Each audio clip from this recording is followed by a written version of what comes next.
可以做了，还有2分钟。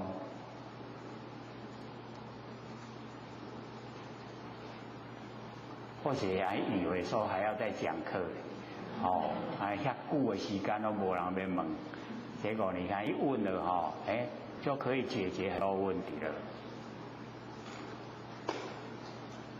妈有没有要问啊？2分钟研究就紧紧就过去了。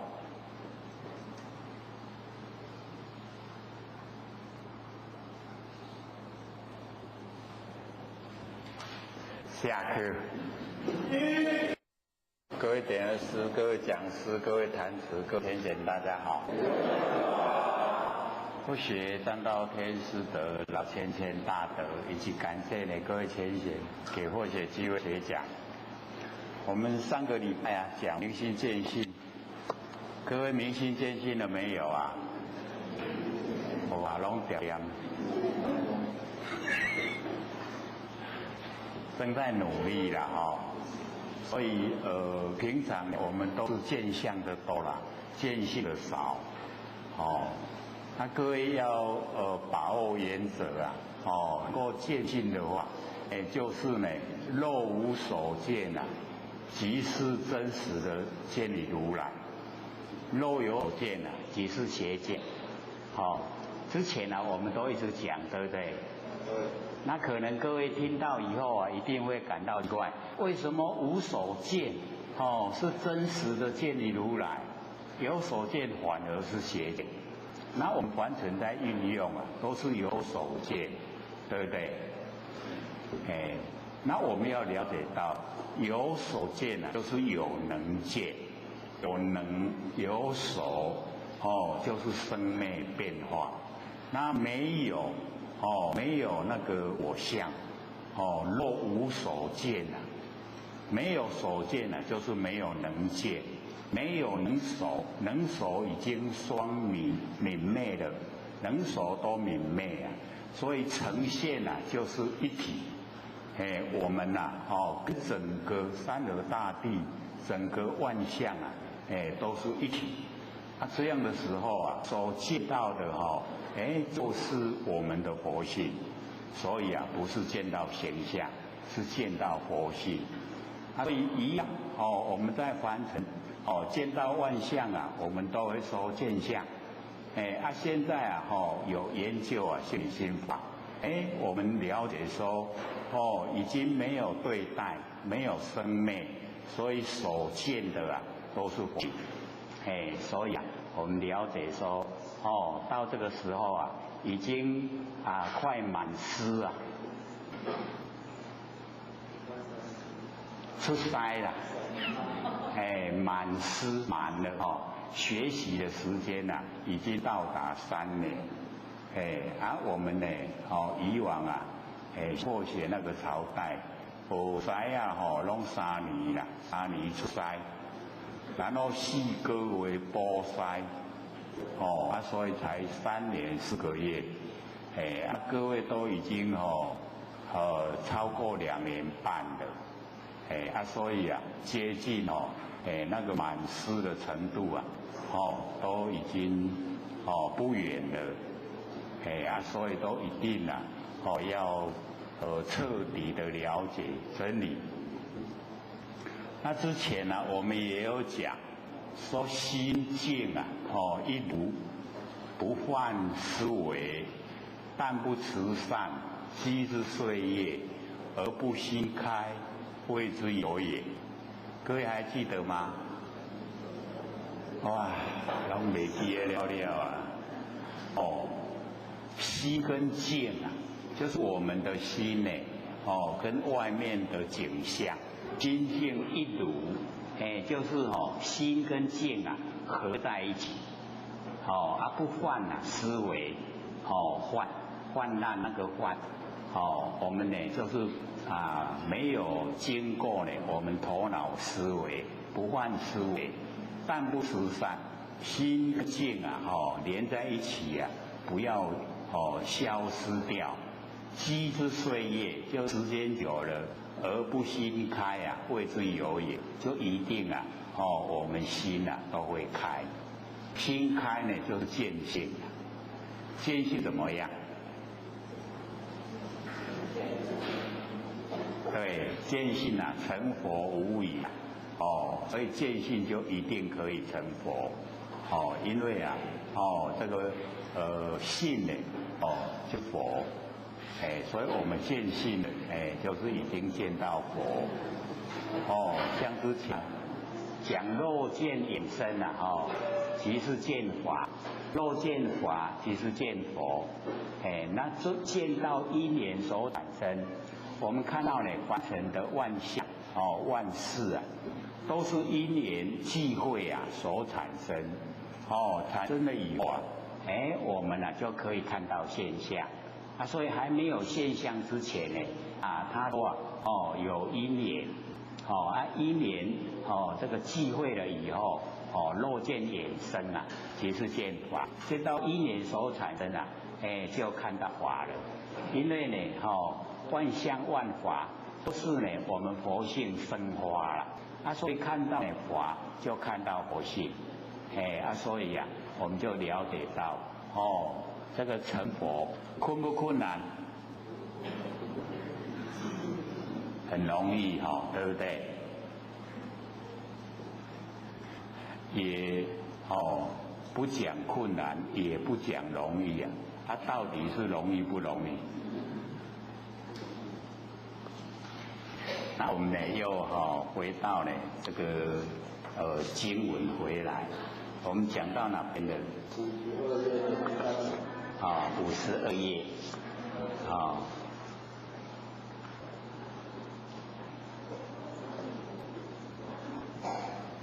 各位找到了没有？那个52页那个阿难譬如有人手指厌安，对不对？就是讲到这边这个是五音里面的第二个。我们上个礼拜讲五音的那个色音，那这边呢就是讲这个五音的受受色受想行识啊。那释迦牟尼佛呢，在别的经典里面呢，都一直告诉我们在凡尘的生活呢，就是不要把这个五蕴蕴藏在我们的身上。没有五蕴这个现象，我们就不用这个投入完成的现象，就没有因把我们推到凡尘来，所以就已经可以离开呢这个三界，不用在三界生。所以我们了解说，第一个那个色就是形象，然后形象呢我们都会住相。那只要我们不住相这个烦恼都消失了，没有烦恼。那么接着呢，这个底下这个蛮重要的就是受。我们在凡尘我们所面对的一切事情，面对所有形象，那个感受，我们要了解呢，所有的受，都是这个不存在。可是我们都把感受这个当成是实实在在。所以这边呢，佛讲说我们的受就本来是我们的如来藏妙真如现。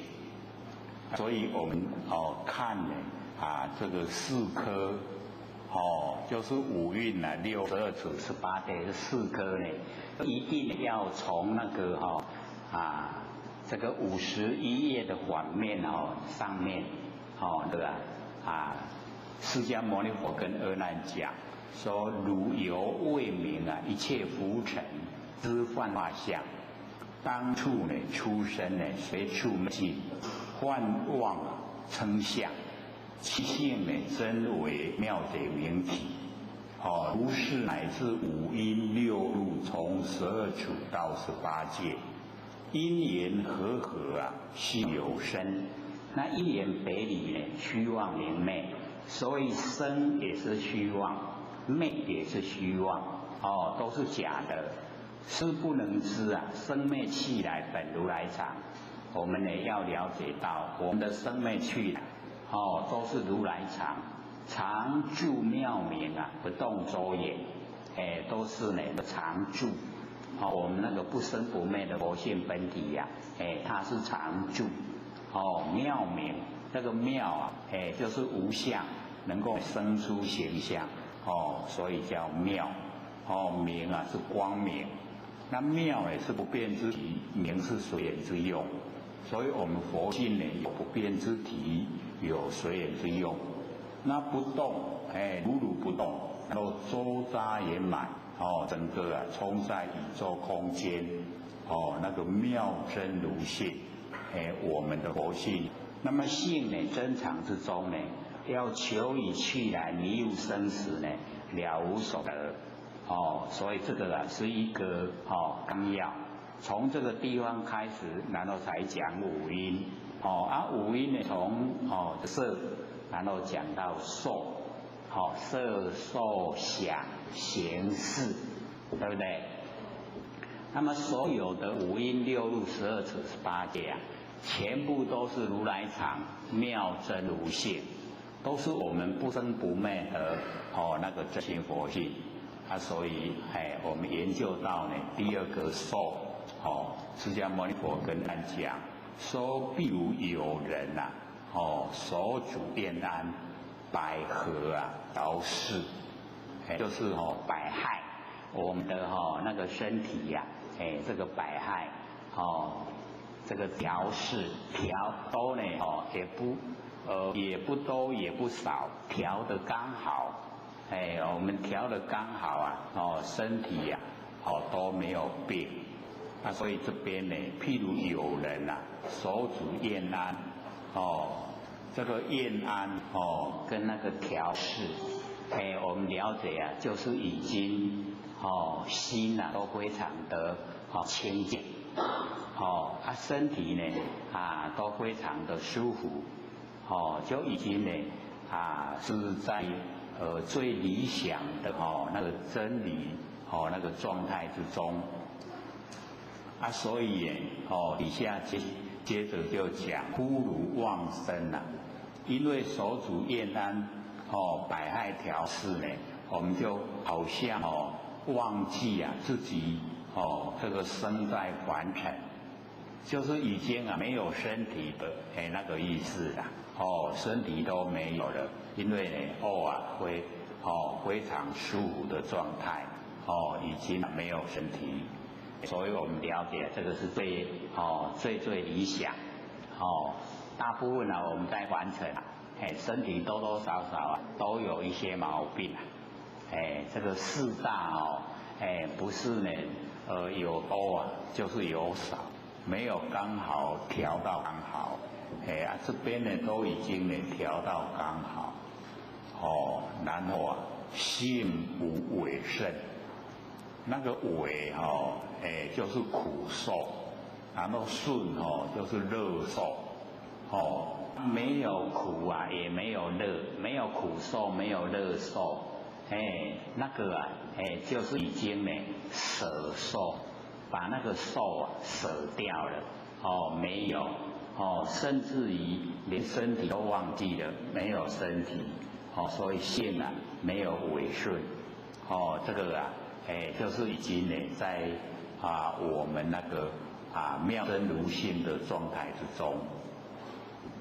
那么其人无故这一个人譬如有人的这一个人无故，无故呢就是无端那无端呢以两手掌以空相谋，就是用两个手掌我们两个手掌在空中呢互相摩擦，所以呢这个无故就是明无端两只手在空中相摩，二手掌呢就使以根在空中相摩呢那个就使以茎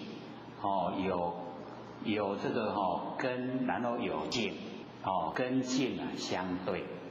那么两手掌呢，我们就是了解我们使两手掌相摩就是以心跟境，我们了解之前我们有讲心境要一如，就是要使它呢这个相合融成一体。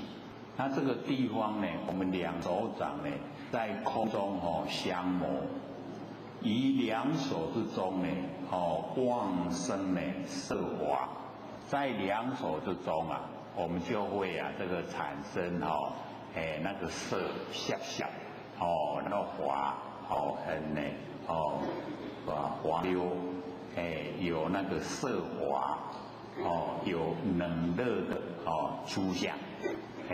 当然第二个乳手两只手掌一直摩擦就会热，然后停下来，它就冷，所以有冷热的那个诸相呈现，这个就是放现的诸相真的很快就消失的。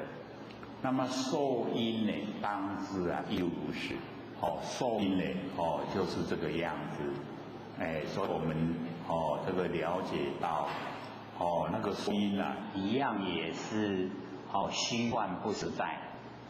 那我们呢在凡尘的生活之中呢，我们对所有的感受呢都把它当成真，所以我们会有趋避的一些动作，趋于自己师傅的那个景象之中，然后避就是避开一些呢不好的那一种现象中，所以那个因就已经形成了以后就要接受果报，所以我们知道说受因给我们那个遭遇的时候，它本来虚幻不实在，我们呢都把它当成实在，就是因为都把它当成实在所以才有一些行为动作才会呢造善恶业，接受呢那个苦乐报，这个呢就是讲受因。那么佛呢就详细的那个解说说那一些不实在的那一些内容，说阿难，自知万处不从空来，不从掌出，这个接触我们两手掌在空中相摩，那个呢都是幻处，不真实的啦，不是实相，是幻，是虚幻呢，不实的，是幻处。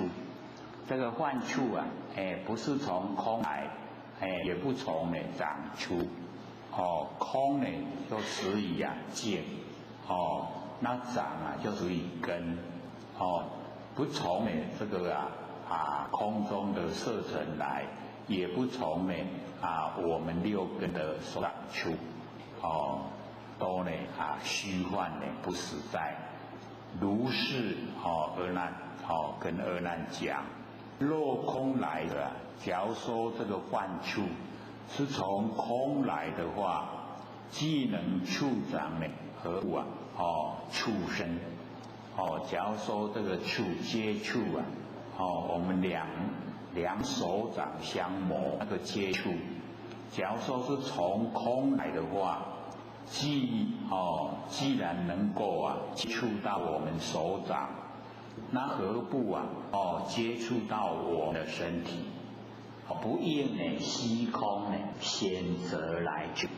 那虚空它是没有诸结线，它不会选择说接触我们的二手掌，不选择来接触我们的身体，因为我们身体的那个周边整个都虚空，应该是比较宽广，接触比较容易。可是呢不是这样。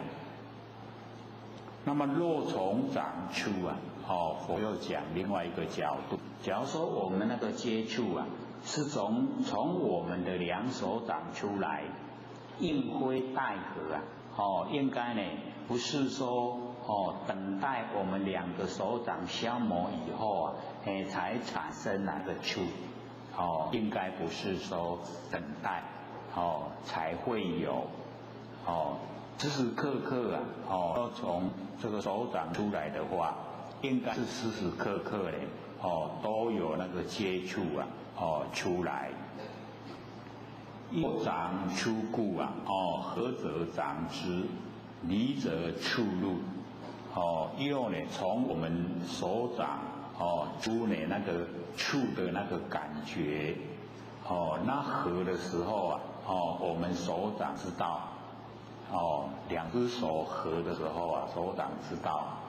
那么两手掌离开的时候啊，那个触啊，应该呢，它会啊自己进入，进入到我们的这个身体里面来，这个臂腕骨髓啊，应意啊，节之。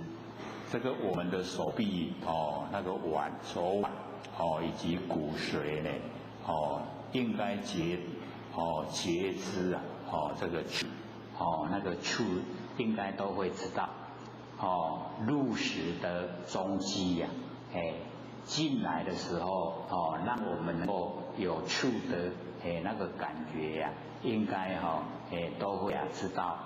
那么必有节心知出之入，应该有那个节心呐，知道那个触已经进来入，已经知道出去知出之入。是有一物啊，生风往来，自然呢有一件呢物体呀，在我们的那个身中啊，往来。那么何待呢？合之，要名为触。为什么要等待啊？两只手合起来以后啊，才知道才叫做触。那么是故知呢，受益虚妄啊，本非因缘，非自然性。我们的那个受因呢，是因缘所产生，也不是呢，自然之性啊呈现。就是我们那个来场，如来呢含藏妙真如性，也就是我们那个佛性本体。所以我们要了解这个佛这么详细讲啊，就是要我们知道我们日用之中啊，时时刻刻都是在用不生不灭的真心佛性。并不是呢，一些无关紧要的事。可是呢，我们很少这个静下心来体会啊，我们所有的遭遇啊，都是如来藏，都是妙真如性。各位先贤，这样了解意思吗？或许在想这个我们以往都比较这个少接触，也很少研究了，那我们也都没有收，所以听起来不容易说一下子就明白。那之前我们呢这个金刚经没有收就这个记下来给各位听，那各位也都很容易一下子就听得明白。最近又有北部呢先贤提起说这个大学中庸就是儒家思想那对我们来讲这个接触的都比较容易所以听起来也就很容易就。他或许有先请我们这边呢那个文师先这个听听看，假如适合的话，也准备把那个大学跟中庸就是呢一样烧录下来给我们大家听。各位有没有研究过大写中庸？哦，大部分都了解是吗？大概有的是了解了有的也并不是说很深入的去探讨。然后因为在北部呢，大概有5次到6次的那个佛堂有讲过，选择一个比较讲得粗浅明白的，然后烧录下来。各位要不？那我们大概下个礼拜或下个礼拜就可以有那个大写中庸，可以又补助我们这个在这个修持的时候能够研究。那因为楞严比较深这个需要更静的时间、更久的时间来熏习。那我们掺杂那个大写中庸，这样呢一边呢安尼较浅听咧有一边较深的有那想有那领悟，这样的话会这个比较能够培养我们那个兴趣袂讲安尼听安尼拢听无或是感觉啦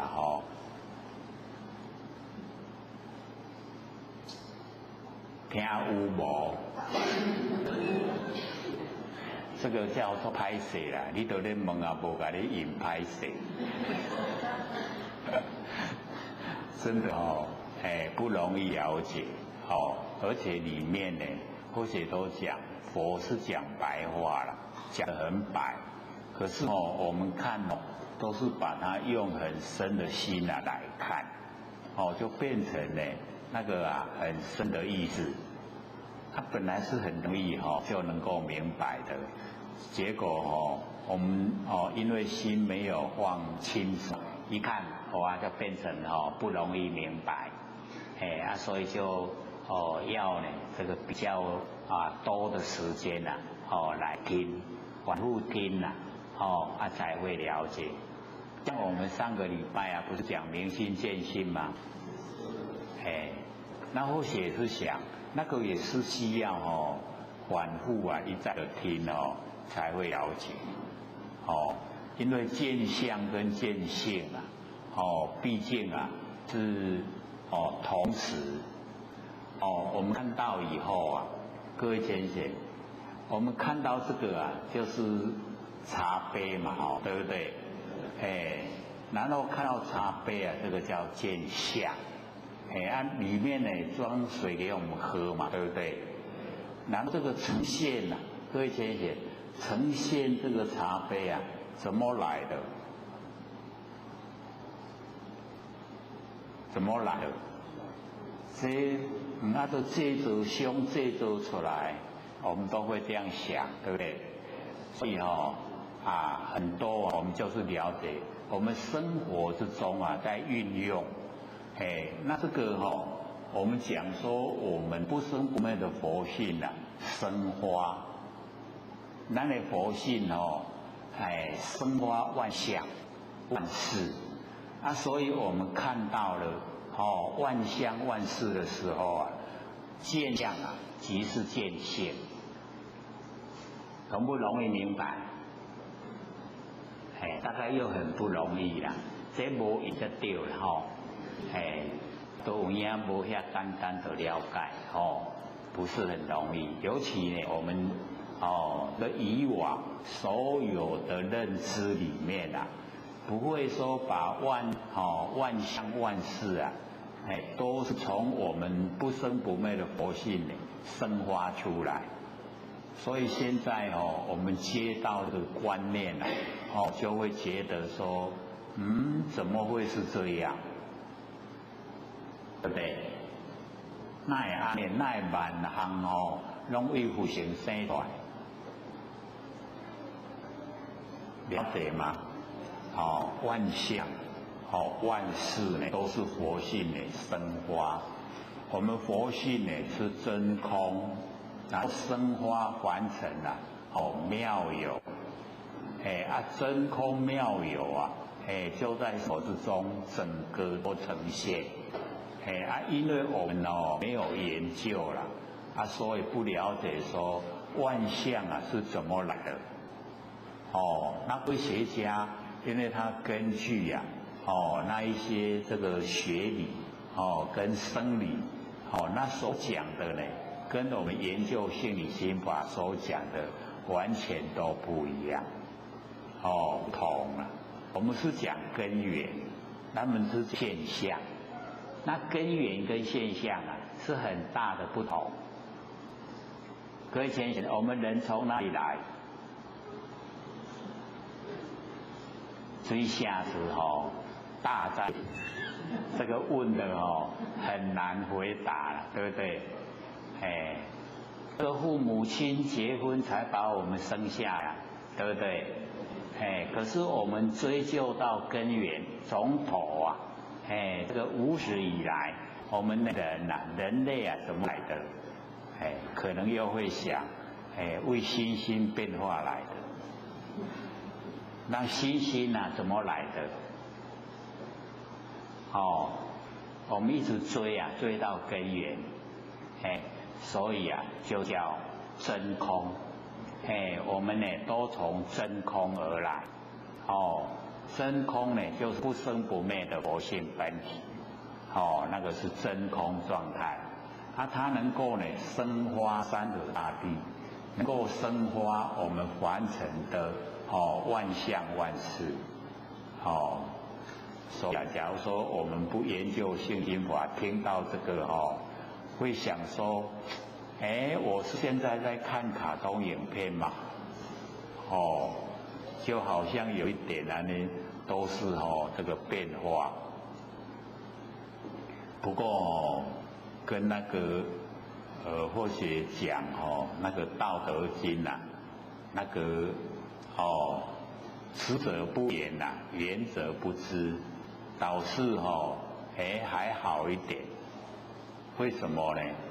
因为我们讲到那个知者不言呐，言者不知。各位知道什么现象吗？不知道，大家都睡着了啦。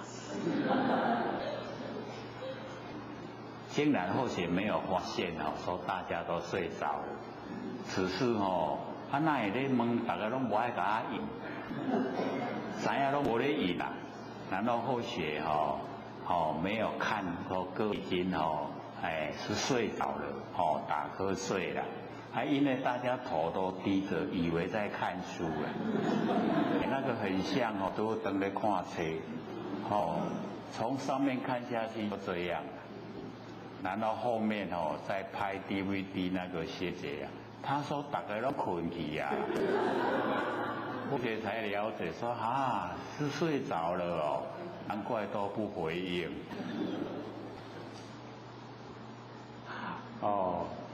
所以现在还好一点，没有像那个时候大家都睡着了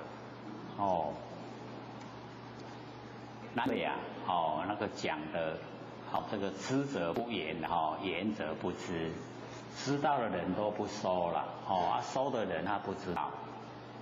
那学说这么殊胜的佛法没有把它阐释出来，很可惜啦。所以回去的时候，就因为大家打瞌睡，睡着了，回去才写一张呢，形而上谓之道，形而下谓之器。那因为我们这边都是直接上这个经的本文没有讲解，所以呢那个讲解就在北部。北部讲解了以后我们把北部所讲的解说记下来，那给各位听。各位有没有听？那个意思真的很好，对不对？把那个最就近的那个佛法，整个呢都讲阐释出来，难怪拢会困去很不容易可是那个真的就是我们在凡尘要追的最高最就近的那个佛法，就在那个形而上位道，形而下之气，就在那一章里面阐释，所以合起来跟那个老子所讲的这个知者不言言者不知。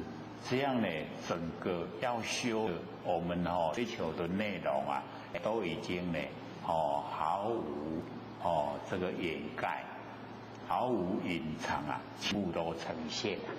若要修看迄段，过来看迄张，听迄张安尼就可以了。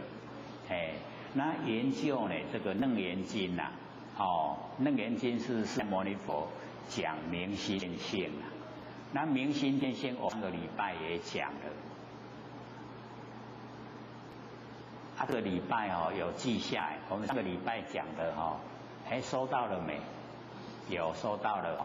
各位下课的时候都拿回去听，听了我们上个礼拜所讲明心见性要怎么样明心，要怎么样见性？上个礼拜老师都有讲，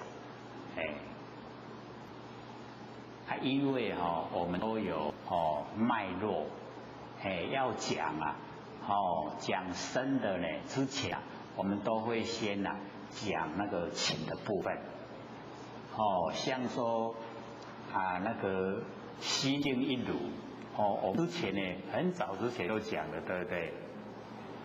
心静一如，不患思维但不慈善积之罪业。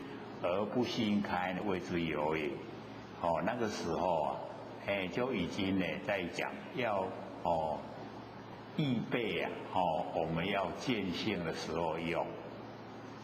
心静一如所看到的所有一切都是我们不生不灭的真心佛性，所以见到什么都是见性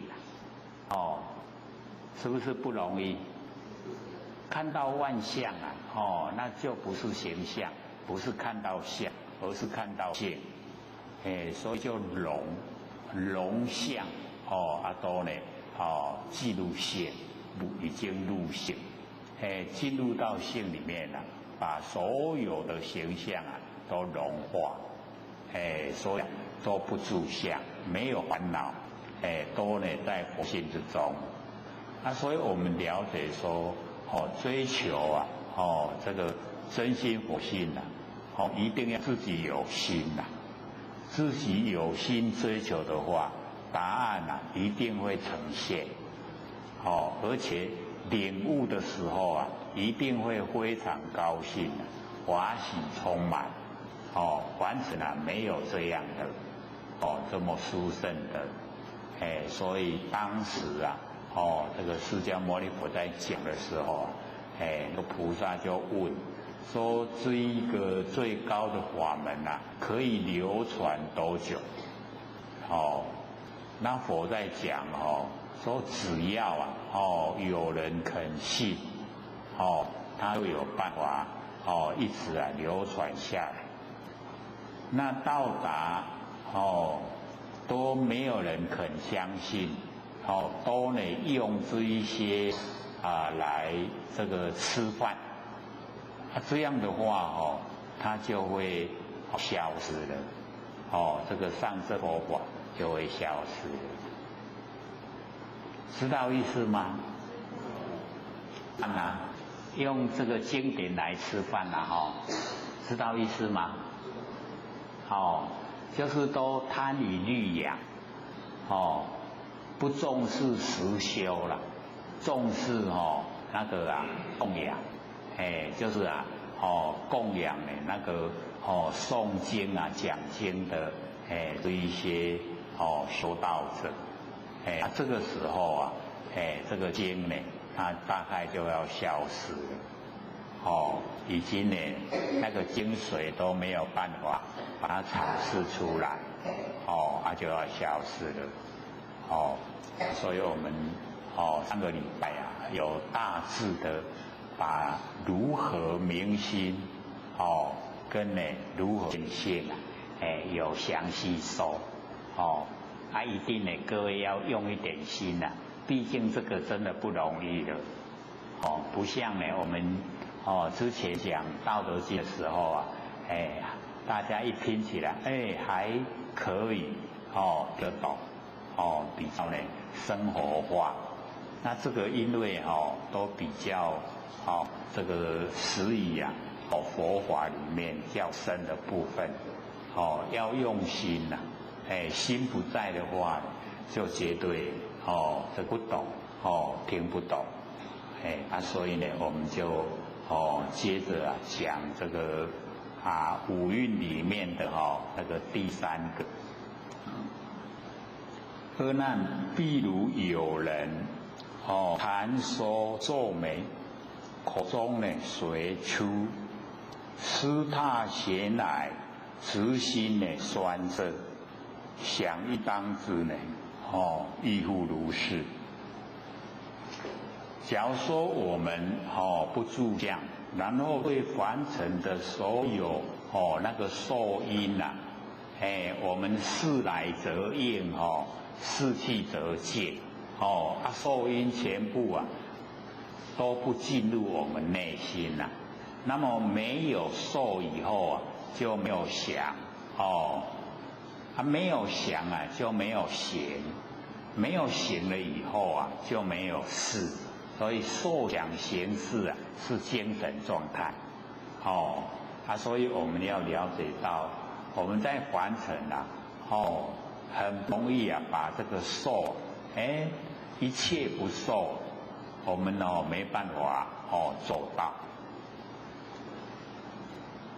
所以各位就可以了解到，假如说我们一切全部都受，那假如说我们当一个主管，所有部下呢拢来吐苦水啦，他所吐的苦水我们全部都接受，全部都接受以后啊，各位浅显会发生什么现象？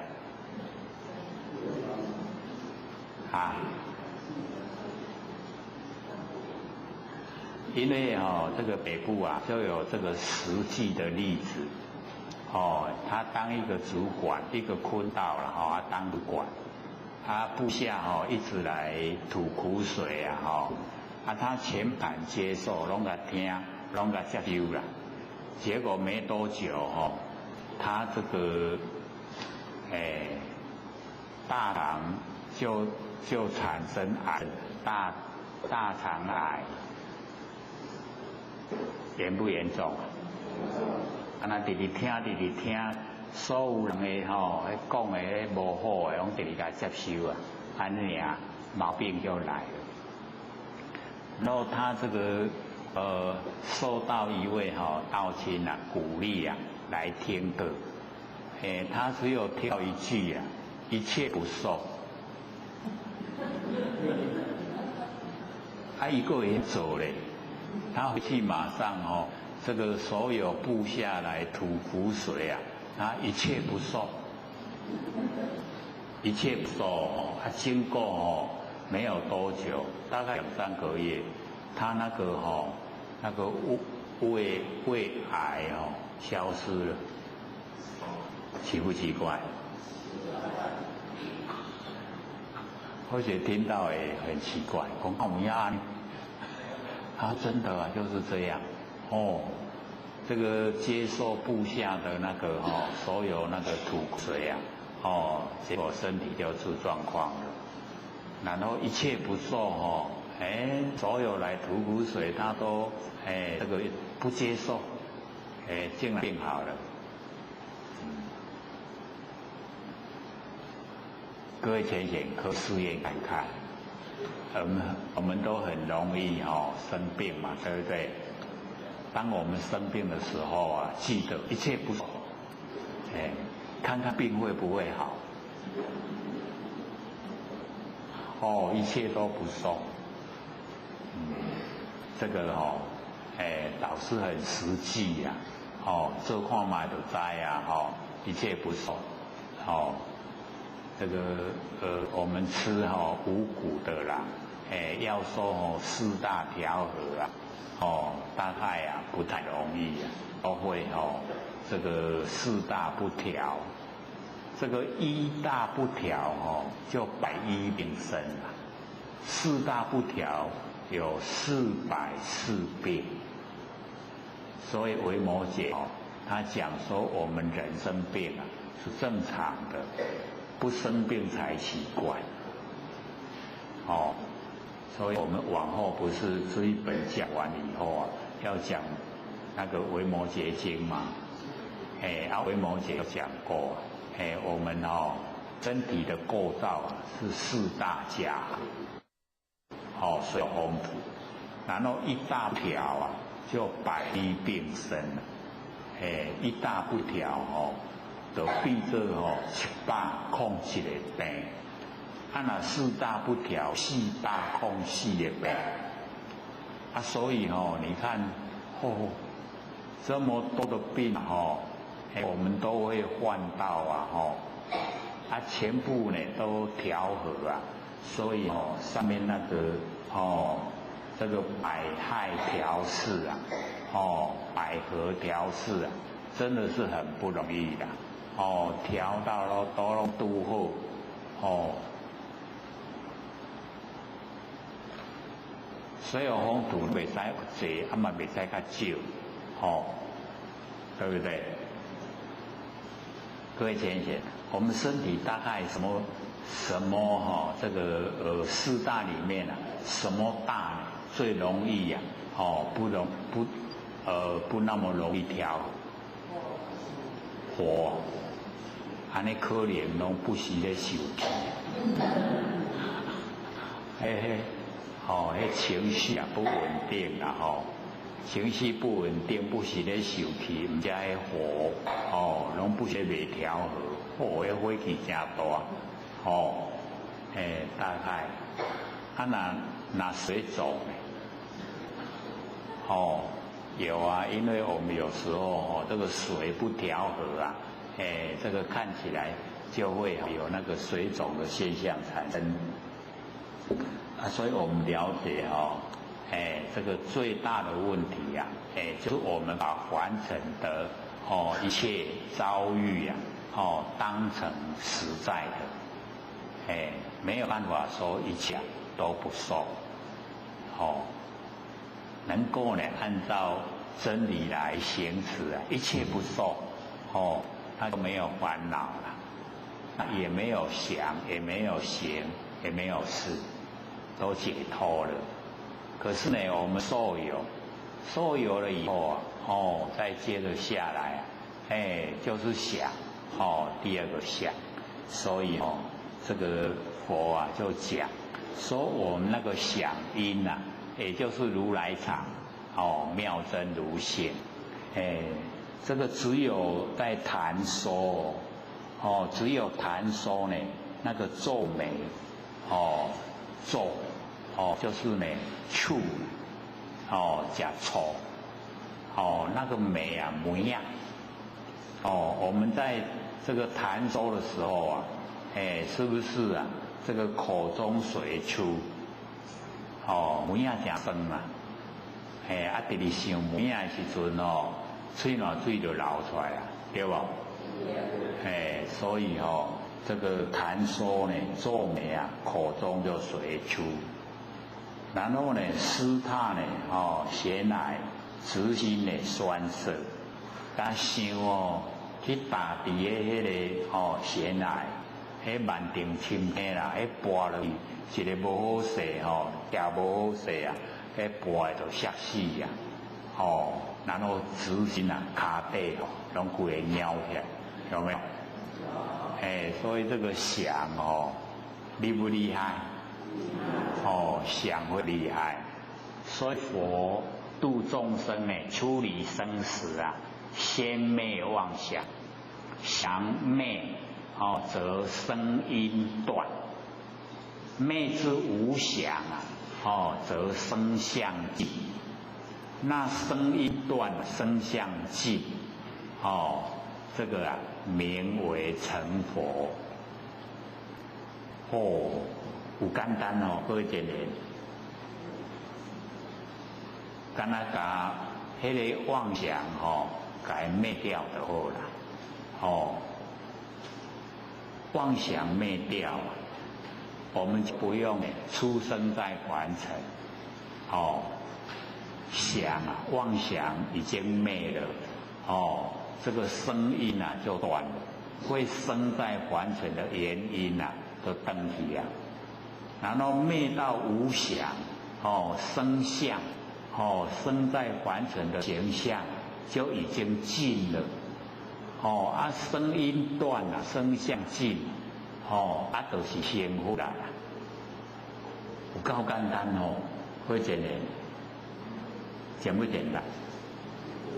哦，我无人应。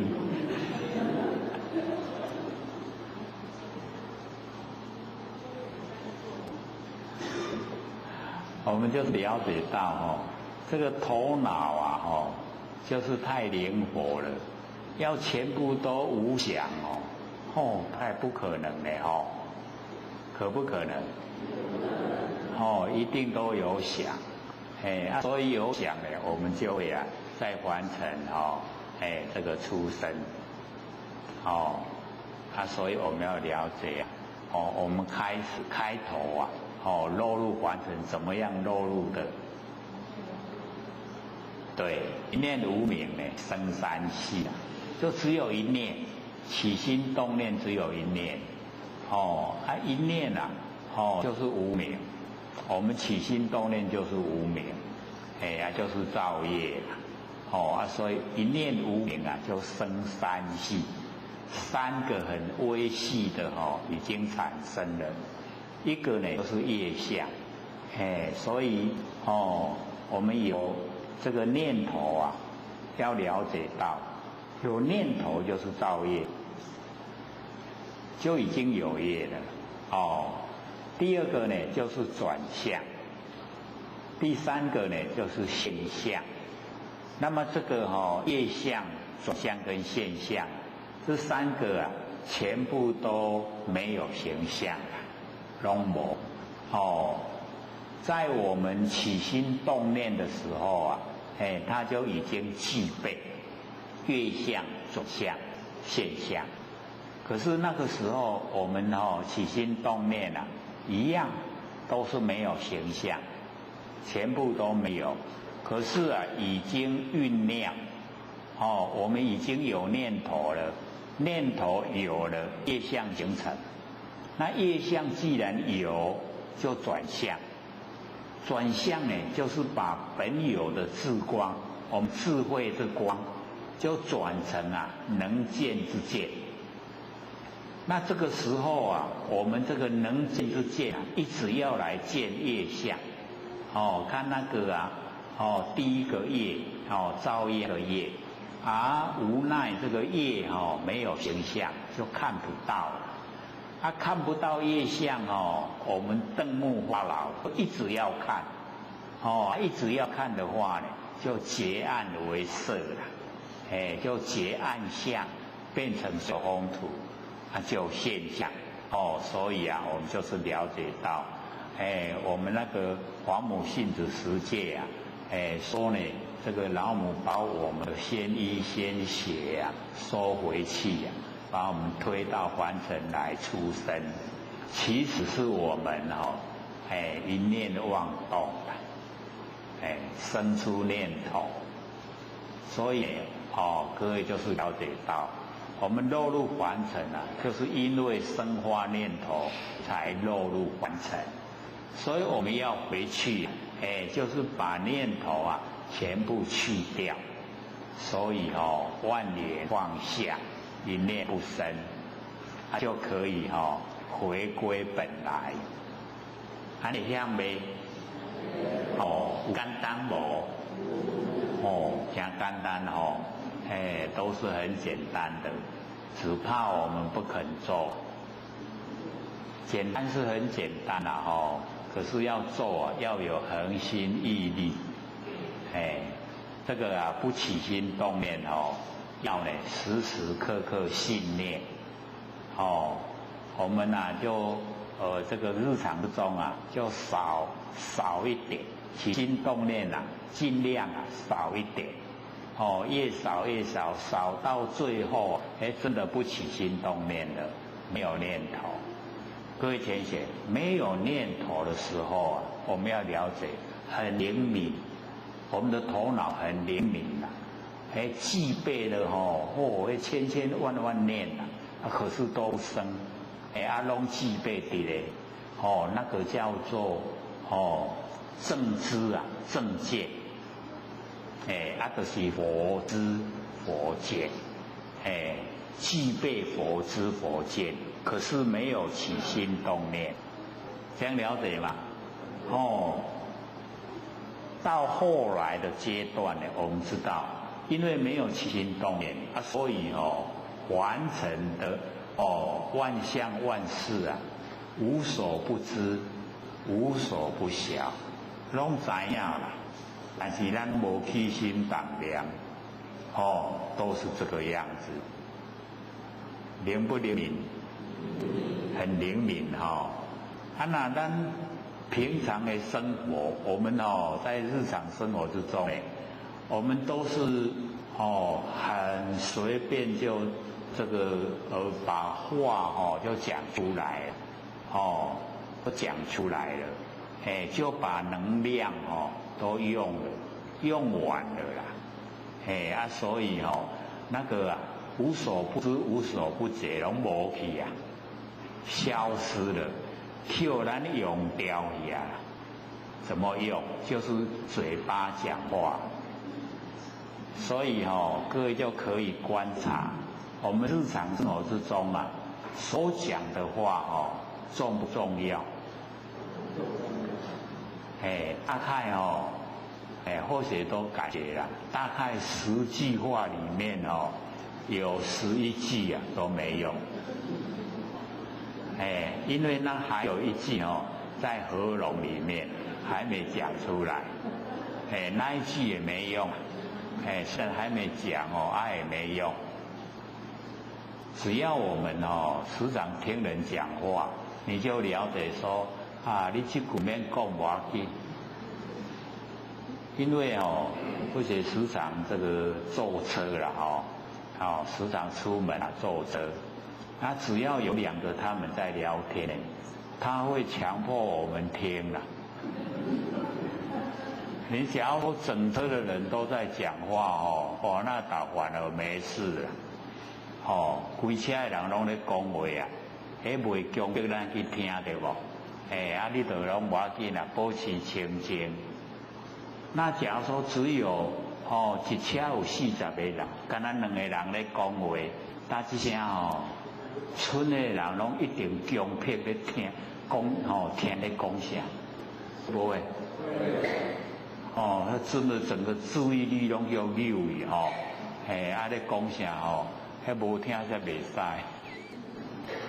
使。所以从那一个现象里面我就在听。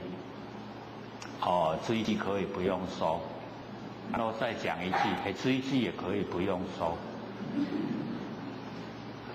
所以我就感觉都拢免讲会使所以各位以后讲话的时候也就试验看看，这句话可不可以不收？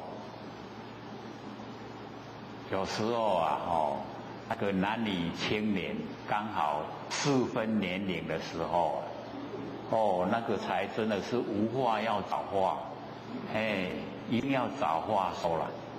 那个时候或许是在龟山，然后从桃园坐车坐到台中，因为要去斗南讲课了我都是坐那个最便宜的。一直换车比较便宜然后这个讲那个时候手机刚出来蛮贵的啦，大概几秒钟就1块钱开始从桃园一上车他就我那个身边一个男生就在讲手机。然后讲到台中哦，已经下车了，他还在讲。我说哦，追下车那个哦，手机的费用，那一定不得了了，哎，2个多小时啦，哎，那个时候啊，1分钟哦，我在想啦，最少都需要6块，最少1分钟啊要6块，2点钟啊要偌济钱？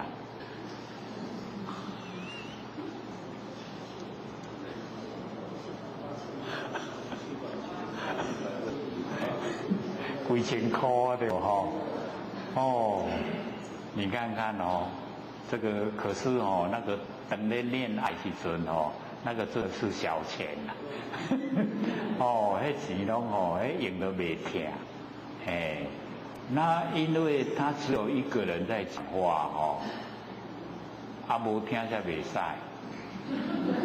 都伊一个人尔吼，伊一个人咧讲话啊。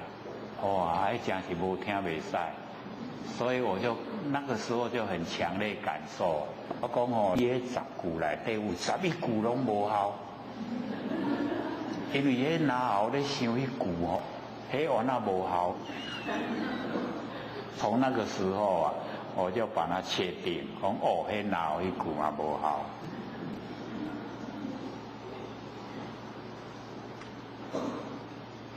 那我们完成哦，哎，就是要了解到真正的哦，能够呢这个哦德性啊感人啊，它一定不是从讲话，一定是从行为啦，哎，所以啊，我们那个第2句啊淹没而雷声有没有？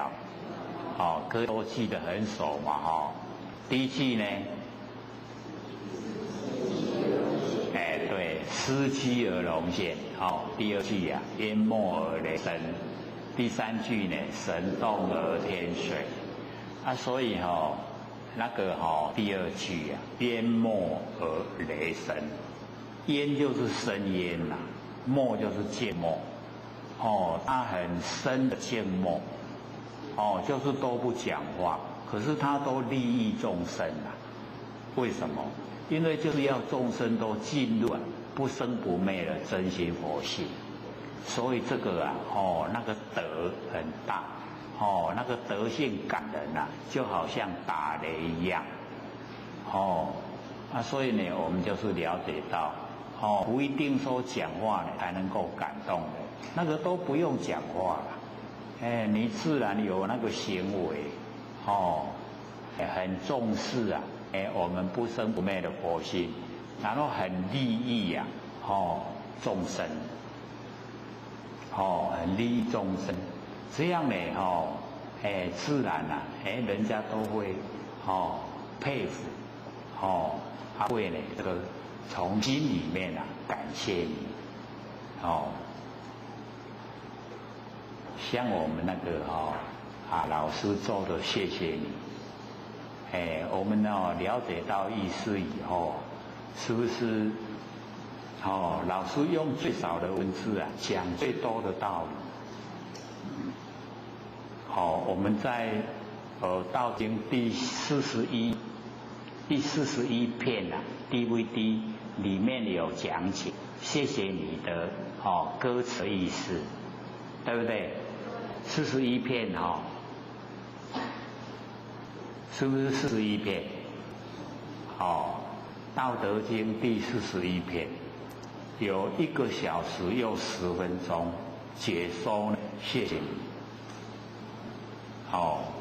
因为我们这个当那个歌啊一唱的时候啊，我们都还不知道要谢谢谁啊，对不对？知不知道？咱你句话唔知要多谢什么人不？然后呢，我们一讲解以后，原来是谢谢我们不生不灭真心佛性，是不是？那个整个意思都出来了。然后我们整个研会啊，整个六道轮回啊，也都出来了。所以时时都心存感激呀。然后呢，我要在活着之际啊，表达我的心意，有没有？哦，然后感悟啊，生命这个因果牵系啊，都是我们心念的累积，有没有？就是我们念头太多了，所以才一直六道轮回不息，没有休息呀。所以我们要呢，使我们的那个六道轮回啊，减少的话，那我们念头一定也要减少，能够减到都没有念头啊，是不是不用来了？对不对？所以啊，我们研究的时候呢，都不知道。我们的六道轮回是从我们累积心念而来，一直起心动念，一直起心动念，妄念这么多。所以啊，那个释迦牟尼佛阅读明心啊，他才讲，奇哉奇哉，大地这个众生啊，皆具备了如来智慧德性，皆因妄想执着而不正等，有没有？然后我们也一样各位同学，我们南部这个灰尘比较少啦，所以晚上看到那个星星的机会比较短，对不对？会记哩咱也来阅读明星，因为可以悟道啊，对不？然后我们阅读明星，释迦牟尼佛看6年了，那我们看6天，不用了，6分钟就好，看6分钟就好，然后呢，就看到整个宇宙大地啊，都是我的真心，所以他还讲大家拢同款呢，大家都一样。6分钟可不可以啊？看个6分钟嘛，体会一下，那个释迦牟尼佛阅读明心，然后悟道，他领悟了，就是呢，原来我们整个不生不灭的佛性啊，就充塞整个宇宙虚空，就这么宽广，大家都一样，都有，所以我们就实际的体会一下，阅读明心，然后悟道。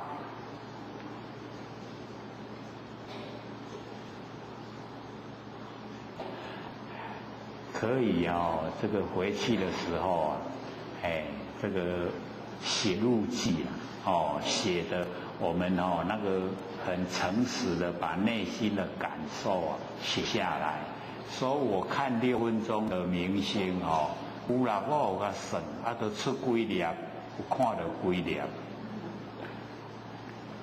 各位同学，假如说咱若暗时看天气是伫咧甲算几粒，这样有见性吗？这样就没有了这样就落入见相，就不是见性。这样了解吗？这差别很小，对不对？可是呢，我们切实体会会来得比较深刻所以整个不生不灭的佛性呈现就是不能落入思维，落入想象不能落入念头，都没有没有的时候呈现才是不生不灭的佛性本体所以我们这边就讲到那个想那个想因就是妙真如性，也就是我们呢那个如来藏。那如是做说就是呢那个皱眉丑了皱就是丑，然后呢眉模样那个在谈说呢这个丑的模样，那么不从眉身非从口入迄喙烂水生出来，毋是胃门啊生出来，也毋是讲胃喙入啊，这个啊，以往啊那个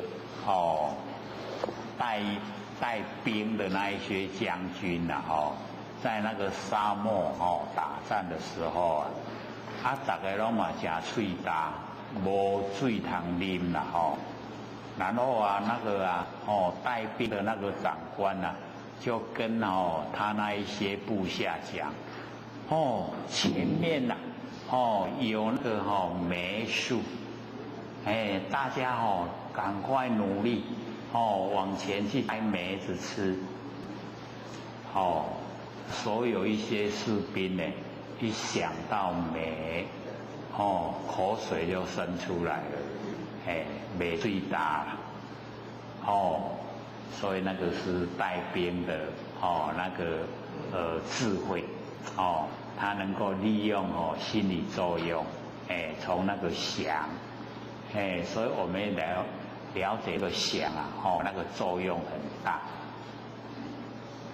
之前我们不是说有一个故事嘛说一个年纪大的那个欧丽桑然后呢有一个隔壁的小孩子都时常来家里会跟他呢这个打招呼，然后他有一次这个一直在找东西找不到，他以为那个小孩子把他偷走了，然后呢一想那个小孩子当小偷偷他的东西一看那个小孩子的脸越看就越像小偷了，越看越像，看到后来一定是他，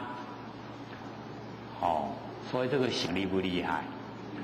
很厉害结果后来经过一段时间他在这个开箱倒柜的时候，又找到他的东西也是放在这里那隔壁那个小孩子没有偷拿，没有拿。当他发现说隔壁小孩子没有偷拿东西的时候再看到他的脸，不像呢，不像小偷，很可爱所以我们那个想真的是很厉害。这个想你把它想成小偷以后越看就越像越形成小偷你知道了那个事情的真相，然后再来看小孩子很可爱他都没有偷东西。所以有时候我们就是在这个现实社会里面要真正的这个实际的了解到人家有做了以后才可以说，没有做呢不能光用想象的所以这个想如是而难，若没生者没何自谈，而待人说说如是就是这个样子，跟阿难讲说我们的口水假如是没生的话那个没生出来的，那没何自谈他自己讲他可以生出口水，何待呢人说？为什么要等待我们人来讲人在讲那个梅子很酸那个时候口水才会生出来那么若从口入，假如说呢这个口水是我们嘴巴进入，那么自何口闻何须待耳就是呢我们的嘴巴来听嘴巴听到那个触听到呢那个梅子嘴巴会听话吗？所以佛这个讲经呢都很有意思的，这个字和口吻，口这吃东西呀，口不会听话，所以这个听呢需要耳朵，听是耳朵啦，可是口水出来是嘴巴，这个很有意思。肉读耳闻啊，假如说只有是耳朵听到，那么此水何不耳中而出？讲耳孔听到，嘴会流嘴烂，那会耳孔听到，嘴烂那会为耳耳流出来？所以这个我们讲的让我们了解说，绝对不是那个样子。那么想他贤来与收相类，我们那个思想去踩在那个悬崖，就是断崖那个上面，很危险，一步就会摔得这个浑身脆骨，所以这个想的跟说的一样的意思，让我们呢产生那个显现。那么事不当知想因虚妄，本非因缘非自然性，所以我们了解那个想因它是虚幻，不实在的，不是因缘所生呢，也不是呢自然这个呈现，不是，是我们呢这个虚妄显现，然后呢它本来就具备在如来藏妙真如性之中，这个呢是属于想色受想，那底下呢第四个行，阿难譬如瀑流，波浪相续前继后继不相逾越，行因呢当知亦如是。这个这个瀑流瀑布的流水波浪相续，前继后继不相逾越。好像呢我们看到那个海边那个波浪，那个一定是后浪推前浪，那个后浪它一定不会跑到前浪前面去，一定呢都是那个相随的，所以前继后继不相逾越不会超过。那么行因呢，我们当知就是这个样子，所以我们了解说这个行因不管是时间的那个行，或是我们念头的行都是一个接一个，一个接一个，还没有停止一直连续。而那如是流性这个流性不管是时间的，不管是念头的它一直在这个连续性。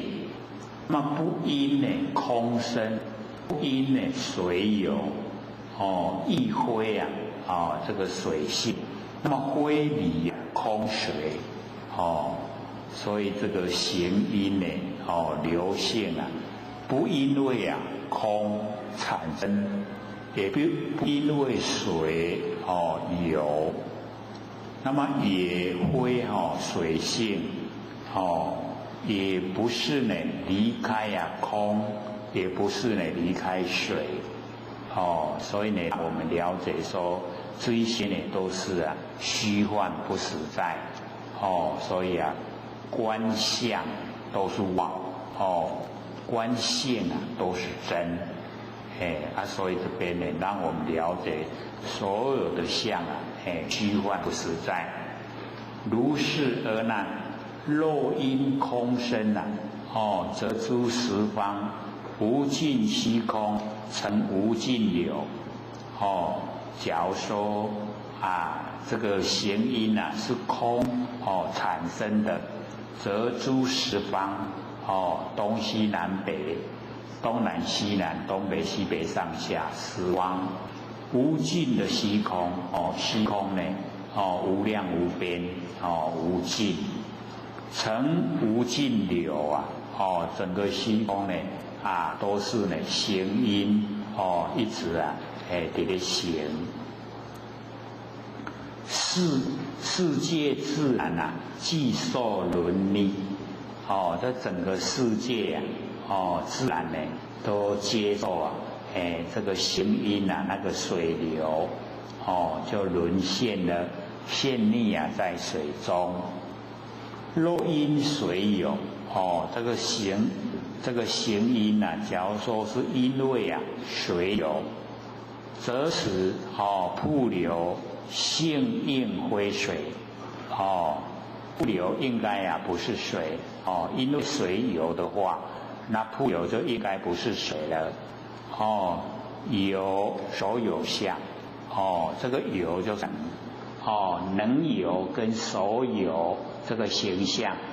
那么今应现在这个今应就是呢这个应该呈现在我们的眼前。那么若即水性则澄清时应非水体假如说这个行因是水性的话，那么澄清的时候就是没有流动的时候，那么应该不是水体若离空水假如说离开空跟水，空非呢有外，水外无流这个空呢无量无边，它应该呢没有外，空没有外，整个都是虚空无量无边都是虚空。那么水外无流水才会流，那除了水以外它一定没有流。那么是故当知行因虚妄，本非因缘，非自然性所以我们要了解到这个行因它是虚幻的，不实在的观相都是假的，不是因缘所生，也不是呢自然之性呈现是我们的那个如来藏妙真如心所以这个是实以这个行因。那么底下呢就是事色受想行识就是事。那譬如有人取贫且品，那个贫且就是鸟鸣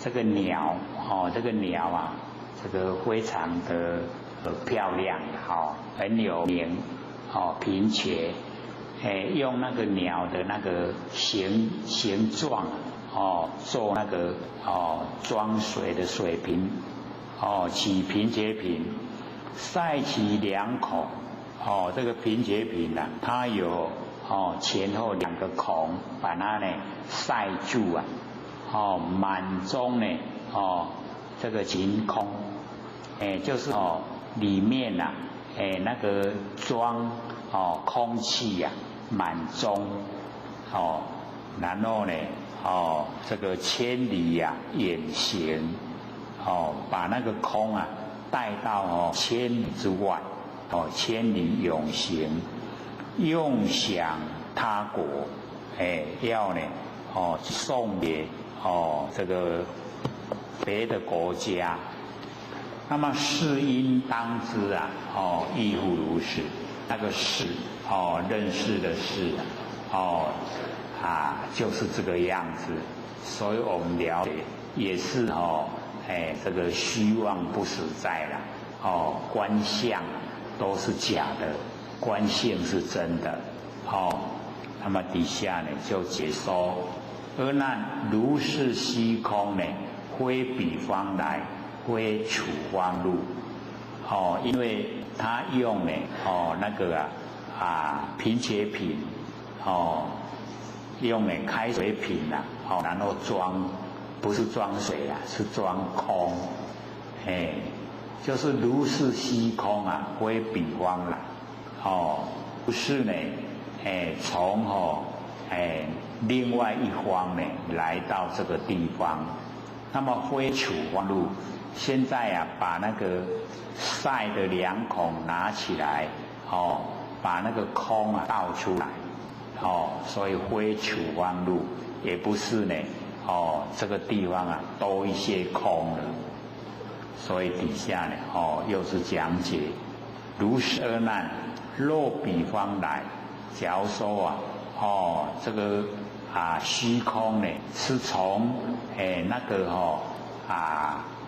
拿平切品那个原来的地方那个地方从那个地方拿来，则本品中呢即如空去以本品地应少虚空因为一寡虚空在伫个平切品摕去别国这个就减一寡虚空别国就加一寡虚空。各位浅显，这个虚空可不可以带去送给人？所以往后你可以拿个东西然后装起来，把它的口塞起来，然后到他那个家里地方的时帅，才把那个塞住的拿起来，说我把空倒出来，送给你。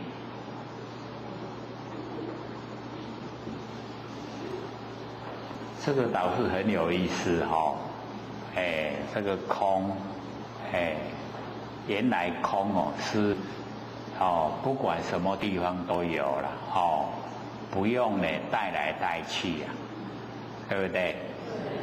什么地方都有空所以佛这个讲，假如说呢这个本林中既然可以持续。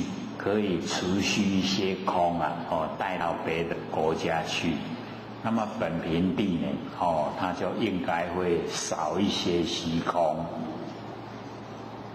各位浅显会不会少？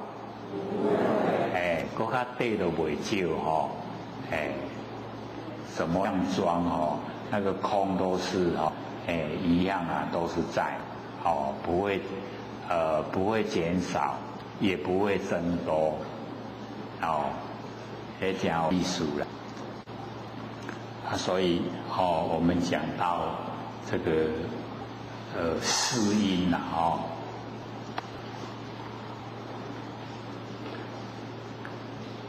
若此方入假如说我们这个地方可以把那个虚空导出来，开孔导品应见空出。各位浅显可以看到空吗？看不到那我们现在面对的是什么？不是看到空吗？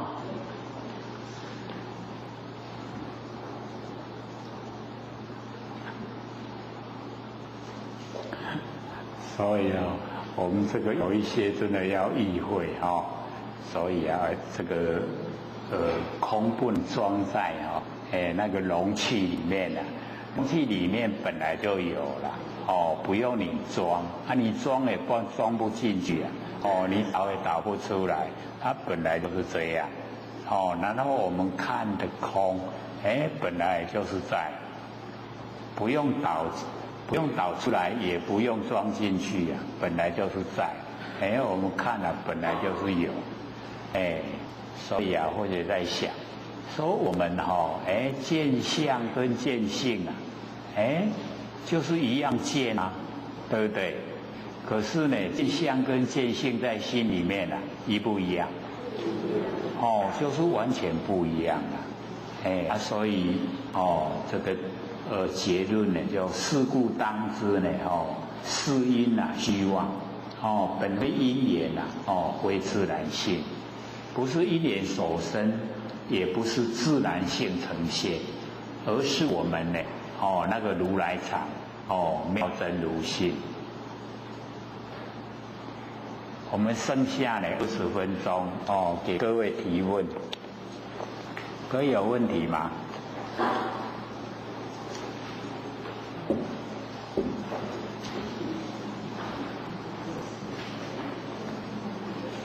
刘讲师这边有下一个节点，有3个问题要请问刘讲师。好，请说。第一个问题，止观与观照有没有一样的意思？什么观？止观与观照。什么止观？止观。按什么？观照。观照。观照。对，有没有这样的意思？好。这个止观止就是停止，停止观止观，那个是天台山智者大师他所发明的。那这个止观呢，我们就是要了解到这个修持方面还需要用止就是停止，那停止我们的妄念停止我们这个心的心行就是一念接一念心行让它呢能够停止，然后呢停止了以后我们来观照，观照呢这个整个我们心的一个动态，心的变化，所以我们了解那个有一点。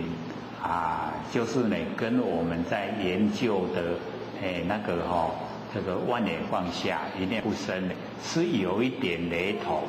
可是这个详细的去这个分析的话，它又有一点不太一样因为它把那个止跟观呢分成2批那我们万年放下一念不生呢。它是已经呢把前提都融入，那个做起来就比较容易。那止观呢，它比较停止，然后跟观照，就是分成2个，先要能够停止妄念，然后呢再来观照我们心的整个动态、整个变化，然后再深入，更深了以后那个止。就能够包含观，观呢就包含止，止观呢就连成一体，虽然是连成一体啦，可是那毕竟是要经过一段时间的修持以后才会呈现。那观照它的那个意思是跟止观是一样，观照呢我们就是要了解到。它比较笼统，止观的分的比较细，然后观照比较笼统。那能够呢，观照的话，我们了解说，只要我们肯这个观照，它呢会这个我们的心思我们整个注意力它都会返回来，就是会。这个收回我们外放的精神，所以那个观照对我们来讲，帮助也很大，所以修道呢，就一定呢就是要做功夫，做功夫呢不是止观就是观照，这个呢只要我们肯一门深入去做，都会有那个功效呈现，对我们都帮助很大，对我们修道都很有帮助。还有吗？第2个问题，万缘放下可以在2六时中做吗？如果可以，那么工作中怎么做？因为呢，我们要了解到这个万缘放下一念不生我们开始做的时候比较要专注啦，就是要先找这个没事的时候入手。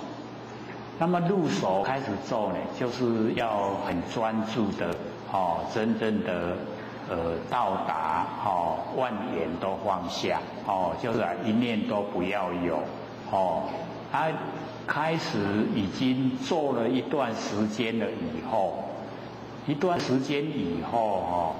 慢慢我们可以讲虽然呢我们在凡尘这个应对万事万物，可是呢我们那个应对的时候可以事来则应呢然后事去则静。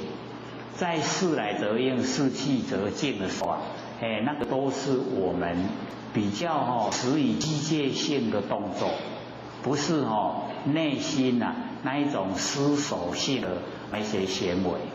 所以我们慢慢的就可以虽然还不能够完全收二六时中来做万缘放下，可是毕竟呢已经有那一种慢慢的呈现二六时中做就是呢万缘放下，一念不生。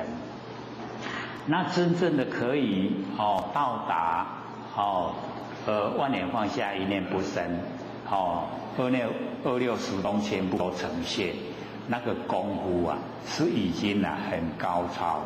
很高超的时候才能够能够呢事来则应事去则静。我们导师要先训练我们自己在生活之中呢不让呢我们生活的那一些遭遇，就是受的感受不让它进入内心就是呢我们怎么应对在凡尘的进退应对都是等于是很怎么讲机械化好像那个机器人的动作机械化，没有进入那个思想内心，这样呢才能够到达说二六时中呢做万缘放下。其实我们要了解到二六时中的那个万缘放下开始假如我们有那一种心想禅事就是要找那个休息的时候，就是找我们没有上班没有赚钱没有做事那一种时间才做做到非常熟悉的时候才有办法说那个整个二六时中都在做。开始可以说呢没有办法，一定是非常长远了以后先由别的辅助然后做到呢二六时中。那还有呢？还有一个问题，真人静坐与万缘放下相同吗？那个真人静坐我们要了解到，真人就是我们不生不灭的佛性本体。因为我们人都是一半真呢一半假啦。我们人你看仁慈的人利人边然后恶，就是一个身体一个精神，就是佛性所以有两个，一个真一个假所以真人的话，那已经就是身体部分已经修持已经去除掉了，都全部都是不生不灭的佛性，才可以称为真人。那我们要了解说这个真人到达真人的部分那个就不一样，跟我们凡人是不一样。我们都是真假和合啦真人就没有假所以晚上睡觉不会做梦那假如说我们有梦会做梦，那就不是真人然后真人的呼吸有脚底就是脚走，就是我们那个脚底呼吸，不用鼻孔那我们用鼻孔啊，那个就是假人啦。真人的话哦，那个呼吸呀、可以从脚底。这个呢，我们都很少听说了。那我们在西元1000年以后啊，就很少人在修这一种这个成就。大部分呢都是在西元1000年之前，那个时候啊，导致很多人这个修成真人。这样可以分别了吗？真人跟假人，我们这个身体呀、都是假啦，真呢，都是不生不灭的佛性啊，才叫这个真，所以这个真人静坐，就是已经呢都是没有形象，没有形象的，那个才叫真人啦。那有形象这个呢？都是假的，真假合啦。那我们以现在的这个修持方式来说啊，就是要能够呢，调试调和，我们怎么样来这个生活，没有说一直一定要修到那个真人的那个状态。了解吗？还有吗？没有了。还有人要问吗？还有9分钟。好，请说。各位老师，谢谢讲得好。我是想请一下，就是说，见因缘产生则见到现象，对不对？然后呢，可是见到现象却不能改变。它继承的结果，那不是说很煎熬吗？那要怎么样才能够转换心境？好，请说。这个若见一生即是见法；若见法即是见佛。所以因为我们在讲的时候这个见眼生就是真正的那个见到眼生都要比较长时间看到它的变化，看到它的那个生长过程。那我们一般呢就是要了解到，若见眼生那个因缘所产生它的那个含义它是讲还没有呈现现象之前。就是一直在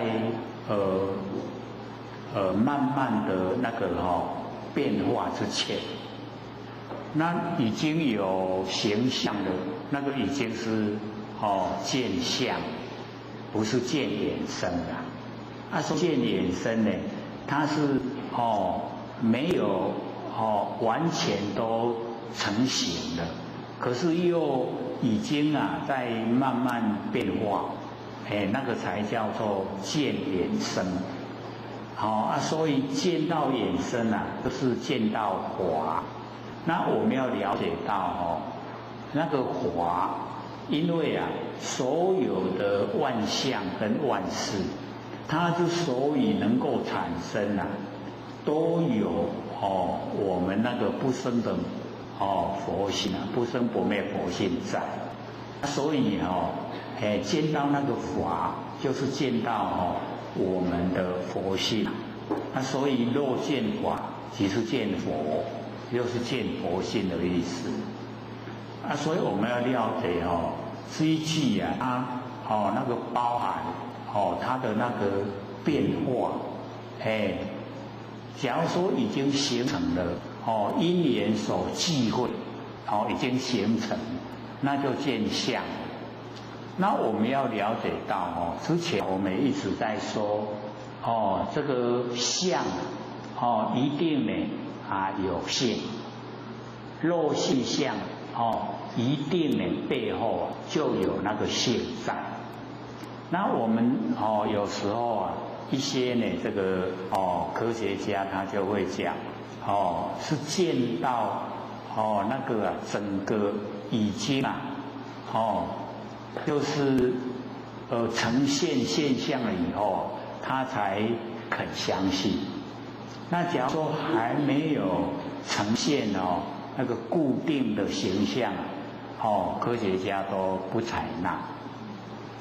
那我们呢，研究心理心法刚好不是这样，说呢，你假如说已经呢，见到形象，那这个形象的那个背后的动力为什么会有这个形象？就是佛性。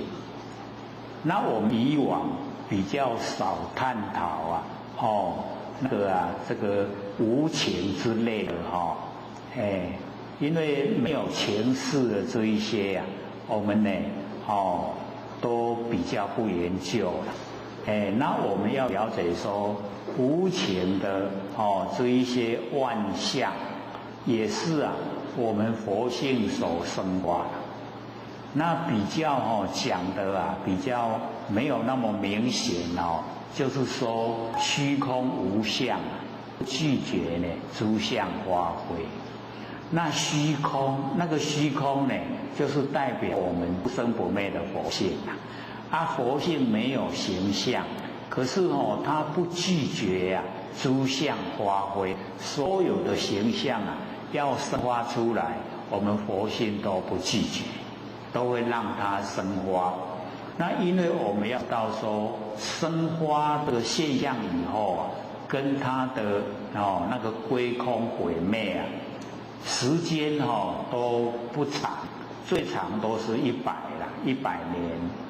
那100年在我们不生不灭的佛性来讲，都很短暂，很短暂一生花一归空，这个只是刹那而已所以都是幻妄成相。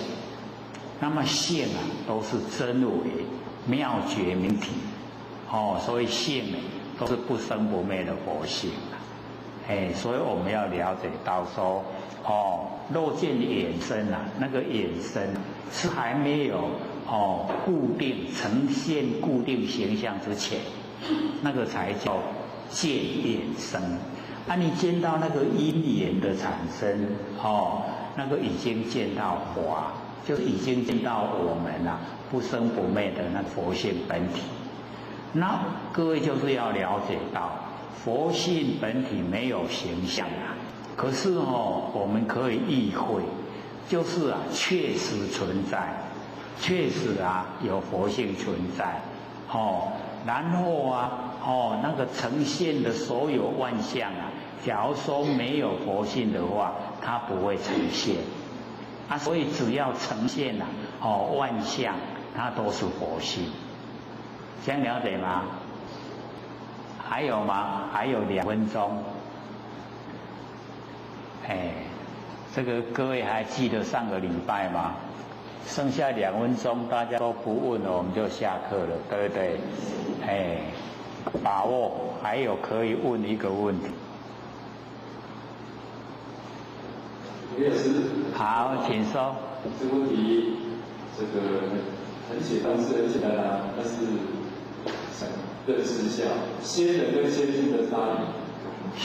仙人跟仙真假的。仙人。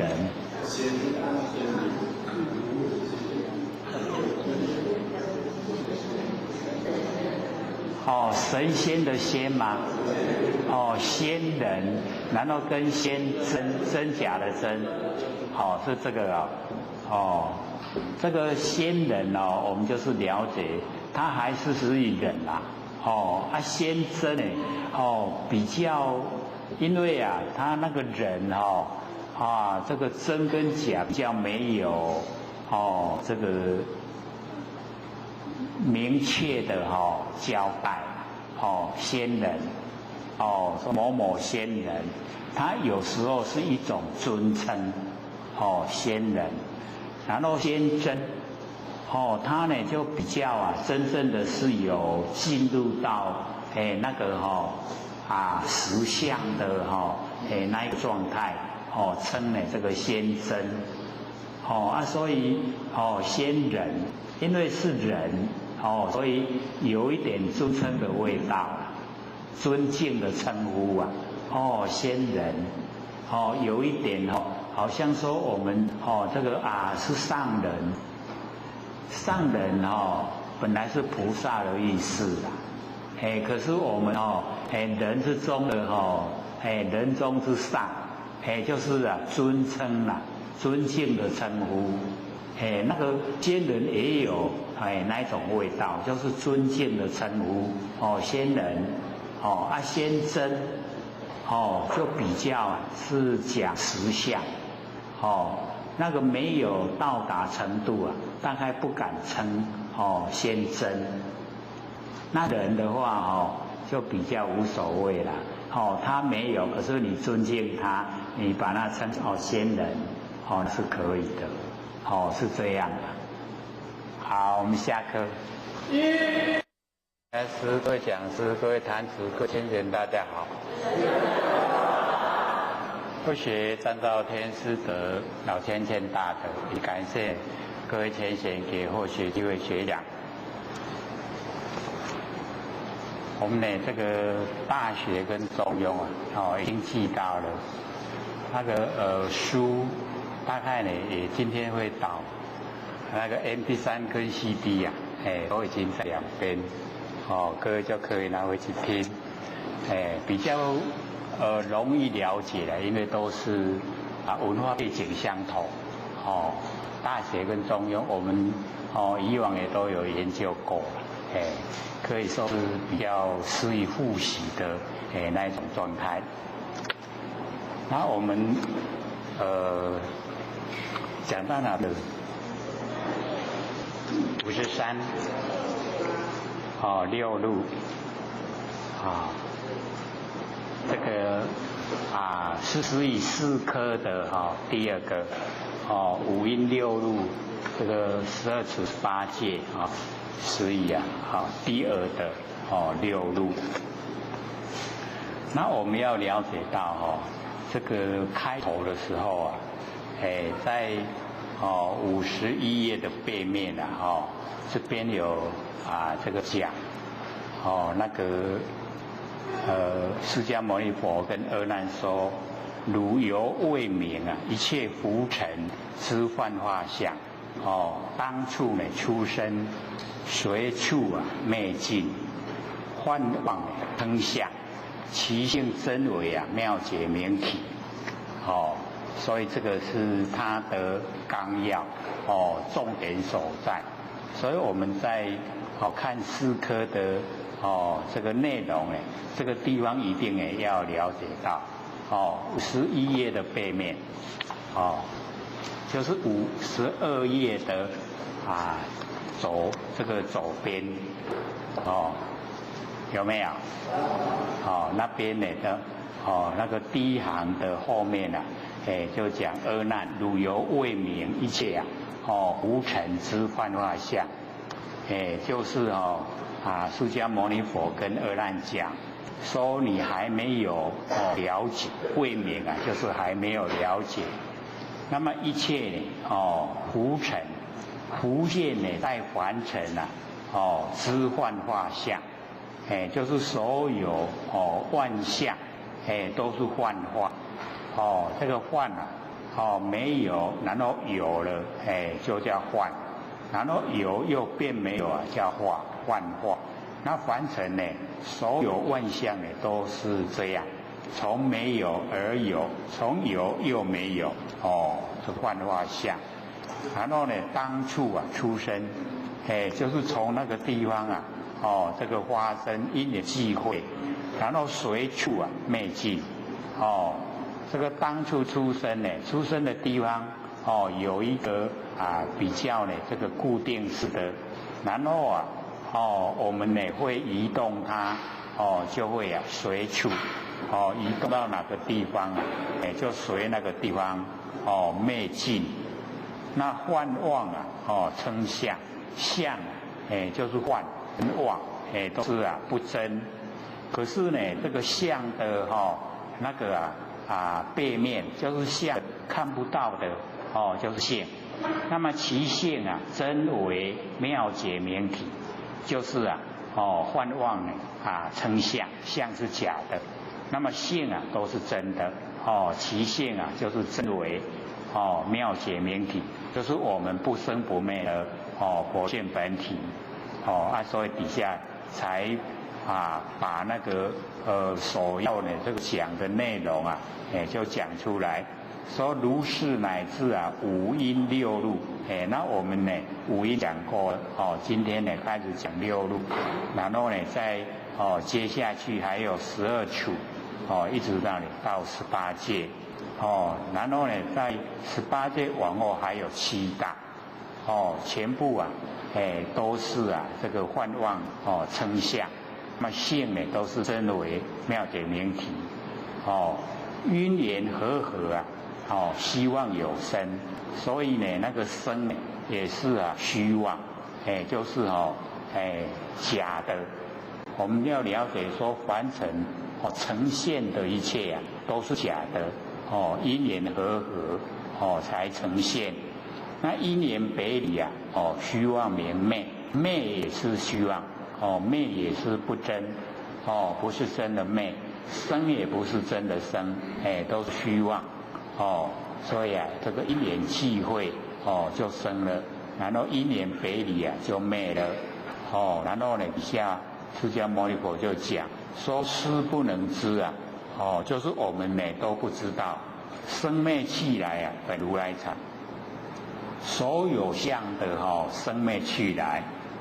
全部所依赖呢，都是如来藏，常住妙明，就是常住，因为来无所从，去无所至，没有来没有去叫做常住，常住不迁，妙，妙呢就是不变之体，明就是随缘之用，那我们了解我们佛性都是有变之体，然后有随缘之用，不动呢周延，如如不动。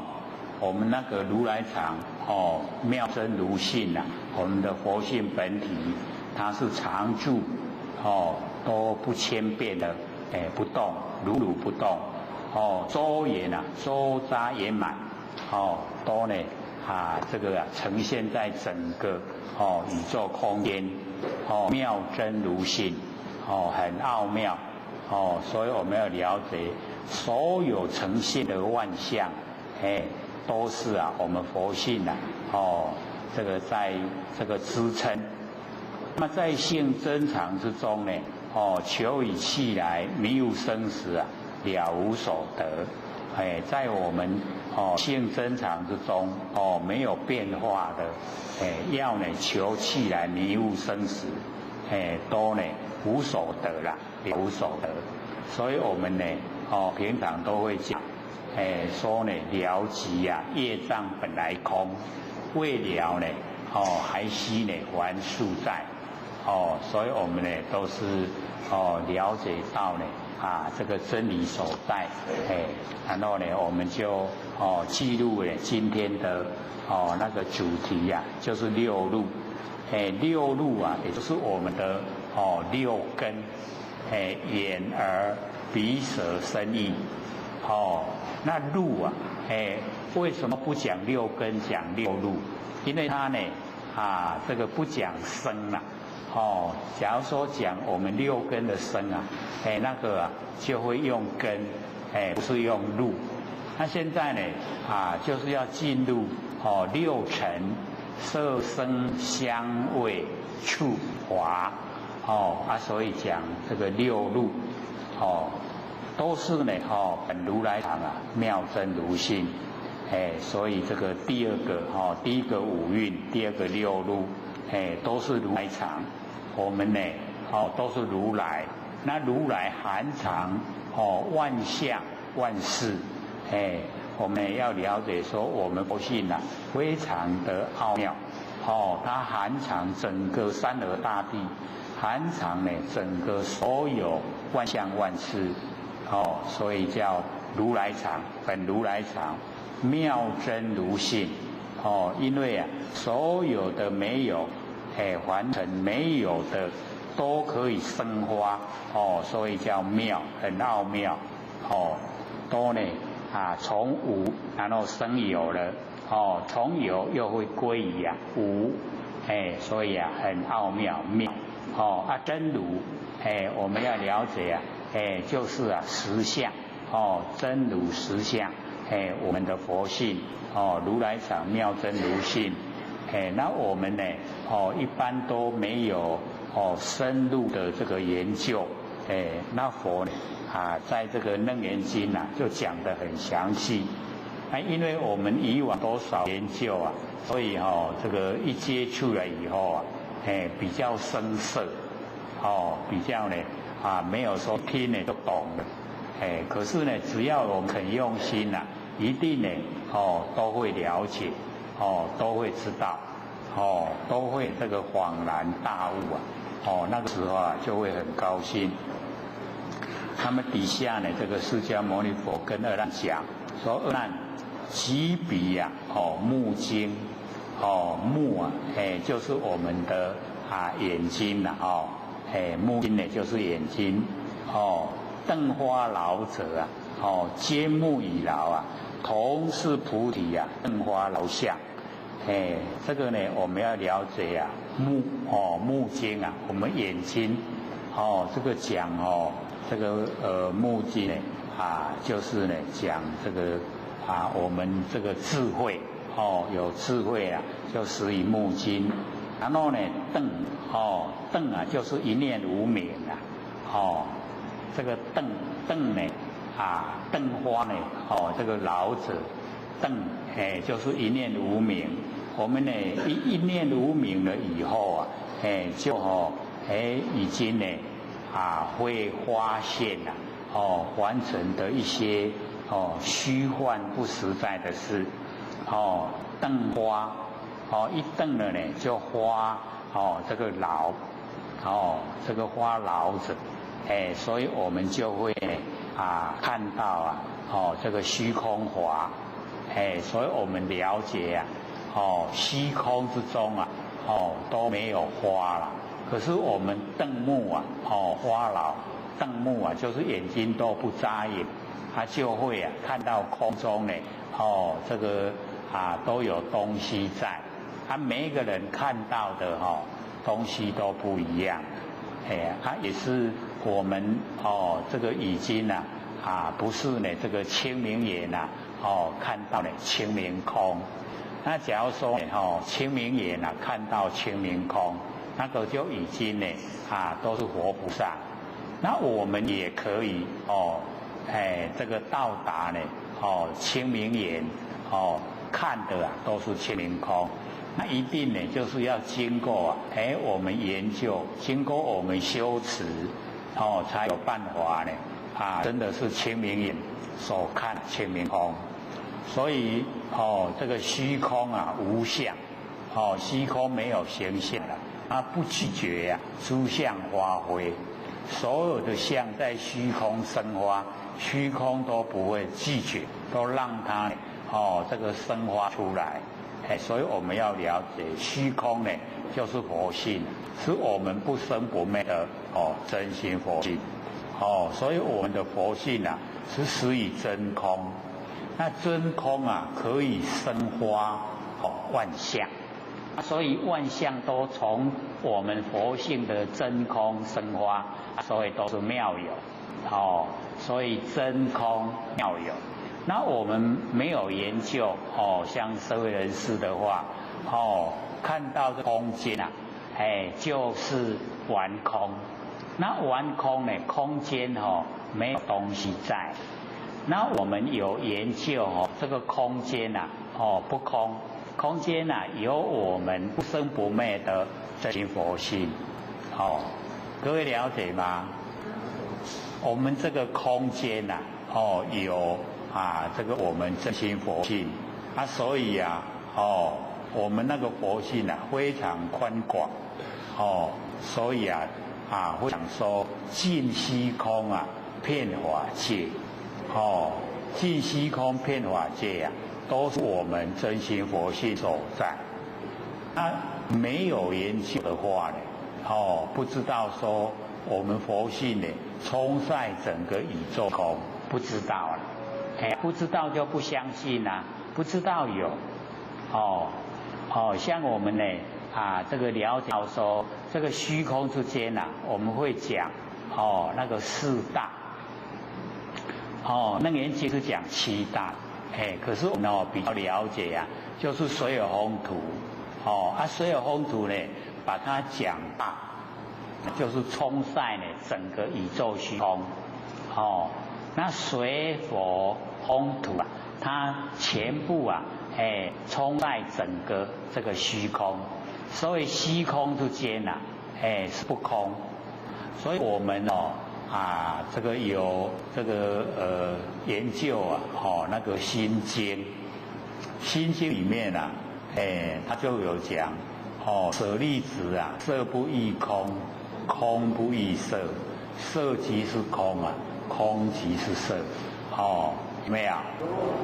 所以我们要了解那个刚开始的讲舍利子，那个色就是身体，粒子就是精神，舍利子就是我们的身体跟我们的精神，所以那个色舍利子的色就是我们身体的色形象，然后粒子就是我们身体里面的佛性，所以我们了解说心经开的这个舍利子，舍利子的意思包含蛮多，像呢这个在凡尘这个精气没有消耗，归空了以后脱皮呢就是火烧了，火烧以后会有舍利子，各位有看过吗？有没有看过舍利子？在哪边看的？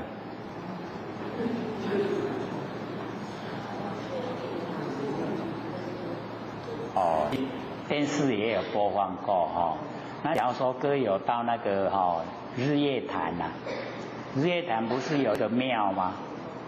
那个有放那个唐三藏的舍利子，那假如说有机缘的话有那个天母呢有一个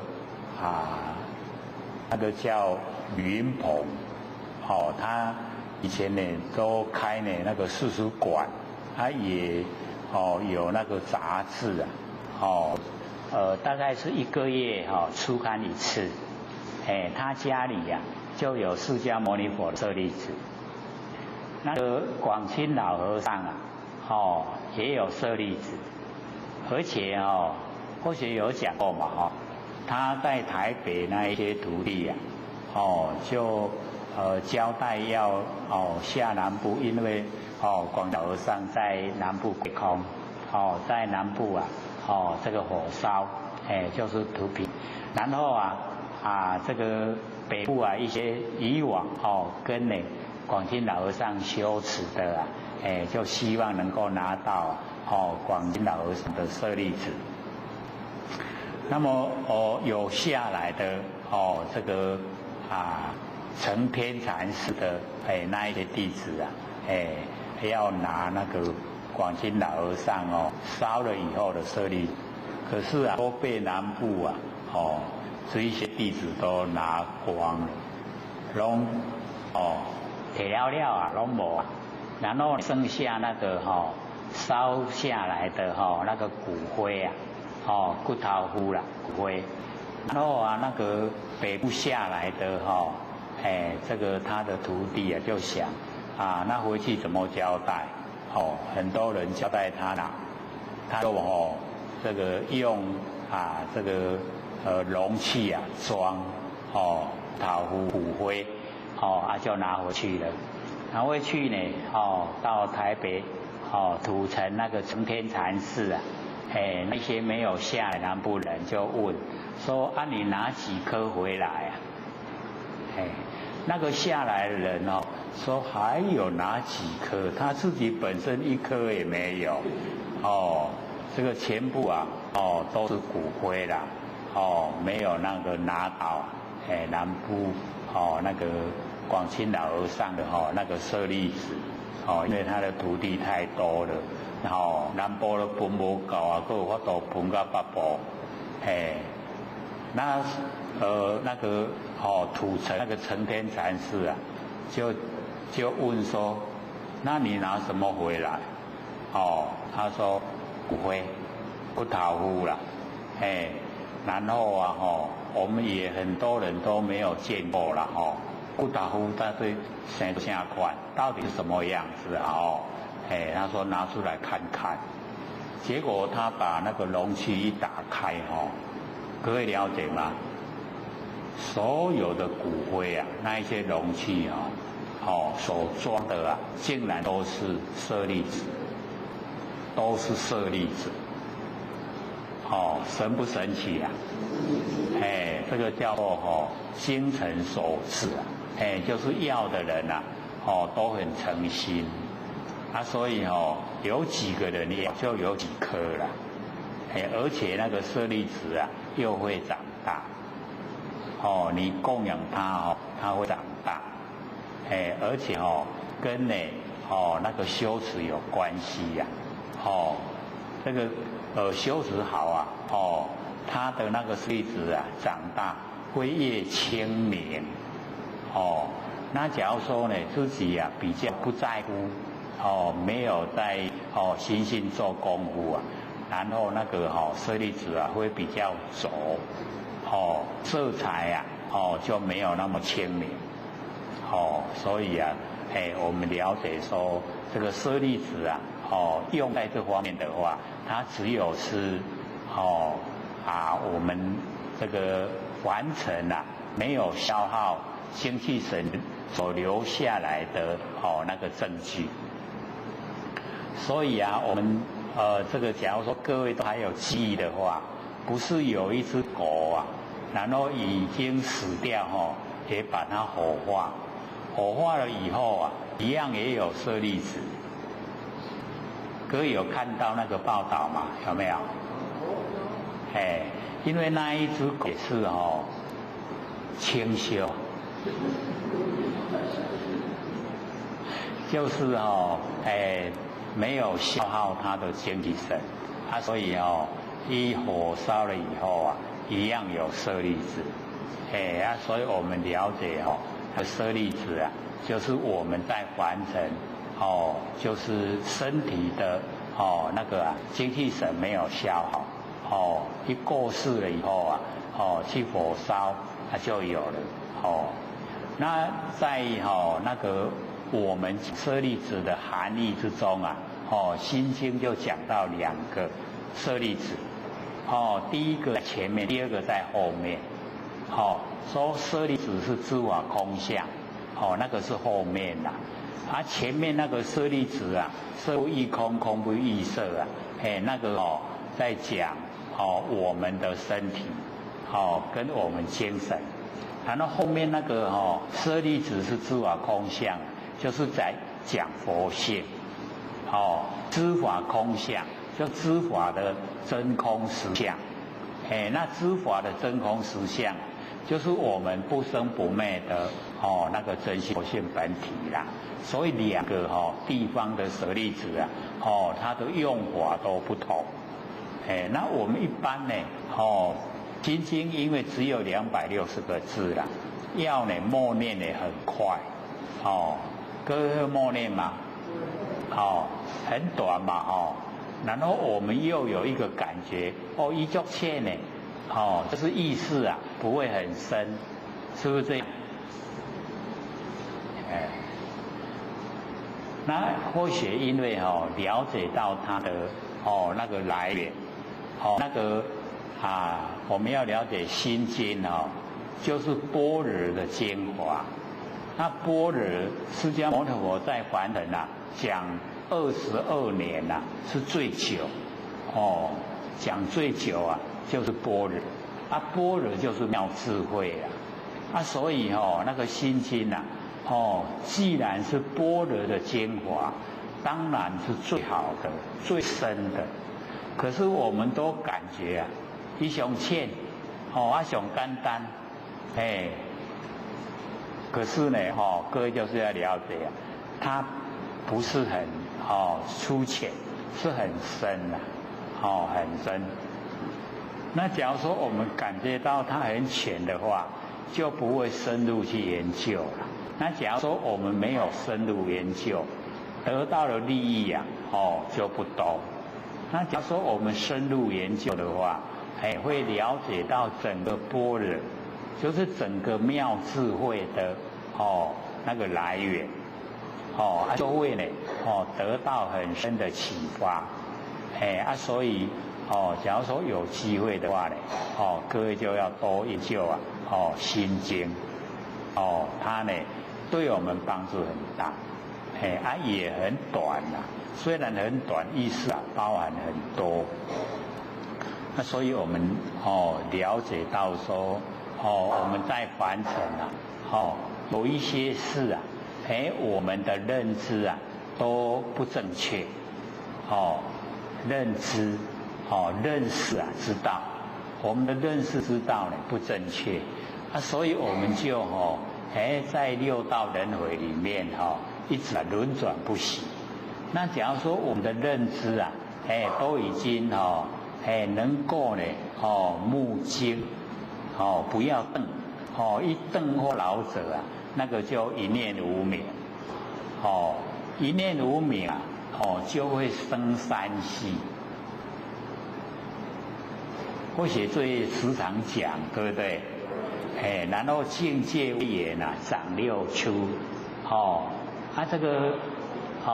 这个瞪目啊，花老，那个呢就是一念无明。一念这个念啊，起心动念，所以因为啊起心动念啊，就叫业。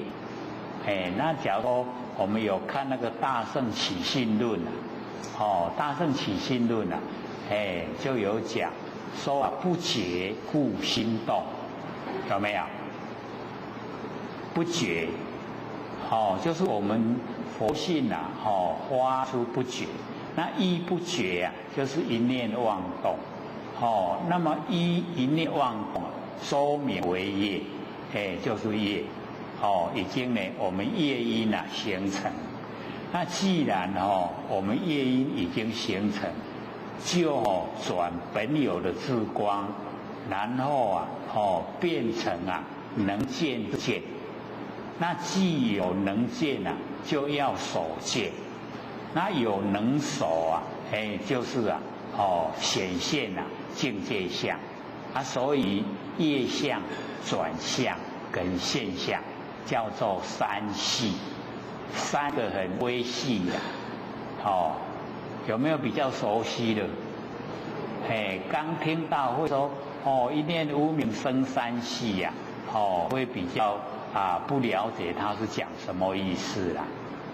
那我们听久了，也都会详细解说，就了解说，原来我们落入凡尘啊，就是因为一念无明，然后啊，业因形成，然后我们要看我们自己的业啊，那个啊，叫做能见之见，转本有的智光啊，变成能见之见。那本有的智光没有能守了，可是我们能见之见呢，就有能守的，有能见就有守见，就变成现象，所以业相、转相、现象。那么这个时候啊，三个都是没有形象，都没有，只是酝酿在我们呢这个兴奋之中啊酝酿。然后呢，才产生山河大地。所以山河大地啊，从我们一念妄念而来。所以可能都想象不到，我们一念竟然这么厉害，可以生发山河大地，形成万象万事，整个啊，都有了。我们外在的生活环境啊，都有了。那既然形象都形成，我们众生啊，就出现在这个世界里面。这个时候啊，就境界为眼，然后就长六出啊，6个比较粗的，容易知道的那个内容。各位都还记得呢，里面6出的内容吗？一个呢就是住相，智慧的智啊，就是能够呢认识啊，万物的那个表面，智相。第二个呢就是相续相，第三个呢执取相，执着跟取，舍取舍那个取，执取相。然后呢第4个啊，记名字相。第5个啊，就是取业相。第6个啊，业系苦相。被业绑住了，然后受苦了。就是境界为眼呐。长6出。这个呢，就是我们的那个根源起头，开头。所以因为呢这边有讲灯木花劳，坚木以劳啊。同是菩提灯花劳相，那个菩提啊，我们那个决心，我们的决心呐，就是菩提，然后呢，因为啊，我们这个决心之中啊，有这个灯木花劳，有灯木啊，就是有那个无明，那个无明不觉呀。我们就是要知道，各位浅浅，无明从哪里来？从佛性而来。无明没有因呐，无明无因，没有因。无明的那个动力呀，是从我们的佛性，所以无明之相啊，不离觉性，不离开呢我们的佛性啊，它呢不可坏，非不可坏啊，所以有2边，我们假如说认知的不够啊，那个我们就会这个依无明啊，然后呢落入我们行为，那一行为啊就造了业，依业啊各受报。就接受果报，所以我们这个了解到呢，都是我们这个在凡尘没有努力研究心理心法。那假如说我们能够研究心理心法，我们就了解到说，这个无明跟这个佛性呢，就好像那个佛曾经做比喻的，都好像大海水。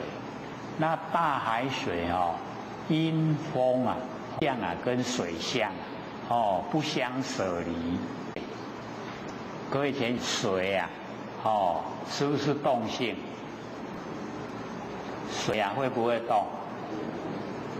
会水的本身它不会动那因风骤灭。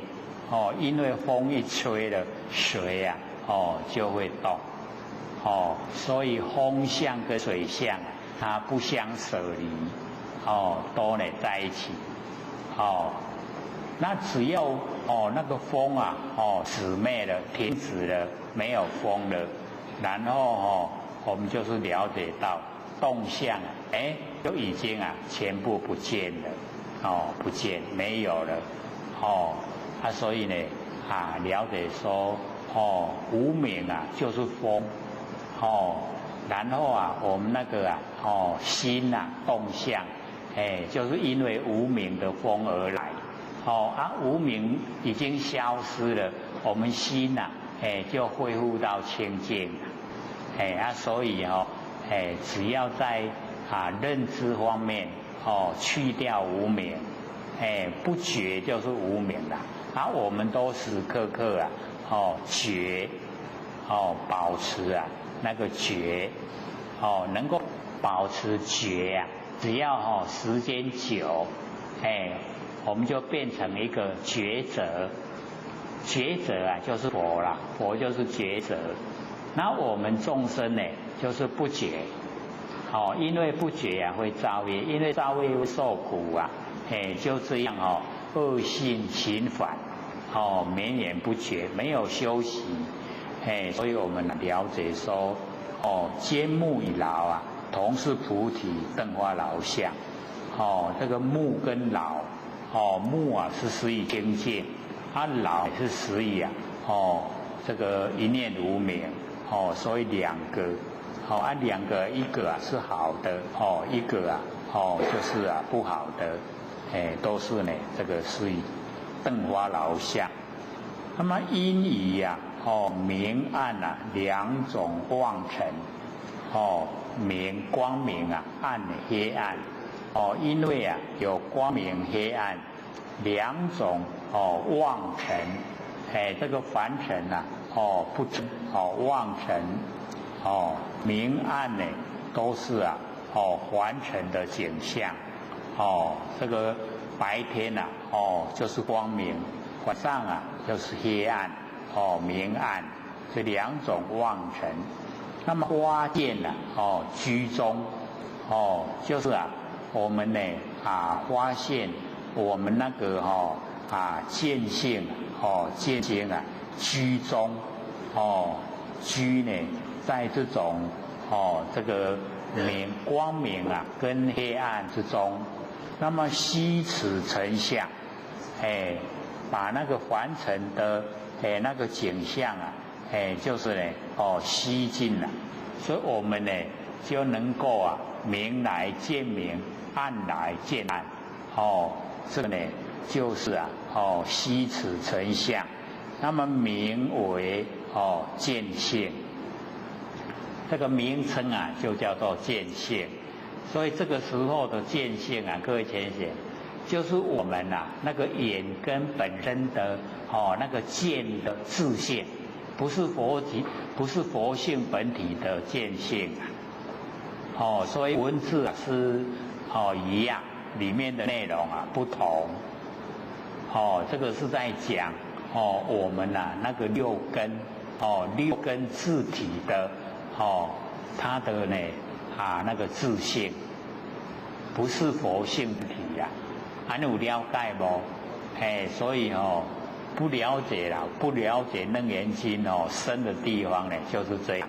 文字有时候看起来都相同，可是它意思却都不一样这样才不容易研究透彻因为看起来的文字没有差别，可是意思就有差别我们看到见性我们有一天不是有特地讲明心见性吗？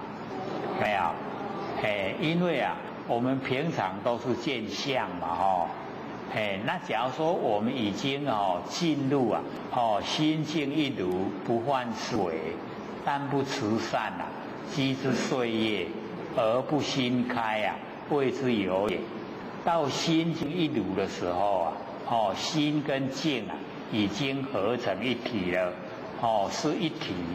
那么这个时候我们所见的就不是相，而是性所以见性那各位当时呢也都能够了解，我们见到什么相都是见性，因为有性才能够现相所以见相就是见性。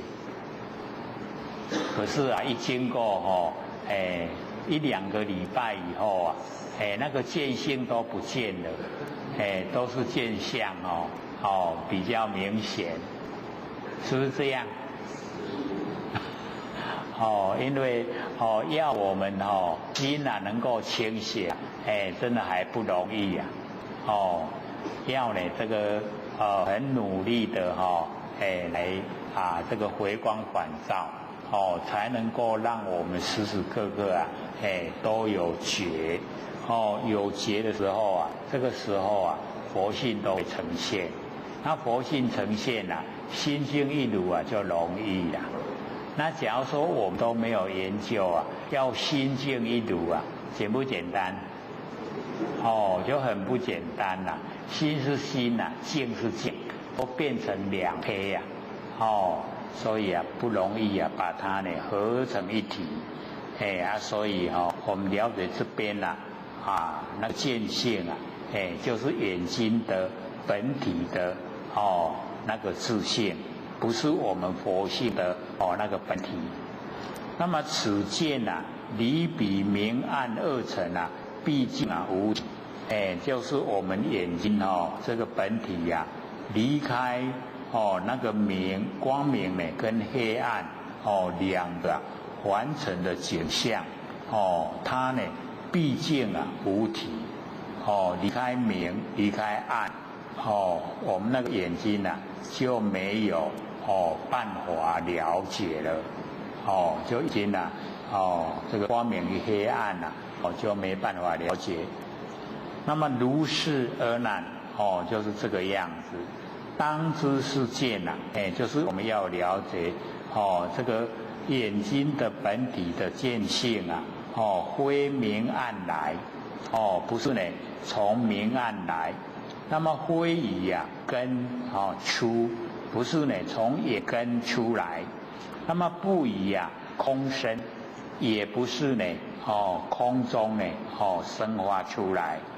所以用三个角度来讲，一个呢明暗，一个根一个空三个。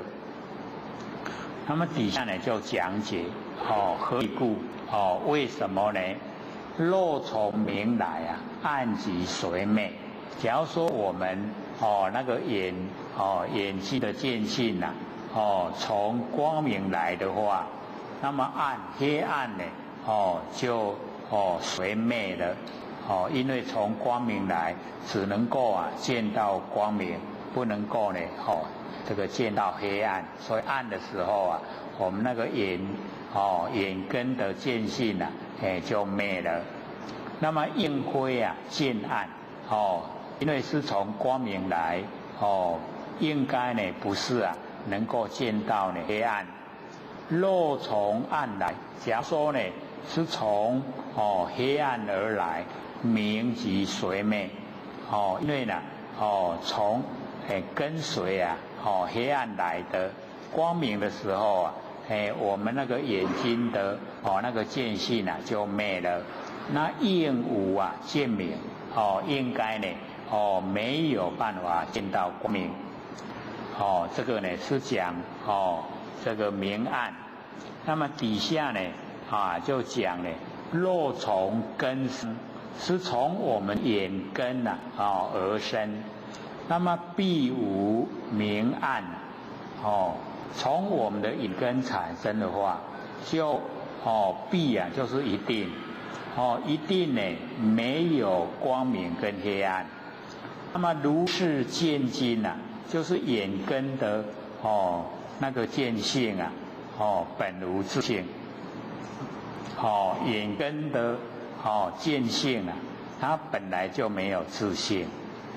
可是我们现在都训练不但是眼根耳朵鼻子嘴巴身体跟意念，我们都让它主宰我们这个言行动作都从六根来主宰那我们修道就是要把这个六根能够让它呢退位请佛性本体出来主宰对不对？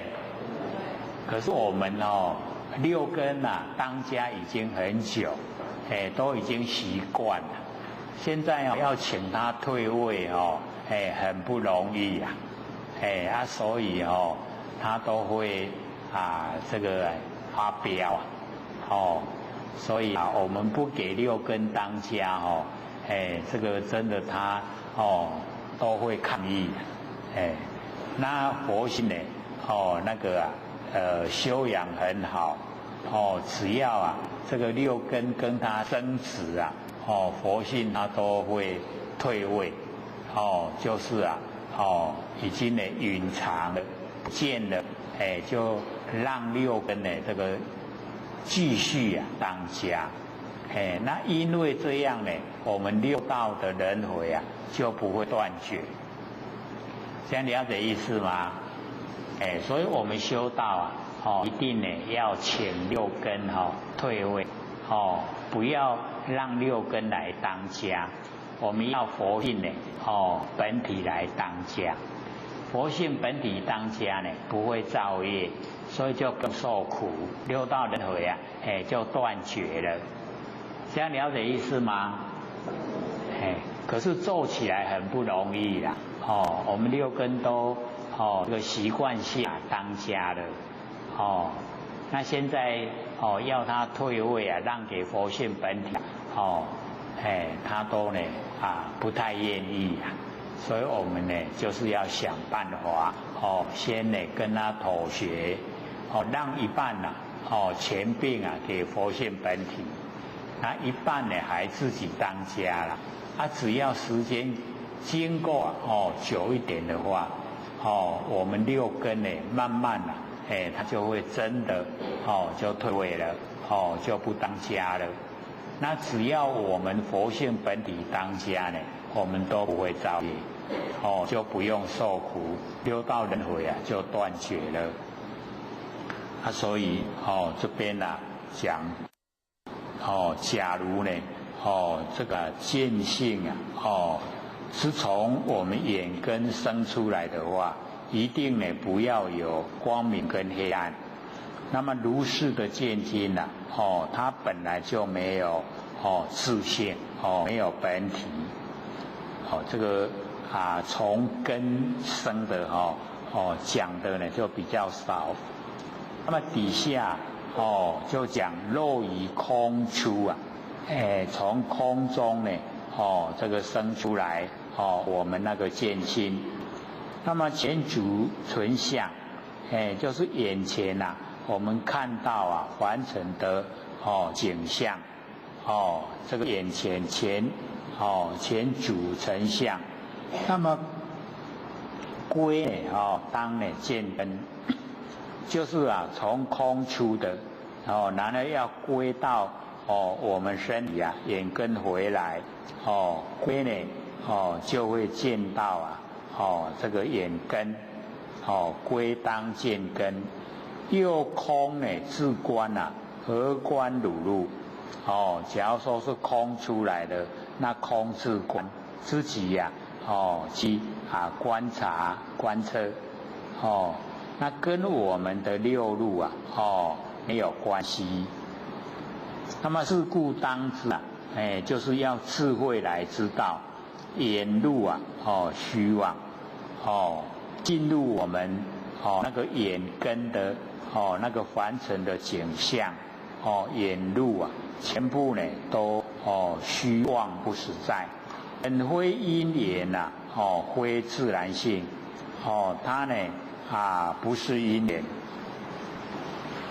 不是因缘所产生也不是自然呈现的，所以这个六路的第一个就是眼根。那我的翻过来有小字的这个解说，前因众生离眼心，就是前面所研究的众生已经呢离开呢那个眼心，眼心呢就是识心我们认识的心，认识的心就是眼心，然后呢不见真心，然后释迦牟尼佛乃就根中止性，在我们六根之中呢指点我们呢不生不灭的佛性，令示真心，让我们认识我们的真心。各位都认识真心了没有？怎么认识的？对，就是万缘放下呢，一念不生，哦，我们万念放下，一念不生呢，那个啊，就是认识真心的最好的方法，哦，最快、最方便，哦，就是万念放下，哦，万言呢，哦，各位就是要了解到，哦，都是妄，不真呐，妄尽啊，真才会显，所以万言一放下了，哦，真心啊就呈现。哦，所以佛要我们认识啊，我们的真心。那么今已领悟啊，哦，真心，现在已经领悟了哦，我们的真心佛性。那上执六根，假如说我们还执着的六根啊，哦，没有哦体相，就是六根呢，它另外有它的哦本体，它的形象，未融性啊。还没有把六根融成啊，我们不生不灭的哦心佛性，所以啊，更令啊悉知六路啊无自体相，哦，所以释迦牟尼佛呢，哦用这个讲解啊，哦就是六路，我们的六根呢进入六尘，哦那六根没有自体呀。哦，没有自相，哦，没有自体相，哎，所以我们要了解它都是呢，哦，借我们这个佛性本体呀，然后发挥，然后我们的佛性本体呀，也借着六根呈现我们那个真心的状态。所以击破其离尘无体，就是那个离尘无体之妄的那个六路都全部破此击破。那么虽说见性乃根中即止之自体，所以在讲这个见性是我们眼根之中已经局限眼根的那个执着执着眼睛的本体所以我们要了解到我们眼睛是借我们佛用的它没有本体。那假如说我们已经把眼睛已经执着有本体的话，那一定都是六道轮回了因为已经离开真理，非离言扩周之见性。所以我们之前各位就假如说有看那个如是我闻有没有看？我们那个时候有讲这个脱根脱尘离身离境，那个脱根脱尘离身离境，就是扩周之见性。所以我们这边的文字就是我们要了解到它的意思扩就是整个我们佛性的活动空间已经离开眼根了，就是离身了脱根脱尘离身离境，有印象吗？假如说要更详细的话，我们回去就可以把如是我闻又拿来看里面就有详细说那我们会了解比较透彻了解透彻以后那个进入真理进入佛性本体就越容易所以我们了解到说这个小的解说是让我们更深入了解。那么前面显是性就是不生不灭的那个佛性本体，而此破相这个呢就是破除这个形象，更深究之更要深深的来研究了解。那么此是这样亦欲取离相即妙真如性耳。破相就是离相，只要离相呢就是妙真如性。所以我们那个眼根眼根呢，我们认为它有这个见性的话，那就是眼根的自体。那么这就已经呢住在眼根这个形象。那假如说我们已经破除眼根的这个形象就已经离开眼根了。那么离开眼根就变成妙真如性。我们那个眼根的见性就变妙真如性。这样了解意思吗？假如说这个心不在这边没有努力的听一定会转迷糊，让夹做会全不知道讲什么内容了所以这个都很微细因为它变化了各位就要了解到这个了忘即真问题都是出在这里。我们透彻了解它会变成真这样了解吗？我就知影无法度回答，都无了解妄怎么会变成真？妄就是妄所以就讲是认知的问题，认识跟知道。那怎么妄会变真呢？因为我们要了解有性必现象，知道吗？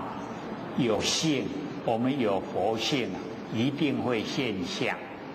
那现象各位万象显现都是佛性所以我们开头的时候开始就是要先认识相由何而来，怎么来的然后相如何变化，全部呢都要了解所以开头就是要先破相先离相我们讲说离相名佛，有没有？离开相就没有烦恼了，对不对？所以我们就是要了解离相就是佛。可是我们过来这个地方呢竟然就是要融相，把相整个融化，然后入性，融相融化形象，进入佛性，这样会吗？有全部都正在酝酿，都等在想所以不容易也就是这样开始的时候不能就讲这个所有的形象都是真心佛性那样的时候我们就不容易破相跟离相。没有破相离相到后来就没有办法了忘即真，了解透彻了解妄。那所有的妄，因为妄都没有这个本体，它没有自体那它所依赖的都是觉性，都是我们不生不灭的真心佛性所以既然都是不生不灭的真心佛性那已经把妄所有的妄都归入真的范围所以了妄就即真。这样有没有了解的所以当时呢或许那个时候就讲说我们假如说对一个古董哦，古董很贵啦，哦，那个哦一个花瓶啊，哦普通的花瓶，就要10万块。那我们一看起来哦，好像没有那个价值，哦，没那个价值，哦，没有那个价值。可是我们深入的研究啊，哦，它的年代已经呢经过哦有1、2千年，哦，那剩下在凡尘啊，哦，就只有哦唯一一只啊，剩一支尔，迄花瓶剩一支尔。所以一支要卖10万啊，哦，然后啊，慢慢的去了解它当时那个啊，在烧的时候的那一些过程，以及啊，在花瓶外面所那个绘画绘出来的细细的观察以后啊，就会觉得它确实啊有那个价值。就是10万块一支花瓶，或者是在讲那个陈前人啊陈大姑啊，他的佛堂里面一支花瓶啊，那一支啦，那一支花瓶啊，竟然有10万块。然后我们了解到以后啊，就会产生这个很喜欢那一支花瓶。各位前人很喜欢啊，是不是心？那请问啊，什么心？欢喜心，很放心。我们要了解到这个心啊，就是识心。认识的心呐，因为它的那个价值为什么会形成那么有价值？就是因为啊那个年代已经很久，而且又在凡尘只有剩下那一只，你要找一对，要搁再找一支同款的拢无，那只要再找到一只的话，它价格就可以降低啦。那唯一的话那越久的话价格会越高，结果啊，各位先生，有一天呐那个三才，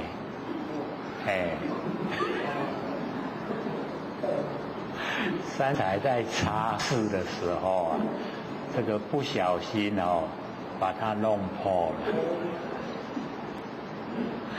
一下子哇，那3个三才脸色大变，这下去啊，这个10万的呢，又没有第2只怎么去找都找不回来，赶快去买那个圣煎呐，圣煎知道吗？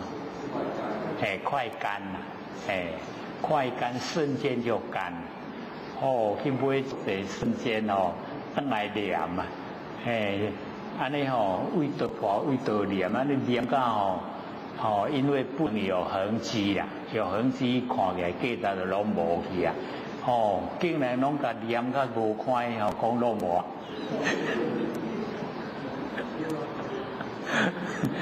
那各位先生，我们已经知道他已经有弄破了，对不对？这个说要我们去买，我们愿不愿意？就不愿意了，对不对？虽然有那么大的价值啊，有那么难得，凡尘只有一只啊，可是已经丧失它真正的价值了，破去啊嘛，咱知影拢无爱啊。那请问，我们还没有知道它呢有破的之前，那个心啊，很喜欢的心啊，跑去哪里？不见了，对不对？所以我们就要知道说那个认识啊，我们认识就是很重要，所以啊，已经知道他打破了，哇，无爱啊，无爱啊，赏我嘛不爱啊，不要说他哦这个哦一次10万啊，赏我嘛不爱哦，再怎么去哦去想去看哦，都知道他已经破了哦，所以虽然外表看不出来，毕竟啊他已经真的是已经哦打破了所以我们了解说那个心啊认识的心啊整个都起变化所以叫做这个我们那个四心啊无体，那四心也就叫妄心妄心没有体啦不像我们真心你用它它在，你不用它它也在，它全部都不会变化。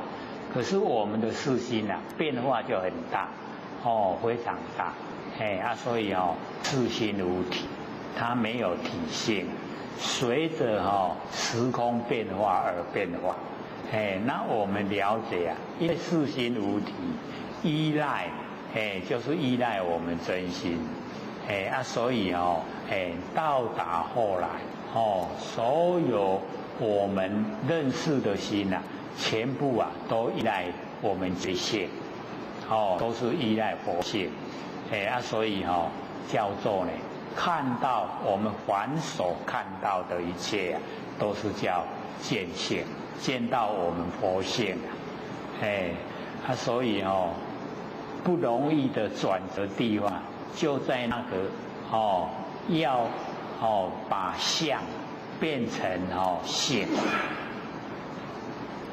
那把相把那个凡尘的所有形象都变成佛性第一个就要了解到所有的万象都从佛性真空所生发，为咱的不性不生不灭不生不灭的佛性它所生发万象都是从佛性生发既然呢都是佛性生发，我们看到万象是不是到佛性所以叫做见性，见到佛性这样有没有比较了解的跟那一天我们有讲明心见性把它融合起来就是了解到说原来我们见性就是已经不住相，已经了解到真理，了解到我们不生不灭佛性本体真空能够生出妙容那既然万象都是我们真空佛性所生发，那我们看到万象就是看到佛性，所以叫见性那假如说我们没有了解不知道这个状况那我们看到形象一定是住相，那住相的时候我们就没办法讲见性了，就讲见相。所以我们在生活之中见相多呢还是见性多？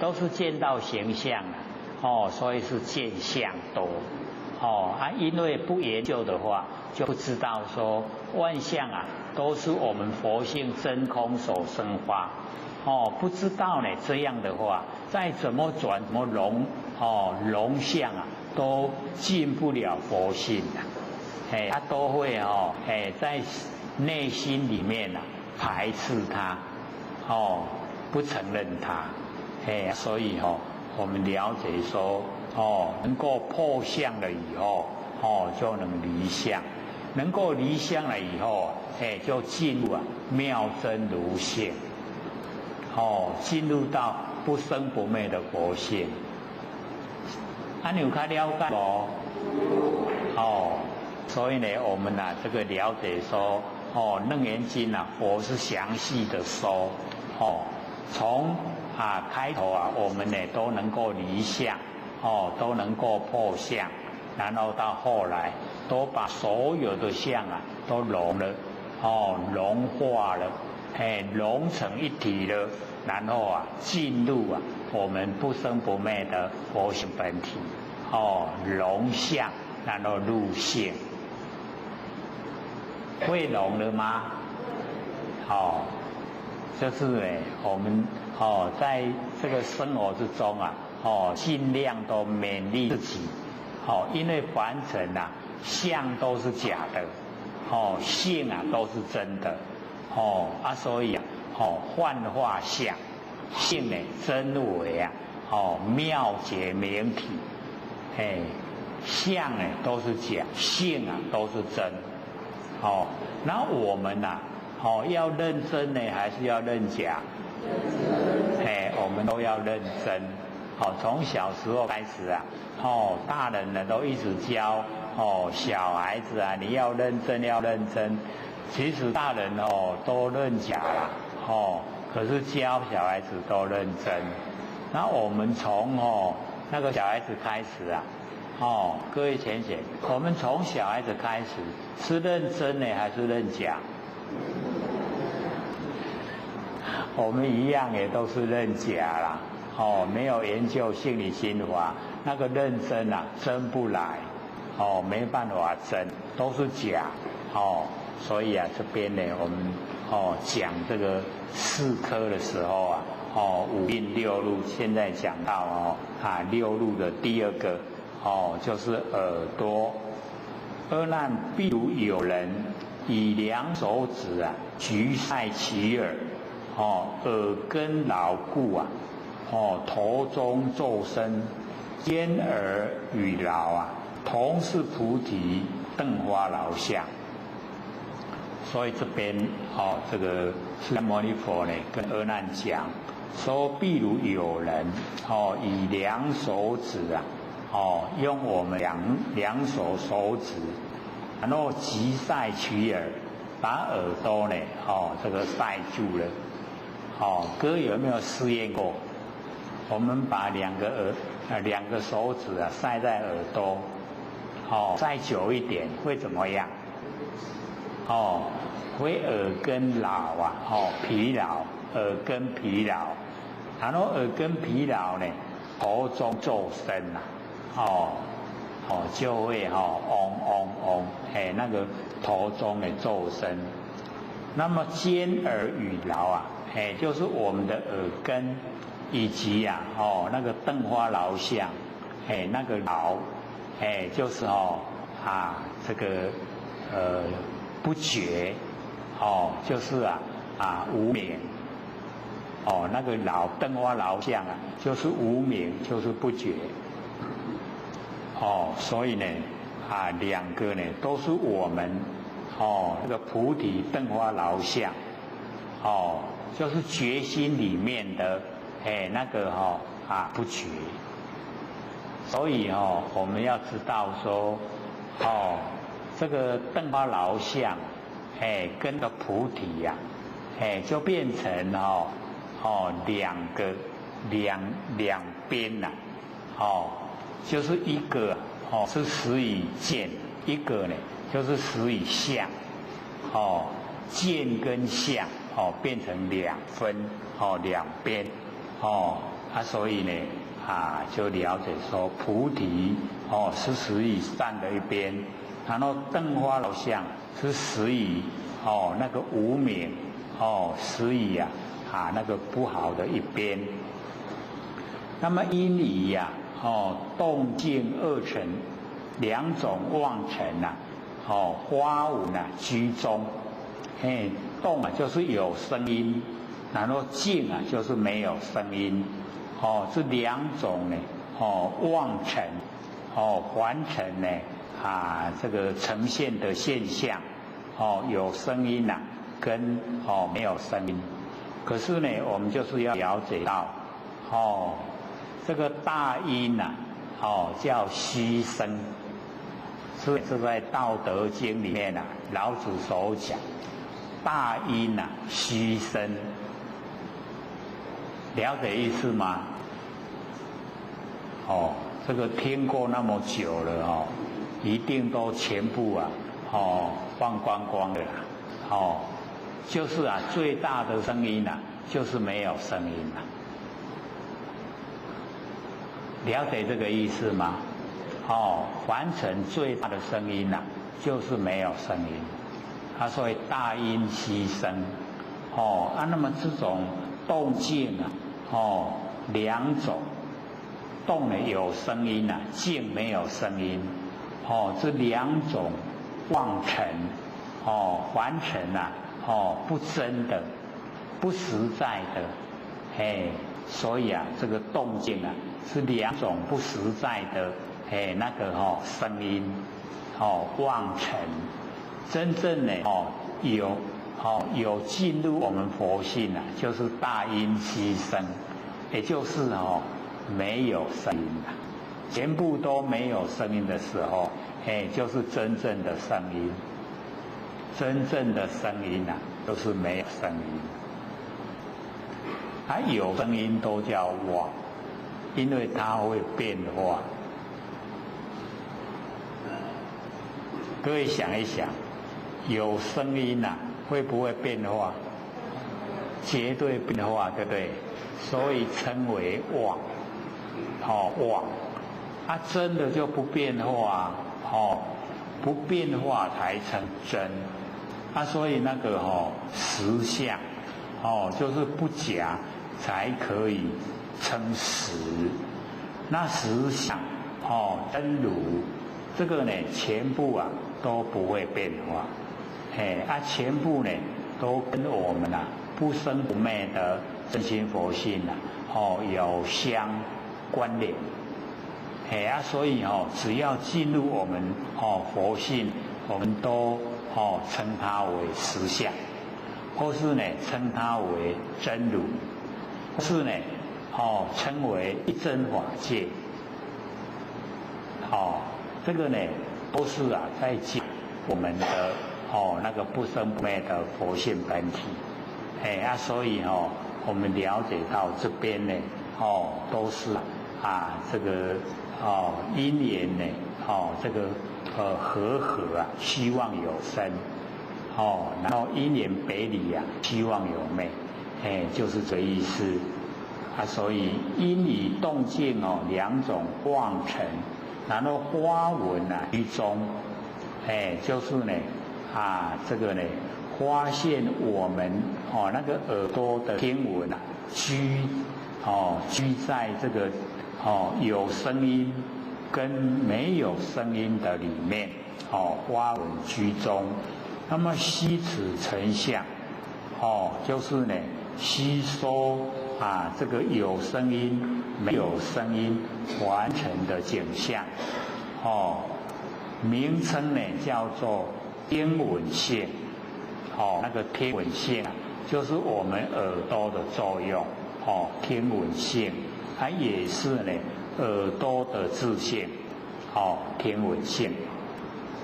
那么此闻离彼动静二尘，毕竟无体，就是这个听闻性耳朵的听闻性，离开彼，就是呢动静二尘，动有声音，静没有声音，是两种凡尘的景象，毕竟无体，就已经呢没有它的自体，如是阿难，就是跟阿难讲，就是这样，当知呢是闻非动静来，就是我们耳朵的听闻性，不是呢从动静来，非以根出，不以空生，所以我们了解说，我们那个耳朵的听闻性，不是呢动静来，动有声音，静没有声音，听闻性不是从有声音没有声音来，也不是呢从耳根出来，它不以空生，也不是呢空中产生，那底下就解说原因，说何以故？为什么呢？若从静来，假如说从静，就是没有声音，那么动即啊随灭，哦，因为天文性啊是从静来，那有动的时候啊，那个天文性啊就灭了，应灰啊稳动，应该没有听到呢那个动，就是听到有声音，那么底下呢反过来，若从动来，是从呢有声音来，静即啊随灭，因为啊天文性随着声音来，静的时候啊，就已经灭了，应无啊觉静，应该没有听到那个静悄悄的，没有了解到呢这个静悄悄的，那么若从根生，假如说是从耳根呢，这个产生啊天文性，必无动静啊，就是一定，必啊就是一定，必无一定没有动静，没有那个声音啊跟静悄悄，如是问题啊本无自性，就是啊我们那个天文性的自体呀，它本来就没有它的自性，它都是依赖不生不灭的我们那个自性佛性。那么若于空出，假如说呢是从空出来，有闻呢成性，就是啊我们那个耳朵的有闻的才会啊成性。那么即非啊虚空，就啊不是虚空，有闻成性啊就不是虚空，又空呢自闻，空假如说自己啊在听闻，那么何关呢如入，那么跟你的耳朵进入啊那个深层的那个境界啊没有关系。那么是故当知啊耳入啊虚妄，本非因缘，非自然性，这个耳入就是耳朵然后呢进入啊那个声闻这个声音那个境界里面，它本来就虚妄不实在，本非因缘，不是因缘呢所产生，非自然性啊，不是自然这个呈现的那个自性，所以这个第二个那个耳根眼耳鼻底下呢这个第三个那个鼻子啦阿难譬如有人急需啊取鼻，就是直直啊甲竖入来甲开竖入来，续啊取鼻，然后呢续就成牢，你若直直鼻甲竖入来，所以鼻中啊闻有冷处，因为进来的都是冷，然后呢呼出去啊都是热，那个胃皮刚出来烧烧啦，输入来拢外口的冷的空气，所以就有那个冷处，接触呢到那个冷空气，那么因处啊分别，因为啊有接触啊，才能够分别通塞呢虚实，通呢就是这个虚，塞就是实，能够呢分别能够了解啊通塞虚实，就是我们那个鼻子啊有没有鼻塞，通塞虚实啊，因为我们接触外面的空气啊，才能够了解。如是乃至啊知香臭气，一直啊到呢知香臭气啊，都是呢跟这个吸收空气一样，兼彼于老，同是菩提呢灯花老相，进入我们的鼻根，以及呢灯木花老，就是根呢跟那个不觉，所以我们了解呢，这个同是这个菩提灯花老相，一个就是觉菩提，一个灯花老相就是一念无明，所以这个觉跟不觉合在一起。那么因于通塞两种妄尘，通，我们那个鼻根有通，或是呢鼻子不通，有鼻塞感冒了鼻塞，塞，通塞，这两种妄尘因为都会变化，完成的景象都会变化，所以称为妄尘。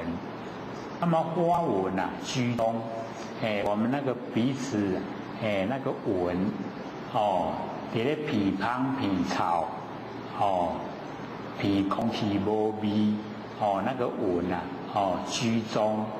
那么吸齿成像，这个呢把那个完成的景象吸进来，了解它是什么味道，是香呢是臭，是没有味道的味道，吸齿成像，名叫做呢嗅闻性，这个名称呢就是嗅闻性，我们鼻子的嗅闻性。那么此闻离彼通塞二尘毕竟无体，我们那个嗅闻性离开通塞二尘，就毕竟无体，就没有了，全部都是空。那么当知是闻，我们呢就是要知道这个嗅闻性非通塞来，非于根出，不以空身，就这个我们嗅闻性不是通塞来，也不是呢从我们鼻根出来，也不是呢从空中产生，何以故？若从空来，塞则妩媚，从通来的话呢，塞的时候那个嗅闻性就没了。那么云何诸塞？为什么呢？会知道这个鼻塞。如因塞有，通则无闻。假如说因为那个嗅闻性是塞的时候有，那通呢就没有嗅闻性。那么云何花明香臭等处？怎么样来发现明了？香臭这一些接触接触到呢这个香臭。若从根生，假如说呢是从鼻根产生，必无通塞，一定呢不要呢有通塞。那么如是嗅闻机闻机本无自性，本来呢就没有自性。那么若从空出是闻自当呢回嗅如彼，这个嗅闻性呢就是回过头来嗅闻来闻我们自己的那个鼻子。那么空自有闻何观汝入？空自己它有闻的话，那么观你的那个六路里面的鼻子鼻路香臭气有什么关系？已经呢无关了。那么是故当知鼻路虚妄，本非因缘非自然性。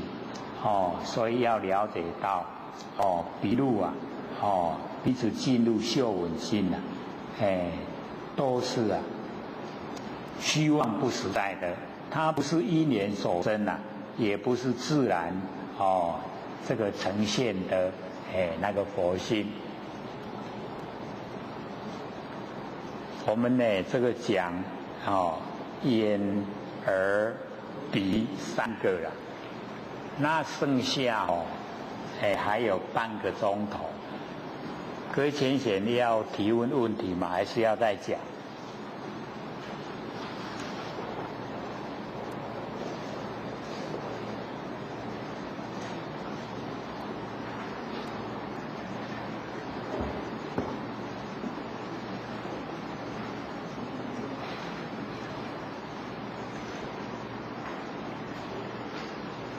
因为这一些4科啊，5阴6路12至18界，全部相望性真。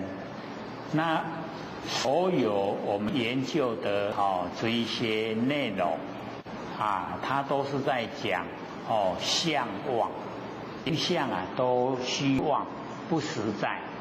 可是那个性都是如来藏，妙真如性。所以我们要把握这原则。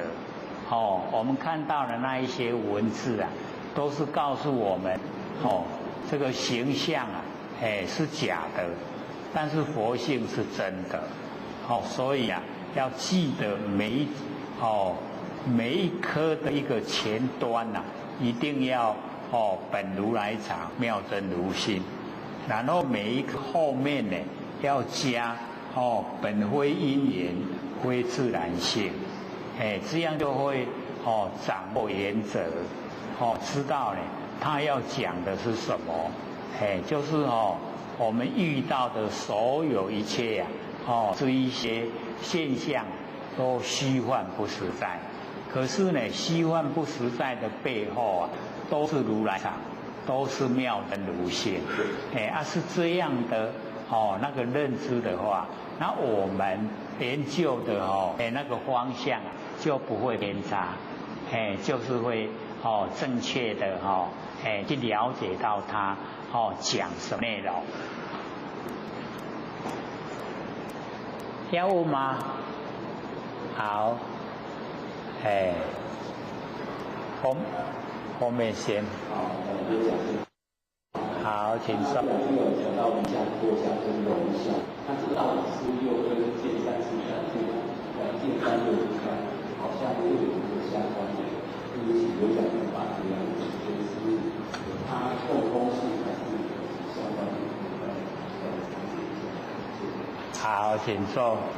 对我们呢以往都时常听到说见山是山见水是水。这个是刚开始入手修持的时候，然后呢努力的就变成了见山不是山，然后见水不是水，这个是第2个阶段，然后到达第3个阶段，见山还是山见水还是水，这个文字都没有变化，它变化就是心境。第一个呢，见山是山见水是水，那个就是整个我们注意力心神都在现象，就像我们现在到处去观光，去看景象，都被景象吸引，所以那个时候见山呢是山，见水是水，就是全部都在相的上面。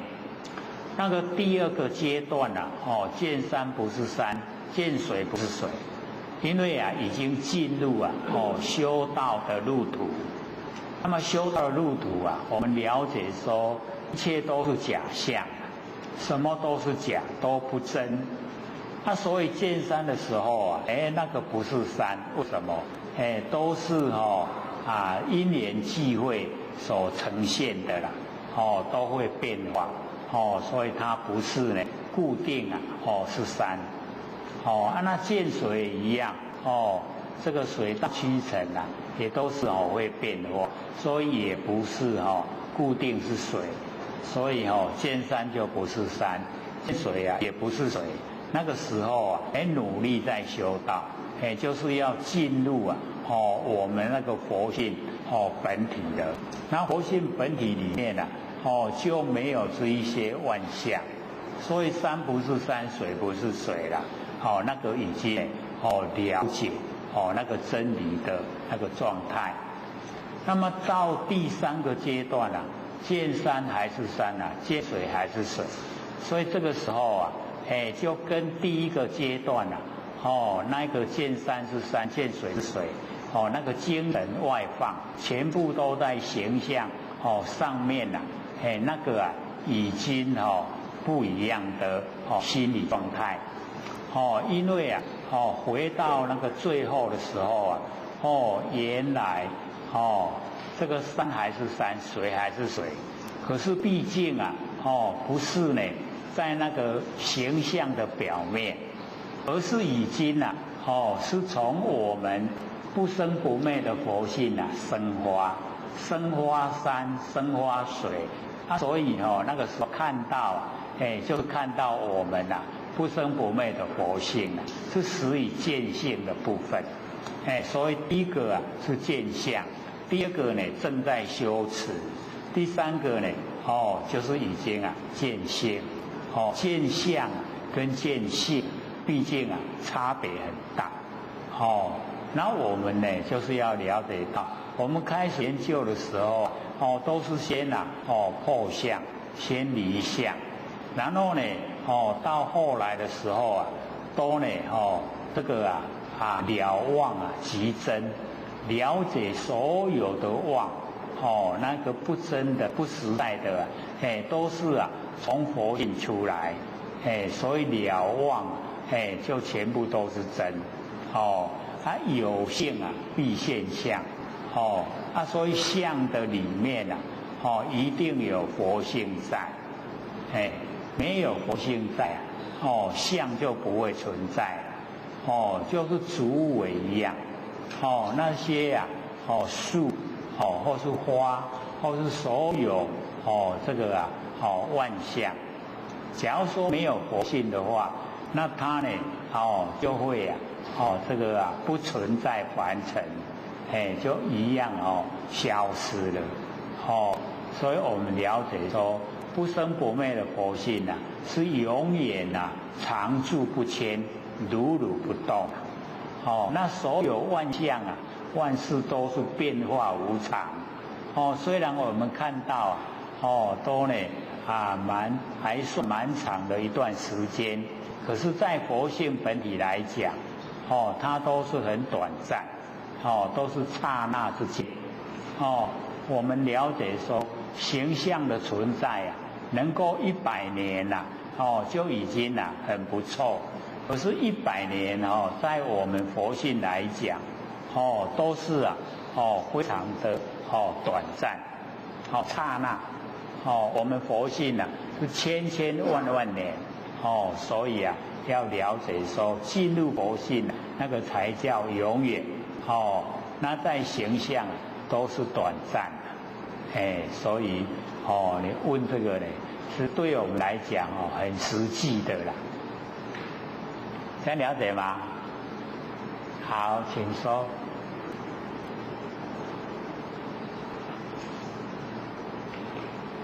我想思考，或许有2个问题就是我们常说诸法因缘生但是我们看这些努力最后看佛跟我们说本非因非自然性，那这2句话好像怎么样一个道理上的区别那第2个问题有老师曾经说过，都是见缘生即是见，都是见法即是见，那是不是这个应用在这些6个领域来看看？谢谢。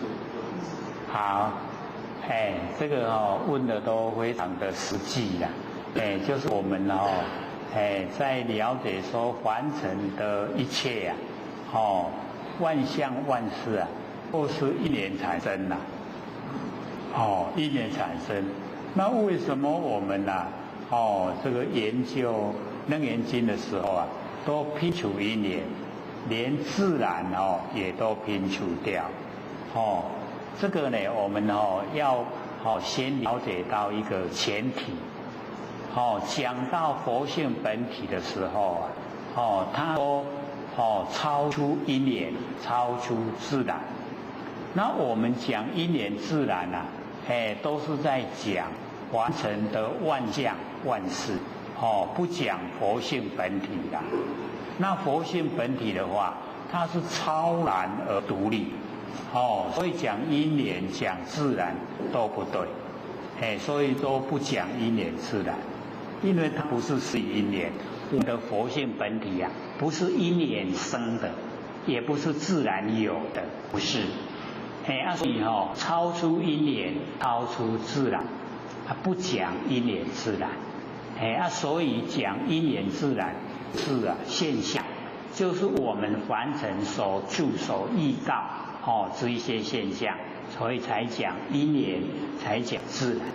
我们先呢把这个前提确立。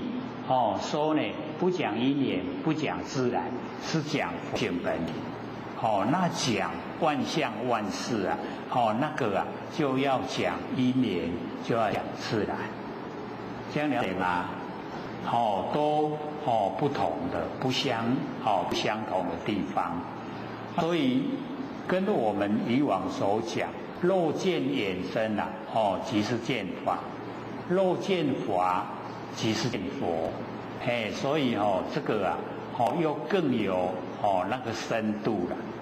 肉见衍生，假如说你见到因缘所产生了，就是已经见法，这个就是已经站在我们佛性本体的角度来看凡尘的万象万事。那因为我们见到衍生啊，就是已经见到法。那见到法为什么会成佛？就是因为有法可以修，所以才会成佛。那成了佛以后又说法给身来修，所以佛法身它是一体的。所以我们讲肉见衍生即是见法；肉见法即是见佛，它都是有相关联。所以我们了解到说，研究的话就是要深入，要透彻，深入透彻这样就不会走偏，都是正确的道路。所以这个楞严经有比较深一点，因为它开头就讲这个本如来藏，妙真如性。就是讲佛性本体了，然后后面呢，就讲本非因缘，非自然性，就是讲佛性本体。佛性本体我们就是了解超越因缘，超越自然。那中间的部分都是那个因缘，我们一看都是因缘性。那么因缘性都是虚幻不实在，都是假的啦，都变化，变化无常。然后要我们了解说凡尘的变化无常我们是呢生活之中都遇到。那我们遇到的时候因为我们了解到佛性本体很超越所以在遇到这个凡尘的这一些无常变化，我们就不容易住相，不会住相我们就没有烦恼。没有烦恼过生活就会过得很如意，很快乐，就好像天堂一样。所以我们了解说，佛在讲的这一些目的就是要我们了解说凡尘这个因缘产生万象万事。可是佛性它产生这个所有的万象万事都是从佛性本体所生发，从佛性的真空所生发的妙有。那对这一些妙有它的无常变化，我们就要了解。既然都是无常变化，我们所遭遇的也都是变化无常啊，所以不要把它当成真。我们把它当成真我们就有那一种取舍的那个动作。啊，我们既然有取舍就要了解到就是已经造了业。那造了业我们就要接受果报。有善有恶啦，所以果报也一样，有福报呢，有恶报，都是要接受果报，那都是假的。我们在假的里面把它当真，才会呢造业，才会接受果报。那假如说我们已经都认识透彻了，都是假的，各位浅显会造业吗？会烦恼吗？不会了啦。所以要我们研究就是要知道凡事都是假的，变化无常。纵然你所遭遇的所有事情也都是假的，也都是眼即则生眼看就灭了。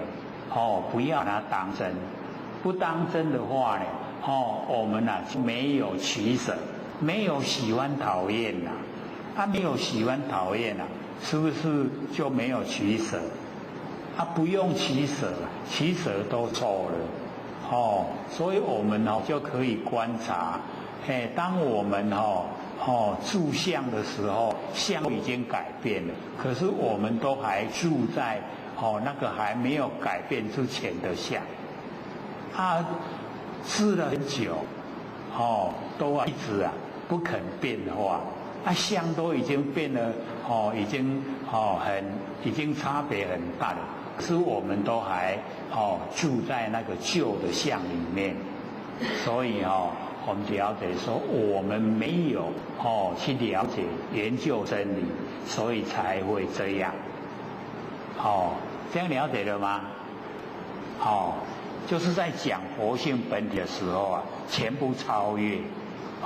讲现象的时候那个就是因缘所生，因缘所生自然现那个都是我们面对的一些妄不真假象、虚象、幻象。所以我们研究才会知道我们遇到的凡尘事都是假的都是假的。所以不要你看我们要跟人家争执是不是很不值得？假的变化你跟他执着，那是你的观念已经定型了，才会固执的是认为这样才跟人家一直执着才呢会闹得这个脸红脖子粗。很不值得。还有10分钟，还有问题吗？嗨。这边美国新鲜有几个问题想要交流感谢。好，请说。有人认为，如果胎儿还没不会呼吸或没形成的时候，也许在这时候把它做胎了，不犯事发生，也不会有因果。例如才怀孕1个月，对吗？这个不正确啦，所以我们要了解到这个既然他已经来投胎了，就是跟你有缘跟你有缘呢他才会来投胎，不是呢要来还债就是要来讨债。有缘才会结成一家人。所以既然他来了，你就是要欢喜心去接受他。咱现在拢假熬啦，去堕胎给提掉，那个就叫不负责任逃避现实。孩子要来了，一出生了以后你都会想说整个都老了，都是要照顾孩子很忙然后都是做不了主了都被生活这个操劳。所以我要了解既然他有那个因缘来投胎了，已经怀孕了，就不能拿掉。那个拿掉那个就变成怎么样？他已经来了啊，要知道说中阴身啊，投胎，他已经来了，你现在把它拿掉，你要去躲，他就没地方去了。所以这个释迦牟尼有告诉我们晚上没事不要出门。为什么？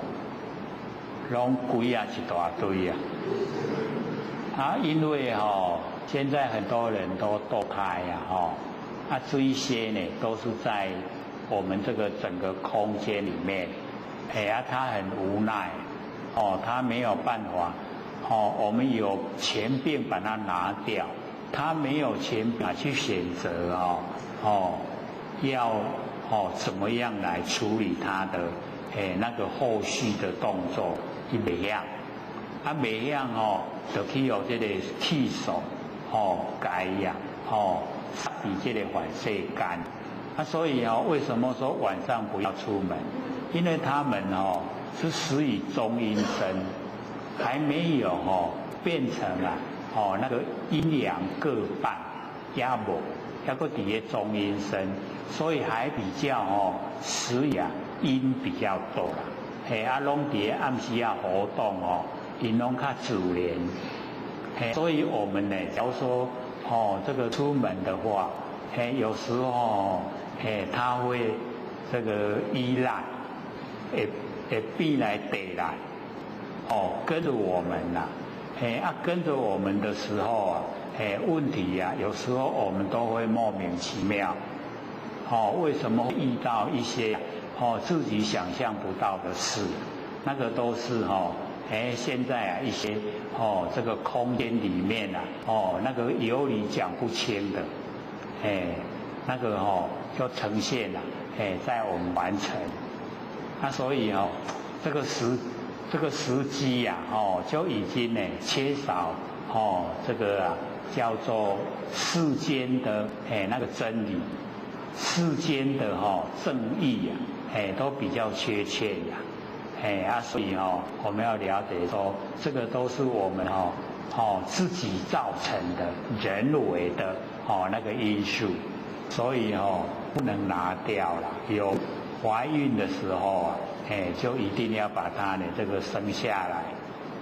还有那个问题说，如果怀孕是因为女生受人强暴了，而不是自己能控制的，把它做了，不算自杀生，也会有因果，不管怀孕了多久，是吗？这个一定一直在逃避，所以要了解到这个遭遇到被强暴，那个也都是类似的那个因果所呈现的。为什么会是你被人家暴了？一定有它原因啦。那原因不是这一生这一世，那近因就是我们有女生假如说你不自爱，出门的时候穿得很清凉，然后呢这个走路没有选择人多的地方选择偏僻让人容易起心动念那个都自己不小心，那一定都是有原因有近因，然后才呈现。它呈现以后有的我们就看一直要求孩子一直打那个什么剂都不会怀孕你被强暴了竟然一下子怀孕，那可能那一个要来跟你的那一个婴儿不知道等多久很难得有机会他就赶快投胎所以你就不管如何了，它也是一个生命既然都怀孕了，你就把它生下来假如说生下来不愿意跟他在一起的话，你就可以生下来以后再想办法送给慈善机构让其认养这样也可以。不能我们有那个权柄把那个婴儿又杀死掉了。好。还有一个说，如果说它是有因果，那在什么时候婴儿算是有生命？婴儿我们要了解到，怀孕啊，她来投胎的时候就已经有了。因为那个阿赖耶识啊，第八世啊，他是气候来先啊，做主翁。死的时候啊，他最慢离开身体；来的时候啊，他最早投胎了。投胎呢，他就来了。就来了，那个时候啊，就已经形成了一个新生命。所以我们了解说，能够怀孕的时候啊，那个生命啊就已经形成。所以呢，我们要到说那个啊，就是已经啊，要到这个地方来。要到这个地方来都很容易啦。为什么？因为啊，那个释迦牟尼佛就讲，一丝人生呢，万劫难复啊。已经呢，失掉人的身体啊，万劫非常长的时间啊，都没有办法恢复啊人的身体。那既然他要来投胎，中阴身啊来投胎，就表示呢，他已经啊有人的身体了，所以很高兴，很高兴呢，一来投胎了，你竟然又把他给杀掉了，那他是很伤心的。那这时候啊，他要再去投胎的话，就啊要了解到不是那么容易了，因为那个开始来投胎啊，他是有经过那个阎罗第10殿。那个经过喝了孟婆汤以后，孟婆装的那个忘魂汤以后再出来，他出来以后他又没有犯罪啊，他不会再进入那个地狱，他没有进入地狱啊，他就在凡尘游荡，所以我们晚上啊，为什么说少吃气啊？这个东晃西晃。就是因为啊不被这一些这个缠上了。还有吗？好，请说。有事请问在佛书里面有记载有四个罪很重，他必定要下地狱。其中有一项就是堕胎必下地狱，在佛经上有记载，为什么会这么重？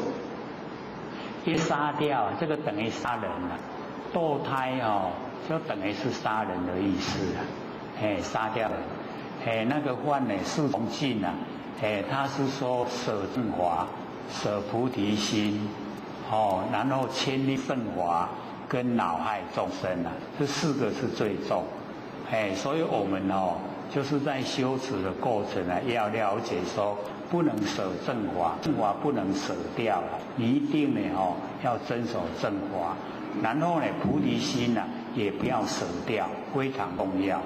然后呢，第3个啊，千令圣法，就是你知道的法很好，可是你都把它掩盖，你都不向人家讲，那个叫千令圣法。那恼害众生啊，就是你去害众生，暗中害众生，那个叫4重尽，最大的罪过。所以我们就是了解到，那个堕胎啊，就是杀害生命，等于是杀人啊。这个生死大权啊，在你的手上，你把它杀掉，那个等于杀人了。还有1分钟，还有吗？好，请说。好，请说。灯花老公祝福，灯花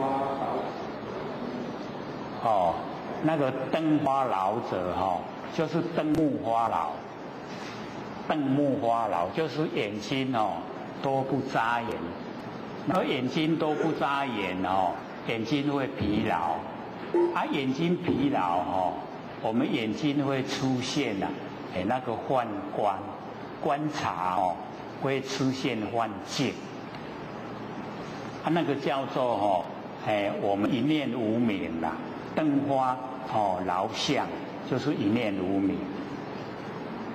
我们一念无明跟那菩提呀，它是两个，没有菩提就没有一念无明，所以它两个是合在一起呀。所以我们要了解说，我们一念无明的由来，就是从菩提，就是从我们的觉心，知觉的心生发的。所以我们呢就是尽量时时刻刻能够回光返照，能够呢了解到自己这个心到底在想什么，这个很重要了。因为不知道自己的心想什么，就是不觉，不觉就是无明了，无明才会一念妄动。下课。各位讲师、各位坛子、各位天姐，大家好。不学三道天师德、千千大德，以及呢感谢各千贤给获取机会学讲。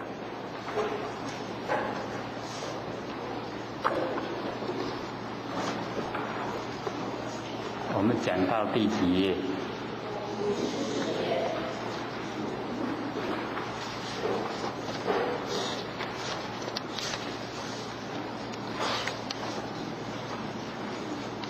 ？51吗？54啊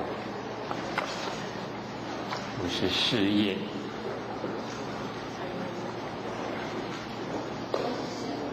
刚好到一半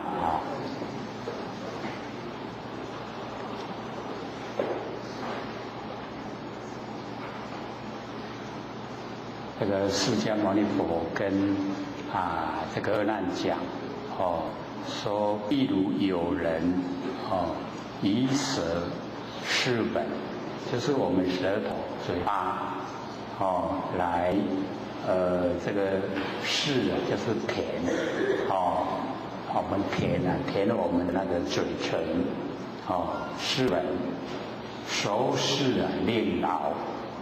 假如说那个熟视就是久试的久一点。令老，让我们那个舌头疲劳。那么其人肉病，假如说我们这个人生病了，则有苦味那无病之人，没有病的话，是唯有甜处，有一点点甜。各位曾经试验过吗？用我们的舌头来舔我们的嘴唇，有没有？有。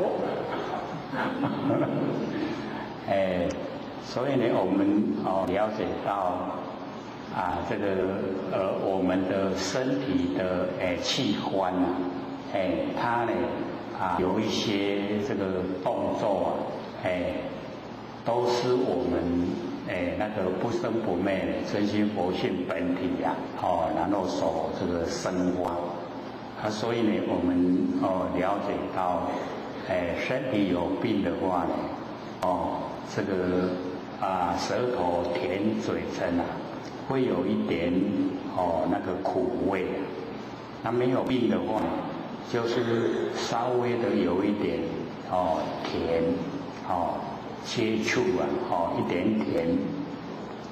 那么有甜与苦显此舌根，就是显现我们那个舌根不动之时，舌根呢不动的时候那个淡性常在，那个淡淡的那个都常在。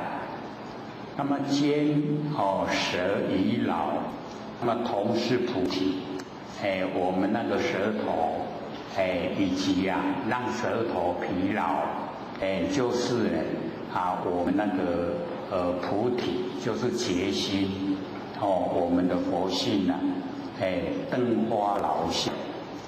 所以呢，我们这个上个礼拜有前些都问问那个灯花劳相，那个灯花呢，就是啊灯木花老。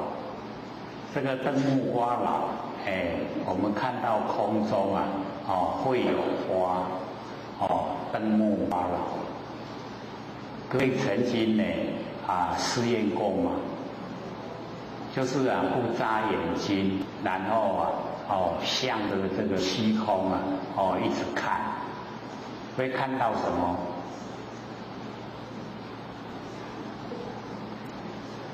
大概因为每一个人看到都不一样，那大概呢会看到好像那个戏剧，很大的戏剧，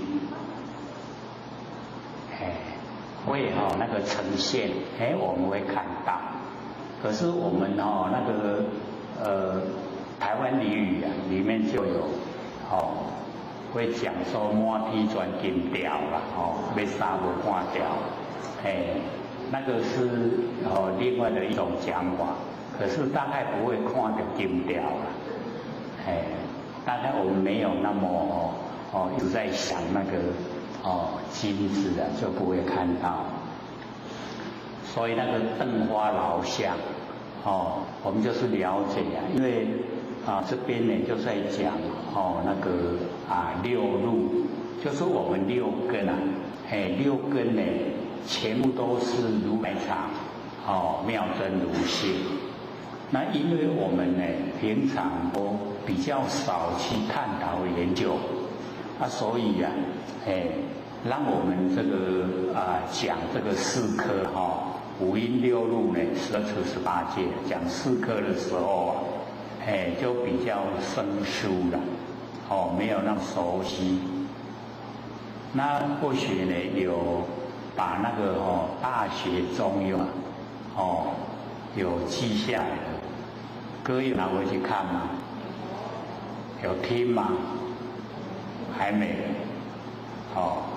这个因为那个是我们中国的传统文化，会比较容易了解，而且那个注解又是李祖师注解的，我们连书也记下来，也有书了，有大学，有中庸，还有 MP3，还有 CD，可以拿回去看，拿回去听，了解了以后，我们对这个修道就会比较熟悉呀。之前呢并没有，虽然说很早期有讲，并没有准备要记下来。那因为我们这一阵子研究这个楞严经都很深色很深呢，所以就想把那个比较容易了解的像我们这个过去研究那个《道德经》也会觉得说比较容易懂，是我们的那个传统文化，这样呢对我们来说会比较有帮助。那这个比较深的部分我们就比较呢这个需要听久一点反复再听，反复听的话，意思才会跑出来。无拢安尼真深，讲了以后呢，我们不容易去了解。像说呢这个灯花老像，我们呢平常也是很少接触，那也不会去试验去试验说会呈现什么现象，也没有研究它怎么来的，这个灯花老像是怎么来的？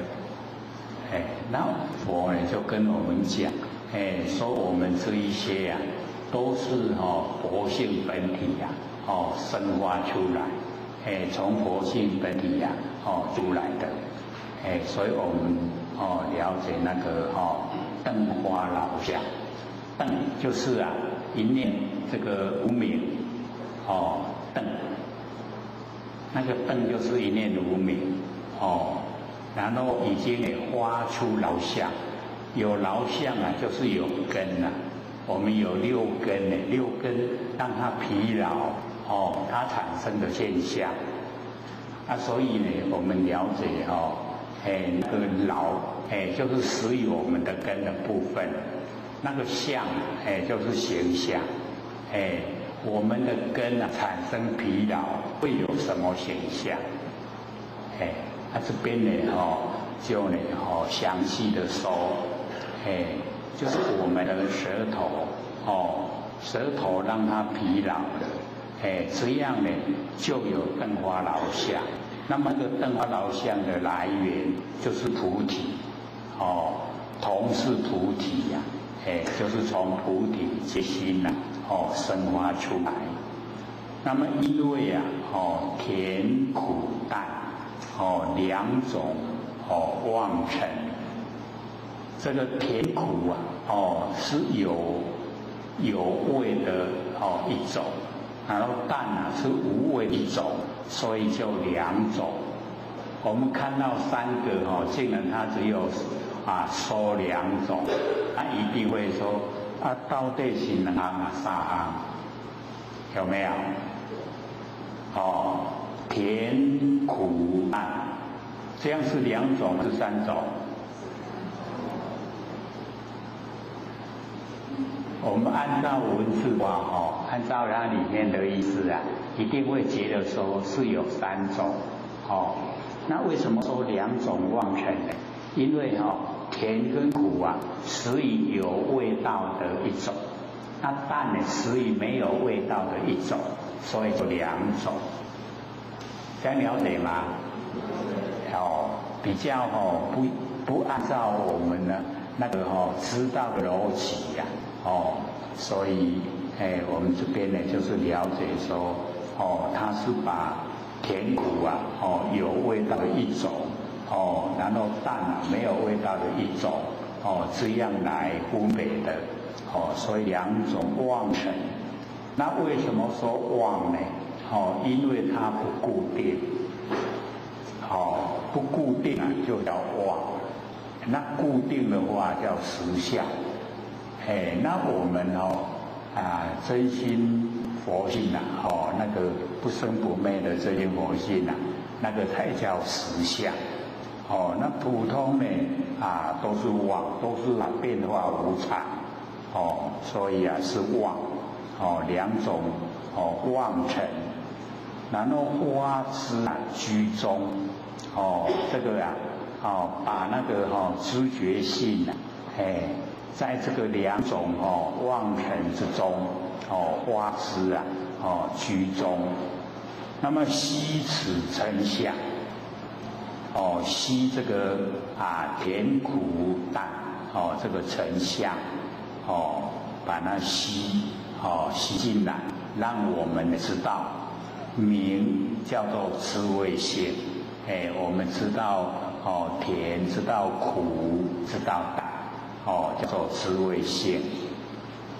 那么此知味性，这个知味性离彼甜苦及淡两种妄尘，这个我们的知味性知道的味道那个性。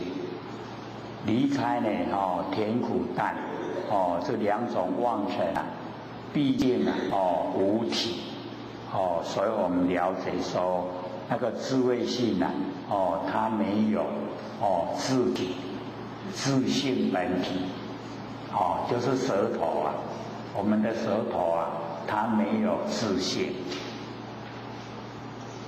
各位同学，舌头的性是什么性？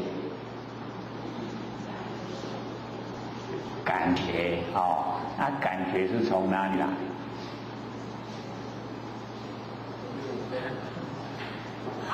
我们这个日常平常的时候很少研究了很少去这个回光返照，然后来了解说我们这个六根它到底是产生什么，然后有什么作用，然后怎么来怎么变化，我们可以说呢都没有研究所以不了解那佛呢就讲他说这个知味性也是为什么会知道味道那个都是佛性，也就是菩提，我们佛性知道，可是会借着舌头，就咱的喙齿，借着舌头，然后呢，了解，而它本身呢，并没有这个本体自性。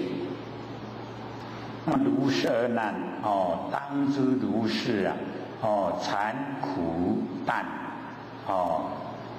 这个残苦淡之啊，归甜苦来，我们那个舌头能够尝到味道啊，那个苦以及淡，我们知道不是呢，虽然说我们能够知道那个苦，知道甜，然后呢，知道淡淡的无味，那个知道，但它呢，不是从这个甜苦来，也不是从淡出来，不是从淡有，又非啊，根诸，那么不以空生，所以我们了解啊。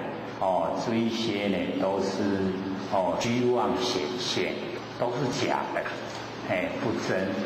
可是呢，我们都是啊，在生活之中啊，很自然而然啊，都有这一些，我们舌头啊，能够尝到甜，能够尝到苦，以及啊，那个淡淡的没有滋味的，全部啊都能够知觉。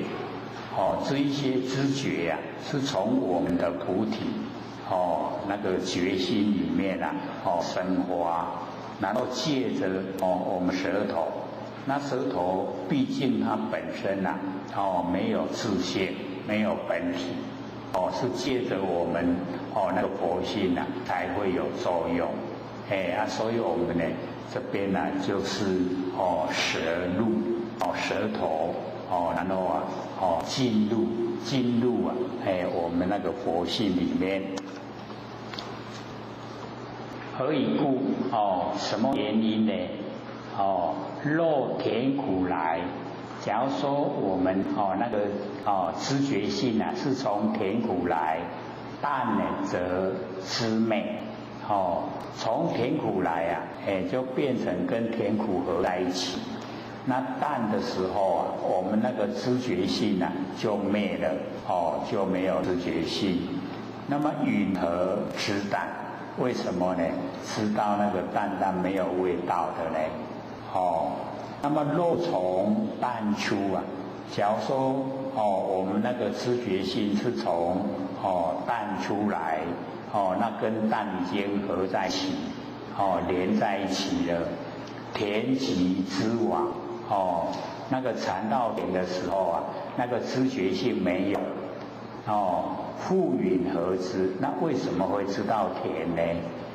所以啊，就是跟我们讲，它呢不是从淡出来，也不是呢从那个甜苦来。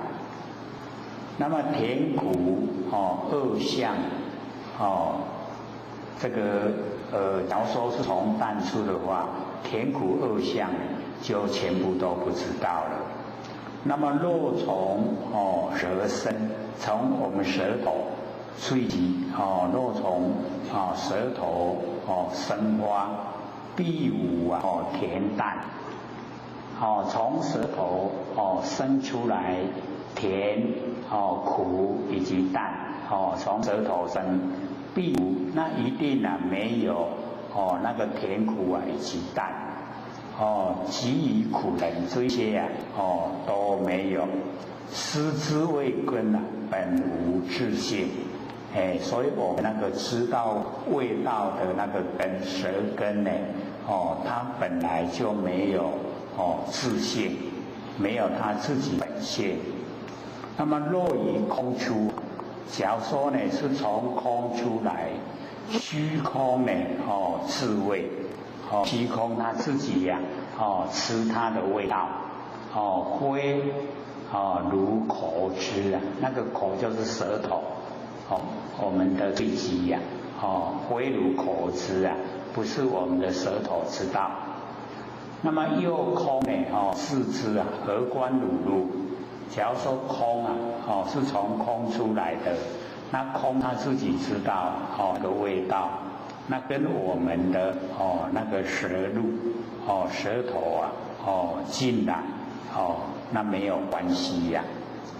是故呢当知啊舌入虚妄，我们那个舌头啊整个啊都虚幻的不实在，本非因缘，不是因缘所产生的非自然性，也不是自然呈现的，所以我们要了解呢，都是我们如来藏妙真如性，都是从我们的本性呢生发。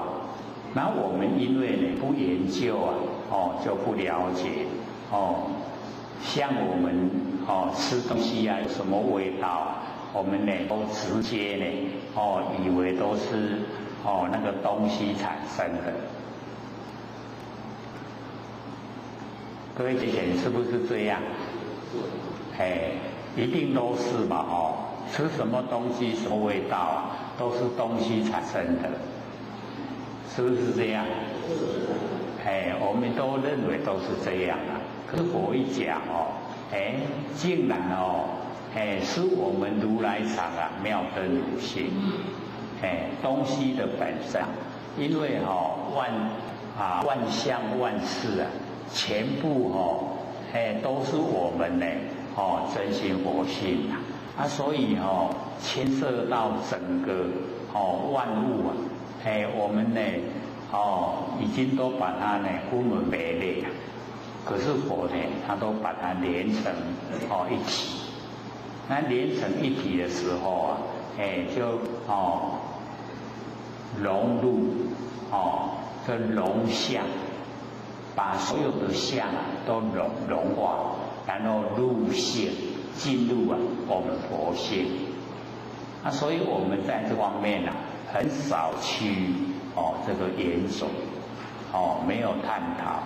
所以完全都不知道，我们都心都是外放，要收回来蛮不容易所以我们那个生活之中不研究的话，我们那个心的外放就会越宽广，放得越厉害。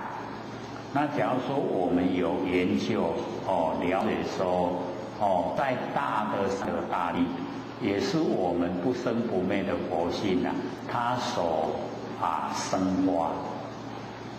三河大地这么大的形象都是我们佛性所生发。那比较小的那个万象一样也是我们呢这个佛性所生发。所以所有的形象都是真心佛性，所有的东西也都是真心佛性。各位先生，我们能够接受吗？会觉得很奇怪所以呢，我们了解到我们的心就是会把它分门别类。那我们的分别心越浓，我们那个成道成佛就越不容易一定要把它融成一体，融成一体了以后才能够这个成就，我们才能够成道。像我们唱那一首那个谢谢你这个天地造化之中我们原来是一体，有没有？我们各位浅显就可以知道，我们唱是唱，可是有没有把它融成一体？保证没有都是个个都分开没有融成一体所以呢为什么能够成佛，能够成道，就是因为已经融成一体了解到呢这个这个万事都归一本，归到一本那个啊，就是一体的，一体了以后啊，就成就了，所以我们呢，在这个日常生活里面啊，就很不容易啊，体会到这么这个高深的一些佛理佛家的道理，所以我们讲这个六路啊，讲到这个第四个舌头，舌头路六路，六路就是六根呐，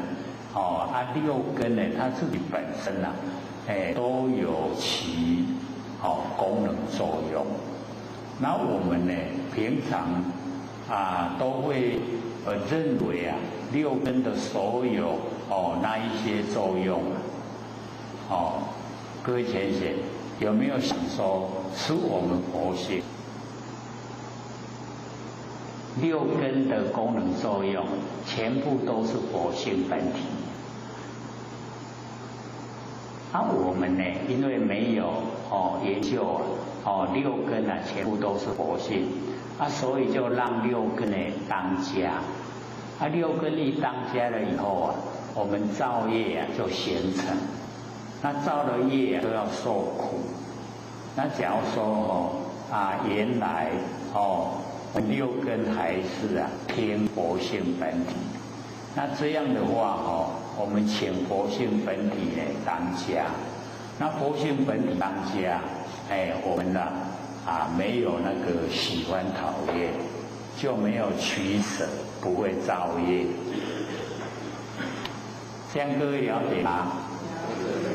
我们之前都有讲了，说呢我们不要让六根当家，因为让六根当家呢，我们造了很多业，自己也要去接受果报，就受苦了，那我们请佛性呢，出来当家，那请佛性出来不容易的，因为佛性修养很好，它不会跟六根来争执。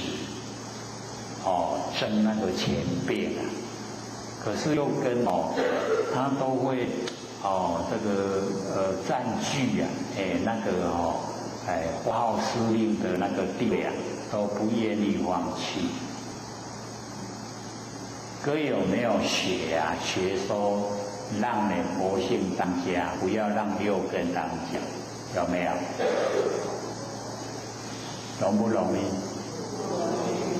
不容易做到，所以呢，我们是要学着慢慢让佛性当家，因为我们那个良知良能我们那个儒家所讲良知良能，那个就是佛性本体了，那我们就是了解到，它呢就是这个天本然就会发生。丢不丢？良知良能呢，就告诉我们，对不对？告诉我们，假如说有一些呢，是不对的，是错的，不要做的，良知良能也会告诉我们。那告诉我们的时候我们有时候在那个利害关系之中我们就不听他的话，就会按照我们的。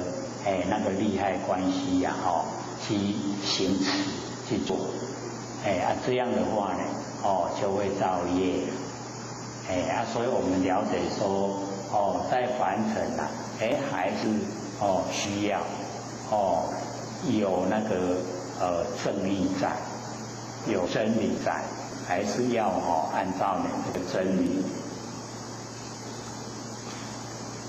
那么底下呢，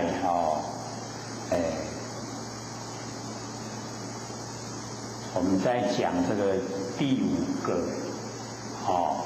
那个眼耳鼻舌身，就讲那个身，而那譬如有人以一能手，处以二手，一手能一手乐。用冷手来触呢这个热手。若冷事多，热则同冷。那个冷的较济，冷的比较多呢。那个热就会被那个冷的这个吸走了，热呢消失冷就加多了。那么反过来，若热攻盛，冷者就成热，这个冷就变成热。这个是讲我们那个身，眼耳鼻舌身，那个身。那么如是，以此合觉之处，那个合觉，这个接触显疑离之，这个离之离开了我们就知觉性有就显现呢这个离合那个知觉才会出来。那么色是肉尘色交色交色的那个事假如说已经成立。那么因与劳次兼生以劳，同是菩提灯花老相这边也是那个讲的那个理都是相同。这个生与老，我们身体方面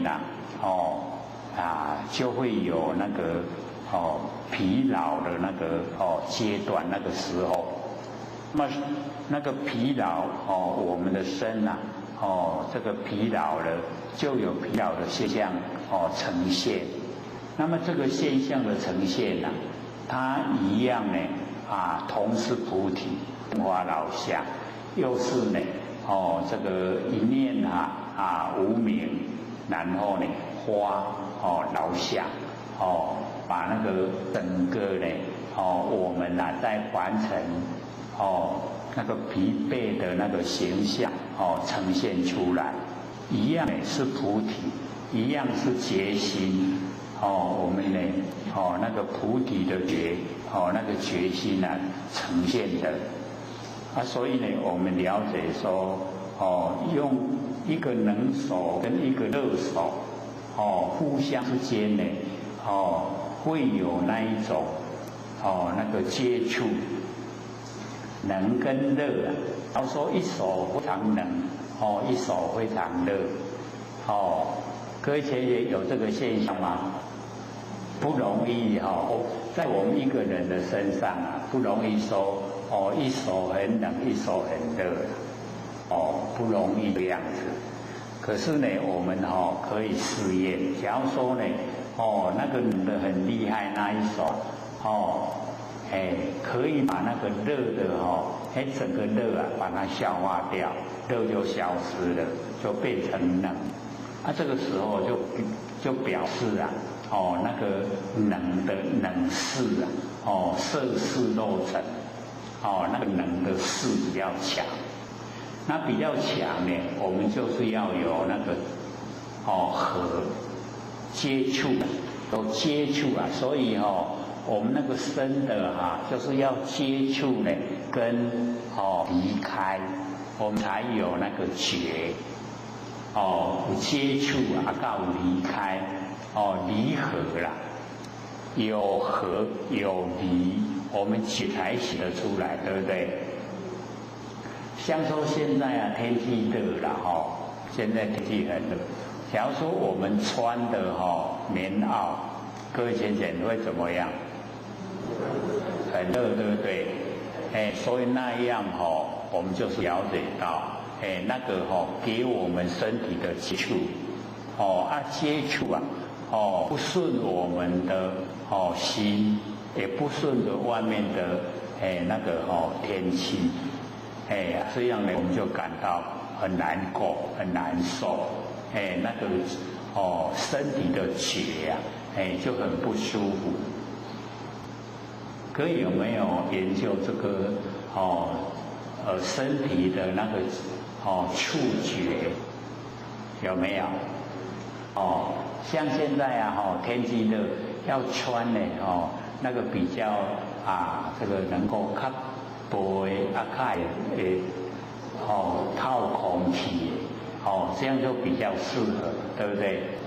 所以我们那个身体的结啊，就是要有那个离开跟合在一起，才会显示那个结出来。所以那个结啊，身体的结，我们导师可以感受了。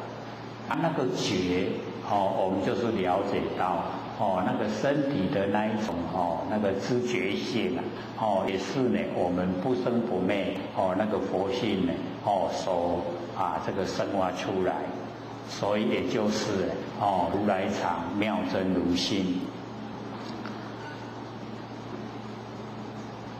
那么因于离合两种妄尘啊，挖掘集中因为有两种离跟合这两种的妄尘凡尘的景象，然后呢，让我们的觉能够呈现就是发掘集中悉此成相。有成相了以后呢，我们的那个觉才会呈现。名字呢叫做知觉性那个知觉性。那么此知觉体这个知觉性的知觉体呀，离比离合为甚二尘啊，毕竟无体假如说离开那个离合跟违顺这个违啊，就是呢不顺的我们心呐然后顺呢就是顺心像刚才讲啊，这个夏天这么热，穿呢棉袄那就违了那个已经呢不合了然后现在穿的比较呢薄，比较清凉，那个叫顺就是违顺这两个完成的这个景象。假如说呢已经离开了，没有这一些话，那毕竟呢无体没有我们了解呢这个身体的觉那个觉知知觉呢没有自体，没有本性没有自性。那么如是而难，当知呢是觉非离合来虽然这个觉会让我们觉得是违顺违跟顺两种那个感觉那我们要了解这个觉不是呢从离合来，然后也会呢为甚有不是呢从为甚有，那么不以根出，也不从呢我们的身根呢出来，那么又非空身，也不是呢这个虚空呢这个产生何以故？为什么呢肉合来时假如说跟合合在一起的话，离当已灭离的时候就已经灭那么允和觉离，为什么知道已经离开这个身的觉？那么违顺二相亦复如是那个违顺呢，这两个也是这个样子那么若从根出假如说是从我们的那个身根出来，必离合一定不用那个离合违顺四相就是不要离合违顺，则汝身知原汝自性这个也是一样，在讲我们那个身体的知觉性它没有本体没有自性。那么假如是在空出来的话，那么空字觉知知觉，空呢它自己知觉的话，那么何观呢？我们深入，那个入呢就是深的觉啊，深入。是故当知呢，深入虚妄，本非因缘，非自然性。所以或许呢就有讲，我们呢，在研究这个四科的时候啊，都要把那个这个本如来藏啊，妙真如性这个记在我们心中，所有的里面的一切讲法呢，那个都是虚妄不实在的。那实在的就是我们的如来藏妙真如性。所以呢，最后会讲非因缘，不是因缘所产生，也不是呢自然性自然界呈现，也不是，是我们的如来藏妙真如性。那么这个身也是一样那我们讲到这个四科里面第二科的六路眼耳鼻舌身这个讲到呢这个身第五个都是如来藏妙真如性。那里面呢所讲的那一些告诉我们都虚幻不实在。虽然有时候我们都经过了，但都不切实的，都是假的。那么到这个最后一个眼耳鼻舌身意那个意路这个阿难，譬如有人劳倦则冥就是呢疲劳了然后就睡觉，然后睡熟变悟这个疲劳已经过去了，然后呢就醒过来。染尘呢失忆失忆为妄，染尘就是我们看到凡尘的景象那么这一些景象都让我们有那个记忆就是能够了解，从这一些景象里面我们会联想，然后失忆为妄这个就是把那一些记忆已经丧失掉了，这个叫妄所以我们就是了解一个是失忆生一个就是失忆灭。那么四起颠倒生住意灭。我们在凡尘大部分都是颠倒我们应该呢很注重的我们看清的，应该看清的我们看得很重就像我们身体看得很重就像佛性我们看得很轻有没有颠倒？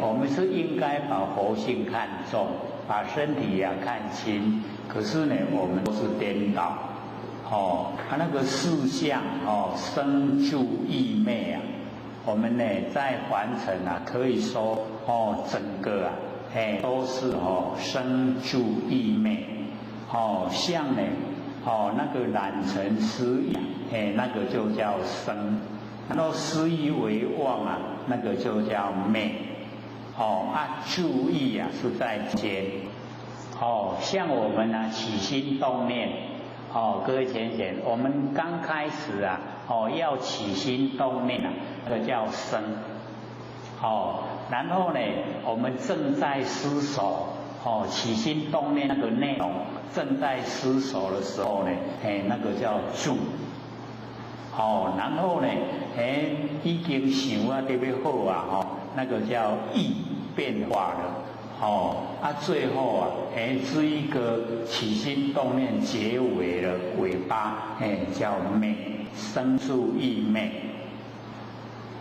我们在凡尘是这样，开始注意的时候叫生然后呢正在注意的时候叫住然后开始变化，哦，已经呢对它注意啊减少了，叫意，最后啊昧，哦，已经呢全部啊把它丢掉了，哦，所以我们在凡尘啊，这个生住意昧啊，都是在用啊。我们呢开始很疲劳的时候想睡觉生，然后正睡的时候啊住，然后那个疲劳一直过去叫意，醒过来叫昧，这样了解吗？没有固定的那个生理昧，我们在日常生活像说呢，我们这个醒过来啊也是生。醒过来，本来我们刚才都昧嘛，可是呢，我们把它应用在醒过来，醒过来生的时候，我们精神很饱满，然后开始啊又处理事情，那个处理事情叫住，一样啊，我们处理事情呢，过了一段时间以后会变化，叫意，然后。人又感到疲劳，昧，所以这个生住意昧，我们在凡尘啊，都是在用。可是呢，我们要了解到，都是颠倒了，我们都是颠倒，该注意的没有很注意，不该注意的我们会。非常注意，所以叫颠倒的生住意昧。那么吸习啊，终归，我们呢这个吸收我们那个所学习的，然后归到我们的那个意地，终归就是归到我们那个意地，吸习呀，终归。所以这个意呀，我们就是了解到在凡尘啊，不管是学习还是我们习性，我们呢全部啊都会呢归到我们那个意，意地啊，然后加以思守。意的那个用，我们在凡尘啊，是最活跃，用的是最多，所以呢，我们了解到那个吸习中的吸收所学习的，然后呢归到我们那个意地，不相这个逾越，就是前面跟后面都按照这个秩序，不会呢互相的这个超越。那么称意之根就是称我们的意之根。那么坚意以劳，我们意呀，用的到达那个疲劳的状态，同是菩提呀，灯花老相，都是一样。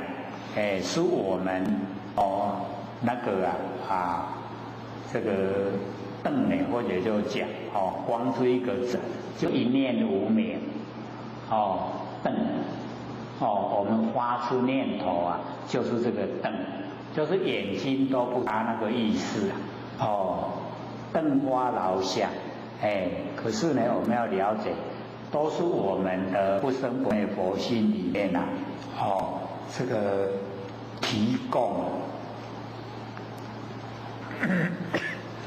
供那个功力，才让我们呢有办法这个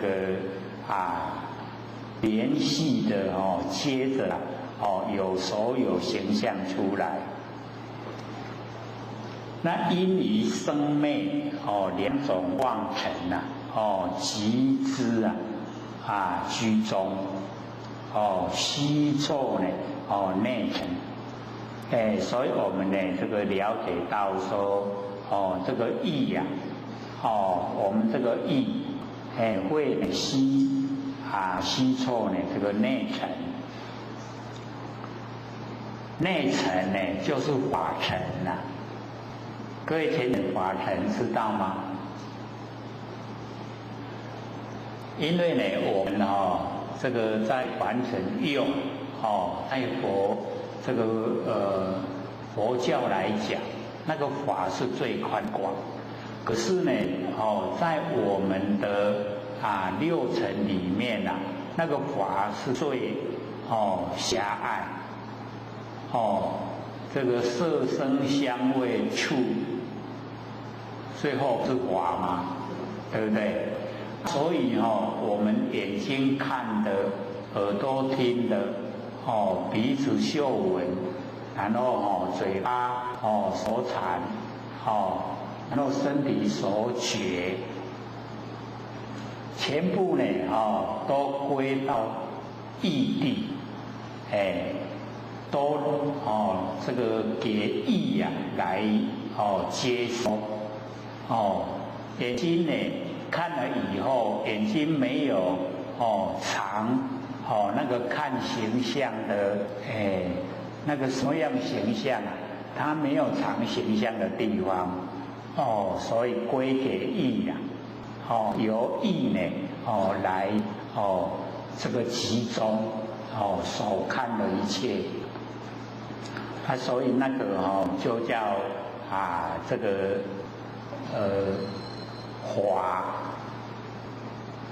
所以这个华它就只有是眼耳鼻舌身所收给那个让意来收集这个我们五根呢所接触的全部呢都让这个意来知觉。所以呢，我们了解说这个呢吸臭内在这个意就全部把那个法全部呢都吸收。那么见闻逆流呢流不及地就是我们的那个见闻看见呢跟耳朵听见要本身记下来都呢都没办法，都是我们要了解说顺都是顺流，没有办法呢这个逆流它没有办法藏那个看到的听到的本身没有办法藏下来都呢要给这个意来吸这个意谛来把他所看到所听到这个五根呢所知觉到的呢全部都吸收在这个意谛里面，所以呢集之在呢这个意谛，名字呢叫做呢觉知性。那此觉知性呢离彼物昧生昧二尘这个前面就讲醒过来跟睡觉跟呢这个生昧那两种完整的景象离开以后毕竟无体所以那个意最重要呢就是在于那个生昧。那我们凡尘呢这个意用的也是最多，然后害我们大概也是最惨最凄惨也就是这个意，所以我们就要这个转5、8、6、7呢果音转，第一个就是转这个意，各位还记得吗？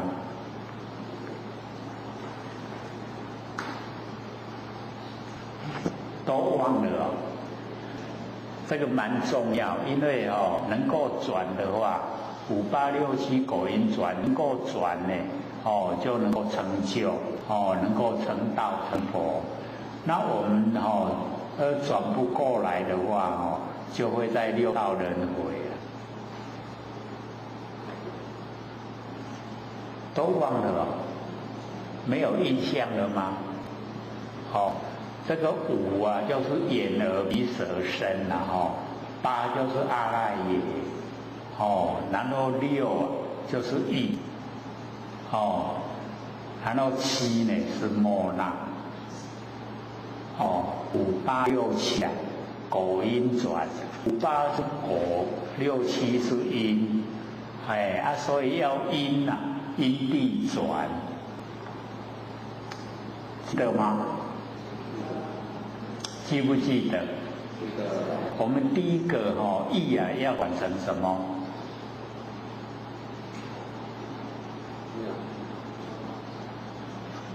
要转成妙观察智。那第二个呢？那个末那，就要转成平等性智。然后这两个转成以后啊，就命令前面眼耳鼻舌身，以后呢，我们那个意，跟第七的末那来发号施令，然后前面呢就成手咒，成手咒字，然后最后一个八，就大圆镜字，所以那个啊八识啊转四字啊，四个智慧，那最重要就是第一个，意呀转成妙观察智。那六祖啊就讲妙观察智啊，见非功，见非功啊，就是见到非有为的功用。那非有为就是无为，无为就是佛性。所以从第一个意啊不用，然后用妙观察，就能够呢，可以见到佛性。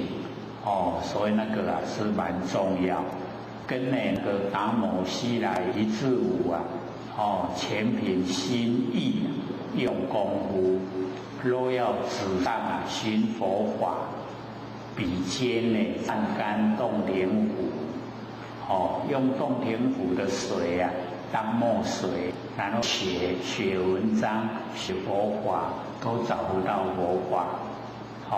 就是啊，从全凭心意，那个意，那个意啊是很重要啦。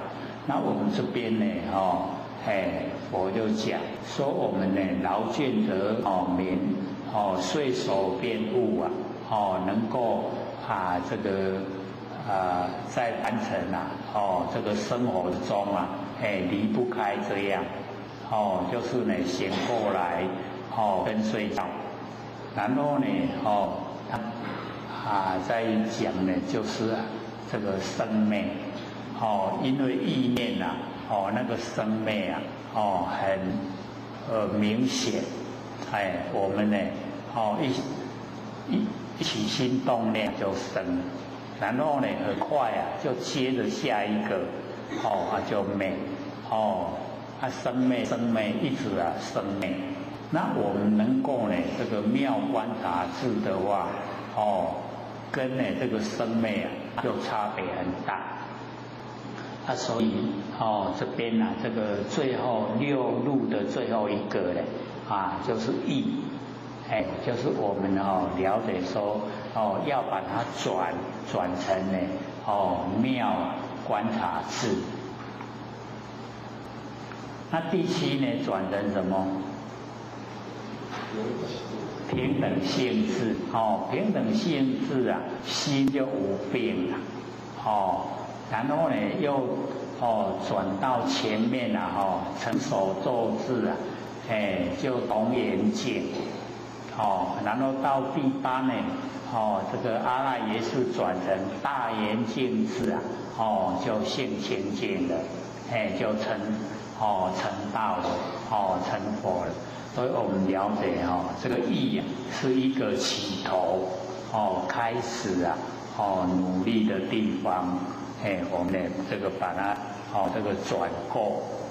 那这边呢佛啊是讲说我们的六路啊，那个意也一样，是始以啊，如来藏，妙真如性，它不是呢因缘所生，也不是自然的所以我们了解这个讲的那个角度啊跟内容不同。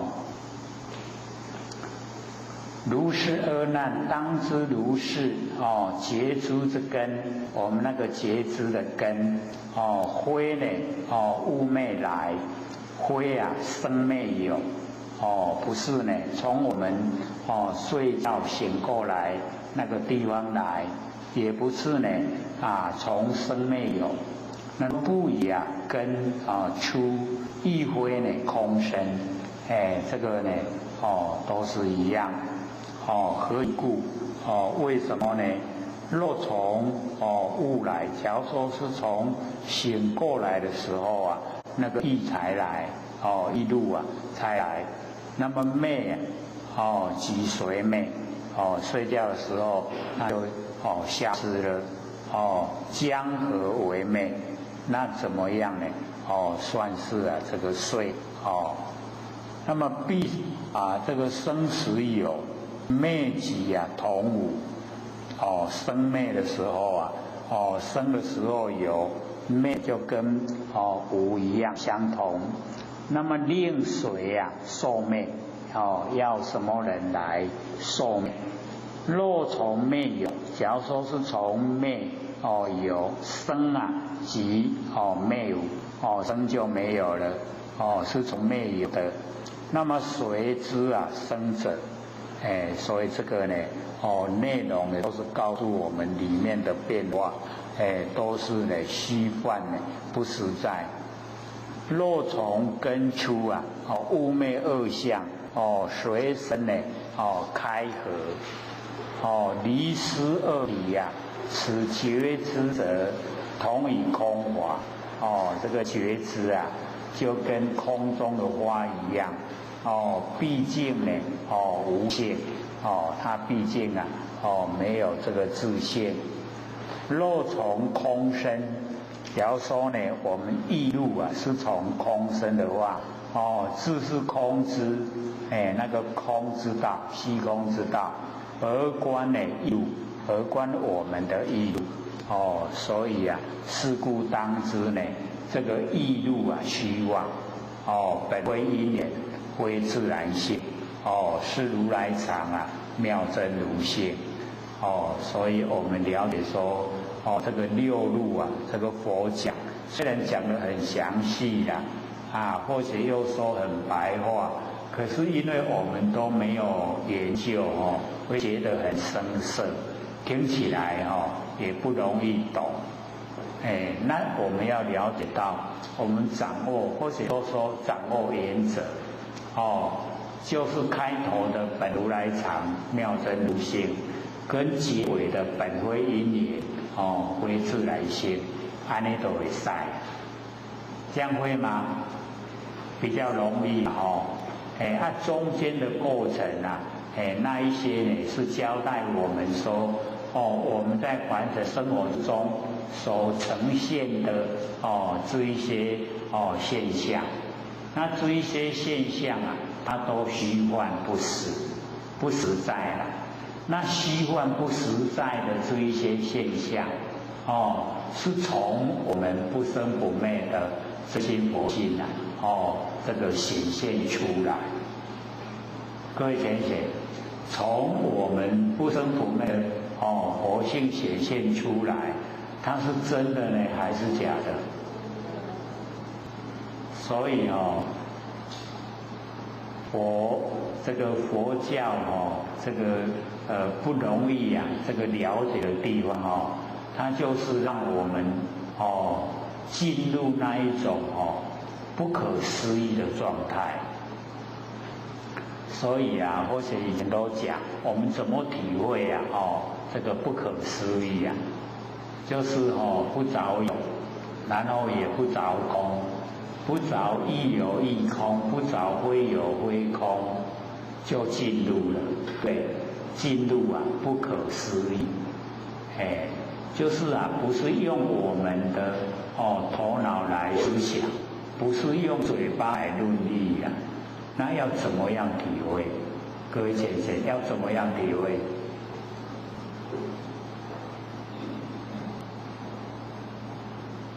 就是万书归一本，万书归一本，万书你看是不是这个争执的地方很多？归一本啊，有没有分别心？没有了所以呢，我们就是了解到，因为呢，它中间的所有一些论义啊，那个呢，我们各有各的观点，都会坚持啊，我们这个认知都没有到达很那个圆满的那种状态，那我们研究到性理心法以后，了解说，原来天地造化之中，本来都是一体。能够了解都是一体就不要分别，不要分别就成道，就成佛了。可是要我们不分别大概要等到一口气不来，那个时候就不会分别了。还有一口气的时候那个分别都要，不但要还很强烈。所以既然分别心很强烈我们研究真理就要努力。努力的话那个认知就可以归到那个无极。因为到无极无到极点了就不会了，不会分别。安的就正确了，所以呢，我们这个六路就已经算研究到此了。接着底下呢，就是四科的第三12处，那个处就是地方所在，12个地方所在，因为我们了解这个六根跟6尘合起来就是12个。那六根有6根的地方所在，6尘有6尘的地方所在，所以就12处，12个地方所在。那一样各位先生这个把它把握本如来藏妙真如性，然后最后一定本非因缘非自然现，这样知道吗？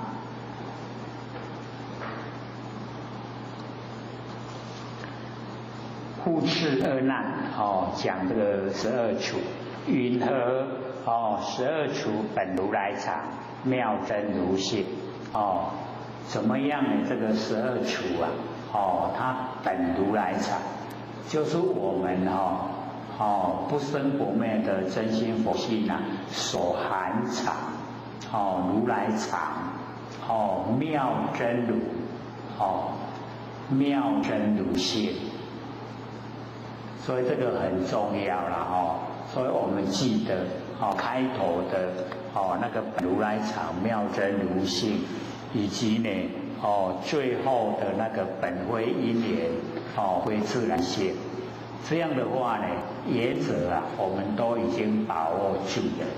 那么中间的那个过程都是在讲现象怎么样形成的现象都是虚妄假的啦不真。二难且汝观持起头林起头是林，即知前持于云何？此等为是色生眼见，眼生色相。这个释迦牟尼佛跟二难讲说如取观持，你来这个观察之一这一个起头是理，你来看这球啊，及珠啊，钱池，这一些钱，以及水池，鱼银河，你的意思怎么样啊？此等为是这一些呢，是色身眼见，色就是形象，有起头树林，钱池，是它生出来，然后我们眼睛看见，还是眼生色相。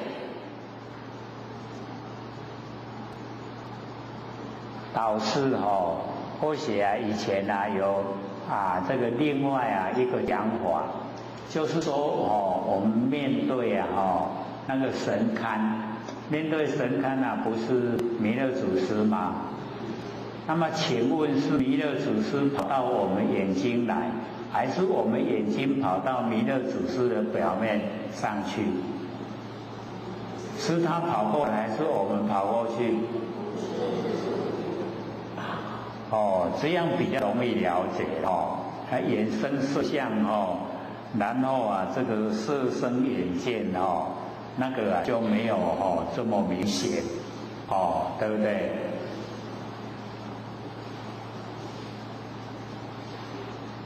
这只有讲一个啦，所有形象都这样啦到底是形象跑到我们眼睛来，还是我们眼睛跑到形象的表面上去？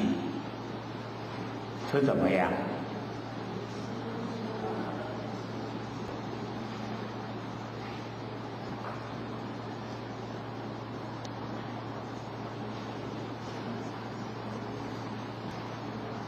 我们开始讲出来到现在很久了，对不对？竟然答案都还没出来。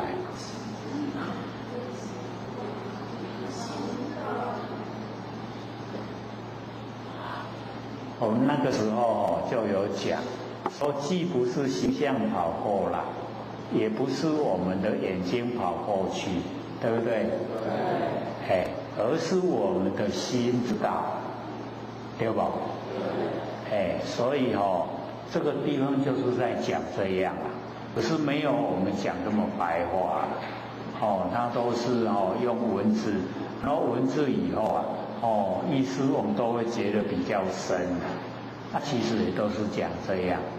到底是形象跑过来呢，还是我们的眼睛跑过去都不是啦，是我们的心知道所以各位姐姐，我们的心是不是很宽广？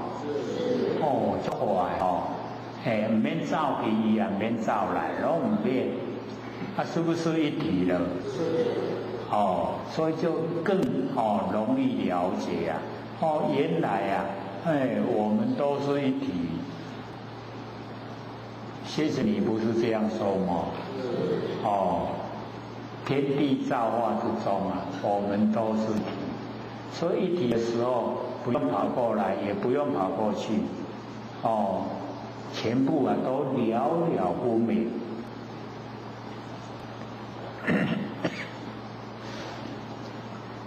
所以佛就讲说二难，若复眼根生色相者。假如说是我们的眼根我们眼睛然后呢生色相那么见空灰色，色性应消。各位先生，我们看到空这个虚空空间空间没有形象，对不对？空间就灰色，没有形象。然后它呢，这个色性形象的那个性应该就消失了。消则显花，一切都无。消的时候然后显现花明一切全部都无。色相既无随名空寂。色相全部都没有了。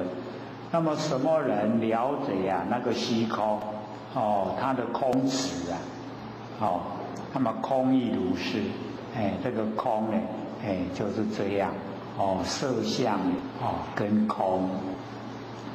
若复色尘啊生眼见者，假如说呢那个形象然后生出我们的那个眼见，那么观空呢灰色渐即消亡。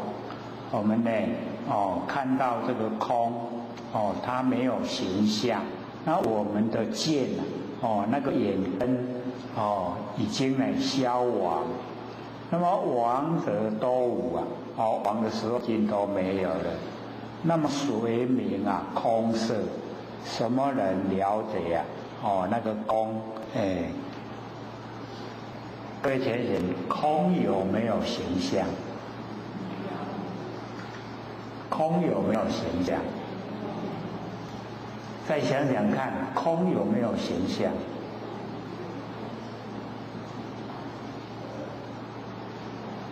我们用那个粗浅的那个角度来看空没有形象，可是我们用比较微细的角度来看，空假如说没有形象，我们都知道空。我们看到这个虚空假如说它没有形象的话，我们怎么知道是虚空？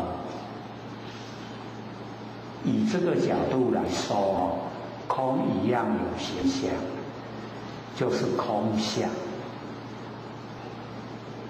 这样了解吗？可是我们一般在用都会说空的无形象那是较粗浅比较粗浅的那个说法。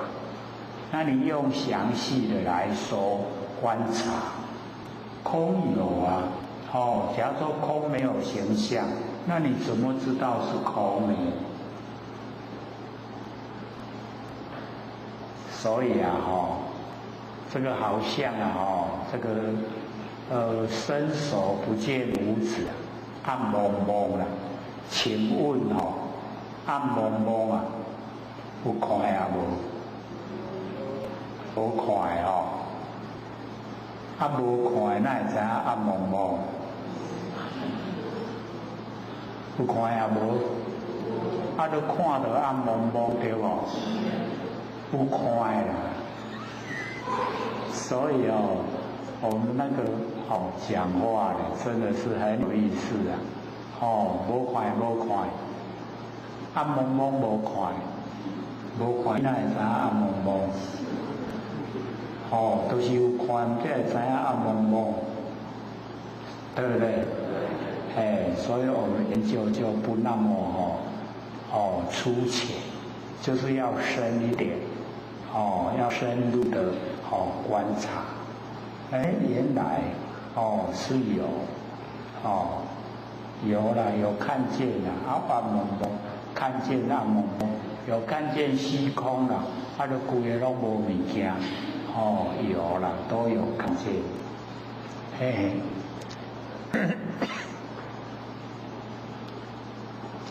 故当知见色空既无触手，就是我们的那个见，眼根的见跟形象的空色空，色跟空把它合在一起，它既无触手，就是没有地方所在没有固定的地方所在。即色与见二次虚妄两个这个色跟见两个地方呢都虚妄实在的，它不是因缘所产生也不是呢自然性自然界所有，不是这样所以我们了解说我们见跟色空它没有固定的地方所在，所以这个12处的第一个就见六根的第一个见，六尘的第一个色，这样了解吗？那底下呢就是第二个六根的第二个以及六尘的第二个六根的第二个就是听耳朵听，然后六尘的第二个就是声，了解吗？六根的第一个就是见，第二个就是那个耳朵那个这样呢一直到全部都全部讲到完了六根的一个，然后呢六尘的一个然后六根第二，六尘第二，六根第三，六尘第三那这边呢是六根的第二，跟呢六尘的第二，那根的第二是听，然后那个六尘的第二是十以声色声香味触法汝更听此取头圆中呢十瓣呢击鼓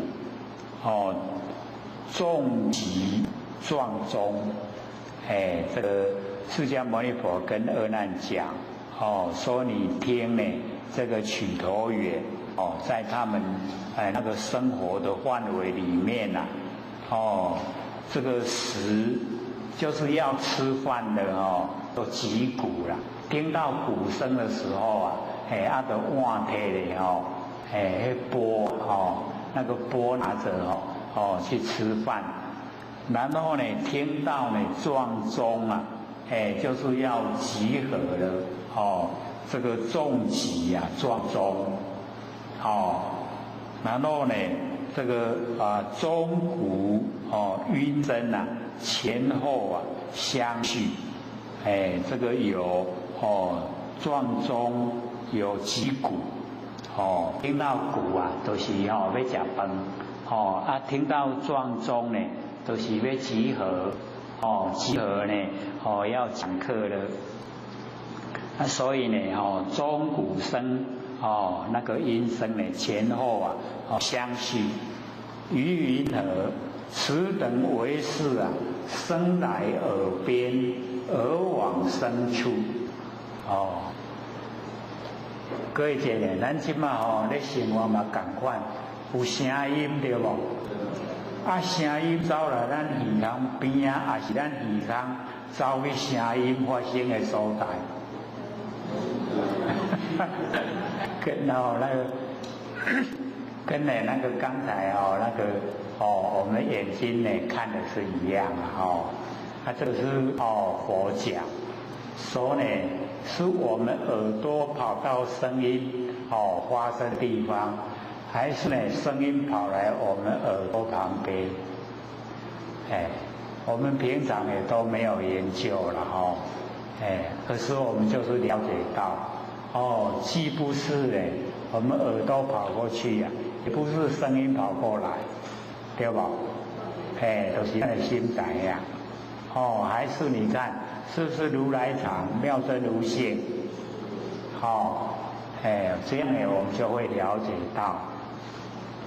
而那若复此声呢来于耳边如我起时是罗华尘，在起头领则无有我，此声呢必来阿难的耳处目连迦摄应不记闻所以那个声只有一个会当听到呢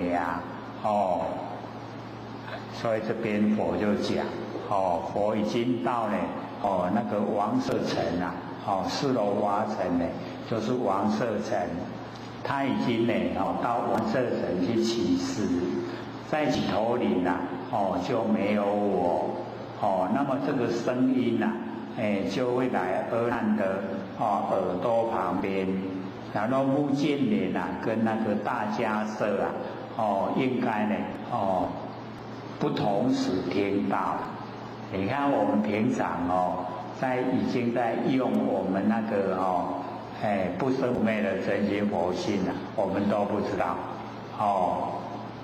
那我这边就把那个真理啊就讲出来说呢声音啊只有单一，然后我们人啊也是单一所以声音啊也只允许一个人听到，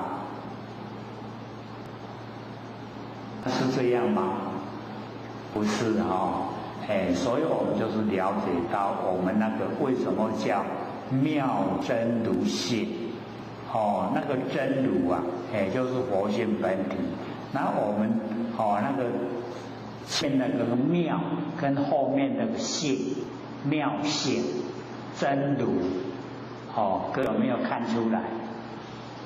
有没有？开始的时候他不是讲本如来藏吗？然后妙真如性，对不对？然后我们把真如呢就是我们如来，就是一真法界，我们真如把它抽起来，然后前跟后连起来就妙性，有没有？所以我们本来就是妙性很奥妙的，只是我们没有研究而已妙性真如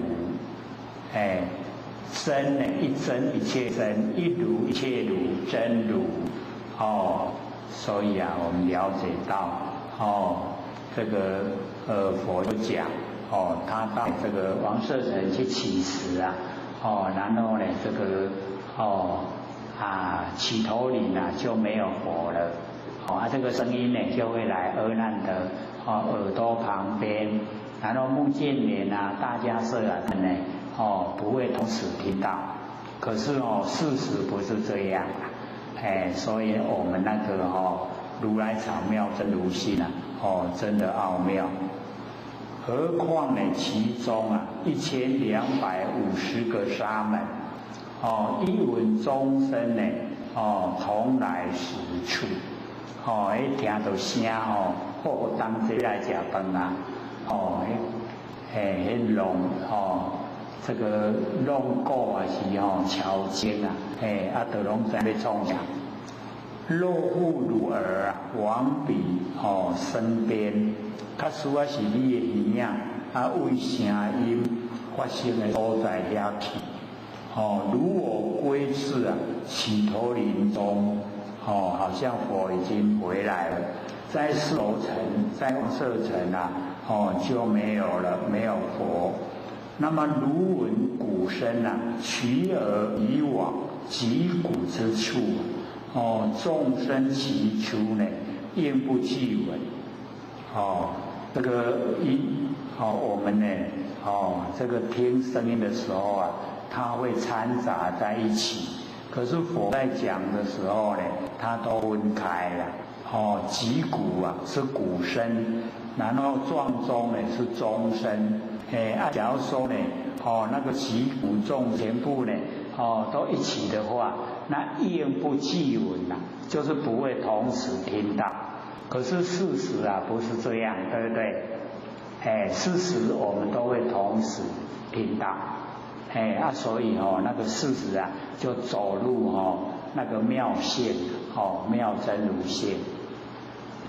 那这个现象里面佛呢都一个一个都把它分开，何况其中呢象马牛羊不只有那个鼓声跟钟声还有那个象的声音、马的声音、牛的声音还有那个羊的声音种种的音响。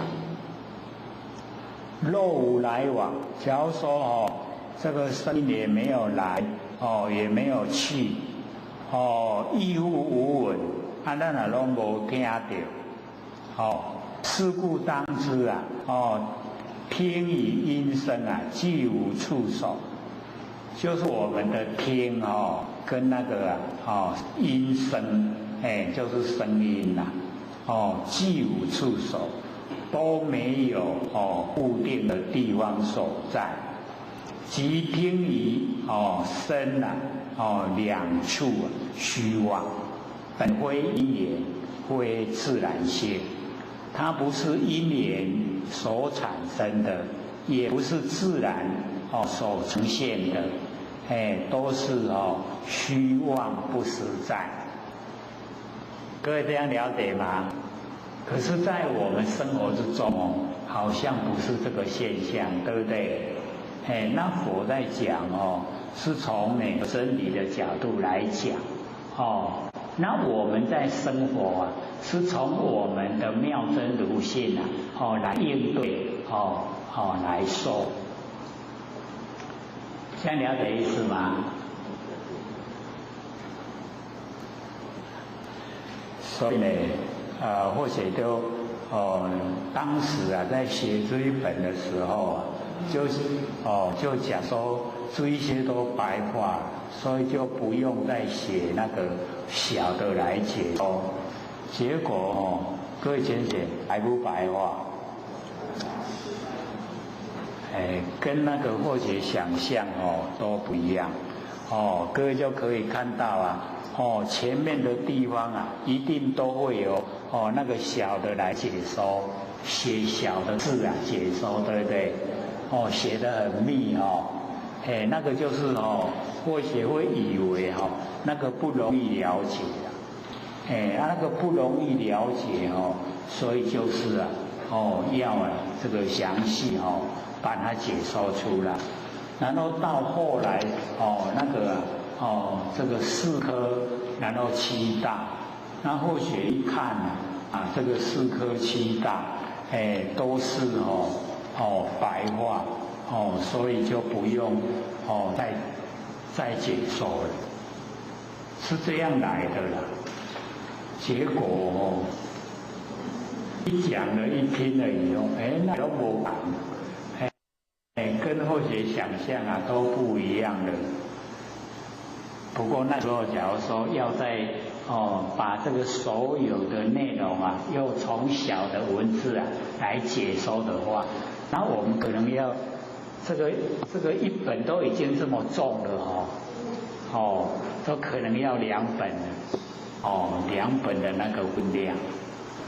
不过或许倒是觉得这一些地方不要太投入，只要你了解本如来藏、妙真如性，跟后面那个本非因缘非自然性，这样就好。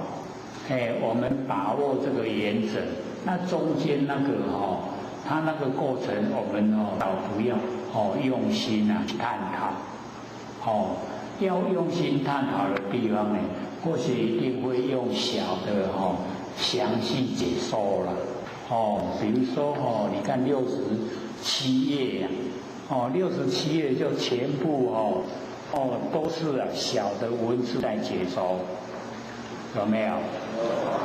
你看这个就是要我们详细了解才会用那个小的文字来解说。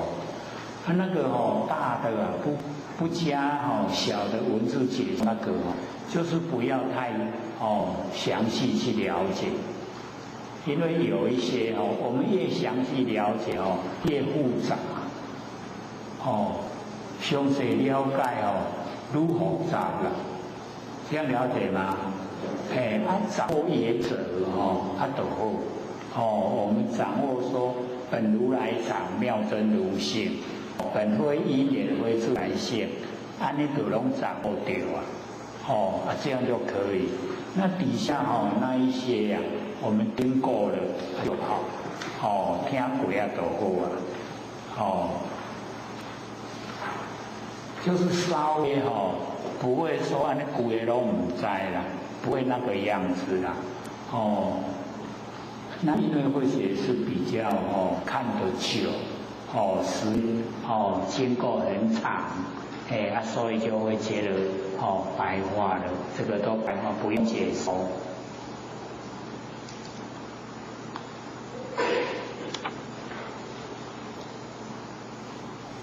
所以我们了解到那个佛在讲这个经典的时候啊，因为佛学时常讲言在此意在彼，对不对？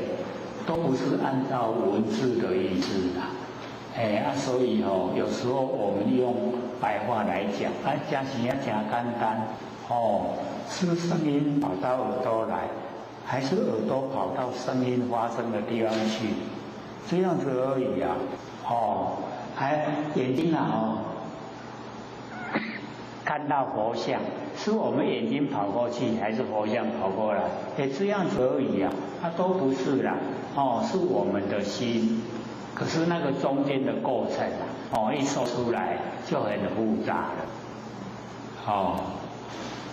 那么底下呢，还有20几分呢，是不是要给各位提问？还是要再讲？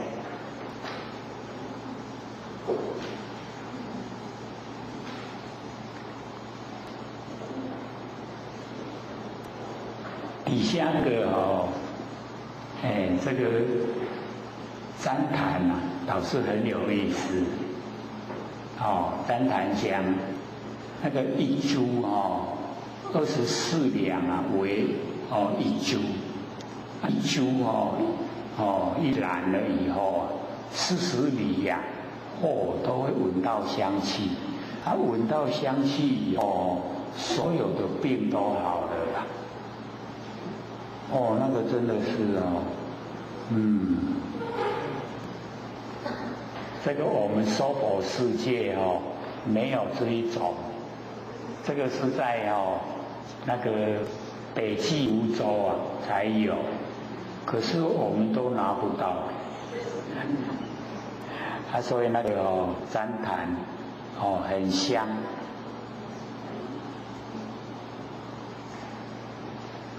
还是给各位问好了因为剩下20几分而已。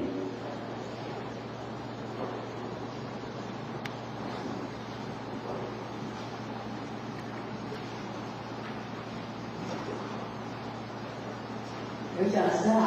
好。刘讲师常常说我们的佛性无所不在，到处都有佛性，不用带来。那后学没有去过基本我不知道这种怎么样所以我的佛性是不是没有在有，都有道具，因为我们要了解到我们有一些像后学都没有出国，可是我们佛性也都充在整个地球，不只有地球是整个我们这个整个宇宙的空间全部都有我们佛性在。所以这个不要怀疑自己的佛性缩小了，我们跟佛都一样我们要了解说无量的那个佛世界那我们这个娑婆世界是非常小了，那无量的佛世界，我们佛性都在，我们佛性都有，所以无量的佛世界我们都可以去。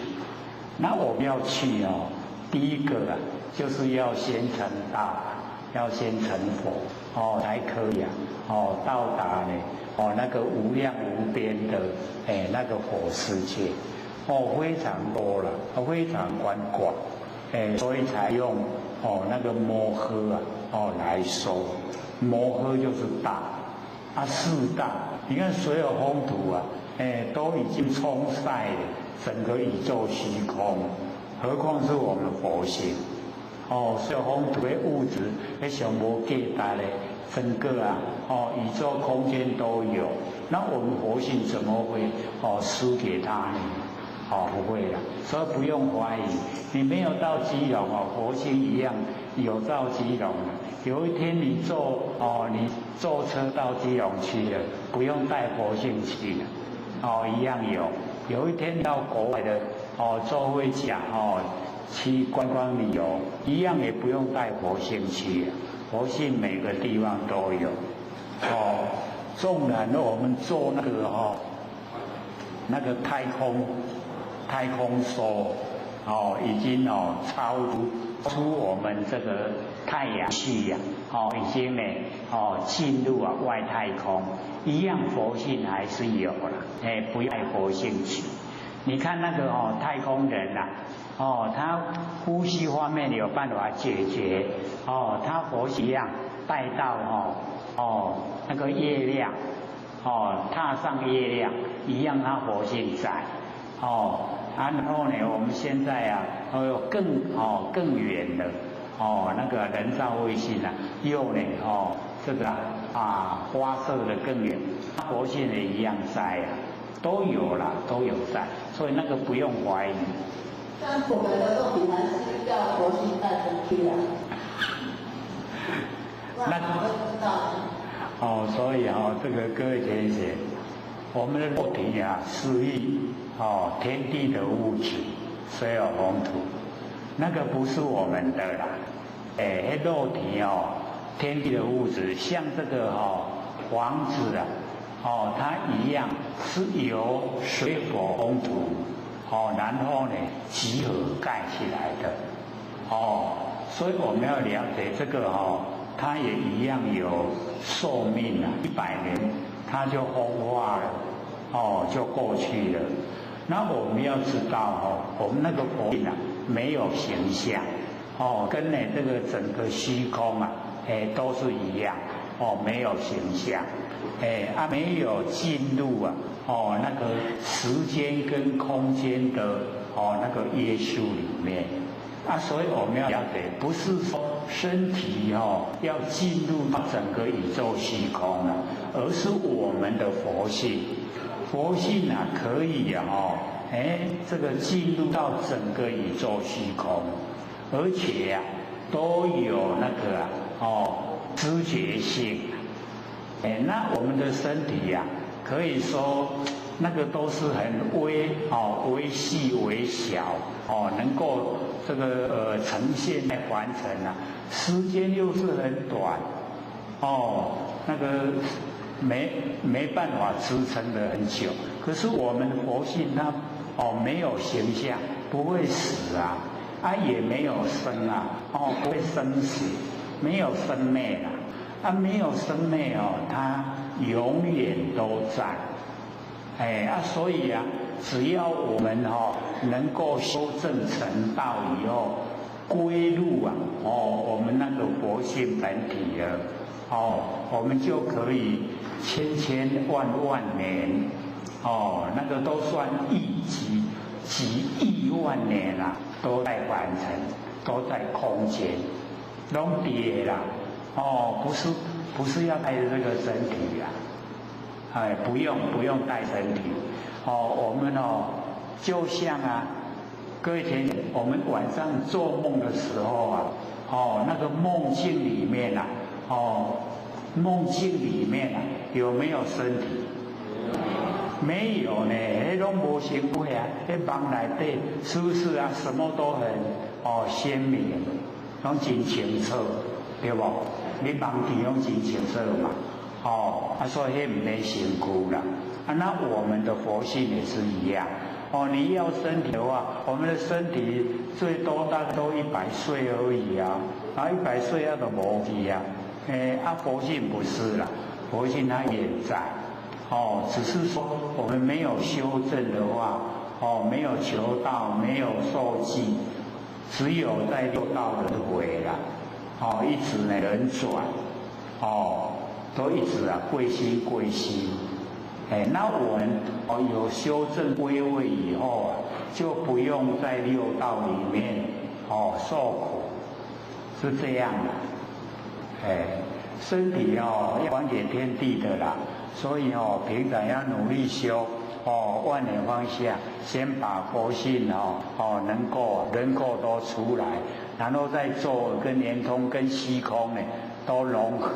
这样我们那个已经脱根脱尘，离身离境，根尘都激我们不了了，把咱受袂掉，咱拢离开所以迄句死去要烧要大拢无要紧，不管是不要的，我们不会执着去顾掉的，这样了解吧？我们一定要知道了，佛性很超越，很超越。像讲咱咧看什么景象，拢真清楚。你伫咧看什么景象的这个中间已经要了解到身体都不存在，不存在。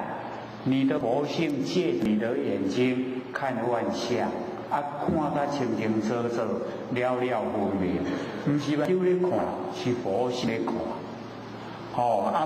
佛性照目睭啦，照着目睭咧看。假如说你没有佛性，像咱讲那头皮都长去，都长去目睭要跌得着，有办法看吗？有没有办法？他断气的时候眼睛还在有没有办法看？没有，所以看不是眼睛，是佛性。所以咱佛性就奥妙一定要来修到可以脱根脱尘，脱离我们六根脱离这个凡尘脱根脱离身，已经离开身体，离开境，拢整个都超出不殊胜。就殊胜对不是说一定要用身躯啦，我用身躯后法度100年都无去这样了解吗？林老师，你有说一句说十方诸佛同一法身，那这个诸佛同一法身是属于有相这个十方之佛同一个法身，因为同一个虚空，整个虚空内底，整个虚空内底就是一个，只有一个人。所以各位前贤，我们回想一下，在现象里面就只有一位佛。像咱今嘛就是弥勒祖师。伫弥勒祖师的顶头就是释迦牟尼佛，只有一个佛啦。为什么说一？就是唯一啦。这个一就是它能够代表我们所有众生，所有的众生拢介意板块，都跟，所以众生跟佛呢，是相同的，都是相同。虽然现在有形象不同，可是这个相是假的，这个都要归还给天地。归还给天地以后，归入真呢，就是十方之佛同一个法身，所以唔免分别啦，不用分别，同一个法身，大家拢讲大家都一样的。佛性都是为什么都悲？慈悲的悲，灵本同体，我们的灵性本来就是同体，同一个体，有没有更奥妙的？很奥妙的啦，叫不可思议。佛学都时常讲释迦牟尼佛在那个华严经他就讲，他落入凡尘不是80岁吗？他说他不动分毫，伊为出世甲走入涅槃，伊讲伊一点叮当都无啦，叫做不动，不动本尊啦。咱拢共款啊，咱有哪拢不懂，咱即马落凡尘咧受苦对无？苦若食了搁转去，就搁转去本位啊，咱有哪如如不动？各位动了没有？有，都动了。举例想好，你说我们看到眼睛看到是从现在看，可是如果你叫有的地方看不到，戴眼镜，看得到，然后那时候我的模型没有出来吗？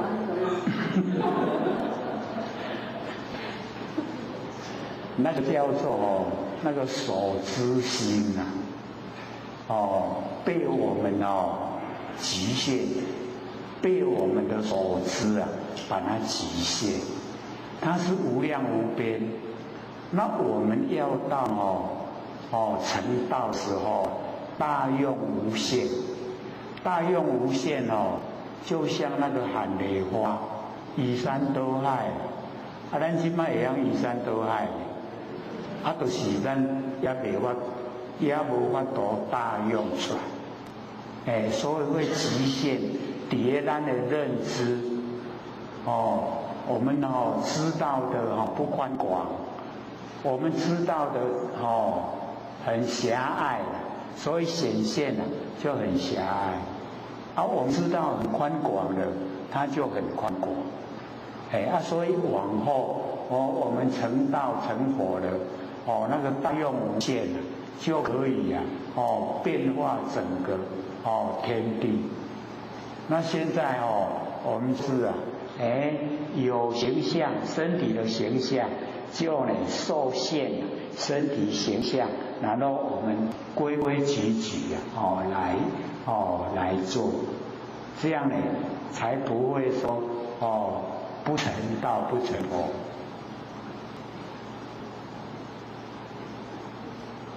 好，请说。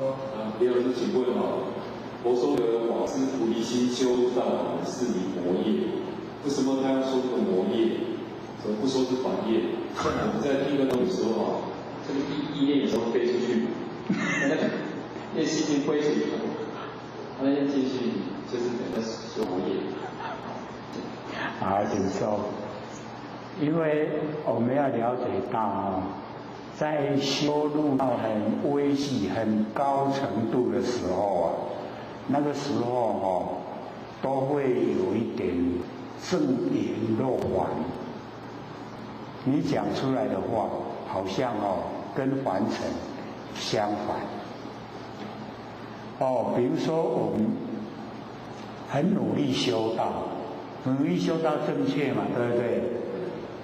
可是你修到很微细的境界你很努力修道，就叫走入生昧，那个就叫魔业。为什么？因为你努力生，你会保持一直努力吗？也疲惫对吧？疲惫你稍微放下昧，你这么个花心努力生。这么个疲惫，昧，你就叫修生昧，这样了解吗？所以修得越高的时候，那个微细的地方就越多，一点点不注意，本来都百尺竿头了，百尺竿头很好嘛，对不对？可是你不忘掉你空性就不显现，空性不显现就成就不了，所以我们都是会执固执，了，有依赖有依赖我们人都是习惯的，我们从出生就依赖，所以你看那个小孩子走路一定把妈妈的那个裙子抓得很牢，有没有？结果就完了，为什么？依赖，所以我们那个依赖的那个依赖性已经深根蒂固，你要修就要抛掉依赖，所以佛制定戒律他为什么说这个修道人只有三一啊一波，剩下什么都不能有，就是要拼除你所有依赖，不给你依赖，你什么都没有了哦，那个才真正的努力修会成就。你有依赖哦，你会心会懒惰，就不成。所以我们要了解到那个不依赖不容易啊。所以我们那个白瓷竿头紧条条，搁绑起我就死啊，我就摔落去啊，就是要你绑起整个刹那就是讲一瞬间见到你全身了，你全部的那个，譬如真的那个果报身，非常高大的果报身，你也白瓷竿头放掉就呈现。所以这个我们没有实际的修到那个阶段，没有实际的去探讨研究，真的知道所以为什么有一些很正确啊？为什么说魔业？那个就是已经很危险了真正的你说对啊，这样对啊，错了。完成真的是有时候我们的认知不够认知认识跟知道不够所以被自己障碍。本来都是佛那为什么没有成佛？就是被自己障碍，我们的那个知觉障碍我们自己成就。还有吗？还3分钟，可以再问一个问题。要问才知道讲师那个老师有问我们一个问题就是说，在没有东西可以吃的时候，剩下一地肉粽那要怎么办我们都知道老师回答说，就是肉不要吃那个请问这是什么心？好，请坐。那个有那个就是问释迦牟尼佛，说去托钵化缘很多都拿那个那个分食的出来布施问释迦牟尼佛，那要怎么处理呀？要怎么办？那佛说讲你拿到那个河边把那一些味肉味鱼味把它洗掉，你就吃就可以了。这样了解吗？就是它是要我们不要有那个杀心不要有那个杀。我们吃分的重点都是杀生不要有杀心。你的心不要有那一种杀的那一种心就可以把那一些洗一洗你就可以吃。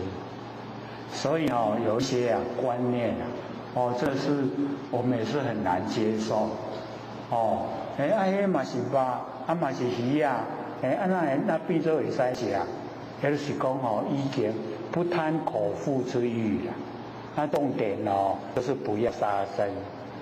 既然人家布施，你不要浪费，你还是要吃的，还是要养生。你有吃，你才法度修道，才会成佛这样了解吗？老师比较少遇到这个问题啦。或许刚好因为看得多了所以都有看到佛在回答这一些比较奇奇怪怪的这一些问题。下课。各位点二师、各位讲师、各位坛子、各位千贤，大家好。会学到天师得到千千大德以及感谢各位千贤给或许机会学讲。我们讲到哪边的？56页。这个下面一段，对哈。好，这个释迦牟尼佛呢跟阿难讲，说如用呢修持炉中的旃檀，那个旃檀就是檀香。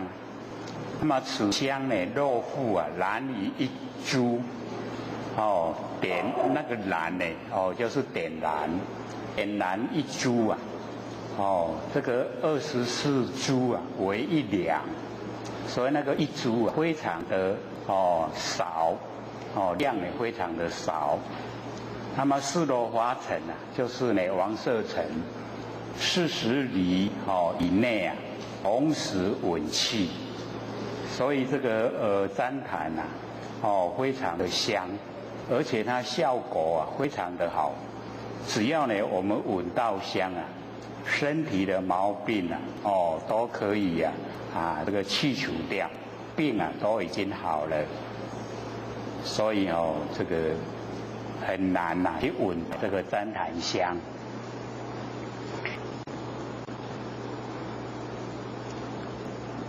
在北京泸州才有啦，我们这个南赡部洲没有这一种24株为一两的那个旃檀香，所以我们这边众生的那个福分呢都还不够，没有办法呢闻到。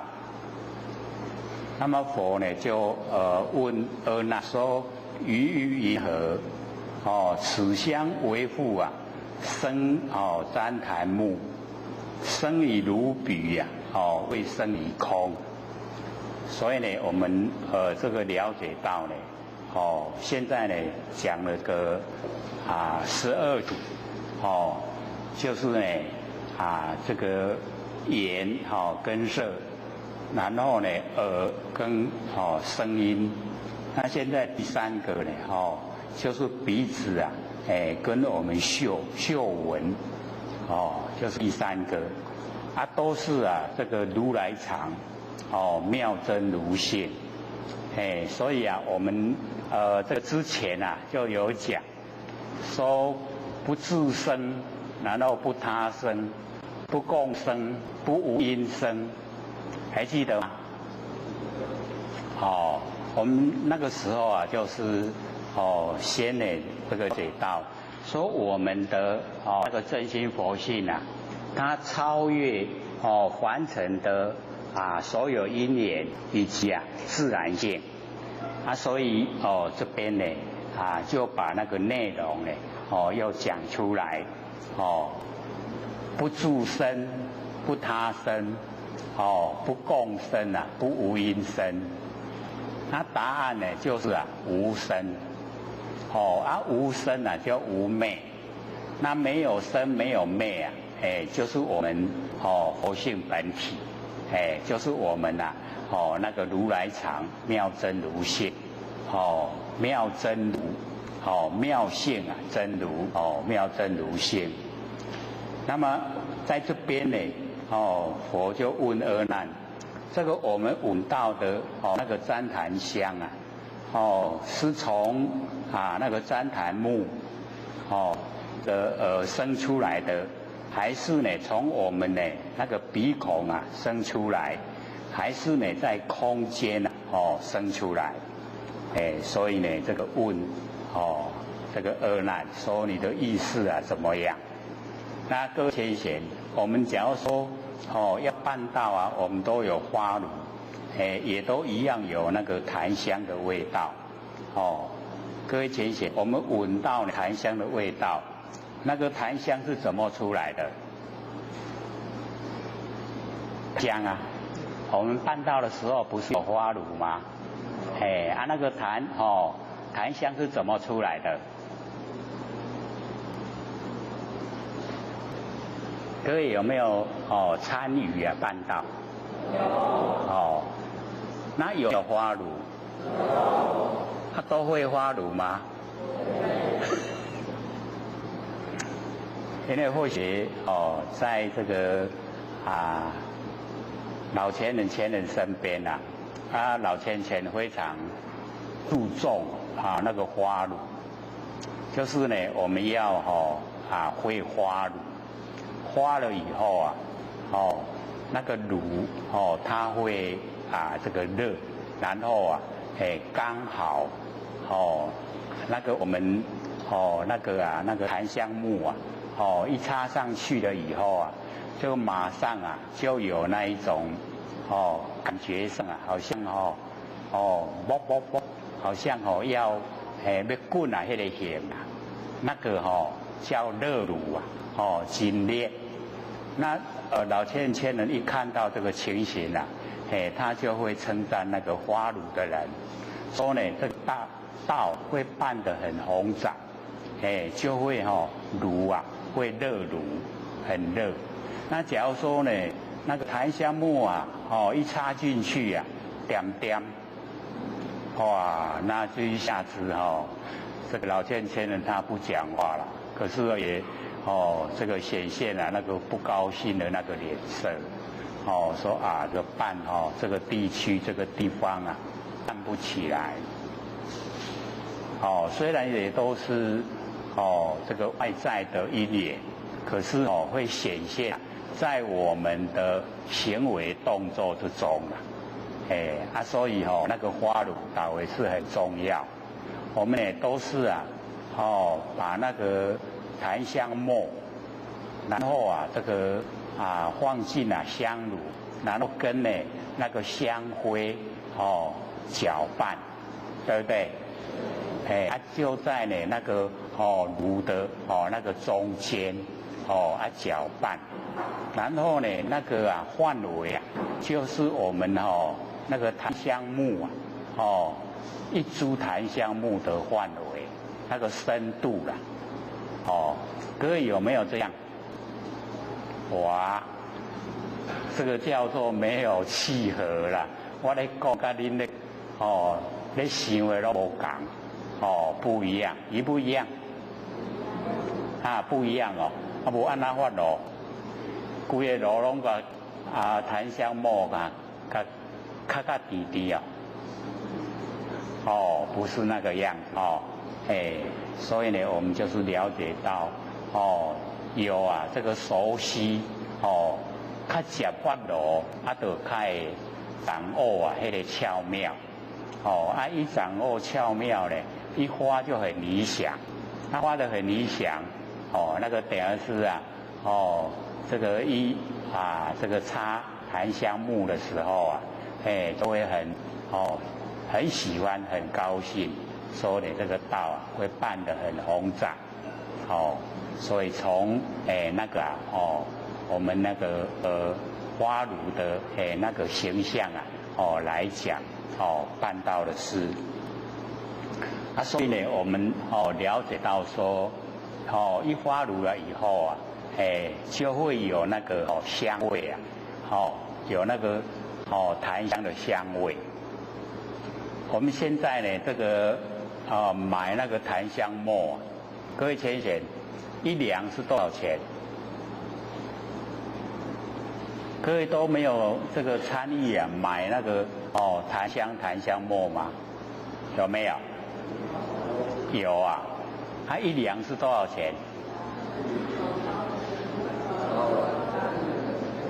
一包一包不是算两的吗？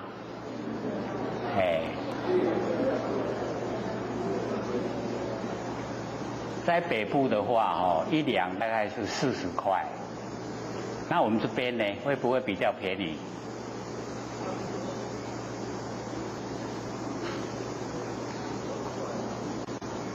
比较便宜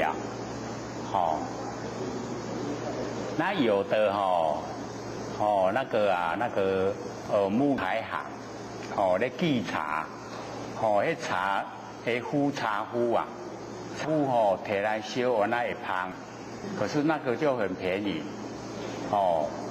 那个有的那个木材行就说你要的话不用钱啦，你摕回去烧就不要钱送给你。可是我们去买的话大部分都要啦都要那个檀香木，哦，有的拢给咱破好好啦，哦，以前或许啊那个时候啊，哦，民国60几年了，那个时候办到啊，还要去提点，哦，提茶刀，然后哦点破迄个哦，茶，各位有没有做过的事啊？有啊，不是拢即马卖便便拢安尼买来就可以用的。哦，以前我们都是呢要自己去弄一个一个破，破的也袂使破伤大，伤大的速茶歹茶。若伤细佫破袂起来会长，都爱拄好啦。所以中道难行要刚好都很不容易。所以呢，我们这边就已经讲到呢，那个檀香木，那个香味啊，能够呢鼻子闻到那个檀香木的那个香味。是怎么来的？各位有没有研究过？都没有啊！哇，安尼大家拢在饭卡中的呢。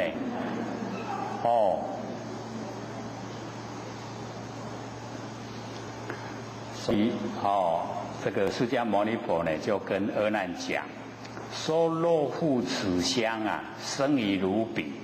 从你那个鼻孔开始。这个香呢，从鼻孔生出来，称鼻所生啊，当从鼻出，鼻灰呢旃檀。这个我们鼻子啊，不是旃檀。各位想想，鼻子会出旃檀气吗？会不会？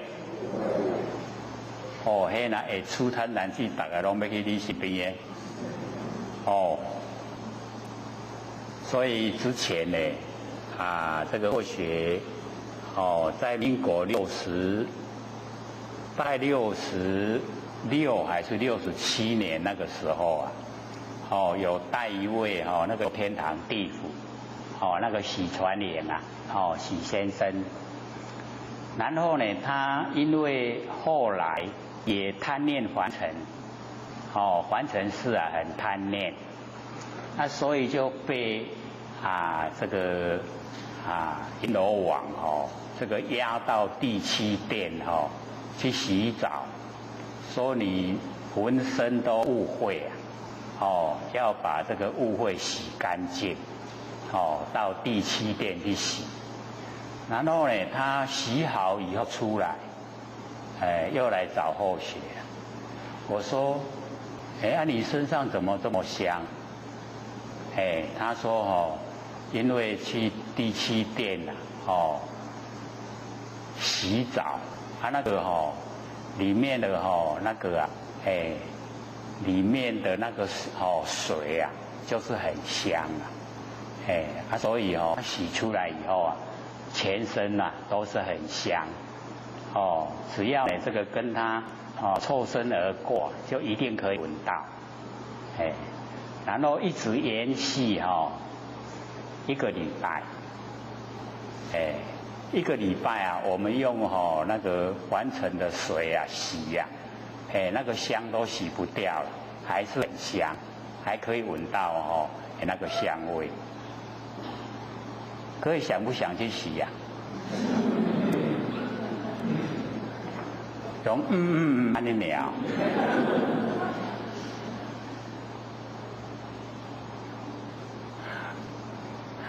所以我们要了解到我们都不承认我们沾惹尘垢了，所以都不想去洗到第7殿去了那也不是好已经拢伫地府所以还是在凡尘比较好所以这边呢这个释迦牟尼佛就跟阿难讲说，这个旃檀那个香味不是呢从我们的鼻子生出来允和鼻中呢有三痰气，称如闻香啊，当以鼻入，鼻中出香呢，说闻啊非异，所以我们闻到香味啊，应该是从鼻子进入，说鼻中呢能够出香，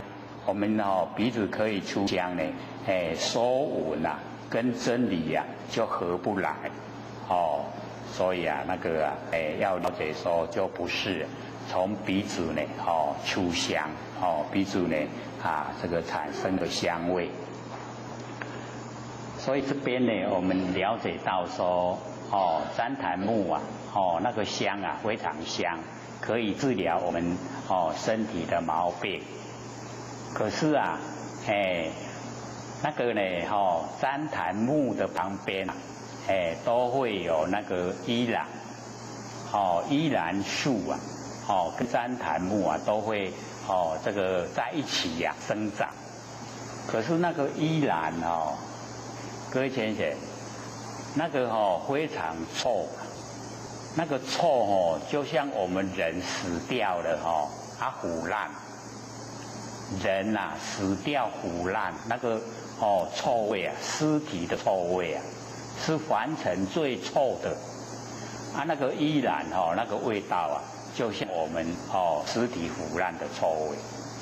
所以香的时候是最香旃檀木，臭的时候依兰树啊是最臭，两个它一定生长在一起呀，奇不奇怪？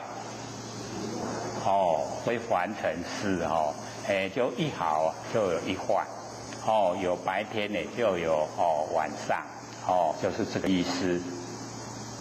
那么若生于空，假如说这一种旃檀香啊，是生在空，空性啊，常恒，这个空性啊，它都恒常啊，都在，相应啊，常在，空性都常在的话，那么那个香也应该啊，时时刻刻啊都有。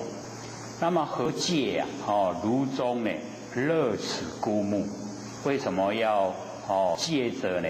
那个香炉之中啊，来烧这个枯木，就是呢烧那个旃檀木。所以是这个呢是生于空第二个。那么若生于木，第三个假如说这个旃檀香是生于旃檀木，则此香子啊因热成烟，那个木的香子啊，因为热，我们把它呢烧了，它呢就变成了烟，若彼得闻呐，何猛烟气啊！假如说我们鼻子啊要闻的话，就是那一些烟气呀，这个跑到我们鼻子里面来，其烟呢，腾空，那个烟呐，往空间呐，上面腾，未及遥远，就是没有这个烟没有到很遥远的地方去。那么允和40里内已经呢都可以闻到呢那个旃檀香。是故当知呢香鼻以闻既无触手，所以我们一般呢也都会想那个香呢一定是旃檀木发出来的，对不对？可是各位先生，旃檀木假如说不把它不把它呢这个加火烧的话，它会不会发出香气？不会所以这个佛在讲经说都把整个分开了，鼻子空间，然后跟旃檀木都整个都分开了。那分开就没有这一种会产生呢那个很香的香气就没有。所以佛就讲说我们要知道那个香，鼻子跟我们嗅闻那个闻香那个动作既无触手，就是没有地方所在，都没有它呢固定的地方所在。即嗅与香啊，两处啊，虚妄，就是呢，我们在闻呐，嗅闻跟呢那个香味啊，这两处啊虚妄，这两个呢，都不实在，本非因缘啊，非自然性，它不是因缘所产生，也不是自然性呢，所有，不是自然所有。而是我们呢，如来藏，妙真如性，是我们的佛性啊所呈现的。所以呢，各位先生，我们讲这个四科啊，就是五阴六路啊，12处跟18界，四科是4个，然后跟后面啊那个7大，这个全部呢都是如来藏。都是我们妙真如性啊，可是我们在凡尘的生活啊，很多呢这个产生现象，我们都会用别的那个语言文字啊来阐释来说，像呢我们这个花乳了以后啊，会产生啊这个香那个香气，能够闻到香。我们会说因缘所生啊，是因缘所产生。那我们就是要了解到这个因缘所产生啊，它的那个因缘的内容，就是那一些东西呀，是我们不生不灭的那个佛性啊所生花啊，所以我们从根源来讲。就是啊，如来藏，妙真如性。这样呢，我们就了解说，原来佛在讲是从根源来讲，那我们呢，一直都也听到过，摸着根的成仙做佛，摸不着根的瞎修行。那我们就是呢，摸到根，根源。这样了解意思吗？就是从根源呐，了解，从根源的研究，那中间的一些过程啊，是因缘所产生的一些现象，都是短暂。那为什么会产生现象啊？都是我们不生不灭的那个真心佛性本体呀，所呈现。这样能够了解吗？大概又在想，这卖引较好。所以我们研究就是透彻的了解到它的根源，就是摸到根了，摸到根源，摸到根源呢，就不会讲虚妄，就不会说呢这个但有言说既无实义，有没有？嫌这也不爱赢了，这个是很白话所以或许这个这几天呢在北部刚好有讲到说，我们的这个修道应该是怎么样从凡夫到佛地在日常生活中呢怎么样呈现？那或许就有想到圆觉经里面净慧菩萨问释迦牟尼佛说，我们凡夫然后跟阿罗汉、辟支佛、菩萨跟十方之佛为什么有差别啦？不是都一样吗？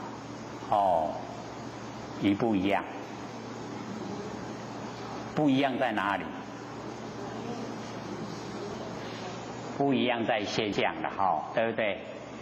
那个佛性都一样凡夫的佛性阿罗汉的佛性、辟支佛的佛性、菩萨的佛性、十方之佛的佛性，一不一样？都一样。所以佛呢就教我们众生怎么样在日常生活之中到达十方之佛的程度。那或许呢有把那个一张那个讲义把它呢这个带过来。那是7年前或许呢这个写给全贤的那个里面的内容。那因为或许都忘了有这一件事啊，导致那个拿到的人听到以后他就拿出来给或许看，说7年前你就写了，就写这一张要紧印好这速度有够紧。我们刚拿来的啦，从北部拿下来，所以它是《圆觉经》里面的一小段，是清净慧菩萨问释迦牟尼佛，然后呢这个释迦牟尼佛这个回答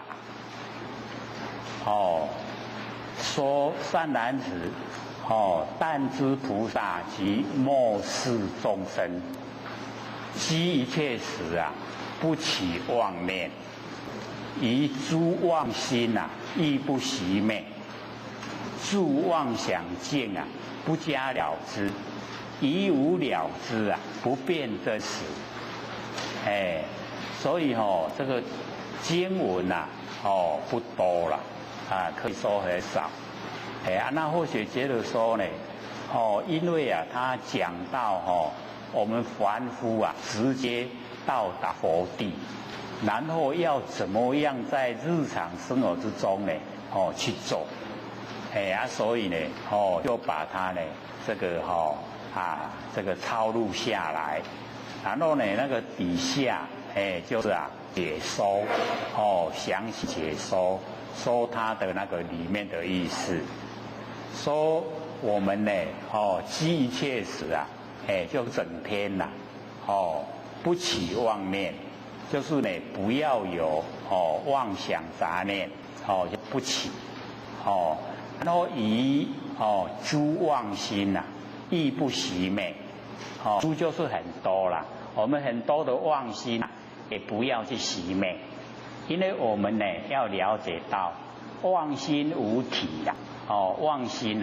它没有体那假如说我们要熄灭妄心的话，便有为有所作为。那有所作为我们看的那个《金刚经》一切有为法，如梦幻泡影，如露亦如电，应作如是观。所以不落入有为就是无为，它无为就已经是佛性了。所以以知妄心亦不熄灭。我们不熄灭妄心的时候那个都是我们佛性本体。可是我们要加以熄灭我们的妄心就变成凡夫了。各位先生这样听懂吗？讲同和都歹搞我用。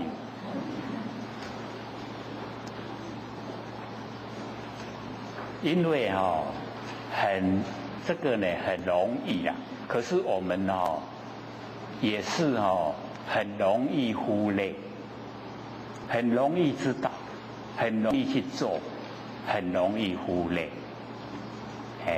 这样了解吗？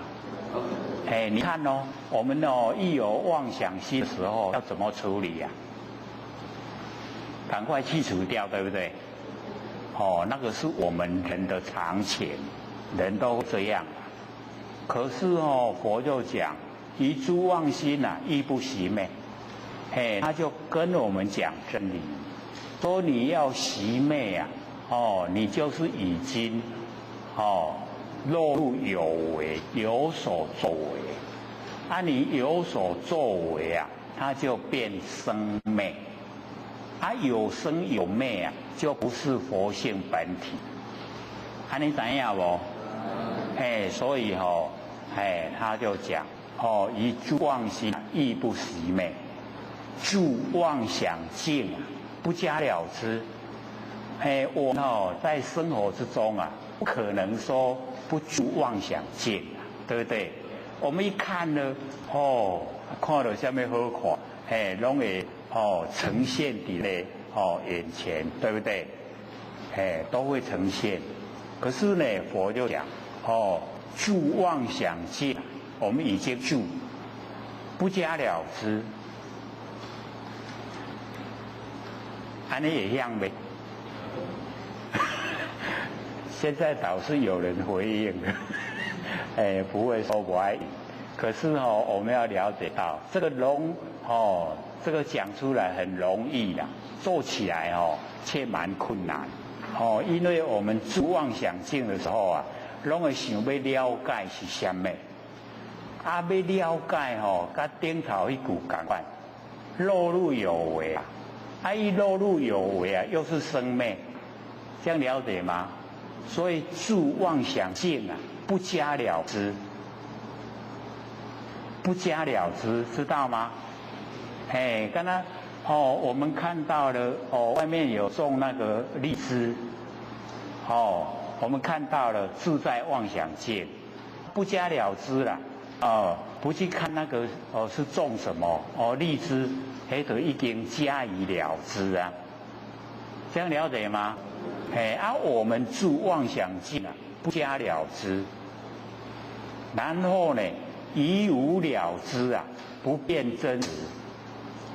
在无了之之中啊，不分辨啊，是真的是假的，这样会吗？容不容易？做起来不容易啦，可是我们听很容易啊，会知道。而且从头呢再讲，说善男子，但知菩萨呢，即末世众生，积一切时啊，不起妄念，疑知妄心啊，亦不熄灭。自妄想境啊，不加了之，以无了之啊，不辨真实。这样有没有听得清楚了？有没有？听不清楚也没关系啊，手上有印一张的，手上有写了，那里面呢就有写，有把经文写下来，有把解说也写下来，所以呢，我们在日常生活里面，我们就可以已经进入，不生不灭佛性本体，就从这样进入了，积一切时，不起妄念，那个最不容易的啦，我们都会起念，所以要训练自己就是不要起心动念。然后呢，住妄想境啊，我们不加了之，疑知妄心也不熄灭，那个都是非常容易呈现啦。然后我们的处理方式又很容易进入生灭，很容易进入有为，这样了解吗？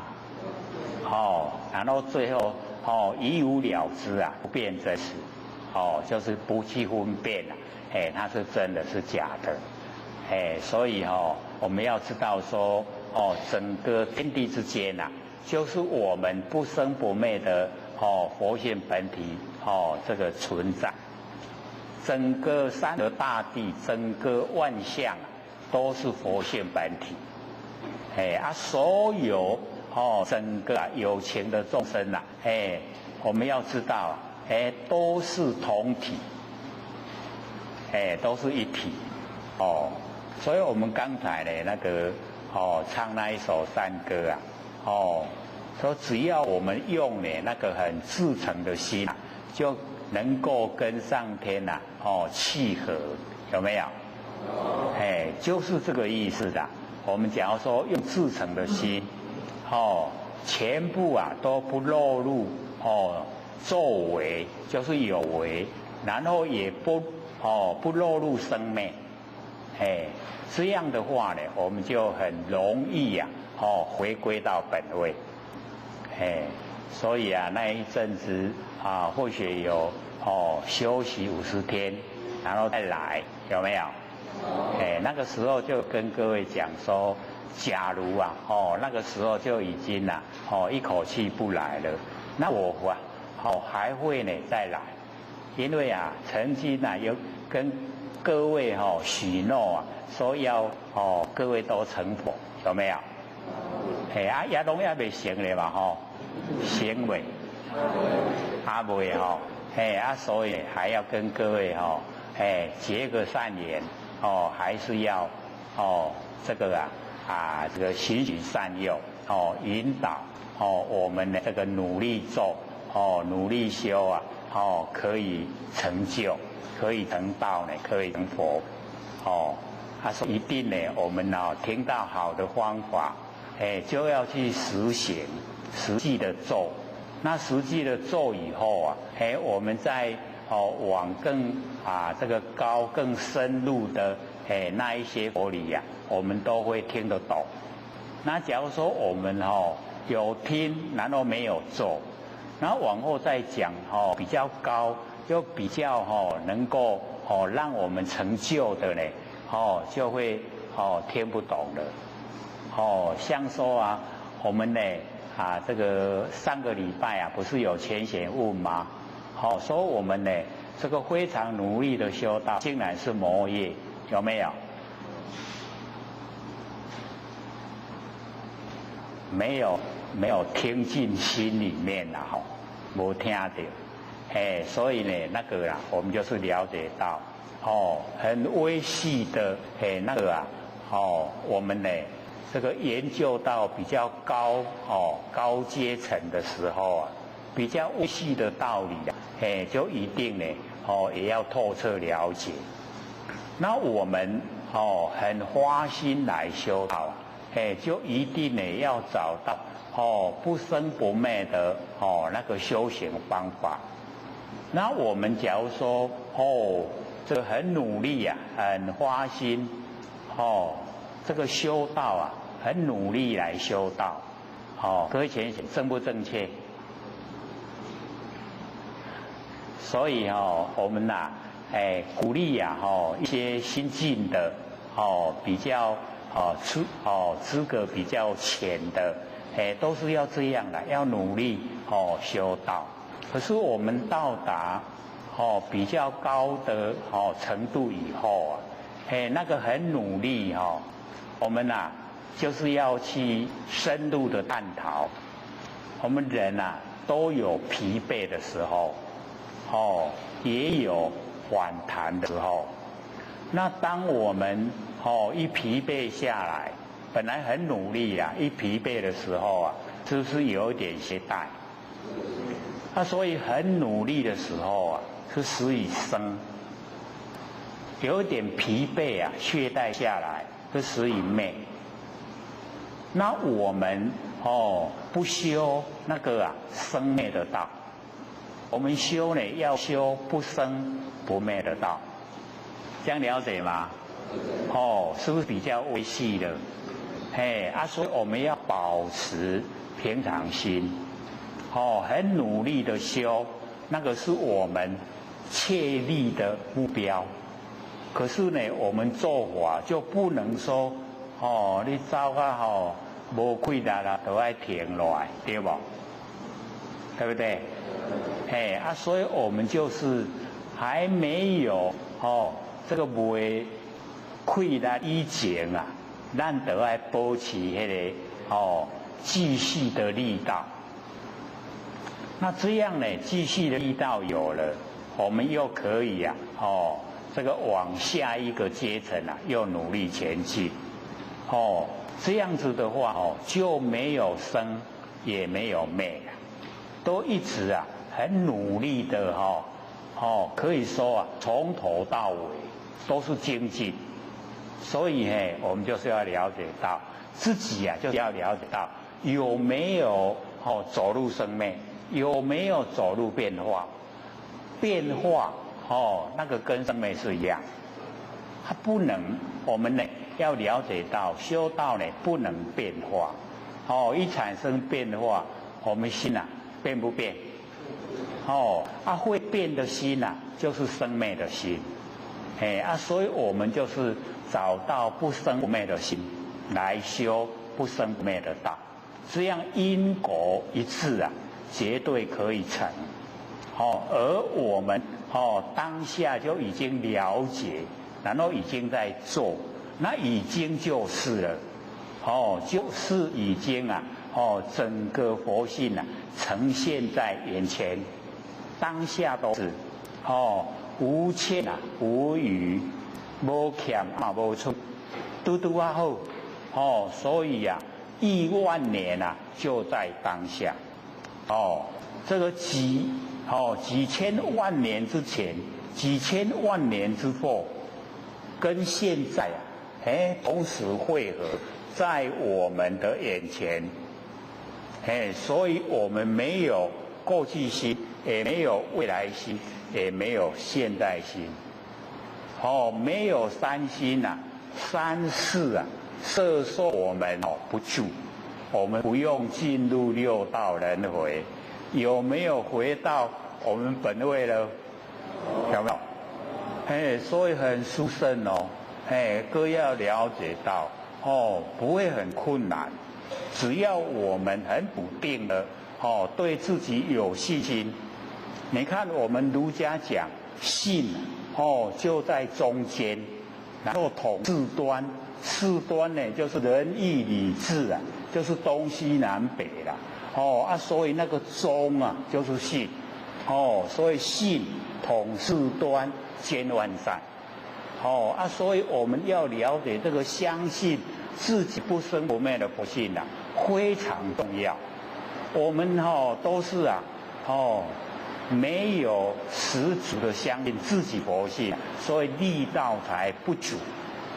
那假如说对自己的佛性很肯定，你做什么呢？力道都很充足，不搞，都不缺欠了。可是我们现在啊，有时候都会感到力有所不逮，就是不充足的意思。那为什么这样呢？就是对我们呢佛性本体的认识啊，都还不够。那现在呢，我们都一直要呈现日常生活之中啊，怎么样能够都跟佛在一起？就是我们现在手上拿的那一张圆觉圆满觉性啊，都呈现不生不灭的真心佛性啊，整个都出来整个都出来了。那要怎么做呢？就是啊，居切时不起妄念，疑之妄心亦不熄灭，是妄想性呢不加了之，已无了之呢不变真实，就这样，非常简单的就是要去做，而且又不困难做起来啊不困难，只是啊我们认知上的差别，对不对？认知上的差别而已不同。因为我们假如说没有研究的话，我们以诸妄心呢，我们都会熄灭了。我们在熄灭妄心啊，已经走入啊有为法，已经走入啊生灭，我们都还不知道，对不对？那我们现在一听到了说圆觉不能落入啊有为法，不能落入生灭所以以诸妄心呢妄心来了，你不熄灭它，不管它了，不管它最容易的，对不对？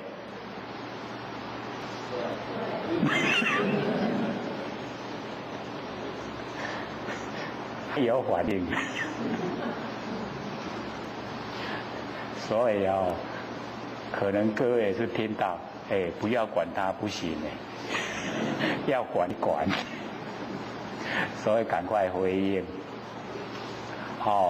所以我们呢，在我们那个有起心动念的时候啊，就不要动，不要去熄灭它，也不要去管它这样的话呢，我们也会习惯。那往后啊，我们只要一起心动念，马上有知觉，就知觉了以后啊，它不会延续，这样的话，我们心啊，我们自己掌握，自己能够掌握自己心的动态，等于是说过去、未来、现在，那个整个三心啊，你都可以掌握了。不背呢三世啊，摄受。三世呢不摄受，六道轮回没有，不用六道轮回啊，我们每一个啊，都已经成道成佛了，可以超越。所以啊，我们那个印啊缩小型的老师的墨宝，后面不是有写嘛？老师有说嘛，说呢要听性理心法才可以拿墨宝，然后呢就讲等下是点到啊是。万八得超然，没有说永远得超然，只有10800年，有没有？所以鼓励我们研究性理心法，超越10800年，因为10800年啊，一个研会里面的我们要了解到一会而已，一研12会啊，10800年才一会，1/12啊。那么少，那我们一回归本位以后啊，不管过几个研会啊，我们都可以啊，跟南极老仙翁一样。南极老仙翁不是说已经啊经过7个研会吗？有没有？只要那个南极老仙翁来借窍啊，都叫我们小宝宝，是不是这样？我们真的小宝宝了太小了所以我们要赶快修正到南极老仙翁的身边，然后南极老仙翁看第8次的天地混沌，我们看第1次，对不对？不要经过呢要经过1倍了4半。然后第15次的时候，南极老仙翁又来借窍说自我成道以来，天地已经混沌了，第14次了。然后我们那个时候还在听课，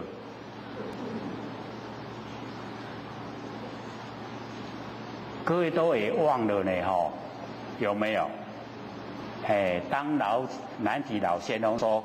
我已经看过天地混沌，那个是第1次了。那个时候我们也在场听课，有没有？都没记了。所以我们都忘了那个第1次啊，南极老仙翁就跟我们讲，我们都忘了，现在都第7了然后在第7就14了，14的时候啊，南极老仙翁又来了，然后我们又坐着听课，可不可能？卖赢较好啊，上好唔免搁伫世间的轮回啊，完成真的有苦啊说不出很苦，年岁越大就越苦。你看我们要生存在凡间条件是不是要很多？要具备很多的条件才能生存在凡间，对不对？很不容易足面烂甲顾的，伊拢互咱顾袂好势呢，会好势。我们都不敢回答，为什么？过100年后啊，都一个外交国，对不对？全部都不在了啦，不在了，不在凡尘了，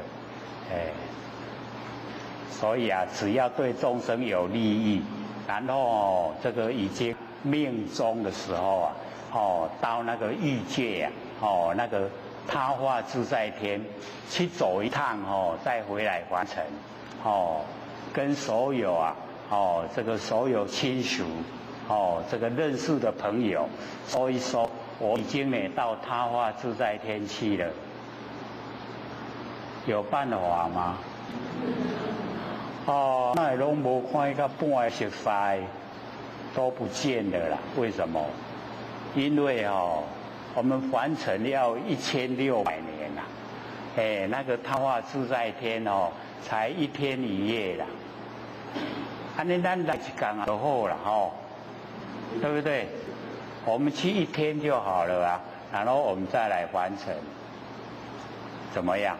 哦，那整个都不一样了，哦，所以啊，都落入不可思议，不能用我们的头脑来想，不能用嘴巴呢来论议，这个过程啊，都是非常的快，生灭无常。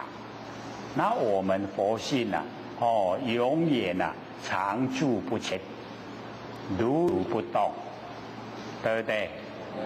我们都唔捌呀，认识他了没？一定要认识哦，我们要回归本位所以我们了解到说，这个相比于五呐，三个呢，都没有固定的地方所在，然后呢，我们就讲这个第四个，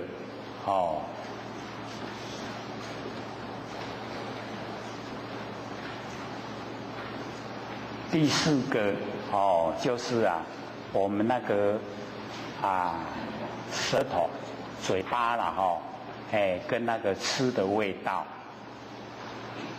阿难汝常20，释迦牟尼佛呢跟阿难讲，说汝常呢22个时辰，就是呢早上跟那个中午这2个时辰。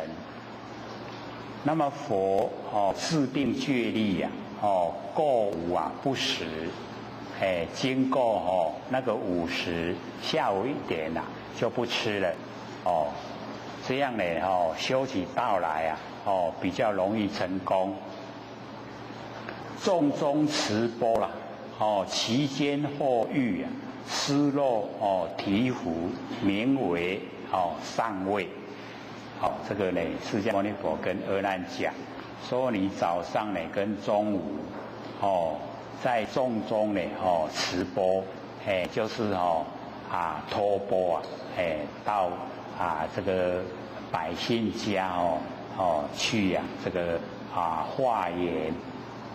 那么其间呢或遇失落醍醐，名为上位。就是最好的那个味道，就是牛奶，牛奶有5个这个味道，第一个就是牛奶，第二个呢就是乳肉，第三个呢生酥，第四个熟酥，第5个就是醍醐，那我们这个台湾呢大概只有到那个第2位，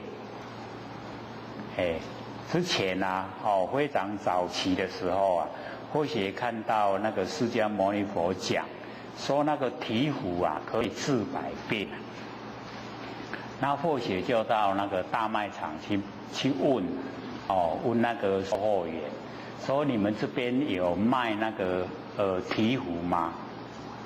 他说你是要买酱油。我说醍醐他说那个要到印度去买。印度有没有醍醐因为佛在那边讲经说法嘛因为佛有讲吃了醍醐以后百病全部消失了，拢无病，况这上好。一定要买来吃。讲咱家做到那个卤肉，各位有没有吃过卤肉？那个卤肉要12杯很大杯的牛奶提炼一片卤肉，所以我们吃那个早餐很多人都夹在那个面包里面一片的那个卤肉，有没有？那个时候或许赶快去买来吃，结果会怎么样？哦，对了，胖起来了，哦，会加筋大颗，很快胖，嘿，所以哦，还真的是不能哦，说吃啊就吃，因为那个一片12杯的很大杯啊，都比这个大杯嘞，它很大杯哦，这个都还不算，这个才半杯而已啊，12杯那个大杯的牛奶，提炼一片，卤肉，它生吃也可以啦，不夹在面包里面一般都夹吐司啦，夹在吐司里面。所以呢，我们了解到，在佛的那一种朝代，这5味，这个牛奶，这个卤肉、生酥、熟酥、皮糊，这个5味，名为上味，最好的吃方面啊，最好的味道。那么于意云何？此味为护啊，生于空中，生于舌中。味生食中，这个佛问啊，说我们吃的这个味道啊，是从空中产生，还是呢从我们舌头之中产生，还是呢从食物之中产生？一样呢，是一个一个全部呢都讲。说而那肉腹此味啊。生于乳舌，假如说这个味道啊，是从你的那个舌头喙肌啊，舌头这个生出来，在如口中啊，只有一舌，你的喙来，喙肌才一个呢，其舌耳时啊，宜成酥味，欲啊黑熟蜜啊，应不推移，这个佛讲也是很有意思啦。说你只喙齿一个尔，迄句啊你已经在食迄个生酥、熟酥啊，酥味就是牛奶那个3跟第4那个味道。第3呢生酥，第4啊熟酥酥味。那么黑石蜜就是甘蔗啦，甘蔗。甘蔗做黑熟蜜，甘蔗的外皮黑了，对不对？它里面很甜，对不对？很硬啊，对不对？所以黑外面的皮黑的，然后很硬实，很甜呐，蜜，黑石蜜。我们现在都讲甘蔗了可是佛那个时候，就讲它那个外表跟它的味道，那个甘蔗黑熟蜜，硬不推移呀，就是舌头只有一个，那吃了生酥以外，舌头里面啊就是那个生酥的味道，它吃到甘蔗啊，应该不会变甘蔗的味道，这样了解意思吗？就是我们舌头只有一个啦，一个已经被一个味道占据了，应该呢它不会推移呀，就是不会变化，我们吃甘蔗啊，还是那个生酥的味道，会这样吗？只要这样那才奇怪我们吃花生啊，有花生的味道了对不对？然后吃甘蔗有甘蔗的味道，那假如说我们在吃甘蔗的时候啊，也是花生的味道，那怎么办？所以或许就一直在想，这个花生跟甘蔗一起吃的话，到底是要吐掉呢，还是要吞进去啊？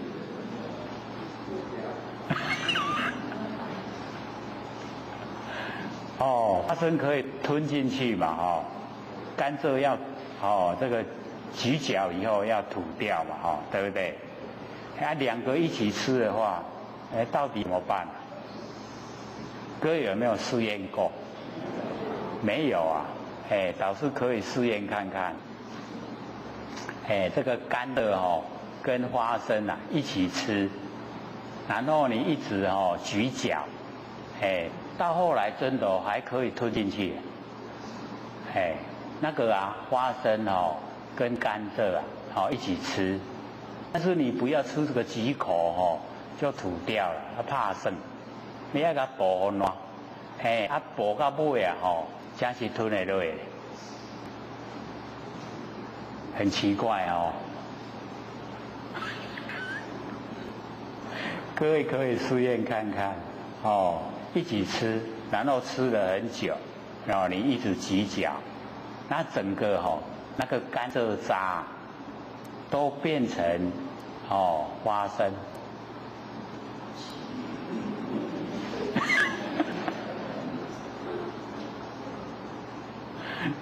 所以啊，各位可以试验看看，看看是不是被我骗的？一定是不是啦，因为后学有吃过，真的把它吞进去。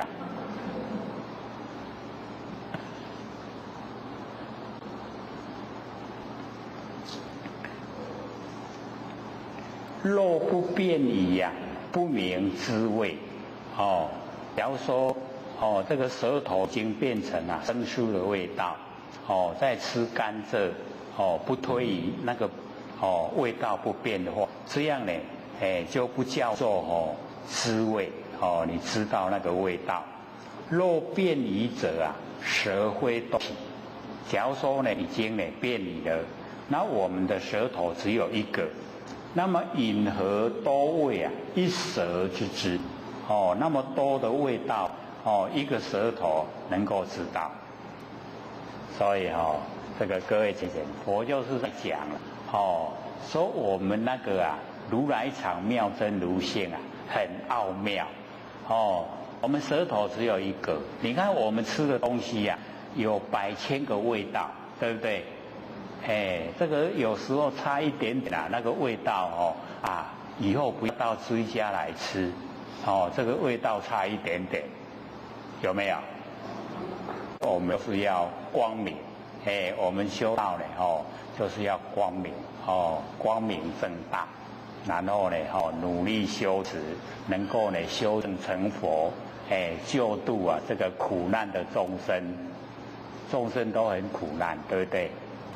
不苦不，因为我们都把苦写在脸上你看我们的那个眉毛是不是糙？你看我们那个眼睛跟鼻子是不是一个十字架？然后我们嘴巴是不是一个口？加起来是什么？就苦了。所以我们把苦都写在脸上，不苦也不行苦为了。这个苦苦为了所以我们就是了解到。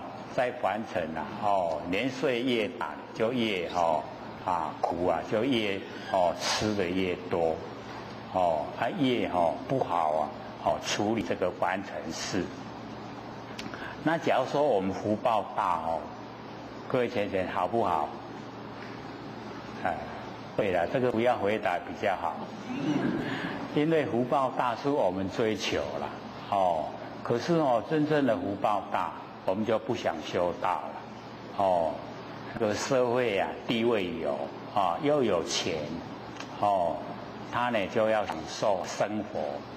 那么至于享受生活就像弥勒鲁巴讲的，这个入地狱唯恐不生受苦的日子唯恐不长，对不对？他要享受一享受了以后遭不遭罪？都是造罪了，所以我们了解说，一生我一生不素食的话那假遐车多少生命剩不了对不？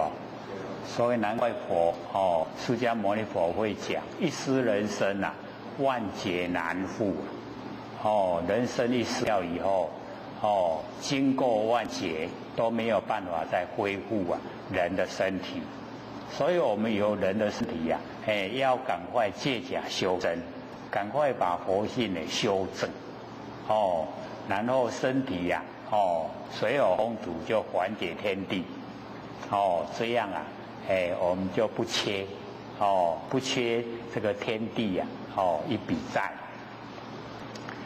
所以，我们又回到了这个经文回来，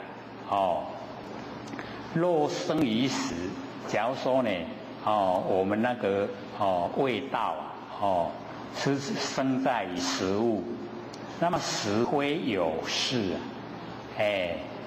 各位贤贤，那个食物里面它有那个认识的事吗？有没有？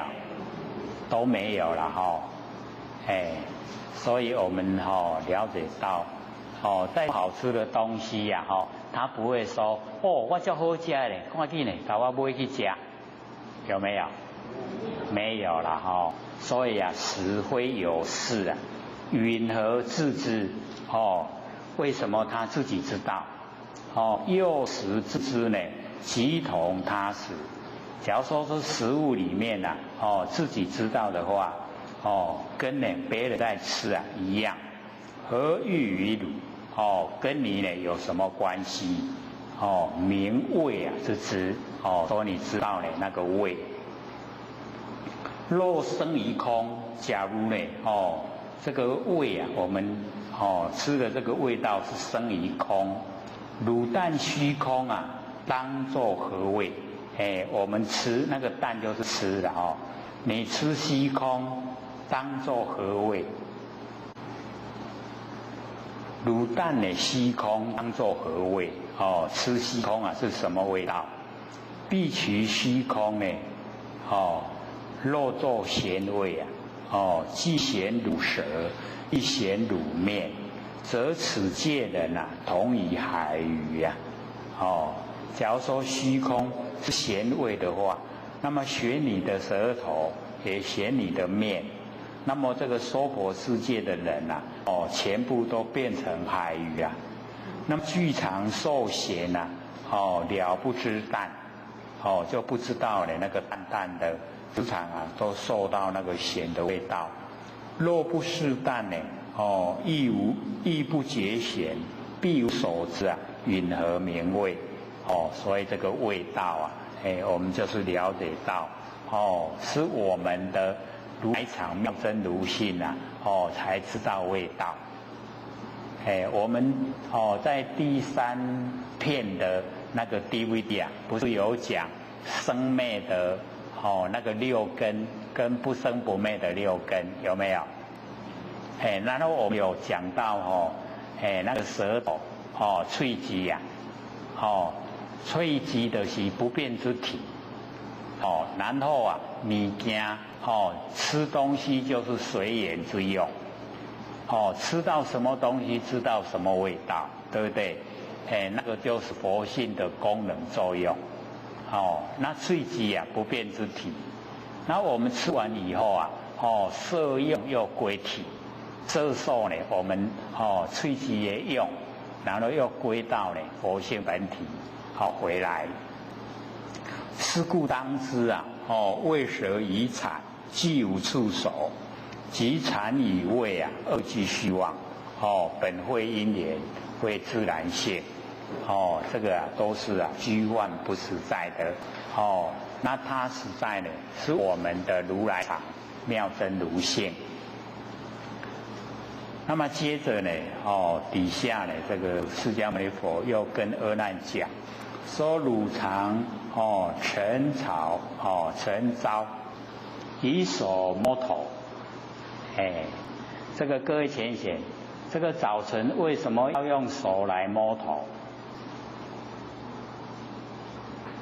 什么意思？我们这边没有讲过吗？没有，那可能在台北讲的啦。这个修道了进入那个比丘比丘尼啊，是不是要把头发都理掉？对不对？那这个早晨啊，用手来摸头，那个意思啊，就是说你已经出家了，不能再贪念凡尘事。这样知道意思吗？那我们早上要不要摸头？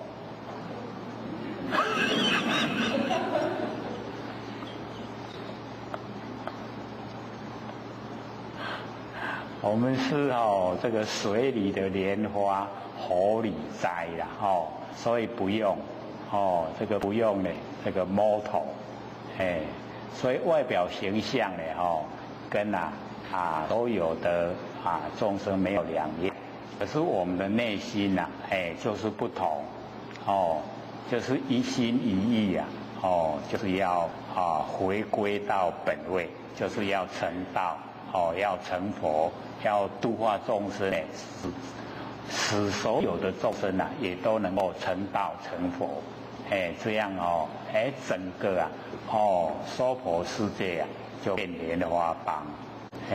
所以这边呢我们了解说这个释迦牟尼佛跟阿难讲说呢，你常这个早晨晨草以手摸头，那么于云何？此摸手之呢谁为能处能为在手，维护在头。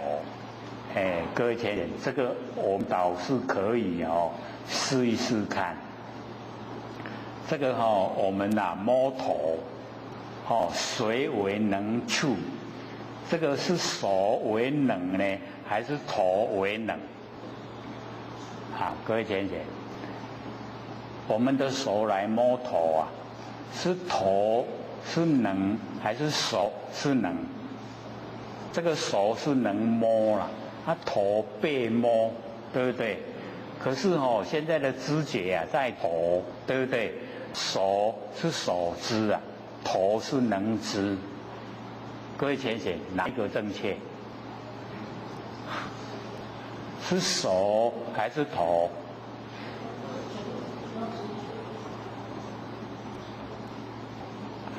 很有意思我们都没有去研究了，所以佛一讲出来我们都没有答案。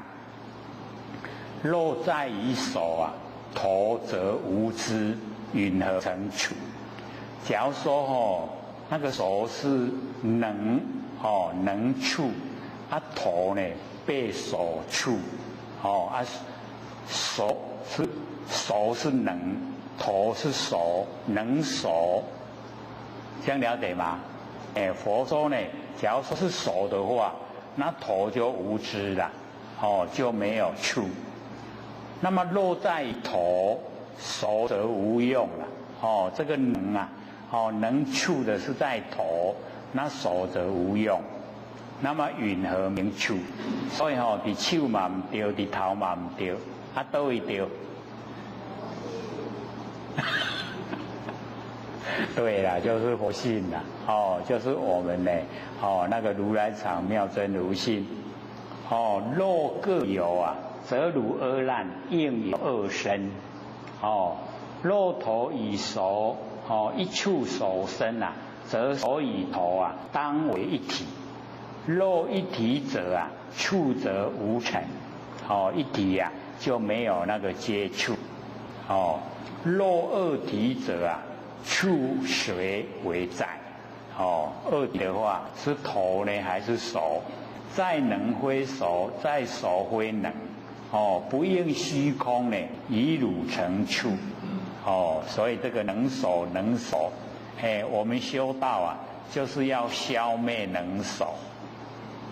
能手要双泯泯灭了，睡觉了啦，能手都睡觉了。所以我们在修持的过程里面就是把能手呢都灭掉，没有能没有手。各位了解吗？因为能手就四相。我相、人相、众生相、寿者相，各位都还记得吗？记得说我能看，这个能看的就是我相，那一定有所看，所看就是人相，能所，然后所看差别重生，叫做呢众生相，然后我们连续不断一直看，叫做受者相，就是四相。那我们消灭能所，就是消灭四相，没有我相，没有人相，没有众生相，没有受者相，就已经回归一体了，回归到不生不灭的佛性本体，这样了解吗？我们时常讲，对不对？往后可能都会背了啦，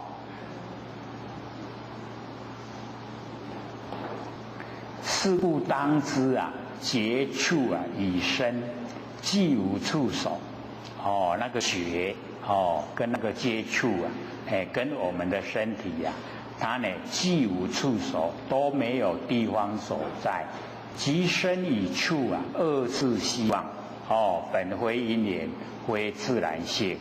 所以我们要了解到说，我们那个身体本来就是不真的，不是真的，实相。我们讲实相，就是呢我们不生不灭的佛性本体叫实相。那我们讲真如，不生不灭佛性叫真如，讲一真法界，不生不灭的佛性叫一真法界。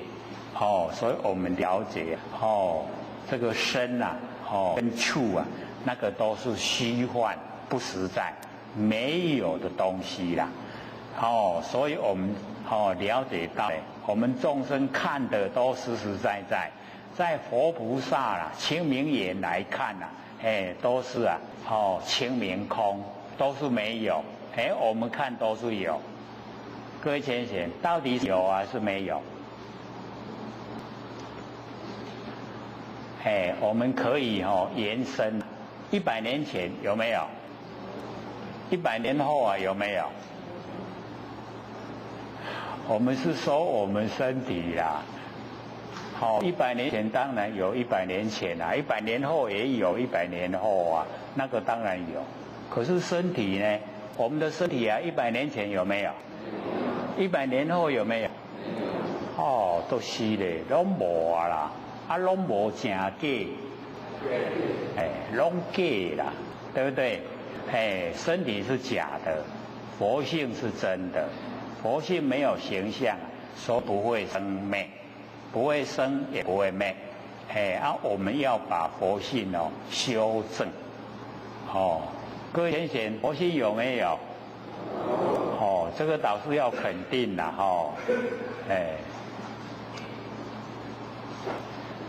那我们呢？在讲这个最后一个这个12处的那个义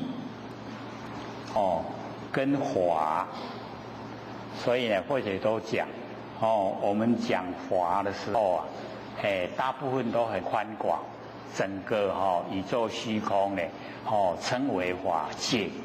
可是呢，在讲6层的那个法，却是很狭隘，只有眼耳鼻舌身漏泄在地的影子叫做法。这样了解吗？阿难，汝常狱中呢，所言善恶无记三性。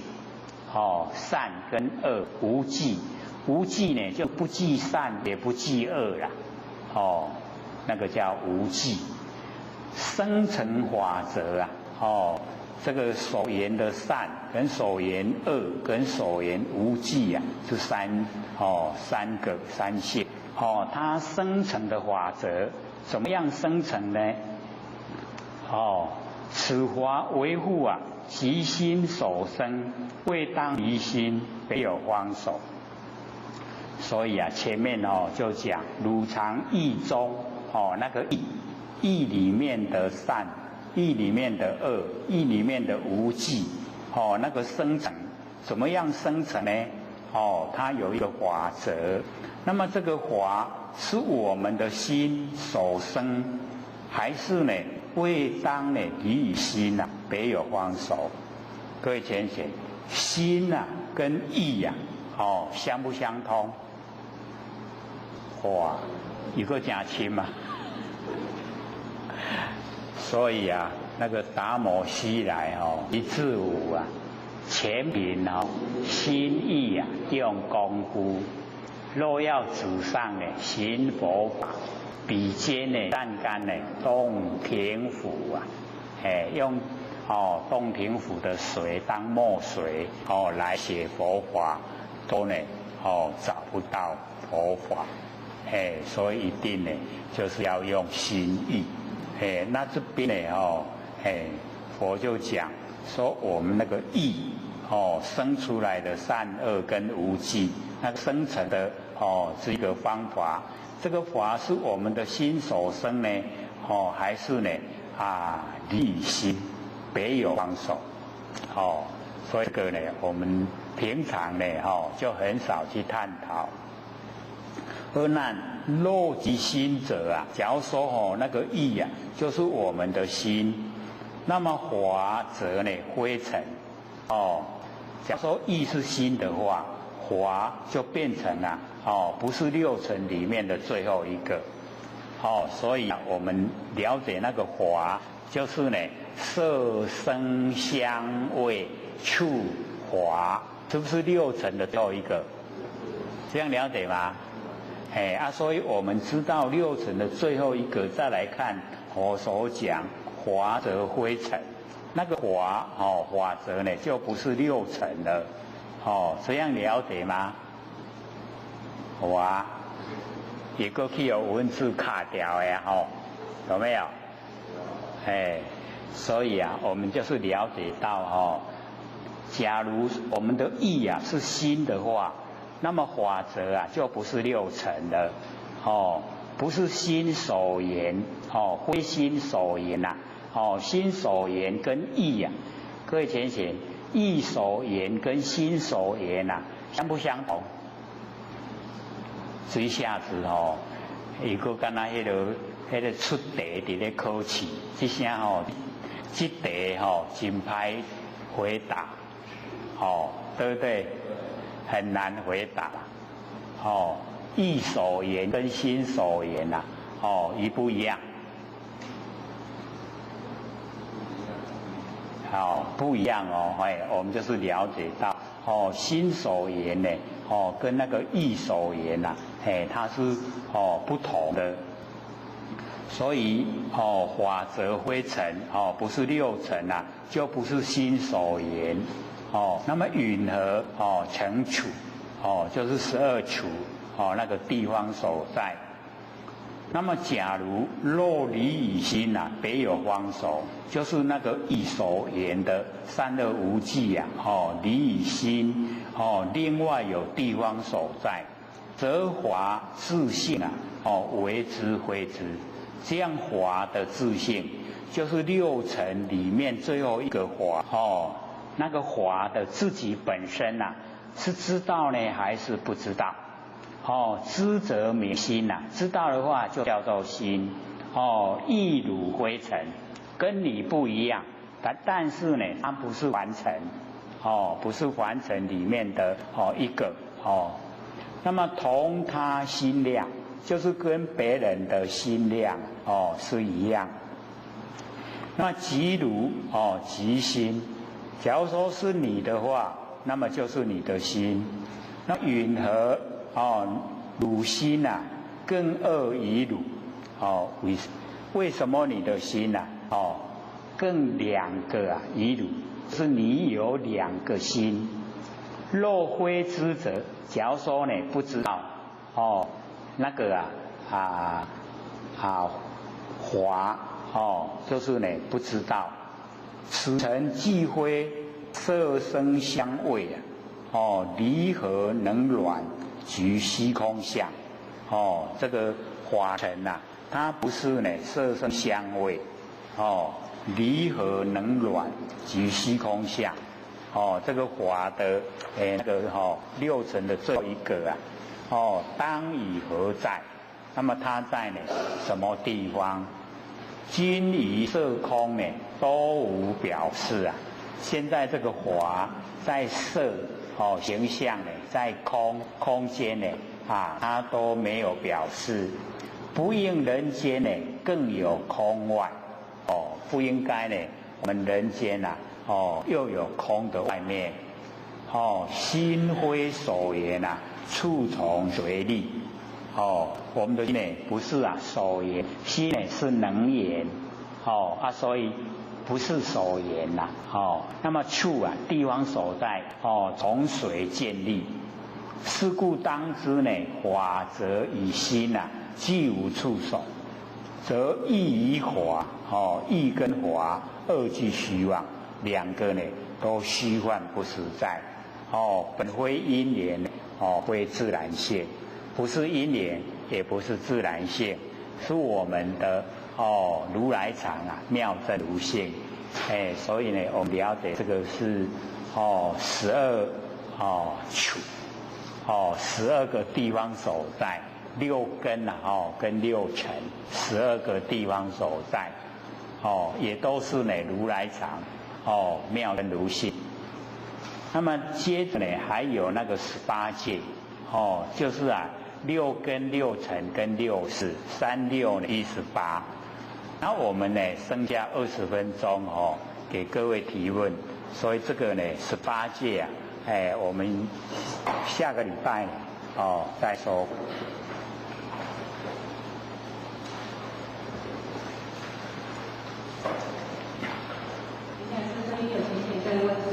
好，请说。明心见性开悟是不是文字不同，意思是一样的？明心见性跟开悟是这样吗？因为我们要了解到明心见性是我们所追求的主要目标了。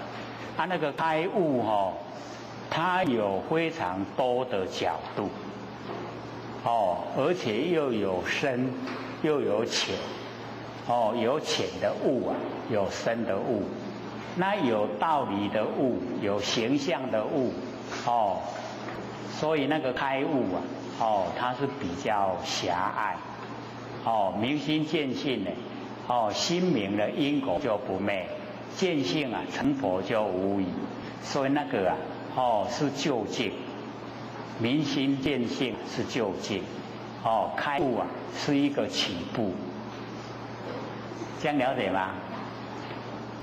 好，说。这边有提醒在说，第一个问题，修道人有必要为往后的生活做存款的储蓄计划吗？有必要为了要买保险，让自己为了缴保险费而把时间用在赚钱的事情，这样是不是不值得？为了生活拼命在赚钱，拨不出时间来修道，这样是不是太可惜了？也耽误自己的前程。好，各位先生，这个就是现实与理想。那我们了解说，理想跟现实都有一段距离，对不对？那我们要知道了，这个身体我们要策划，可是佛性不要策划未来是为了身体啦，佛性不用你策划未来，这样了解吗？所以我们呢那个佛性是要掌握当下那个是很重要。可是我们身体的那个生存也是蛮重要，因为借假修真嘛。那要怎么样过的生活会比较能够安心正常，导致呢自己也要这个深深的思索身体跟佛性把它分开我们重视佛性，但是也不忽略身体，这样了解意思吗？可能也都会困扰每一个这个修道者，因为我们要了解到真正的努力这个修道，他会全部都投入在佛性之中。那投入佛性之中假如说你真的是非常的那个至诚，对自己啊不生不灭的佛性非常的诚，那要了解到所有现象的变化，那个诚者啊，你都会预先呢知道现象的变化，那个对佛性啊非常虔诚的啊，他会事先了解，所以怎么样应对佛性也会告诉你。可是我们一般对佛性的信心不够，你就可以两方面都同时进行，这样就不会后悔了。那我们修道啊也是一样就是不要后悔，每走一步啊都很踏实，一步啊一脚印，绝对会成就。还有吗？第二个问题，人的生命走到尽头时，到了半夜的时候会一直吵闹，但是到了天亮时又变得很安静。那晚上吵闹是跟谁在讲话呢？就是说有人很要回去。你从头再讲一次。说人的生命走到尽头的时候，到了半夜的时候会一直吵闹，但是到了天亮又变得很安静。那他晚上吵闹是与谁在讲话？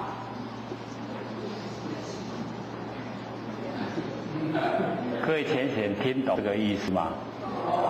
懂啊？怎么我不懂，你们都懂？因为生命走到尽头，都死去啊，死去啊，半夜来吵闹，个天啊。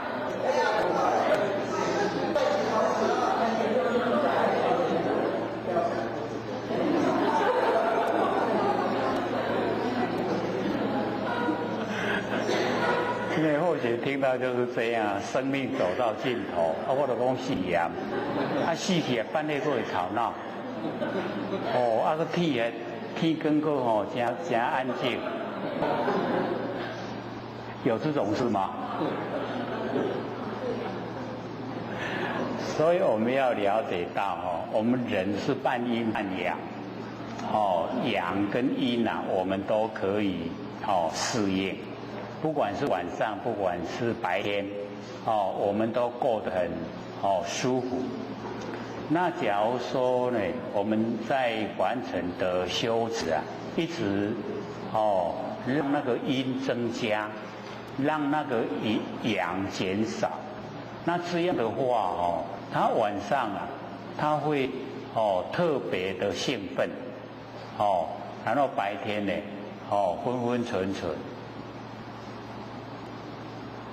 那假如说我们反过来，一直培养阳，一直培养，阴啊一直减少，那我们不管什么时候啊，都很清醒，那个觉啊，佛性呢都会呈现。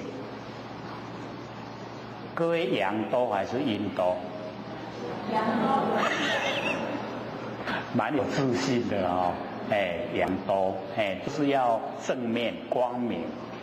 光明啊就是阳，那我们就了解到半夜啊，那会吵闹，半夜会吵闹的话，那个都不是好事啦，就是有那个冤欠，冤欠啊要来讨债，那这个时候啊，你就不得安稳了，他也要捉弄的你这个没办法这个睡，等到白天的时候为什么安静？因为那一些冤欠它是阴体啊，一到白天就阳了，阳的时候它要离开，它离开了以后你就很平静安稳了，是这样的，所以那个导师要赶快还债，从心里面建立了，说我所欠的我绝不赖债，不赖皮啊，一定会还。你表明那个你自己的那个态度以后，那个冤欠他就会安心。他会安心以后啊，他不会找你麻烦，你就过得比较好。是这样。还有吗？还有啊。第三个问题，得了道没有再犯道的人，他过世后灵性会到哪里去？这个之前呢，或者都时常讲，说你求了道都没有在修，没有在办，那只有种子不昧啦，就是我们那个佛性的种子啊不昧，他要等到下一个缘会啊，又来转世，然后又来修，那要经过很久的时间都在受苦了，可是比没有求道要强。还有吗？还有第四个，现在癌症有这么多种，听了医生的话，配合医生治疗，但是能够幸运的根治者是很少的机会，只是多活一段的生命。到底要怎么做才可以让身体恢复正常？又为什么会得癌症？那个得到癌症，大概每一个人都会啦。早晚呢，我们都会得癌症，都会死掉了。看看哪一个器官先这个呈现。所以我们要了解到这个身体的所有风土啊，我们就是要自重，也是算养生的一部分啦。那我们养生就不能害身。所以在凡尘啊，心地啊非常重要。你心好了，然后呢不陷害别人，然后也不吃那一些生灵的东西，这样呢对自己身体的本身啊，就是这个饮食啊，就是要定时定量，不要吃的太多，吃的太多就会有毛病了。我们吃少一点，身体会健康，又会呢这个精神方面比较充足，修道也比较容易啦。那假如说我们这个吃的方面都已经超越我们这个身体的负荷，或是呢造了很多的那个杀业那个冤签，那这样的话呢，我们那个毛病就会很快呈现，很快就来。那第一个我们呢就是要注重自己的那个消化系统，会产生毛病第一个就是消化不良。消化不良它会累积在我们肚子，那肚子有累积东西它就会发炎。那久了它会有那一些呢毛病形成，就是有那个肿瘤。那肿瘤你再不管它一段时间就变癌症。那癌症你再不管它差不多要完成再见了，就是这个样子。所以先注重自己的消化系统，看看这个消化的好不好。不好的话要赶快改善。一方面吃药，一方面运动，这样使胃它能够消化正常。消化正常，我们吸收营养也正常，造血也正常。那全身呢这个五脏六腑毛病就比较少，生活也比较快乐啦。假如说我们不朝这个方向，你用钱的话，大概得到的效果都只有一半，有时候一半都不到。所以一定要配合运动，肚子要照顾，这个根源我们病的由来是从肚子来，肚子照顾好了，营养都会吸收了，器官都没有毛病啦。那假如说我们肚子不好，然后累积呀，肚子会累积那一些废物，那废物累积的久啊，我们叫什么宿便，有没有？就是大便都没有通了，都累积在肚子，那一些都是莫利亚，对不对？没有把它清除掉，产不产生毛病？一定会产生的。所以我们就是要时时让肚子都能够消化，能够空空，腹肚空空无物件，伊会形成迄个肿瘤，就会形成癌症，就身体健康，所以这个蛮重要了。还有没有？还有啊，好再说。另外一个学生在问，他说意所缘和心所缘有何不同？意跟什么？跟心所缘意所缘跟心所缘我们要了解到，因为我们形成意呀，眼耳鼻舌身意的意，这个形成是不是要很多的因缘？所以那个意呀叫做所缘，可是我们的心呢叫做能缘，这有没有差别？各位同学有没有差别？心掌握主动啦，那个意它是掌握被动，所以被动的意它一定要有很多因缘际会。可是心我们就是了解到，虽然很多因缘也可以形成我们心，可是心呢，它可以策划，可以很多都在主动。都在掌握那一个这个现象之中，那个意大部分呢，我们要了解它是眼耳鼻舌身累积下来的才成意所以那个意它是一直从我们的第八阿赖耶识，然后转成末那识，末那识以后就转成眼耳鼻舌身意6个，就已经很多因缘。但是很多因缘形成以后，那个意一定要有现象眼耳鼻舌身有这一些现象以后，意才有作用。那个心不用心不要呢这一些眼耳鼻舌身它就会有作用。这样了解意思吗？所以心可以掌握主动，那个意大部分都被动。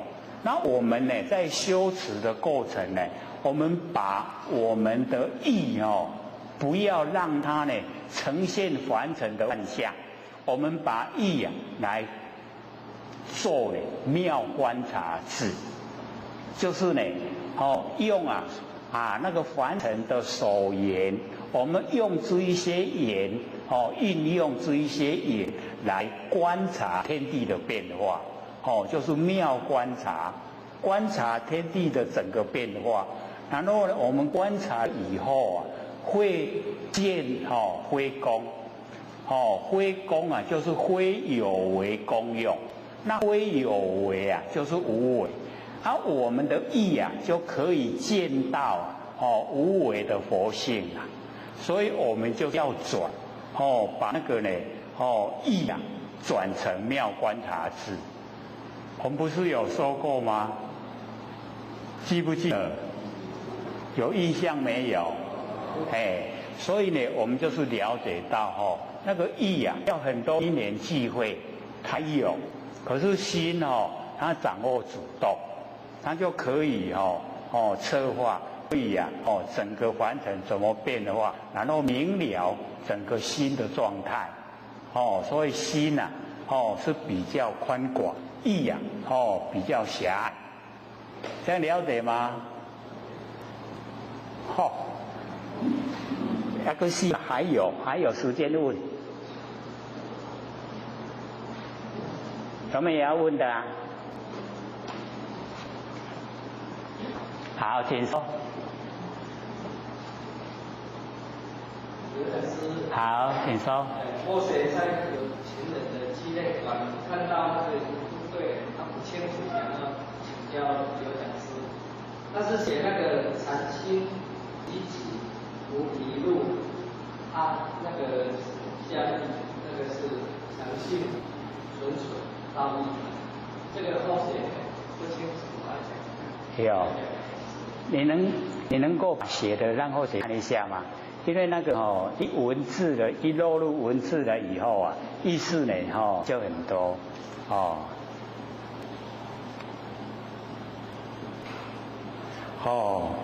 这个诚信啊成人之信纯纯道义门这个诚信，所以啊形成啊我们那个已经就是追求目标的一个固定一个方向诚信，然后纯纯的道义门就是存在这个道义门诚信纯纯道义门就是要我们完成的注意的方向，就是一定要朝着这个道义门所以诚信纯纯道义门，然后禅心禅打坐坐禅禅心呢积极菩提路这个极昧积极菩提路，我们呢就是了解到我们中国呢说这个禅，他已经呢就讲佛性本体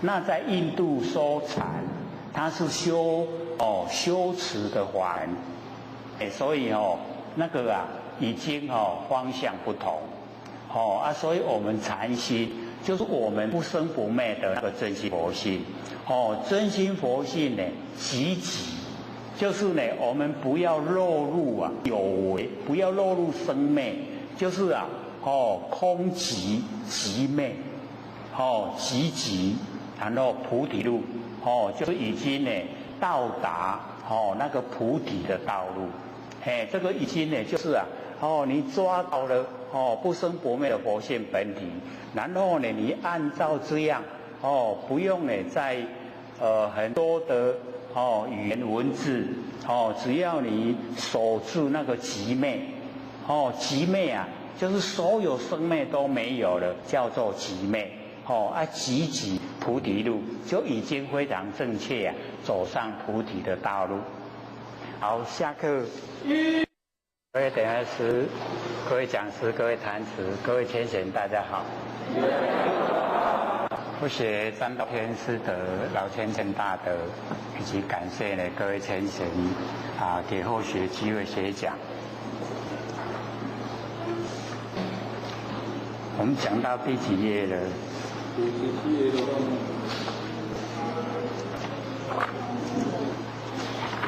五学七页18届那个18届，这个呢我们要了解到这个18届14科里面第4五音六路12处18届4科全部呢都是如来藏妙真如性，所以我们守楞严，各位守楞严什么意思？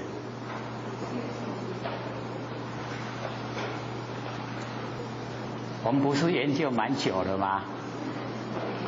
各位都没有把那个经文经的名称呢了解到它的含义。之前后学不是有写一张吗？有没有？都没有看都放在这个仓库里面没有带出来。所以呢我们了解那个守楞严就是一切事究竟坚固，对不对？那写一张呢守楞严还有这个开列一边是开列，一边是详说，有没有？详细的解说说这个守楞严大定是我们佛性本体所生发，所以得到呢守楞严定就是已经成佛了才有那个守楞严定。它统御这个百千三昧三昧哦就是正定啦，首楞严呢，它是一个定之王，最能够这个有定力的，就是首楞严。那我们呢，众生啊，这个一切事啊，都还没有究竟，究竟了没有？这个所有的凡尘事啊，都了解到透彻，就已经啊，所有的凡尘事啊，都已经办完了，叫做一切事究竟。然后后面两个字啊，坚固，就是得到啊，坚固啊，那个理，也就是呢不生不灭的真心佛心。这样是比较简单的来解说了，了解了吗？一切事究竟，就是啊，完成的事啊，都不会搁在呢我们心中，都不会呢阻塞在我们心中，都已经得到这个解脱了。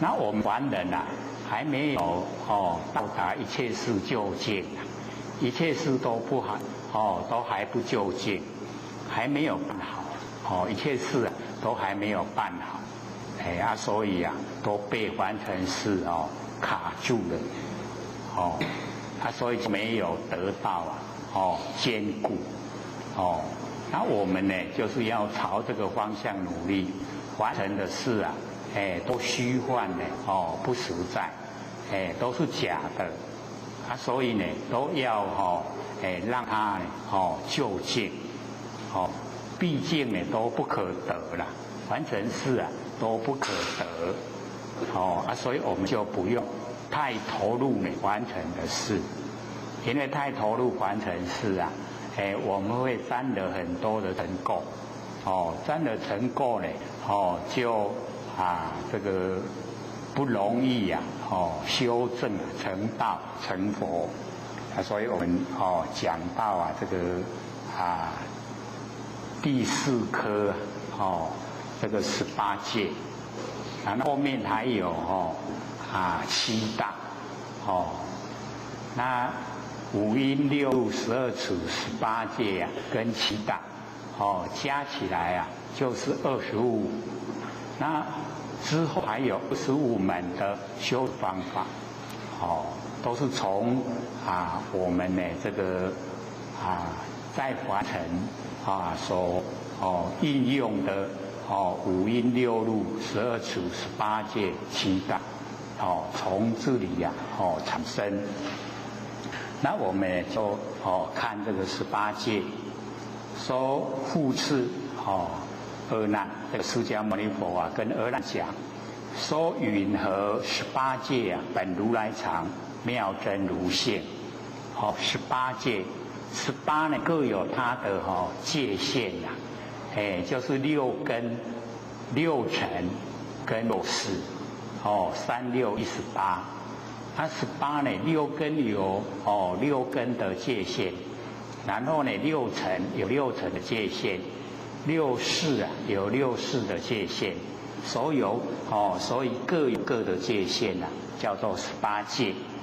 那么18戒全部都是如来藏，它的根本都是如来藏，是我们的妙真如性，所以呢我们要了解中间真如，然后前后妙性，妙真如性。阿难如所明这个佛跟阿难讲，说按照你所了解的眼色为眼，这个眼就是6根的第一个，色呢就是6尘的第一个，眼跟色为眼，然后生理眼识，那个眼识是6识的第一个，所以我们了解这个已经呢把那个6根、6尘跟6识全部都把它标出来。那么此事为护因眼所生，以眼为界；因色所生以色为界。所以这个释迦牟尼佛呢就问了这个阿难，说我们那个眼识，眼的认识是因眼所生，以眼呢为界限，还是呢因色那个六尘的第一个色，因色所生呢以色为界。各位浅显，是眼所生还是色所生？我们六识的第一个也是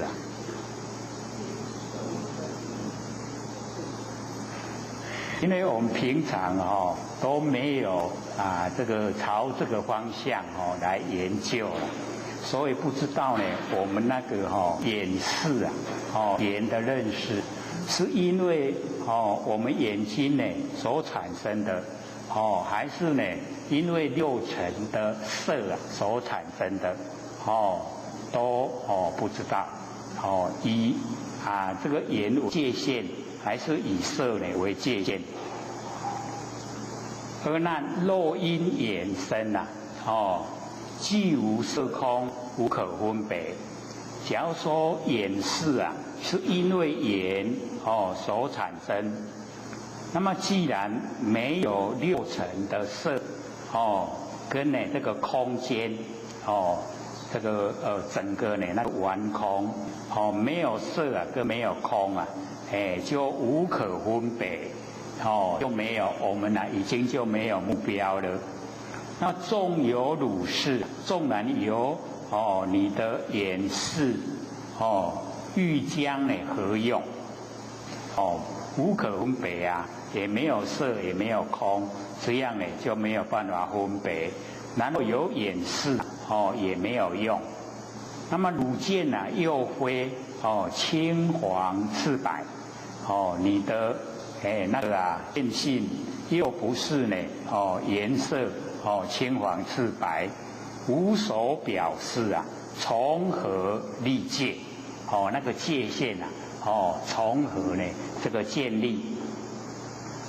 那么若因呢色身，假如说我们的眼识是因为呢六尘的那个色所产生，那么空无色时空那个虚空之间没有形象，没有颜色的时候，汝是应灭，就是你的眼识应该是灭掉了。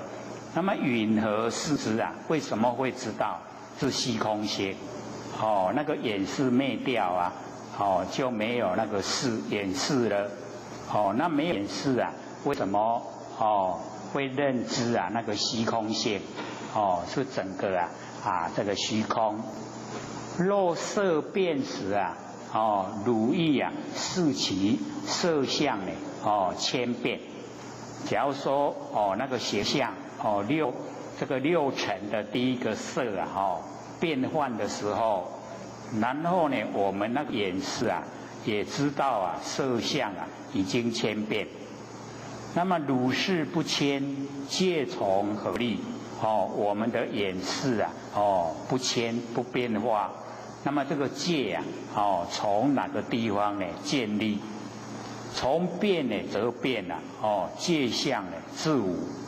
那么假如说都变化的话从变呢就跟着变界相它都没有界相才能够变，有界相它固定。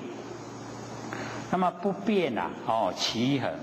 假如说都不变的话呢，那么就恒常都一样。那么既从色生呢，应不视之虚空所在。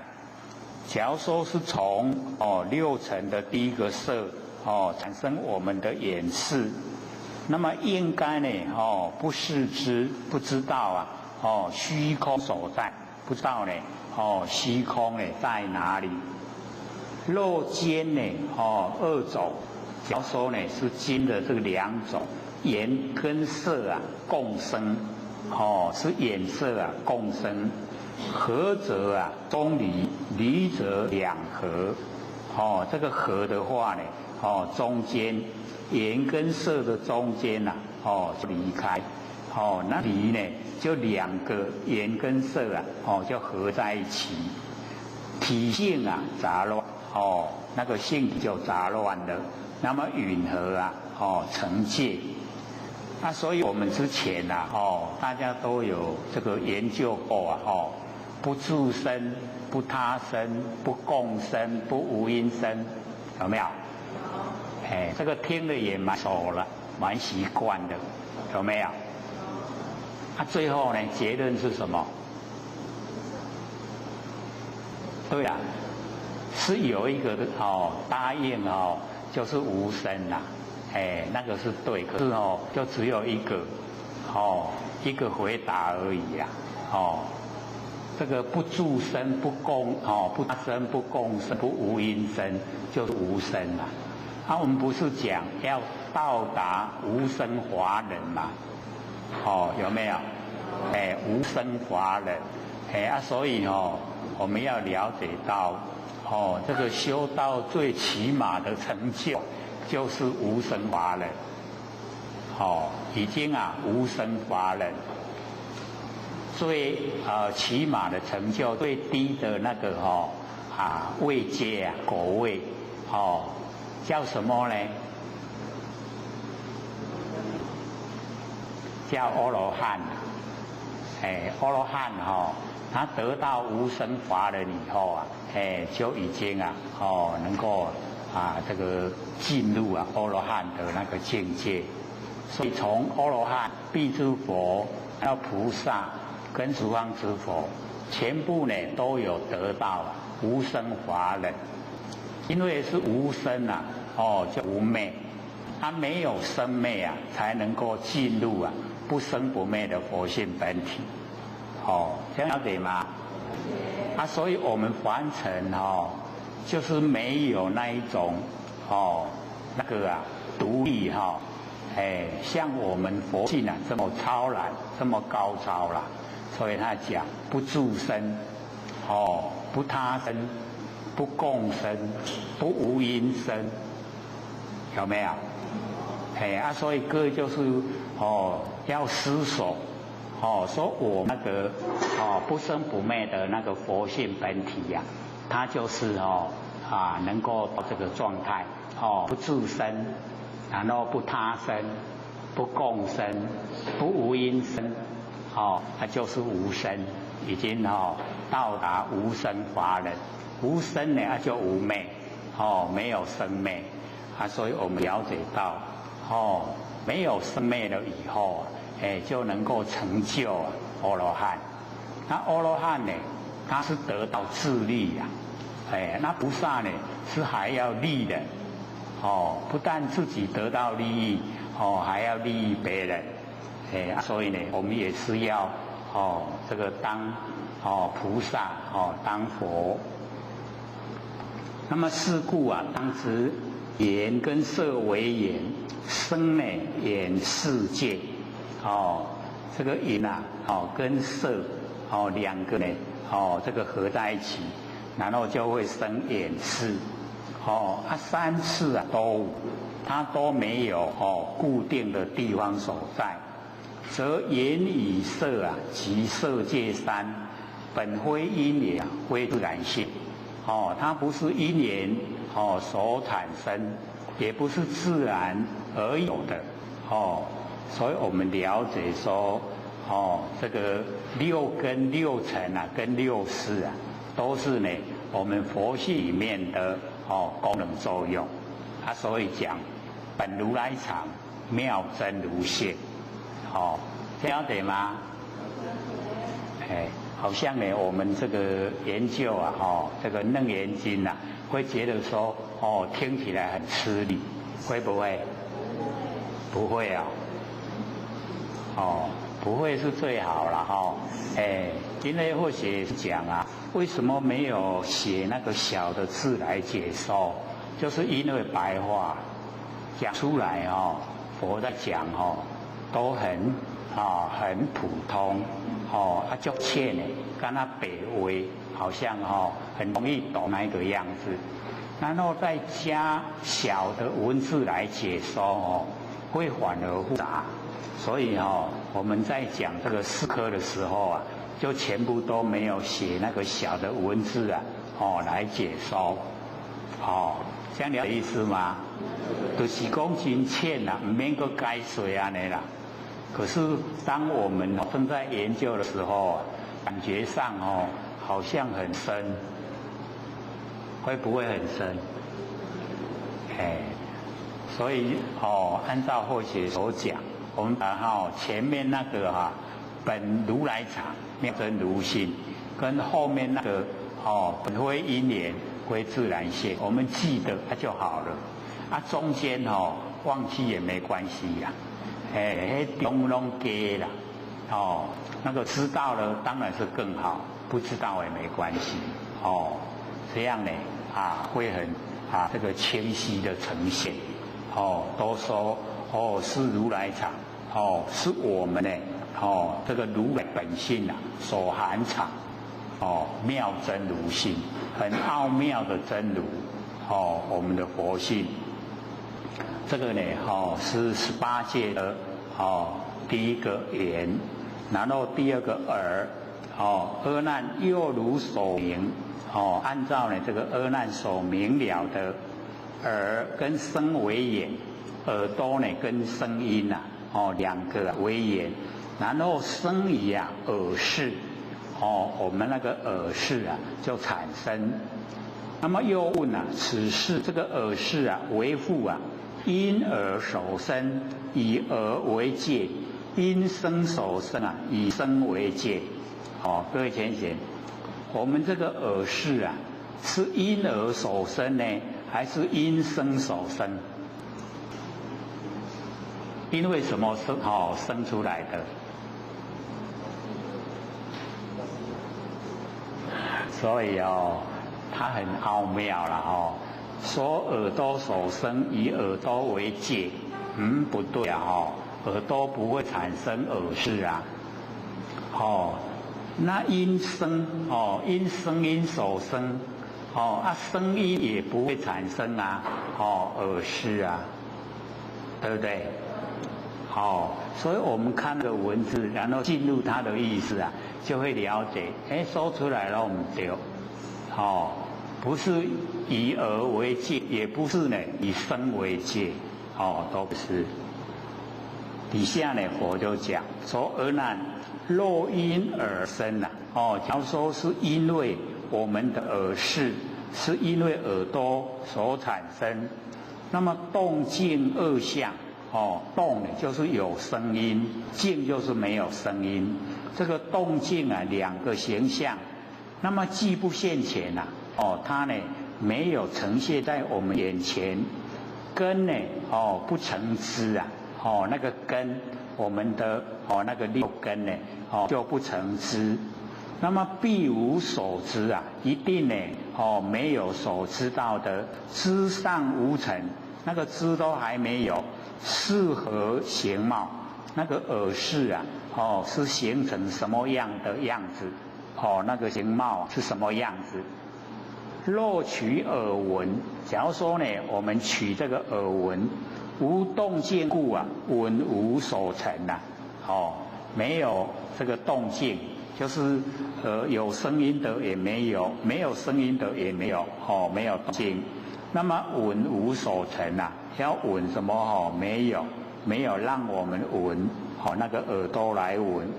那么允和耳行杂色促成，名为世界这个因为我们那个耳朵的那个形象杂色促成就掺杂的那个色一接触这个6层里面的第一个那个色，跟我们呢6里面的5个触杂色促成，然后名为那个耳识名为世界。这耳世界复从随力是从谁来建立的呢？所以都是没有所以要了解是本如来藏妙真如性。所以耳朵呢讲过接着就讲声音，若生于声啊，假如说我们的耳识是从声音生出来，那么是因啊生有，这个是啊，因为声音有，则不关闻啊，就不关呢我们六根里面的闻，无闻则亡，然后我们无闻啊，就消失了，亡呢就是死亡了，没有，生相所在。无闻则亡，生相所在。没有，我们没有那个闻性的话，那个生在哪里呢？我们都不知道。那么是从声啊取声音闻。假如说我们耳识是从声音产生，那么允许呀，那个声音啊，因为闻，然后才有，而有那个声相。那么闻应闻识啊，那个闻啊，应该呢闻到我们的耳识，不闻啊非戒，不闻耳识的话，它就没有界限啊可以建立。闻则同声啊，假如说我们闻的话，跟声音已经相同了。那么识与被闻啊，随之闻识。我们那个耳识啊，已经呢被闻了。那么谁什么人知道呢？那个闻识。若无知者啊，周如草木。假如说呢，这个无知的话，就跟草木一样，不应呢这个声闻啊杂成中介，不应该呢声闻杂成中介，介无啊中位。那个界啊，没有那个中间的位阶，则内外相啊，互从合成。那个内外相怎么样形成？是故呢，当知啊，耳身为眼，身耳识界，三次啊都无。这个耳跟身啊为眼，然后才产生耳识。它这三个啊，这个。耳身跟识啊，耳识三次啊都没有，则耳与身啊，以生界三，本非因缘，非自然性，都是呢如来藏，妙真如性，所以这个呢，佛跟我们详细说啊，说我们日用之间啊，所应用的一切啊，全部都虚幻，都不实在的，都是假的。可是我们很少研究了，所以佛呢都把它详细的说明。那么第三个就是鼻，眼耳鼻呀，鼻子那个第三个。二难又如所明啊，从这个我们很容易了解的地方呢说明，那个鼻香为眼，那个香呢就包含臭。所有的鼻闻到的那个那个很多味道的都包含在里面，鼻香为眼，然后生理呀鼻识，我们鼻子的，因为鼻子啊，然后啊才产生了我们那个意念，就像啊我们呢在这个街道上走啊，还有人那个炸鸡排啊，各位同学，这个炸鸡排我们接触了以后啊，第一个是不是鼻子？然后再闻的那个炸鸡排的味道，对不对？然后会产生什么？产生想吃啊，有没有？所以啊。我们呢，这个现在那个有的啊胖得很厉害的各位有没有看过？我们南部好像比较少，那个北部的有的都很厉害，那个胖的一个人就变2个人份，胖的非常的胖，那个呢就是被鼻子所骗了，鼻子啊闻到那个香啊。要不要吃？他没有去买来吃又走不开了。一定要买来吃啊！一吃以后，哇，那个其实肚子还很饱啦，可是闻到那个味道哦，就很想吃，结果哦又买来吃了，就形成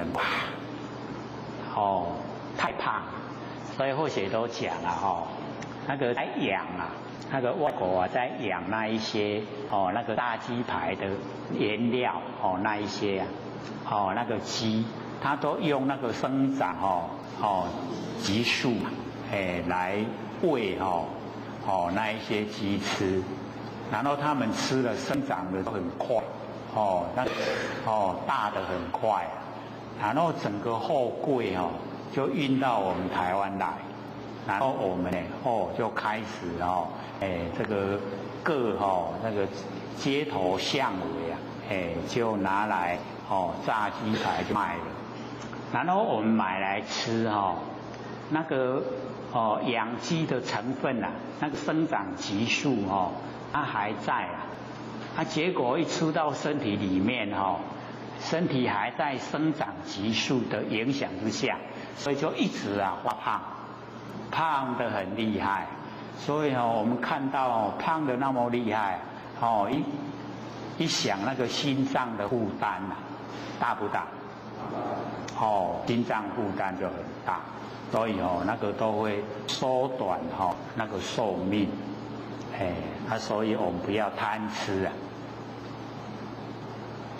我们都还好能够素食的话闻到那个炸鸡排也不会去想买来吃，想买也不可以，对不对？所以我们这个免疫力也比较强，人讲咧爱食啦，袂使食，所以我们那个佛性强过于那个鼻根，有没有？那个佛性命令我们说不可以吃，他就遵守不可以吃，社会人士因为没有这一个戒律所以他喜欢吃就去买，一吃了以后哇就形成了大胖子，所以我们了解那个鼻香为眼，然后生那个鼻识，所以我们就是要训练我们六根，要六根都能够听话，不当家做主。各位有训练了没有？有啊。有没有佛性出来当家？你看这个回答就很弱了那个前面的回答还蛮强，这个后面有没有佛性出来当家这个想回答都不敢，因为还没有做到，没有佛性出来当家，所以不敢直接就理直气壮。有一天希望都可以。有没有佛性出来当家？有。对了，就是要这样很肯定已经都是佛性在当家。我们要了解这个很关重要。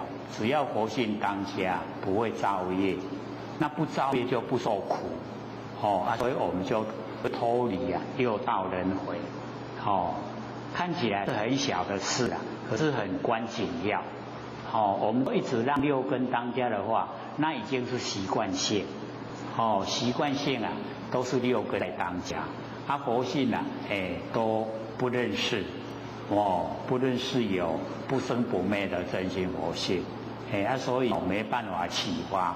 那我们一研究了以后知道有不生不灭的佛性，它主宰我们所有一切那现在慢慢培养让这个佛性来这个主宰我们的视听言动全部都佛性在当家，最理想。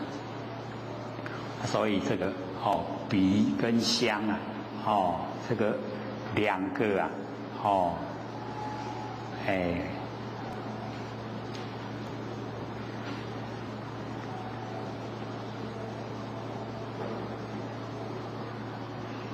突然之间找不到说讲到哪里去了。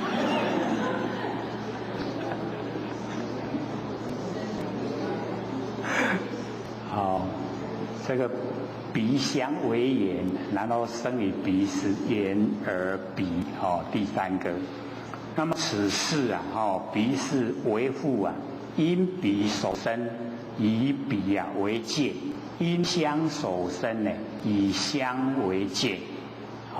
所以我们了解到说，我们的鼻是不是因为鼻子所生的，鼻子不会产生那个味道，香臭这个鼻子不会产生的，是只有接受了，对不对？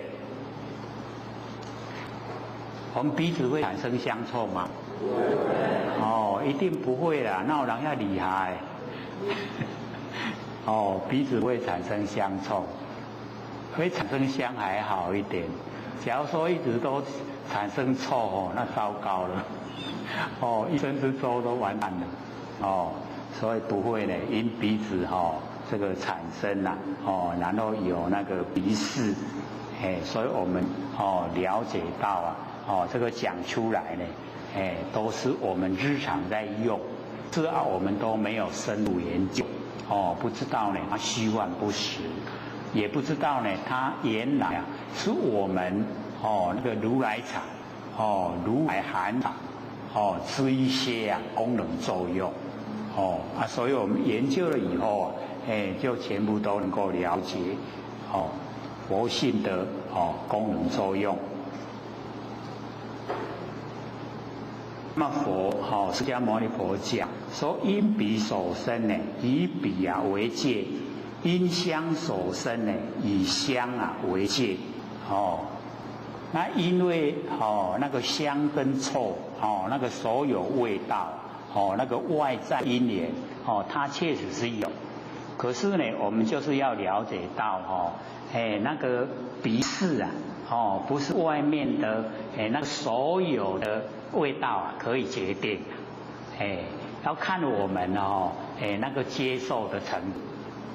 假如说我们在这个修持的过程已经到达一切不受，一切不受不是有那个受吗？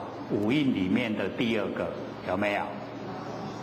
我们呢，假如说能够做到一切不受，那就底下的那个想，然后行，然后识，全部没有了，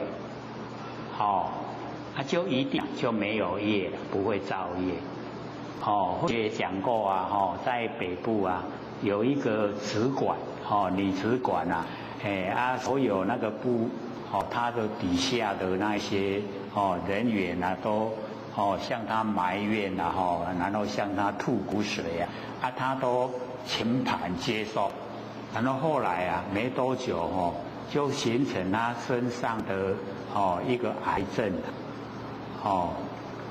然后他来听课才听1、2次而已他就别的没听，就听到4个字一切不受。他回去了满这个现实之中就开始真的一切不受，所有他的那一些部下来向他吐苦水他一切不受，都不进入他的内心结果经过没多久他的癌症好了。所以我们了解说，我们的心意会形成身上的那个症状变化。各位有没有朝这方向去研究？我们每天快快乐乐的生活会产生什么现象？我们每天都很忧愁都很悲伤的过生活，会产生什么现象？一定有这个情况产生，对不对？所以我们每天都很快乐的，都朝正面的去思想，然后去生活，那个身体都很轻快，血液循环也很正常。走路拢安尼跟那在跳舞那假如说我们都悲伤然后都朝负面的去想象，那走路哦很沉重，会不会？哦，浑身的那个体重都增加，哦，走路都走不动了，哦，所以生活起来都很辛苦，会不会？所以因为心念哦，我们身体啊就会跟着改变，所以我们呢，就是要了解到一切事究竟，就是凡尘事啊，拢假，拢已经不会影响到我们了，都究竟了，一切事都究竟了，所以往后这个在处理凡尘事的时候啊，你就告诉自己呀，一切事啊皆不可得，什么也拢得不到啦，拢假啦，这样什么事也没有了，对不对？就一切事究竟啊，拢究竟。一切的凡尘事啊，拢无啊，拢究竟啊，就快快乐乐，然后得到啊坚固的离体道理的身体，就是不生不灭的佛性啊，拢得到，真正的整个呈现，这样会吗？很理想对不对？我们不能这个很。这个选择啊，那个向下沉沦的，我们要向提升嘛，对不对？要成佛，成道，所以一定要鼓励自己呀，要成就。所以啊，或许都这个发了很大的愿，愿很大，可是力道很微啊，很微弱，加细啊，要各位都成佛，对不对？因为那一阵子啊，都这生病，一口气都快要不来了。那我就讲说好，假如说我不在了，还要再来，因为有承诺嘞，说要带各位啊成道成佛，有没有？所以你研究就要帮助我嘞。不然我这个这个没有11位这个这个。成佛的话，那真的是很遗憾的，那一定的各位要努力，一定可以成就了，可以成道，可以成佛。所以我们呢这个看到这边那多因啊鼻生那个鼻识呢，是因为鼻子产生，则汝心中啊以何为鼻？我们的心中啊，以什么呢？为鼻子，为取肉形，是我们的那个肉的形状，双爪之相，我们的鼻子就好像双爪，有没有？鼻子啊有没有双爪？你看这个本来都白话了，不关紧要的，可是我们落入经文就要研究一个透彻双爪之相，就是鼻子啦，鼻子就是双爪之相。那么为取嗅之，还是咧鼻的迄个还是鼻，还是咧出这个鼻呀？所以啊，之前啊，或许在后天庙，看到这个鼻子就知道我们一生之中啊。那个钱财，处理钱财啊，所以边啊人细细个迄规世人拢无啥钱啊，那安尼大大边啊大大个规世人钱拢真现，可以啊，自己照一照镜子看看，边啊是大个还是细，还蛮准的呢。你那边啊安尼小小的。不用追求很大很多的金钱啦，谢谢啊这样就会满意的那个鼻子大大的，你不用追求，它自然会来那个金钱自然会来。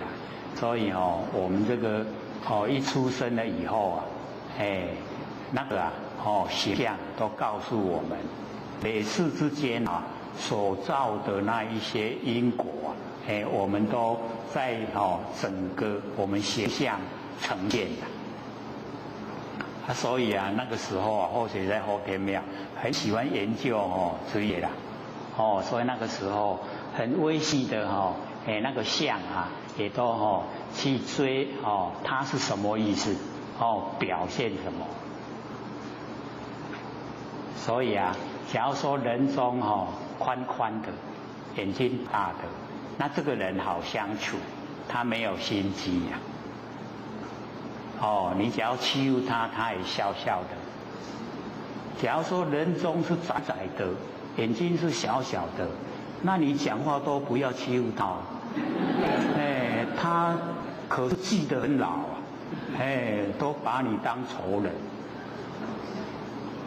所以形象也会帮助我们，对不对？没人要赢。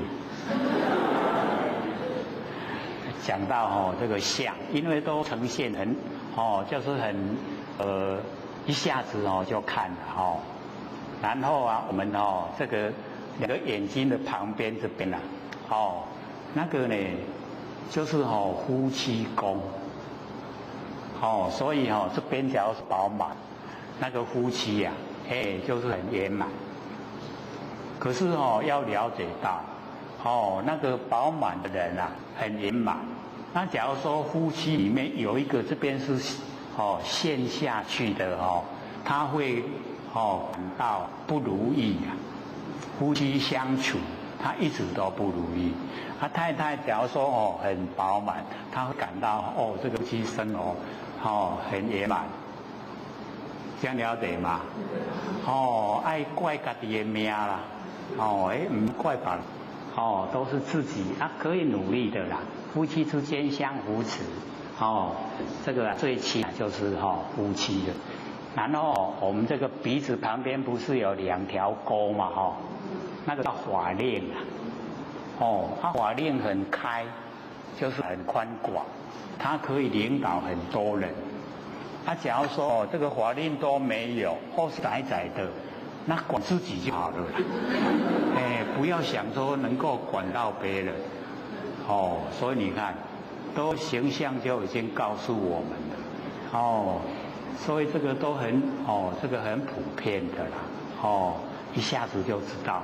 那我们那个头发最好不要盖我们那个天葛这个天庭啊，不要去把它盖起来。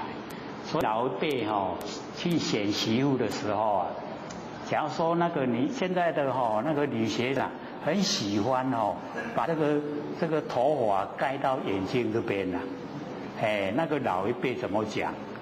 看好看明。那什么意思呢？就是他都不知道时事啦，唔捌时势，所以一方面啊，我们那个天庭啊，就是接受那个日月精华，所以让它能够这个跟天啊相接是最好，不要把它盖，一盖起来就会阴暗，所以这个是我们可以努力的啦，现在啊，因为现在学生没有发髻，所以你要留多长啊，要怎么留，学校老师都不管了。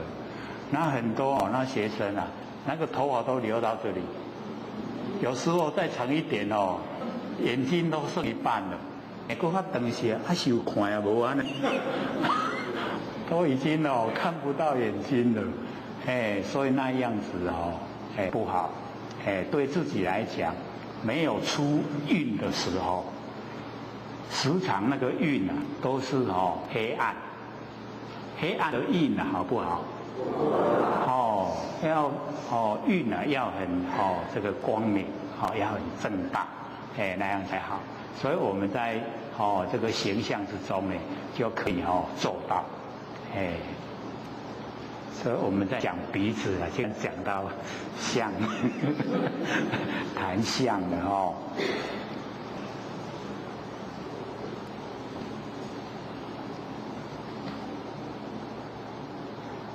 未取修之呢，动摇之性；肉取肉形啊，肉质乃身。那么身之啊，一处，那个身之呢，就是第五个处，名身啊为鼻，哦，这样就叫做身，不是鼻子。那么名次啊，即尘，哦，那个次啊，就是实以啊，六尘之中的那个第五个，鼻上无名啊，允何立界？就是这个这个鼻子啊，没有名称啊，怎么样来立呀？这个鼻识，那个界限。若起嗅之啊，又汝心中以何为之？我们的心中以什么为之呢？以肉为之，则肉之啊，言触为彼。肉之道啊，是始于触觉，触觉始于身，那个不是鼻子。那么以空为之，空则自知啊，这个肉应灰觉，以空为之的话，那空自己知影就好啊，所以我们那个鼻子啊，有空，有两个空间，它肉呢应灰觉，没有那个知觉性。如是则应呢，虚空是你，这个虚空啊就是你，汝身灰知啊，这个汝身呢就不知道。今日阿难啊，应无所在。那现在阿难应该没有这个在凡尘。那么以香呢为之，知字啊始以香，何欲于汝？那个假如说这个以香的话，以香为之，那知呢知以香，知道啊叫始以香，那么跟你有什么关系？何欲于汝？若香臭去必生如彼。假如说那个香跟臭的气一定是从你的鼻子产生，则彼香臭二种流气，不生依然及旃檀木。所以呢，我们的那个依然我们有讲过对不对？还记得吗？就是我们人那个死掉那个尸体的臭味那个叫依然。依然跟旃檀木本来是一种那个树木啦，期望。可是那个旃檀木很香，依然树很臭，就好像那个尸体的臭，很奇怪两个一定会生在一起。有旃檀木就有依然树，了解吗？讲有迄个足香的，就有迄个足臭。各位有闻过那个尸体的臭味吗？臭，我们凡尘最臭的就是尸体的臭味，最臭。所以我们有时候听那个老人家在讲，说那个人死掉以后你不讲说。西洋草，西洋草，西洋就草。这样他们要抬那个棺木的一定都一直闻到那个最臭的味道了。所以就不能收，没在工草。那要怎么说？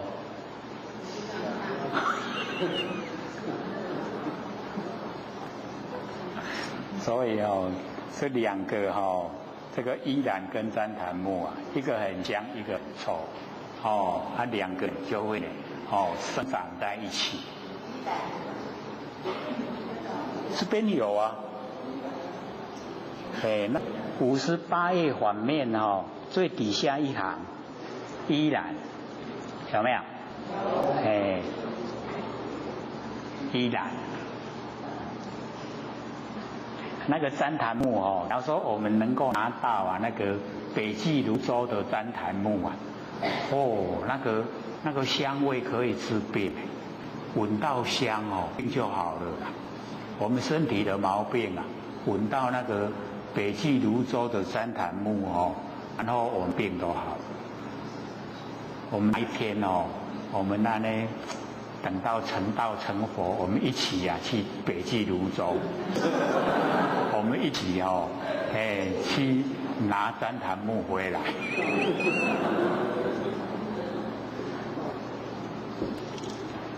这个恶物不来汝身触彼，为香为臭臭则非香香应非臭肉香臭二俱能闻得则汝一人应有两彼对我问道那个对我就是对释迦牟尼佛对释迦牟尼佛来问你这个疑问的问题有恶阿难虽为如体就变成两个鼻子就有两个人就两个阿难。那么什么人是你你的那个身体是哪一个肉鼻是一香臭无二鼻子只有一个可是香跟臭它已经混合。那么臭既为香相互成臭，恶性不有皆从随力就是没有那个固定的那个香臭。那我们这个也是一样一个鼻子是不是可以闻两个味道？可以闻到香，也可以闻到臭，对不对？所以佛在讲经说法呢，一就是一闻到香就是闻香，闻到臭就是臭。要全部都闻的话，就要有两个鼻子一个闻香，一个闻臭。跟我们的想象就不一样。所以佛有讲，为什么能够也闻到香，也闻到臭，就如来藏，妙真如性这样了解吗？因为我们佛性它很奥妙，它同时的作用很多不只有是一个。那佛在讲经说法的时候都把那个功能性都归纳只有剩下一个。那我们一看不是这样应该都是很多的功能。那很多的功能就归纳到我们那个如来藏，如来含藏含藏这么多的功能，不只有说呢只有那个鼻子整个山河大地整个万象也都是我们佛性的功能作用。没有佛性就没有山河大地，也就没有万物，它也就没有万事。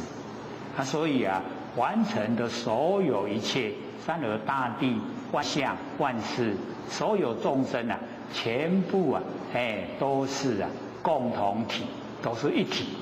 所以佛已经证悟了没有分别一体，所以成佛了，成道。那我们众生千差万别这个分别心非常浓厚了，所以我们就只有六道轮回。这样了解意思吗？我们要减低那个分别心，然后呢一直学学到后来都没有分别已经融成一体。所以那个谢谢你我们老师讲原来我们都是一体，天地造化中我们都是一体，有没有？那个老师是用最少的文字讲最多的道理，就是那一首谢谢你。然后我们之前也在唱嘛有没有？或许还没有这个讲课之前有没有唱那一首歌？也是有可是或许一看这首歌的意思怎么含义这么多所以就把它这个讲解，还讲解了1个小时又10分钟，对不对？还蛮长的那我们还没有这个听到讲解之前那个谢谢你要谢谁不知道说要谢谢我们真心佛性对不对？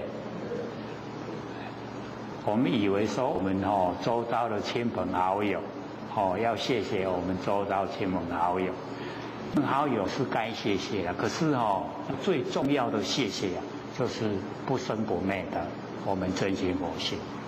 哦，就是因为啊，我们有真心佛性，所以才经历啊，完成所有的一切，哦，都让我们经历。那假如说没有佛性的话，我们就高精来追给，什么意思啊？不知道天下了哦，不知道完成事。所以我们了解到说香臭，我们那个鼻识，那个啊，就是啊，不是固定有的。若因呢，相生呢，是因相有。假如说呢，我们的鼻识啊，是因为香所产生，是因为香才有。如眼有见啊，不能观眼。好像我们眼睛啊，可以看万象，这个看呢，万事，可是就看不到自己的眼睛呐，不能观眼。那么因香有故，应不知香。假如说我们的那个鼻识啊，是因为香才有，应该呢，不知道香，香已经跟自己融成一体了。那么知己呀，非身，我们能够知道香，那一定呢就不是它所产生的。那么不知啊，非事，不知道它产生的话，那么鼻识啊，就不对了。香非之有，那个香臭啊，不是因为我们知道或是不知道有的，所以香非啊之有，香是知道才有。香界不成啊，事不知香，那个香界啊已经不成了，事啊，不知香，鼻识呢就不知道香。因界则非呢，从香建立，然后呢，我们那个鼻识界啊，就不是从香建立。那么既无中间啊，不成内外，有内外才有中间。那么鼻之闻性啊，毕竟啊虚妄，我们在闻香闻臭，那毕竟是假的啦，虚妄不实在。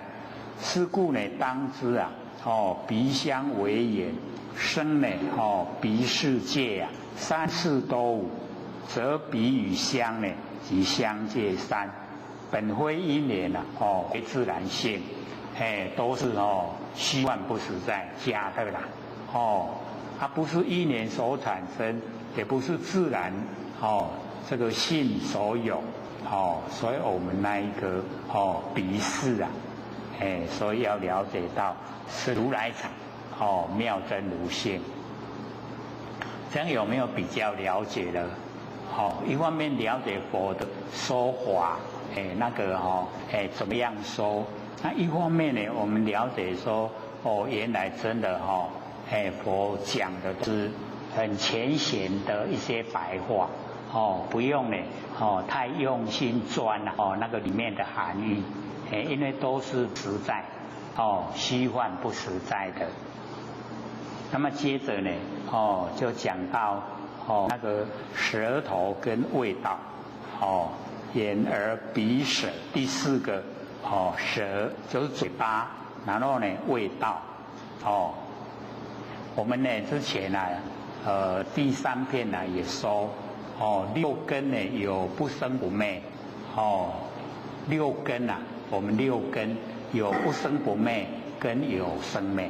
那我们呢在生活之中，我们呢尽量啊就能够呢用到不生不灭，因为我们都习惯，习惯呢都生灭，不生不灭呢我们都没有运用。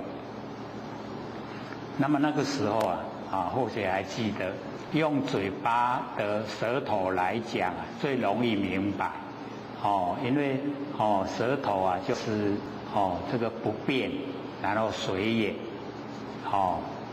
舌头啊就是不变之体，比喻啊我们佛性的本体。然后我们吃东西那个随缘之用，佛性的功能啊随缘之用。那随缘之用啊，我们吃什么东西呀，就什么味道呈现，都是短暂的啦。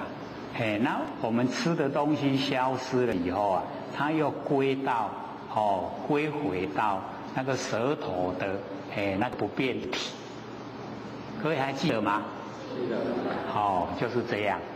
所以我们了解这个舌头啊，最容易呢让我们体会那个不生不灭。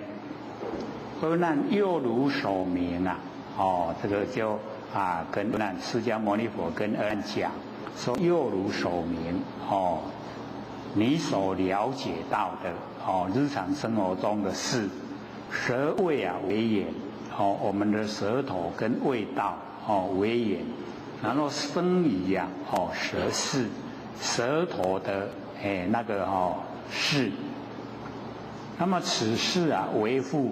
因舌所生，以舌为界；因味所生，以味呢为界。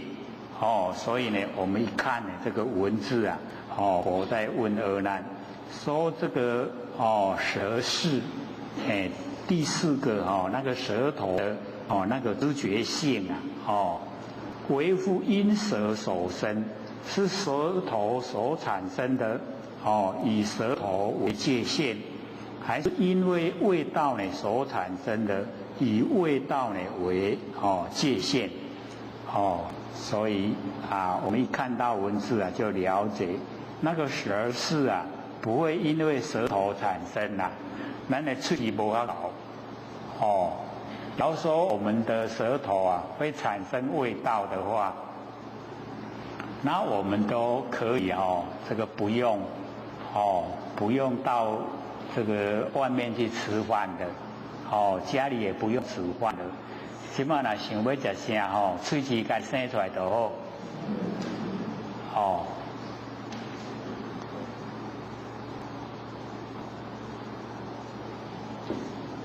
这个呢，可能这个释迦牟尼佛就到这个状态，这个舌头会产生味道你假如说想吃花生，然后舌头就产生花生味道，你就自己加，就不用去买嘛，不用炒了，喜欢吃什么什么味道就呈现，有这样的事吗？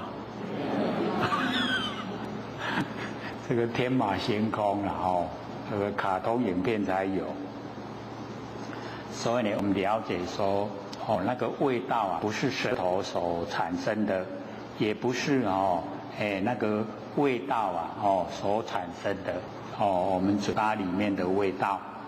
阿难，若因舌生，假如说因为舌头然后产生那个舌识，则知世间甘蔗、乌梅、黄连、食盐、细辛、姜桂都无有味，假如说是我们的舌头所产生的话，那么我们凡人那个甘蔗甜的，乌梅酸的，黄连苦的，食盐甜的，细辛香的，姜桂这个姜跟桂呢也都是一样，有一点辣，嘛是香。但是较无迄个细心嫌个较厉害，然后佛就讲这一些都没有味道了，因为是我们舌头产生的，所以都没有这个道理啦，对不对？拢无这道理。那么乳质产舌为甜为苦，我们自己尝一尝自己的舌头。是甜的呢，还是苦的？若舌性苦谁来产舌？假如说我们那个舌头性苦，就是身体有一点生病那个舌头就有一点苦那么谁来产舌？想要来气咱的喙齿舌不自产这个舌头它不会呢自己产疾。那么实为直觉，那么什么人会有那个直觉性呈现？那么舌性啊非苦，味啊自不生，那个味道呢自己呀不会产生。那么允和啊立戒，要以这个舌头为戒，以味道为戒，都不正确。若因味生，假如说味道啊产生我们的那个舌识，那么识字为味啊，这个识，那个舌，舌识啊自己呀，为味，那么同以啊，那个舌根，应不啊自产，不会自己呀，产自己呀是什么味道？那么允和识之啊，是味啊，非味，怎么样来认识啊？是味，还是呢没有味道？那么又一切味啊，非一物生，一切的味道啊，每一个东西啊都有每一个东西的味道，所以一切的味道不是啊一物啊所产生。所以我们这个嘴巴很厉害这个有吃过了以后啊，这个味道啊，同不同，相同不相同，都会吃得出来。我们都是喜欢好吃的东西啦，所以假如说平常啊吃的那个不是味道很浓吃得很喜欢，那个我们就要保守住吃久的都不要去尝试啊新的，因为尝试新的以后啊，当你吃到好吃的，那个不好吃的你就不吃了。那以后啊，那个好吃的量啊，少，不好吃的量多。像以前或者小时候啊，没有白米饭可以吃啦，就吃那个地瓜。地瓜收成的时候很多啊，都是要挫枪，挫枪国语安怎讲？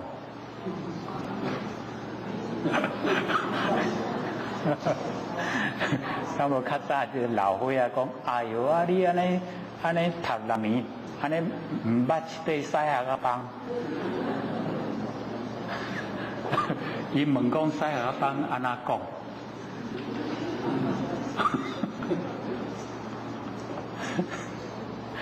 导致我们这个台湾话很传神的有一些真的翻不过来从之前啊或者有讲过啊，到现在还翻不过来。先衰还记得吗？记不记得？安那翻成国语的话，先衰。我记得囡仔讲啊足熟的，一个较大汉是要安那甲翻做国语，袂晓，翻袂来。所以呢，我们这个了解到那么多的东西有那么多的味道，所以淡味淡的味真的就是能够持久。你吃的很好吃的那糟糕了。往后一些淡的你都唔加了，都是这样，所以那个时候啊，地瓜不是像现在很甜现在的小孩子听到阮细拢食迄番薯签呢，伊讲你哪拢无爱创番薯我食，各位要了解现在的地瓜比白饭还要贵，地瓜贵啊。那个米啊便宜，所以我们了解说以往，那个时候的地瓜不会甜。那假如说我们收成了以后，一定爱搓枪来拍，拍到打收来啃，往后粮食才有的供应，才有法度食。无你若无甲伊搓枪起来拍，真紧就烂啦。那个湿的很快就烂了，烂得爱铁掉它就没得吃了。所以以往不像现在小孩子让他吃白米他都不愿意吃。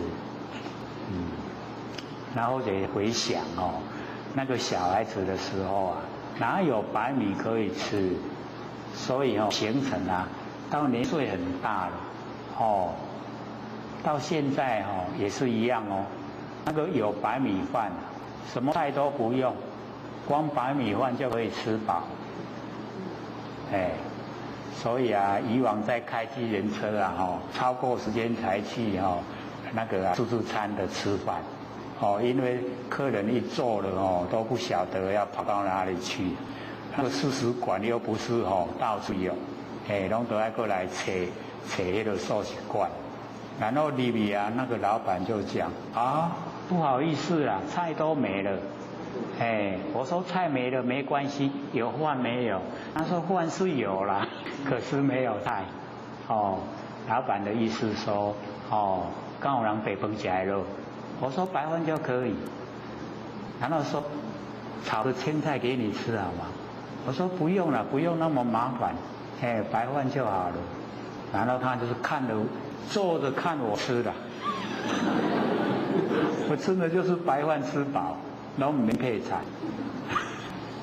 往后再去的话，这厉害过来啊！都不用青菜啊，不用配菜，跟他白饭就好。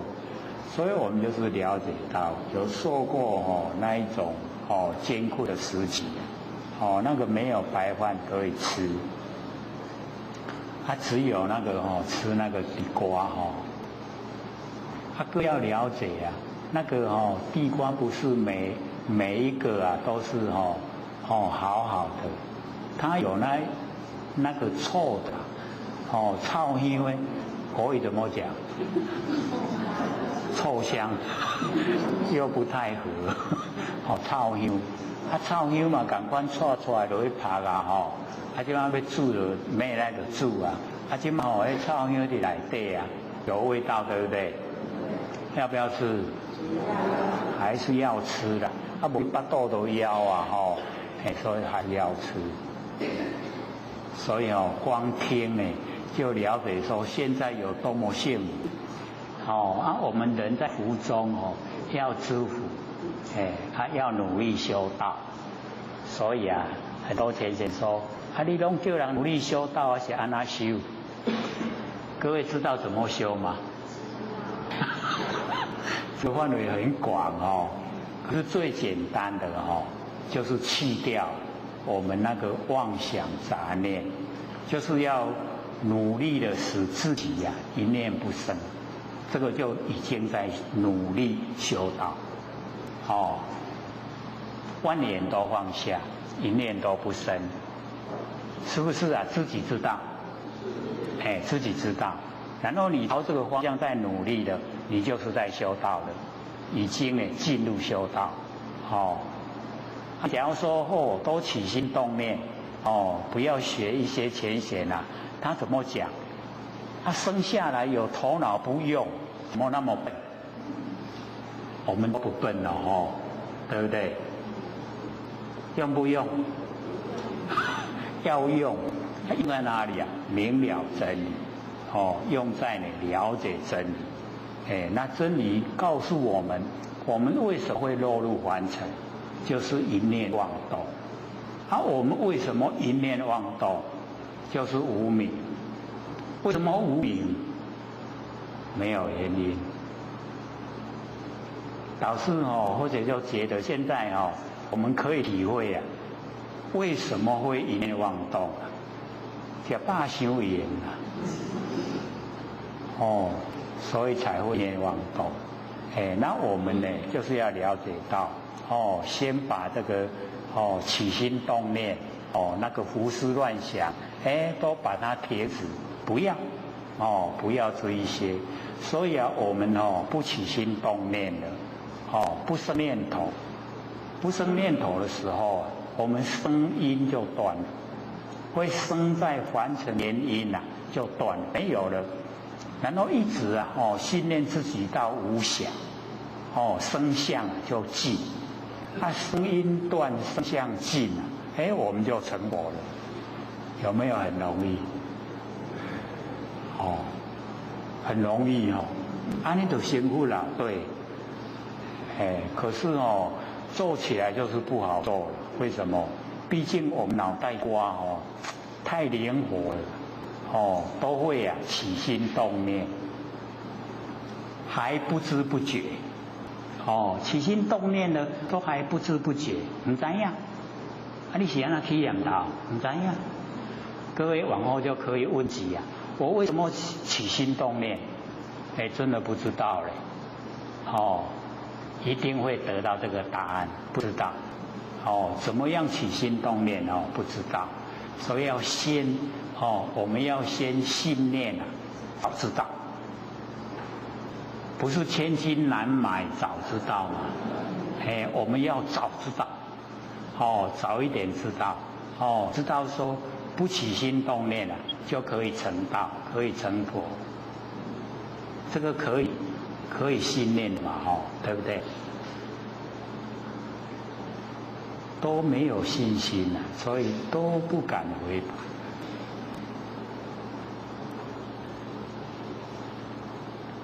所以我们这个了解到呢，这个我们那个舌根呐，跟味道，我们讲哪边了？我们一聊起来都忘了是讲到哪里了。味气多生呢，适应多体，一切味会有生，对不对？讲到这边，因为现在的众生都命太好了，吃的都不缺了，不像非洲啊。看到那个整个不是小孩子在那个垃圾堆找食物，连大人也一样在垃圾堆找食物了，那个才真的看得很可怜。大人应该去赚钱然后吃饭他竟然去垃圾堆找食物，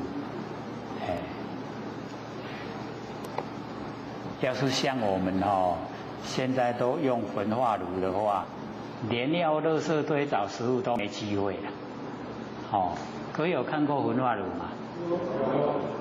那个垃圾车一去一到了全部都这个焚化都烧掉了，所以你想要找嘛也无，真的是没有。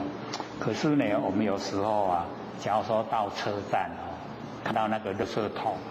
就很多那一些街民会去垃圾桶找东西吃各位有看过没有？有我们台南，我们这个南部也有这样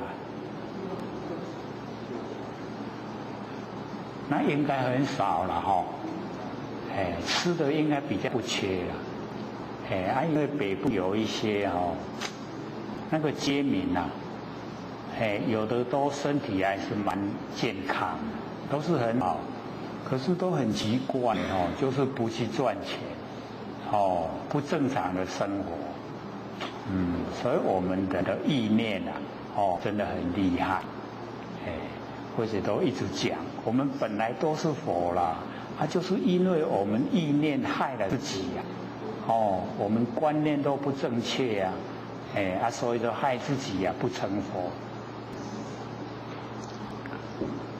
我们又回到这个经文，味气多生适应多体，那个味道很产生了很多了，那我们的那个舌识应该呢很多体，那么四体肉衣我们那个舌识假如说是只有一个，那么体壁味生。它的那个舌识那个体一定呢是从味道产生。那么咸淡甘辛呢，和俱生，诸变异象同为一味。这个咸淡甘辛咸的正加甜的咸的和俱生拢个南做伙，哦，这个诸变异相啊，同为一味，哦，所有的变化拢共款一个味啊，哦，敢若伫咧食迄个杂菜米嘛，毋是安尼吼，哦，是不是这样？那么业无分别啊，哦，这个同为一味啊，我们应该舌识啊，哦，应该没有分别。那么分别既无啊，哦，则不明事，哦，无法度分别，哦，则我们那个舌识啊，就不应该有这个名称。那么允何不明啊？哦，这个舌味啊，世界，哦，舌头、味道，哦，那个是，三个不应虚空呢，哦，生入心思啊，哦，不应该虚空，会生出我们的心思，哦，舌味和，集于事中啊，言无自性，允何俱生？哦，就是啊，都没有。那个3618界啊，哦，全部啊都不存在，哦，不固定。是故当知呢，哦，舌味为言，生舌世界三次都无，哦，三个呢都没有，则舌与味啊及舌界三本非因缘啊，哦，非自然性。所以我们的舌头，哦，跟味道。跟舌识啊，这三个，哦，不是因缘所产生，也不是呢自然性所呈现，就是我们的如来藏妙真如性，所以我们要了解这个四科呢所讲的，都是讲如来藏妙真如性，告诉我们所日常生活所遭遇的那些。都是虚幻不实在，那我们在运用，都是运用我们如来藏妙真如性，那么接着，身处眼耳鼻舌身，第五个，身跟处，阿难又如所明啊，身处为眼，生以啊，身识，身的那个。知觉性，那么此事为父啊，因身所生，以身为界啊；因处所生，以处为界。所以啊，我们从文字一看，我们的身体的知觉性啊，是身体所产生的，以身为界，还是因为处所产生的？以处为界，所以一看文字都不正确，所以了解都是虚幻不实。阿难，若因身生啊，假如说我们那个身的处，因为身，那个觉啊，身的知觉性是因为身所产生的。必无合理呀，不用这个合理，二觉呀，观眼，身何所事，不用这个合理，因为接触啊，接触到我们的身啊，叫合，离开我们的身呢叫离，合离。那合身有感觉，离身也有感觉，对吗？离开了我们身体，我们有感觉然后合在我们身体，我们有感觉像穿衣也是一样，我们穿上去是合，然后我们脱掉是离，有没有感觉？都有感觉所以合离。那么二觉观眼是两个觉，合跟离这两个觉来观这个眼我们那个远生身何所事啊？那我们的身体呀，怎么样来这个事的产生知觉性啊产生？若因呢畜生，我们那个生啊这个识生的那个识知觉性啦假如说是因为住所产生，那么必无汝身呐，虽有非身之合理者。因为处产生的那个识身识，那不用处所产生的话，就不用身体了所以必无汝身呐，免你的身躯。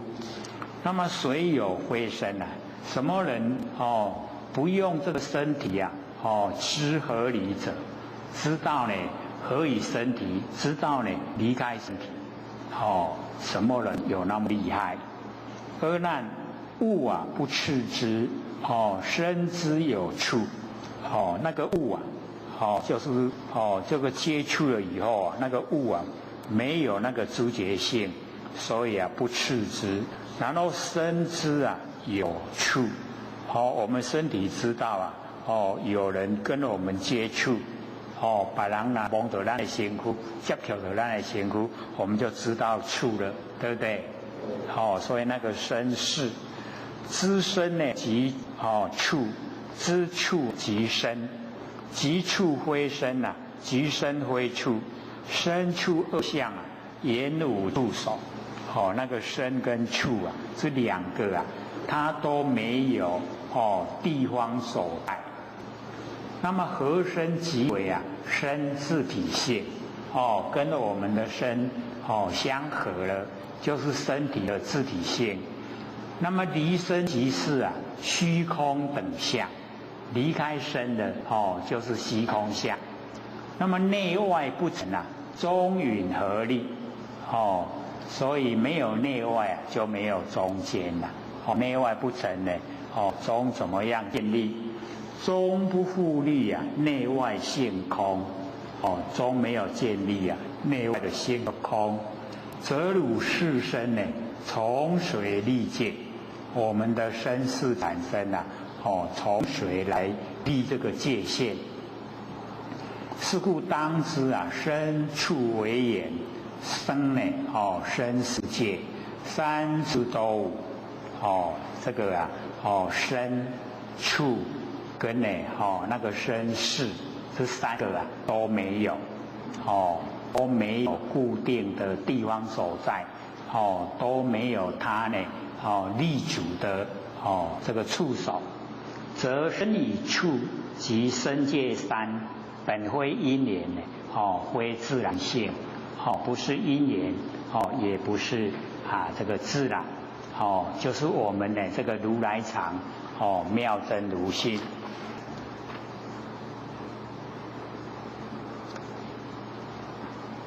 那么接着到这个第六意华跟呢意识，但又如首名意华为言，生以意识。那么此为复因意守身，以意为界；因华守身，以华为界。所以呢，在这个地方呢，我先把那个法稍微这个解说一下。因为法呢，用在呢平常佛法里面都是很宽广，可是用在我们那个六尘里面色声香味触法，那个法它就很狭隘的只有眼耳鼻舌身落在异地的影子，就叫华。这样了解吗？或许好像讲过很多次有没有？这个一听了都熟悉不讲过都会这个样子所以我们了解用在六尘的华，它很狭隘很窄。那用在佛法的华很宽广法界就是等于整个虚空很宽广很大。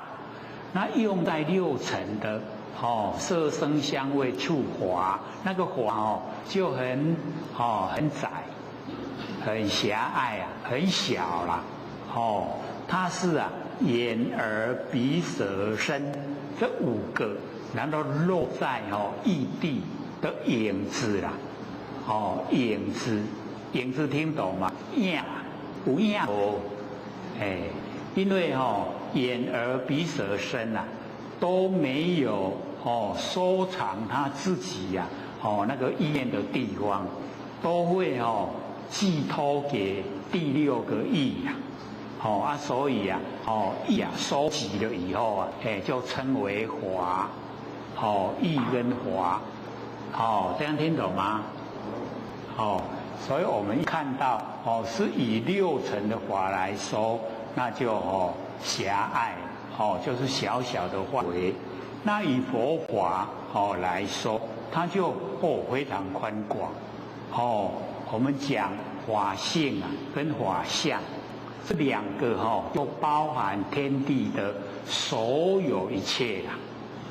所有的像我们众生这个相呢这个山河大地像万象我们呢这个生花的就称为法性，然后看到形象呢就称为法相。所以只有包含天地所有一切法性跟法相，跟六尘的法是不是相差很多？它的那个内容差别很大。一个讲到天地的宽广，那一个只有讲到我们眼耳鼻舌身，然后落在异地的影子，就那狭隘了，小小的。所以这边佛就讲，而那又如所明，意跟华为言生于意识。我们那个意识第六个意识。那么此事为复因意所生，以意为界；因法所生呢，以法为界。所以我们了解到我们那个意识不是因意所生，也不是因法所生，对不对？所以我们开始或者记得我们这个两年多前开始讲课的那个开头就讲说5867果因转，有没有？那个时候就已经讲说我们要把八识转成四智，有没有？而且又马上可以实际的进入修行状态，还记得吗？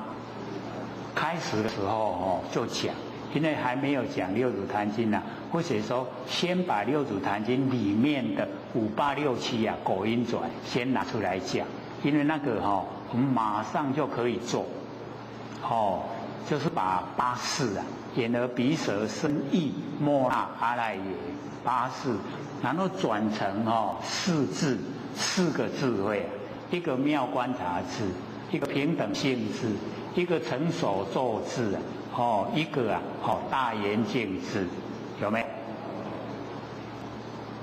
都还记得吗？可能是要翻一翻笔记本才会了解啦。所以假如说都能够呢记在脑海里面我们就真的就可以要修的时候马上就有法呈现在眼前马上就可以了。所以我们上个礼拜那个也很实际这个但知菩萨即末世众生即一切时不起妄念，以诸妄心亦不熄灭，诸妄想尽不加了之，以无了之不变真实。还记得吗？马上又还给我了，绝对是这样美记了了所以我们要了解到那个是圆觉经里面清净慧菩萨问释迦牟尼佛说，凡夫阿罗汉必知佛菩萨跟十方之佛为什么有差别？然后我们众生凡夫要到达十方之佛有什么比较捷径，就是比较快，然后佛就讲，说但知菩萨，即末世的众生，积一切时啊，不起妄念，这个都很重要了，就是一切时啊，都不要起妄念，然后以诸妄心啊，亦不习昧。我们有这个妄心的时候，也不要去习昧它。然后住妄想境啊，不加了知，以无了知啊，不辨真实。我们上个礼拜都有拿到那个写得很详细的那个解说有没有？回去有没有再看一下？一定来讲等于就无用假，够银行看。所以我们就是要了解到这个这个稍微再复习一下再看对我们那个增加了解有帮助。那个积切时不起妄念文字就直接告诉我们不要起心动念。然后以诸妄心呢，亦不习昧，因为我们在这个生活之中遇到新的景象，我们都会有心产生，所以以诸妄心，这个时候那个心是妄，对，不真也不要去习昧，为什么？因为我们要习昧妄心的话，就落入有为啦，那有为我们就进入生昧。那我们不管它，一诸妄心也不去习昧它，也不管它，这样就是整个都佛性本体。然后诸妄想境不加了知，妄想境我们在生活之中时时刻刻都会有，然后我们不加了知，不要去到说我怎么按那里看这个境水也歹，都不要了知啦。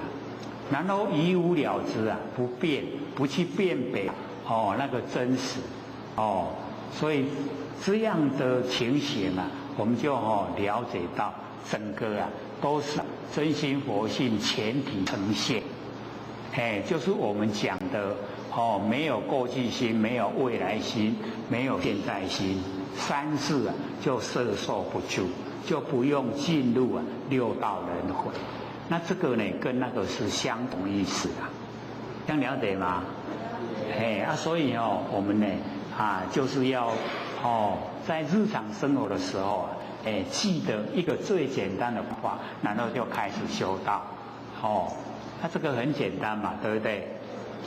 可以把它背下来，很容易背的因为不长那个文字不很长，比那个那个周秀才商周周秀才那个悟道记还要来得短好不好？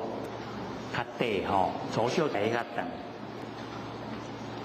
阿难若因一生这个释迦牟尼佛跟阿难讲，假如说是因为意所产生，如于意中必有所失就是你在这个意中一定有所失，花明如玉已经在意中这个有所这个思想，然后这个花明花现明了你的那个意象，若无前华亦无所生假如说眼耳鼻舌身这些前面落下来的影子没有没有这一些前华，然后意无所生，要生意呢就没有那个颜料没有颜料呢可以这个生花。离眼无形离开眼离开眼耳鼻舌身，离眼就无形，世将何用所以我们那个意华为缘生于意识那个意识将何用？又汝是心以知思量，兼了别性啊，为同为异，就是我们的识心，认识的心，以知思量，跟呢我们在这个思量以及了别性，那个了别啊，就是了了分明，那个分别，东西南北分，这个分别所有那个物的名称，那个叫了别性。那么为同为异啊，这个识心思量了别性是相同呢，还是不同？同异啊，即异。相同的话呢，就属于异。那么允和所生，为什么是异所生？那么异啊，不同。那假如说呢，这个跟意念，跟我们的意识心思量了别性呢，不同。那就呢不一样，意义啊不同，应无所事，那应该呢没有这个所事，意识里面没有所事。那么若无所事啊，允何欲生？假如说没有所事啊，那为什么我们那个意会这个产生？那若有所事啊，允何是意？假如说有所事的话，我们怎么样来认识我们那个意识？为同以异啊，恶性无成，借允合力？同跟异这个恶性无成，不会这个形成。那么借怎么样来建立？若因法生，世间之法不离五尘假如说是因为法所产生，那世间的之法不离开呢五尘，就是呢色声香味触五尘。如观色法及诸生法、香法、味法即以触法相状的分明以对五根，非意所摄。都是那个意所摄受。那么如是决定欲以法身，如今地观法合状若离色空动静通塞合离生灭，那么业此之相终无所得。所以我们了解那个意意识。了解说大部分我们都会胡思乱想，所以都不进入那真正的那个这个五尘里面所落下来的影子，都不只有那样那样呢我们在生活之中呢就会觉得说没有味道所以佛就这个讲。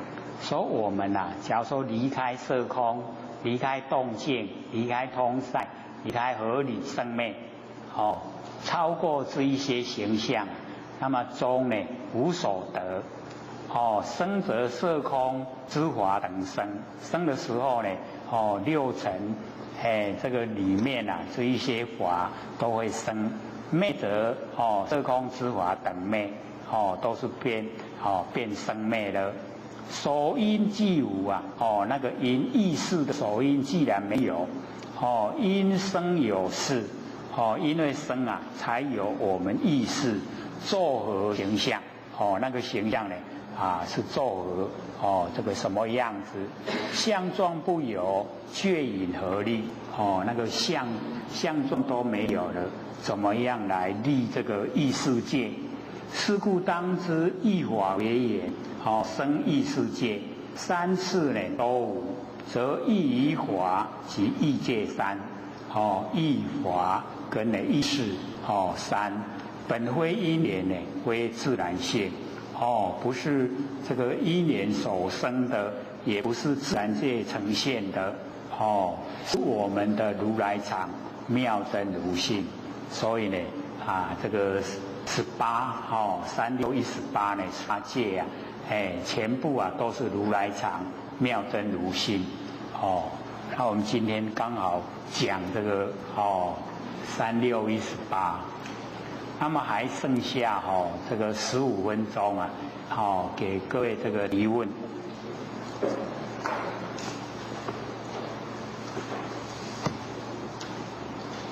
有问题吗？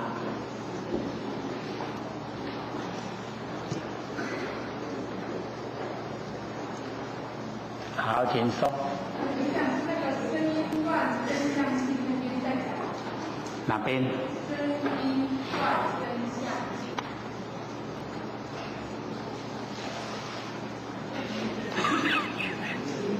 没有举例啊，就是你刚刚讲课里面有讲到的声音断，还有声相性。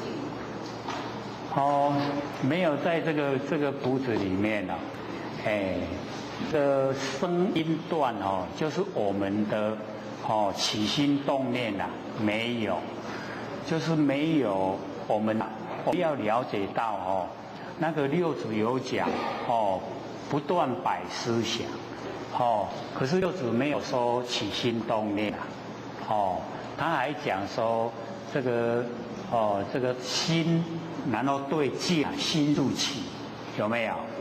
那个呢，都是我们佛性的功能作用。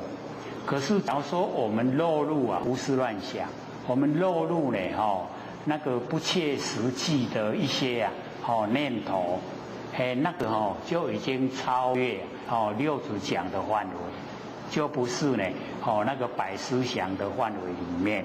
那我们要知道说，我们摆思想都具备了，具备在整个脑海。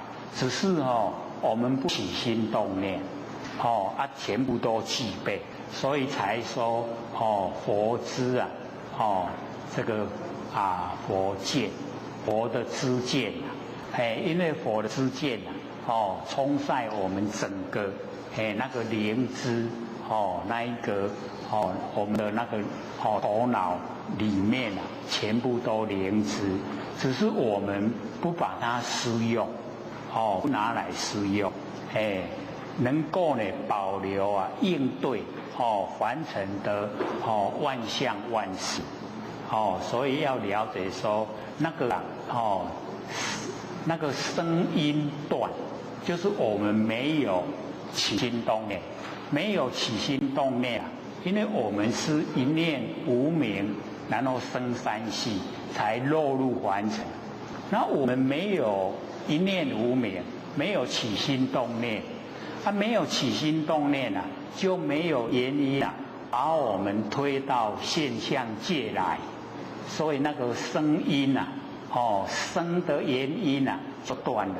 然后我们灭到无想，先这个不起心动念，然后一直延续呢到呢无想，没有，已经想都没有，叫声相尽。我们声的形象已经尽了，声音断呢，声相尽，这样我们就叫成佛了。所以都是在我们自己本身做功夫，然后做那个功夫又是最轻松了，不要起心动念，不要绞尽脑汁了。我们绞尽脑汁那个都意念太多了，所以那个头脑会痛。你全部呢都不用不起心动念，这样呢那个声音就没有，一直到呢灭到无想，声相就尽。声音断，声相尽就叫做成佛了。这样了解吗？是很简单文字都不深，只是做的不容易而已要做不容易做到，我们都会起心动念，而且又不知不觉。了解吗？还有吗？还有要问的吗？还有10分钟。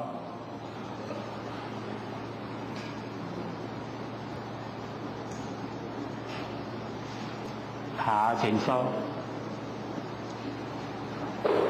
李老师，请问刚刚说的舌头舌头是不变之体，是水源之用。这个舌头到最后的拼懂的时候，它就会消灭。为什么那个不变的字体不是我们所想的佛性？那个吃的动作，那个随着力量，为什么不是舌头？好，请坐。因为你没有这个前后都拼了，或许是说比喻啦，比喻啊，我们六根来做比喻哈，用舌头来比喻会比较容易知道。把那个舌头当成我们那个不变那个佛性不变之体。因为我们舌头最常用嘛，然后呢我们吃东西那个叫活性的随缘之用，然后有体有用，然后我们吃东西一定是有那个断肉啦，你吃的都什么这物件都无啊，无的时阵它能够摄用又归体。所以嘴巴当已经全部都没有东西的时候，它又回到淡淡无味了，没有味道，所以那个不变之体它又呈现了。然后你再吃不同的那个食物，这个时候不同的味道又呈现，那个叫做随缘之用。所以那个随缘之用就很多了。你吃很多的东西，很多不同都整个点。它一样，你吃完以后它又摄用又归体，那个佛性的功能作用又回到本体回来，那个是做比喻。当然是我们没有形象的不生不灭佛性本体为最重要的。然后我们为了要了解，所以才做那个比喻比较容易知道，容易了解。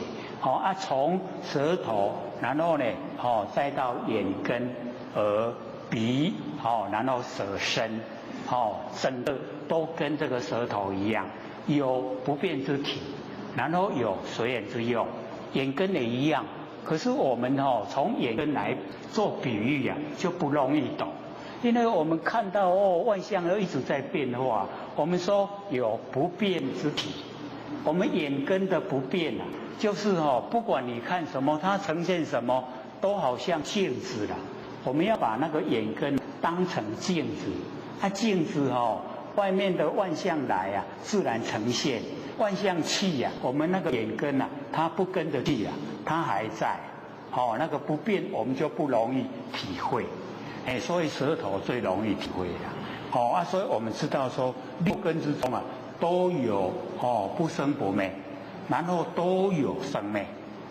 然后我们在生活之中就是能够应用不生不灭，这样造业的机会就减少，不造业就不受苦，是这个意思啦，不是说就讲到那个舌是不变之体，然后吃东西是随缘之用，那个是一个比喻而已，还有吗？还有5分钟，好，请说。我想是那个5、8、6经果因转，可不可以像这样的比喻，就是像很多所以这个就是这个比喻因为5、8、6经果因转，听过很多人上面接受，我想看我们舌头上讲的话，比喻什么，我们上面会接受到。好，请坐。这个5、8、6、7果因转，5、8就是果，6、7就是因，然后我们要转要从因转，不能从果转。然后5就是眼耳鼻舌身5， 8就是第8阿赖耶识，6就是意识，7就是末那识，所以我们要从第6，5、8是果，所以要放在背后。然后6、7是因，要先做。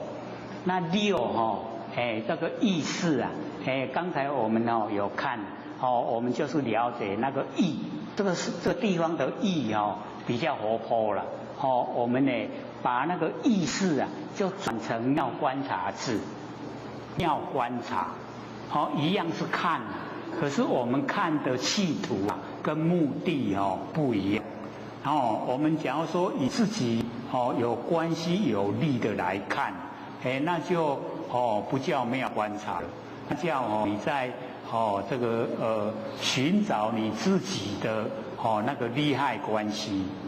那我们可以把意识变成妙观察智，因为六祖有讲见非功，就是见到非有为的功用。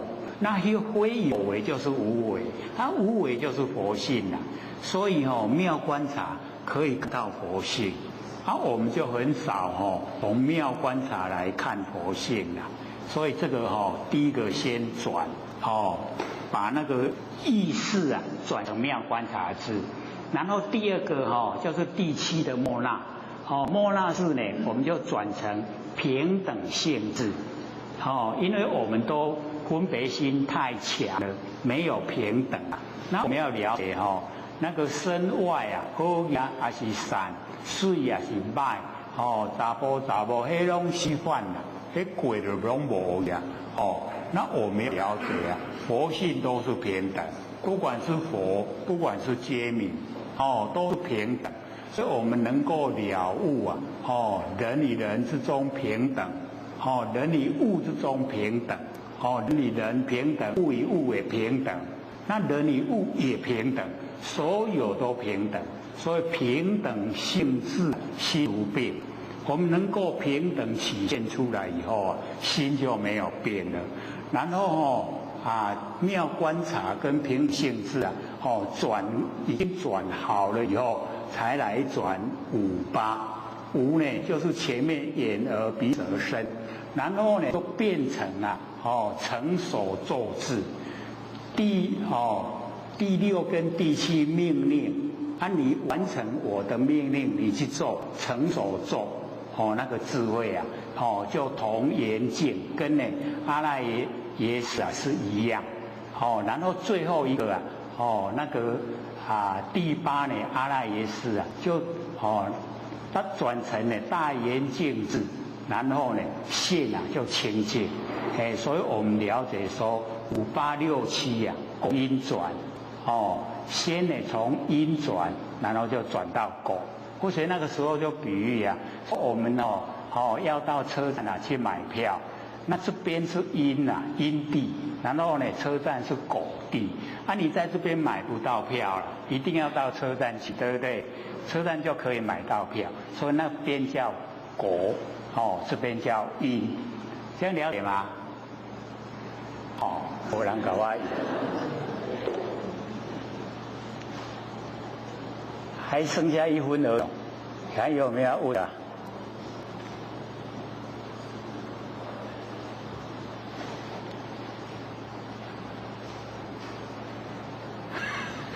下课。各位点完师、各位讲师、各位坛子、各位前人，大家好。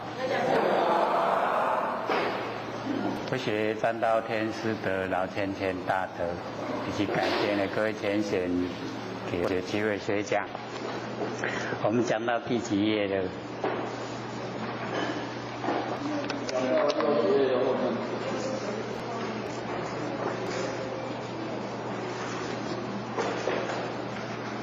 ？60页的后面，66。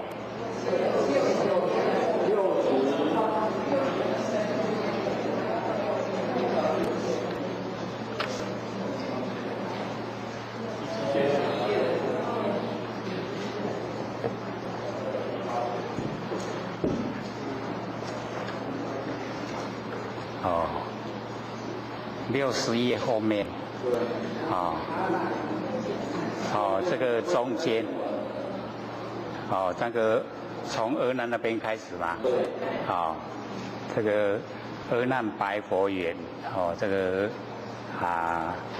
释迦牟尼佛讲完，这个18戒之后阿难呢就向佛这个请问。说世尊，如来常说和因缘，一切世间的种种变化，皆因四大。这个释迦牟尼佛时常讲，说和因缘，因为阿难也是从因缘领悟啊，所以对因缘特别偏重。那佛也讲这个因缘来破外道的那个自然，所以这边呢听了这个18戒啊，全部都是如来藏，妙真如性啊，然后呢就提出他的这个问题，说之前呢听佛所说呢，说世间一切啊种种变化，那么皆因四大啦，和合发明。那个和合就是因缘，和合啊就是因缘，四大呢全部都是因缘，然后才产生万象万事。那么允和如来因缘自然啊二俱排并，为什么这个释迦牟尼佛把因缘跟自然两个全部呢都把它排除不要？各位这四大知道吗？什么是四大？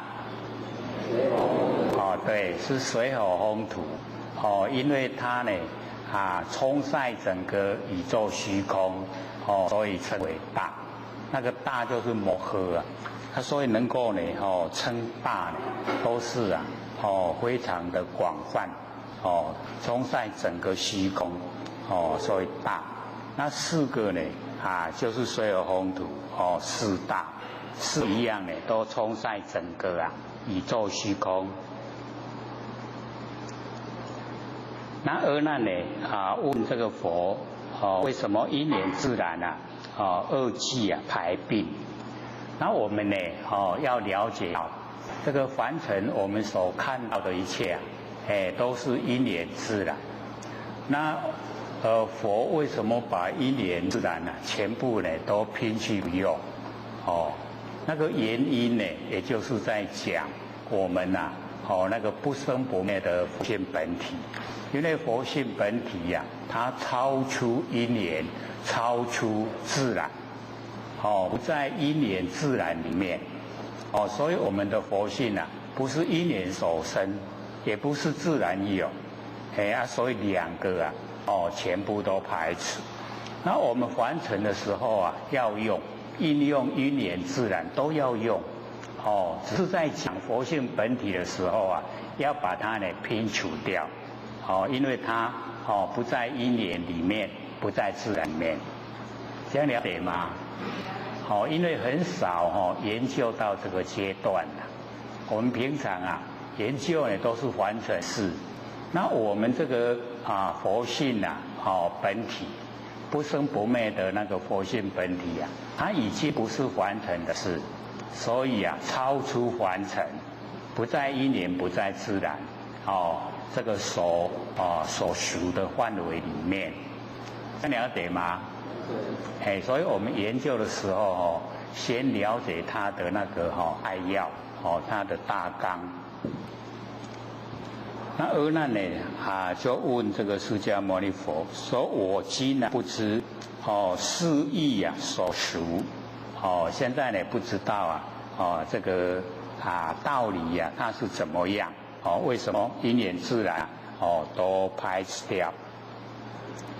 唯垂哀悯开示众生中道了义就是希望佛能够呢开示众生呢这个中道了义，无戏论法。我们凡尘呢这个所有的都叫戏论凡尘的凡尘事所以我们在凡尘这个处理凡尘事就是了解我们都在舞台上在演戏我们都是演员所以都是要当那个编剧，然后还要当导演，还要当主角，还要当配角然后呢演出舞台戏演得好不好看自己努不努力，很努力演就演得很好看的观众会拍手。那假如说自己这个闽奥闽潮哦，这个演出来啊，观众不会拍手，可以了解吗？了解。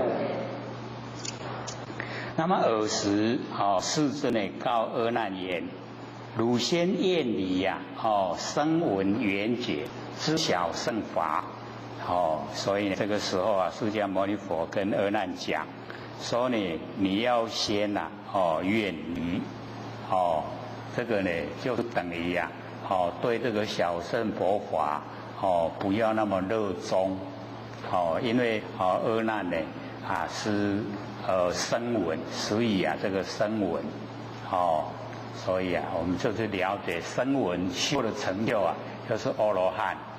然后缘觉呢，修的成就就是辟支佛，所以佛要他们先去掉声闻缘觉，然后进入大乘大乘修呢就是菩萨，就是佛，所以要呢，阿难先厌离这个小乘法，然后发心祈求无上菩提，就是发心来努力的追求最上乘的那个无上菩提，无上菩提就是佛能够追求到佛的境界了，叫做无上菩提。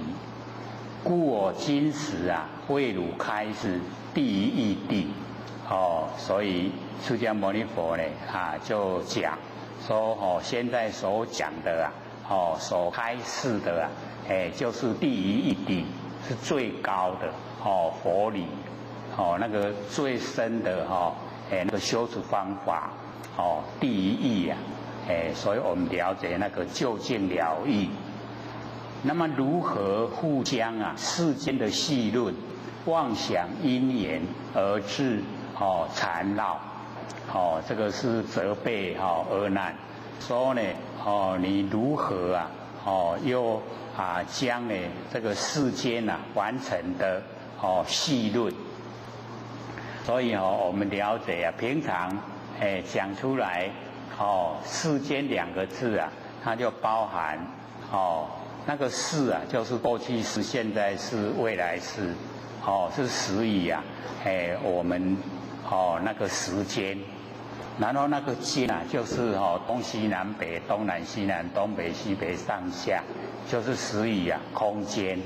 所以世间就是时间跟空间。为什么将呢我们在凡尘的这一些戏论妄想因缘，凡尘所有的演技则生演善救昧，那个都始于因缘。那为什么又加呢这个妄想呢？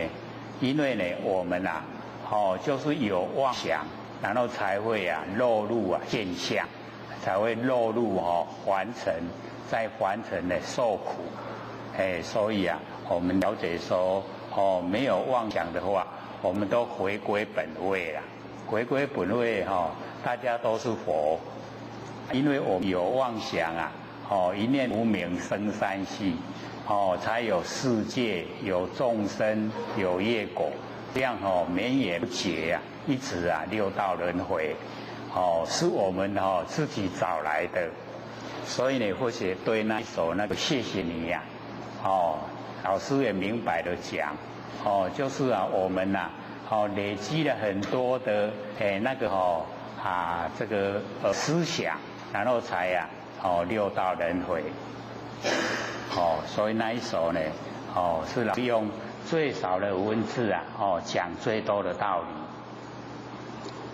那么汝虽呢多闻，如收药人真要现前，不能分别。这个阿难他好多闻，这个释迦牟尼佛跟阿难呢同时发心修道了。那释迦牟尼佛呢听到一个法门就努力的修，那阿难呢都把那个修持的法门牢记下来，都记下来，没有呢实际去做。所以这个阿难一直累积知道修持的方法非常多，那个记性非常好。纵然都很难记得哦那一些咒语的文字啊，他也听一次啊就能够记下来。我们大概呢很少有这种能力啊，那个阿难的那个记性啊，特别好。那么佛就讲，你虽然这个多闻累积啊很多的修持法门，就好像呢那个收药人啊，好像我们南部啊这个收药人比较多在讲那个药，有没有？之前呢好像还要在那个比较那个乡下的地方然后晚上啊傍晚的时候啊，拿一个锣来敲，然后大家呢那个小凳子拿的就去啊坐着听，那个是怕滚美国药啊，就是那一种收药人，这个真要现前啊不能分别，真正的收药人啊，他是按照书上所记载的去收，那真正的药呈现在眼前的时候啊，他不知道，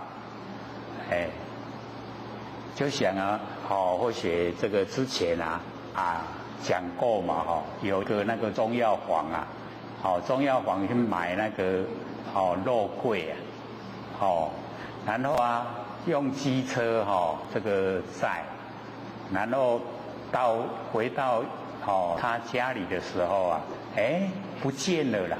他那个肉桂啊不见了，他赶快机车一起啊要回去找，去找的时候啊，被人家踢到那个路旁啊，那个路的旁边啊，那个肉桂还在，因为肉桂就是树皮嘛，树那个树木的那个皮呀，树皮啦，各位有看过肉桂吗？就是树皮啦。那我们一般人都唔捌讲迄个肉桂啊，树皮。假如说你在路上看到那个树皮啊，你会不会重视？一定把它踢到旁边去，对不对？都踢到路旁。他说这个好几万块呢，竟然大家都不要。你几万块摆在路上人家是马上捡走了，可是那个肉桂人家唔捌结果就踢到那个路边，他要捡回去了。那我们呢，就了解说他们中药店把那个皮的部分他把它削下来卖给那个卤味的啦，假如说我们家里要卤东西去那个中药店买那个肉桂皮呀，就很香很好吃。各位有没有卤过？都有啊，那个八宝那个真的那卤起来比那个八角啊，比八角还要来得香。这个小时候啊这个遇到说拿这个1块钱叫我去买八角，我真的是一个头2个大，然后1块要买8角，这个要怎么买啊？各位有没有遇到过这样？没有啊？有没有看过8角？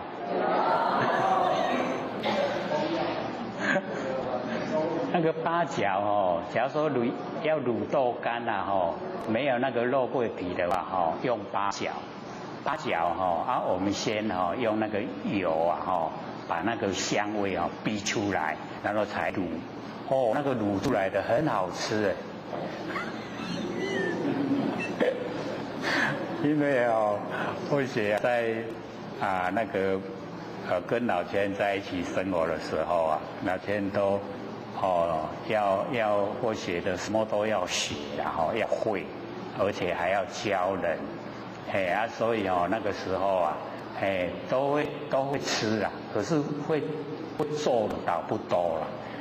那个时候就用一点心说我来卤卤看。真的卤的真的很好吃嘞。它的重点就是火候要够，不能你卤了一点点时间就要吃了，那个味道都还不出来。你卤了差不多1个小时，1个小时以后都入味了，就很好吃了。所以有时候有的那个商家生意特别好，那有的都没生意，那个差别都是一点点而已所以有时候我们用一点心，像我们煮那个大锅饭的那个白饭你放一点油，然后放一点盐巴放在那个大锅饭里面加点油，那个饭煮起来又好看又好吃各位有没有煮过？还不错的都有实际的的经验。放一点盐巴那个饭会甜。放一点油那个饭一粒一粒会金会发根好看又好吃所以这个呢都是在老天身边写的啦。不过要自己用心。所以我们了解说那个收药人真要现钱真的不能分别啦。没有办法去分说这个什么药什么药。之前或许有传过呢那个地府那个鬼本来传秘方那个碧拉草，各位有看过吗？那个很细小一支那长长的，差不多1尺半很细，好像那个香那么细，长长的一支这样1尺半然后再加那个鸡尖草2个，只有2个都剩下什么都不用加2个一直炼然后那个吃就是好像那个我们以后发明的那个威尔刚那个真的是很有效果啦所以那个时候或许有把那个所传的秘方写一本真的是一本药书还有教人家做那个解毒最强的各位有没有买过那个解毒最强的绿豆红？有没有？那个时候我们还教人家做那个绿豆红我们去买的话你真正的拿到那个绿豆红，然后你把它放在你的手心，然后它的药效会一直穿过你的脉络，一直到心脏。那个才真的好。那个绿豆红贵你都要买，那个就真的用真的方法做出来的。那你再怎么毒农药的毒你只要5颗全部解掉。一定要记得你先试药效你把它放在手心，没有反应那就不要买了啦。那它会穿过你的肉，一直走入你的脉络一直到心脏来，那个就可以真的可以解毒。是真正的按照正式方法去做的，最少要108天啦。那个做那个绿豆红最少的时间要108天。所以那个时候我们教人家很多了有一个最简单的就是甘蔗渣。甘蔗渣我们咬甘蔗咬下来白白那甘蔗渣。甘蔗渣我们去买回来吃，然后把那个渣把它晒干了。你在那个空旷的地方把它晒干，给太阳晒干，然后收集以后把它点燃，让它烧成灰以后你把它收集用那个空罐子把它收集起来。那假如说我们有那个皮肉伤，你拿一点点一把它呢敷上去马上止血。而且假如说我们有那个手筋筋长去啊，伊佫甲你接起来，真好用哦。甘蔗铺，甘蔗铺拍个打点位小小的做糊，甲收起来，就足好用的，比云南白药较好用，伊佫接筋啊。因为这个很便宜啦，所以教人家的时候，甘蔗铺好，就用过以后就会了解说，比那个云南白药还有效，一个接筋，筋个接起来，所以那个效果很好，马上止血，要马上呢，这个一个晚上大概就好了，伤口好了，然后那个筋啊，一个接起来。那个时候啊，倒是蛮努力啊，传一些秘方，因为草瓦基的给多人，车卡先来治人病，大病医会医死人，会甲人拢医死，所以这边呢，资料现前不能分别啊，如来所为真可灵敏，这个。唔捌啦，就是不懂，不懂呢就很可怜啦，如今谛听呢，我当为汝啊分别开示，意令当来呢修大圣者啊通达实相，所以这个佛告诫啊，这个楞严会场的都要谛听。所以佛呢，告诫谛听啊，只要是在听的那个听众里面啊，有人有自己的主张，有自己的意见啊，那佛就不讲了，就会沉默。那底下有一个神通第一的那个目犍连，他就赶快入定去找哪一个人他有心思啊，有自己的意见，然后就赶快出定了，把那一个人从他的领子把他拉上来，要他到外面去，把他拉到外面，就怎么样？佛就继续讲了。所以我们现在看到谛听没有什么感觉啦，对不对？可是，在佛当时在讲经说法，很慎重的，就是你有悉心接受呢，佛才要说；他没有悉心接受呢，佛就不讲。所以后来有一个那个禅宗的把它做首这个谛听的句语啊，叫做听者端视如可以。一心呢入于语中，文华踊跃呢心悲喜，如是之人可为收。这个就是谛听的句，是呢这个禅师呢奏下来，所以佛告诫呢这个会场的人谛听。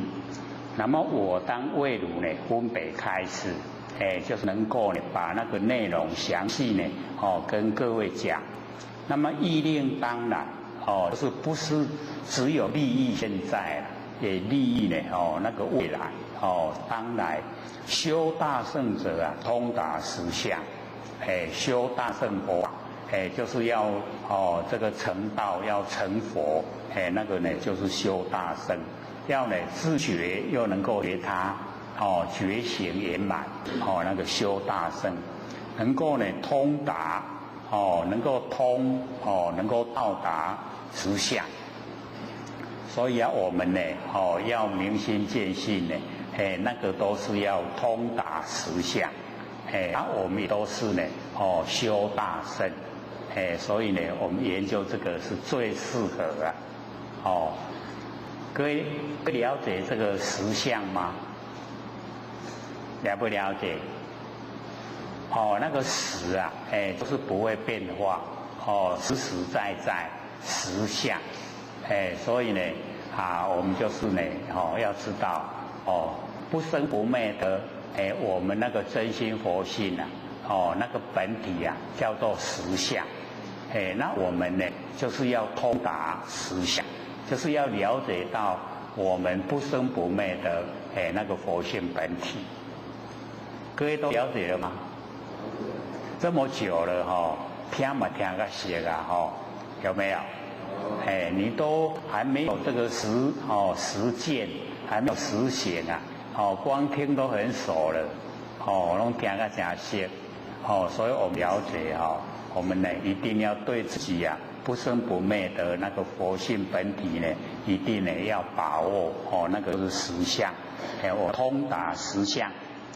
那么阿难呢默然成佛圣子，这个时候阿难呢就这个带领大家，因为我们要了解阿难发心呢就是要这个度化呢我们末法众生所以这个比较表现的程度比较低。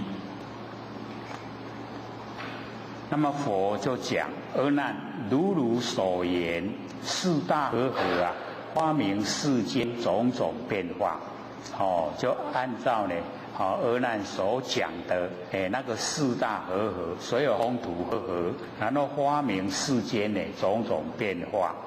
我们凡尘的所有都是四大，我们的房子车子不管什么东西不管什么形象，全部呢都是所有风土众缘忌讳四大所以除了四大以外下面拢无啦，所以这个四大就是元素，我们天地的元素造天地的物质那个元素。阿难肉鼻大性这个在讲说呢那个大性四大的大性水火风土那个四大的那个大性，体非和合则不能以知大杂合它的体假如说不是和合的话跟人能够合，那就不能够呢以知大比如说水不能够呢跟风不能够跟火，不能够跟土合在一起，那是因为它呢这个可以和合，所以呢这个跟我们的认知就有一点不一样我们会说这个水火不容，对不对？水火不容我们看的是现象这边呢它和合讲的是性，四大性，这样了解吗？性有没有一样？不一样所以我们了解相很快就不见了，性都是长存都永远都在所以佛就讲肉鼻大性体非和合，则不能以知大杂合，就是它本身能够和合才能够呢这个忌讳形成万象的万事。那么犹如虚空呢不合之色，就好像虚空不跟呢所有的颜色合在一起各位同学，虚空我们可以把它染色吗？染不住了，对不对？我们一染它就掉到地上了虚空染不住了，所以虚空呢不合之色，跟所有的色形象不会合在一起。若和合则同以变化假如说呢和合的话，合在一起就会同以变化，跟呢那个大性同样变化，那么始终呢就相成生灭啊就相续，所以这个呢是佛在跟阿难讲这个纲要，生死啊，死生，生生死死啊，如旋火轮未有休息，好像呢，那个旋火轮啊，一直旋转，都没有休息，生死死生啊，生生死死。阿难，如水啊成冰，冰还成水，就好像呢那个水啊，会变成冰，冰呢还会还成水，所以呢这个跟我们讲说它的大性啊，就是都呢怎么样，可以这个跟呢所有的杂合，然后呢它又有变化，变化的情形啊，就像水啊，会变冰，冰呢又会还为水，所以啊这个不懂。各位知道这个铁达尼号怎么沉船的吗？是撞冰山啊，冰啊是不是水？船那个船我们撞水啊会沉吗？为什么撞冰就会沉？因为它已经变它的外表了，已经寒了以后啊结成冰，就呢这个变成了硬，船硬啊，硬碰硬啊，就不行了，水是软，所以呢我们了解说那个水成冰啊，冰还成水，可是实性是一样，外表是不同，对不对？我们夏天去喝冰水啊，很凉快。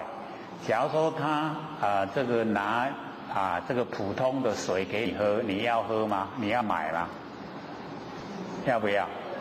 热到要死，也要吃冰，伊从普通水给你啉，所以我们了解它的外表啊已经不同，可是它的实性啊是一样，所以这边就开始讲这个七大，七大呢第一个从呢那个地，地呢就是土啦，地水火风，空间是呢这个七大，所以释迦牟尼佛就跟阿难讲。说汝观地性啊，粗为大地啊，细为微尘，这个呢，我们看那个土啊，那个土性，粗呢就是大地，细啊就是微尘，那个微尘一定呢要在那个有阳光，然后透过一个空隙啊，然后呢我们看到呢。那个阳光灰的那个很细的微尘，各位有看过吗？那个微尘啊就是土啦，所以我们了解这个空间呐，这个空间就是有水有风土，那个土呢就是一定要有那一种原因存在我们才看得见，不然我们这个整个虚空啊都有土啊。我都没看到，对不对？可是呢，假如说我们门窗呢都全部关起来，然后隔着几天呐，我们这个所有地上啊、椅子上啊会没有灰尘？都会有的。我们关起来它一样会有，就表示这个空间呐，这个整个大的这个空间呐，它都具备啊水火风土，全部都有。这边呢先讲这个地性，就是那个土啊，地性呢，粗呢就是大地，再呢集合啊就是世界，然后细啊就是微尘，色呢有可惜呀，空云和合，这个色呢我们可以分析，那空呢怎么样叫它们和呢？空要安那合？虚空啊，我们看到虚空之间怎么样呢？叫他们合，汝言不知啊，如来藏中性色真空，性空真色。所以这个结论啊，就在这4句啊。顶头咧讲的拢甲咱讲色甲色合都是色，空甲空合的都是空，这样了解吗？那底下呢，释迦牟尼佛跟阿难讲说，汝言不知啊，我们如来藏之中，我们那个如来就是不生不灭的佛性本体，含藏，我们的本体含藏之中。性色真空，性空真色，所以那个空啊是真空，色是真色，就是能够呢从我们真空生花这个形象，生花万象，这样了解吗？一定又是疑问重重，因为我们凡尘的万象啊这么多。可是呢，全部呢都是我们不生不灭的佛性啊所生花了，我们一直在想，我什么时阵去甲生我那也不知。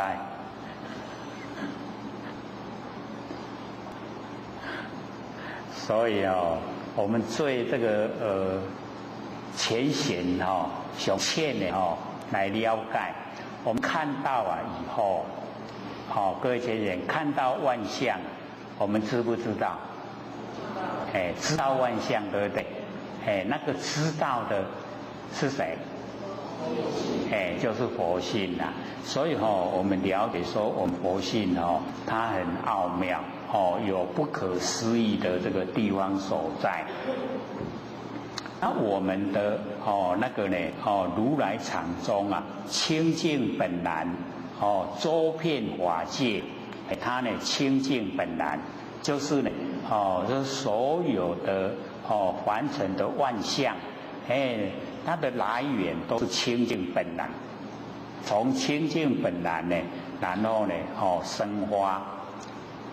那至于一些这个我们的真空佛性本体呀，周遍法界，遍满整个虚空了。法界呢就是虚空。虚空就是法界，那么随着众生心应所知量，那这个我们就是了解到，随着我们众生的心都不一样，随着我们的这个心，然后应着我们所知道的量，因为我们的所知道并没有是全部啦，我们知道都有限，所以这个老一辈都会讲我们是高精来追归，看到天天一个安尼移，迄高精挂，天是这么小吗？很大，对不对？因为它在那个井底它看不到整个天呐。所以我们了解说所知量就不大，那应着我们的所知量，随着我们众生的心，那寻叶发现，这个寻叶发现我们寻着染叶，染就是染，这个感染，染了很多的五尘，凡尘的尘垢。各位有没有感染成垢？我们感染成垢，习了这个染业，我们就变成肉道的众生。然后循着净业，清净的业，循着那个净业，我们就成四圣。四圣就是佛菩萨、一诸佛、阿罗汉，成四圣了。那个要循着净业。各位先贤，我们循着什么业？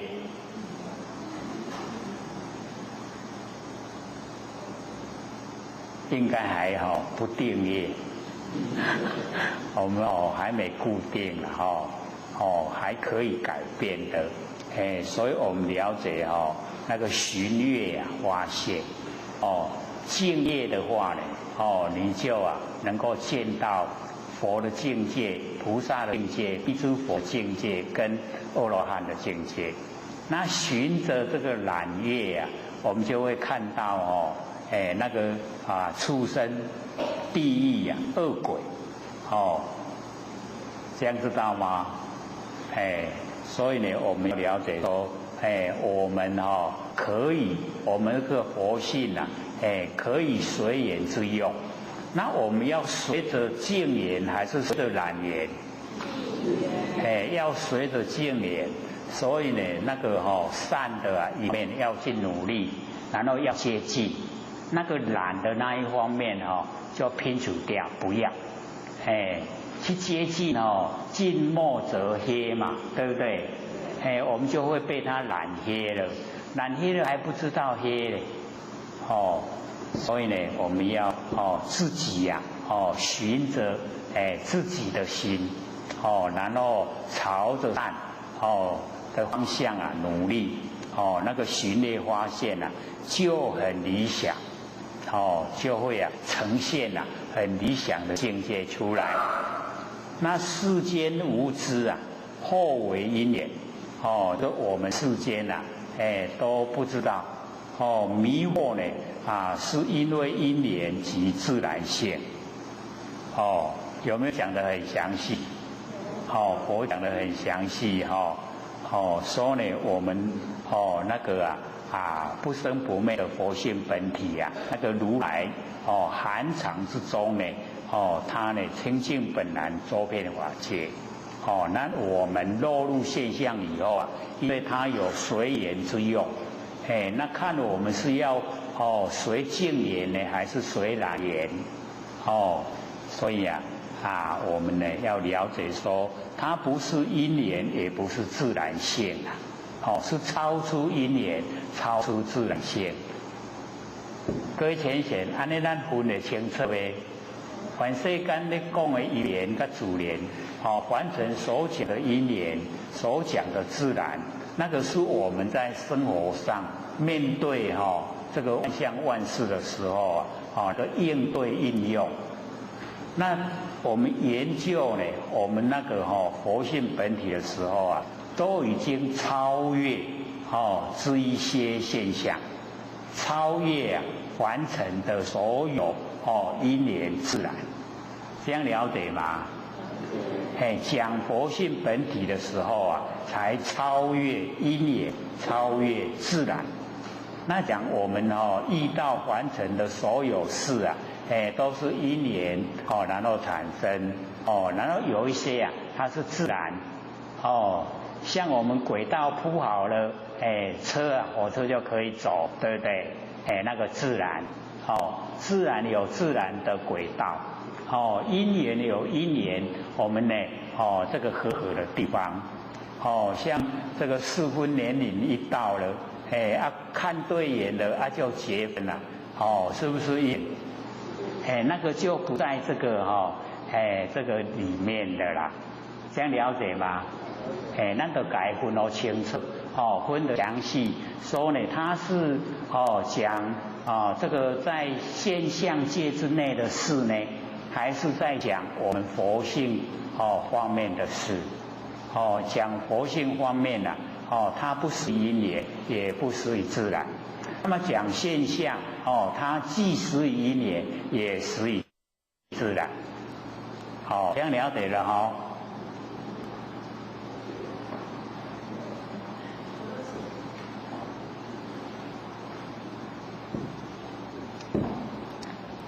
所以佛就讲，我们呢认为后因缘及自然性皆是世心分别嫉妒但有言说都无实义所以都是我们认识的心，我们认识的心不宽广这个狭隘，然后我们去分别，然后嫉妒只有言说了，都没有实质的意义就是实在的道理都没有呈现，这样了解了吗？哦，这个好像很沉重哦。这个研究真理哦，真的比较深涩啦。哦，我们都是从根源哦这个了解，讲的是讲到最根源，哦，所以我们要回归本位啊，对我们所有本来的原来的本有的全部要它回来，都有了，佛性所具备的所有一切功能都回来了，那我们回归本位了，所以这一段呢就讲那个土就是地，那么接着底下呢就讲那个佛大四大假合的那个佛。阿难，佛性无我，即以诸言。这个呢释迦牟尼佛跟阿难讲说，那个佛性它没有我，没有我，无我，知道吗？各位贤贤，我们在修道真正的很努力就是要无我啦，然后无法。无我无法，没有我执，没有法执，你就成道了。现在我们都有我，对不对？因为都有我了，所以才没有成道。这样知道怎么努力了吗？无我很不容易做我都明明这里实实在在为什么无我？所以我们要了解到，我们都是把这个所有风土这个身体看成我，这个不是我啦，这个是水火风土，是假的啦，天地的物质，我们都要还给天地啦。说这个不是我，可是我们都在运用对不对？那个运用的就是不生不灭的佛性这个本身是水有风土啦。还能知无？所以我们呢就是要修那个没有形象的佛性啦，把它修到清净本然，已经清净了啦，周遍法界，这样知道吗？所以呢我们了解说这个到达呢无我，已经没有这个狭隘的我，已经呢把这个我已经扩散到整个虚空，你这个我有够大不？就宽广就不会是身体的我啦，因为整个佛性都是我，所以在那个涅盘经里面那个释迦牟尼佛要进入涅盘都一直这个像这个佛这个讲说，你教我们的，我们都有去做了你们教要观身不净观受是苦，观心无常，观法无我我们都有努力在做我们都修无我。然后佛就讲无我就是生死，无我就是生死，我就是佛，我就是如来，这样懂意思吗？哇，一个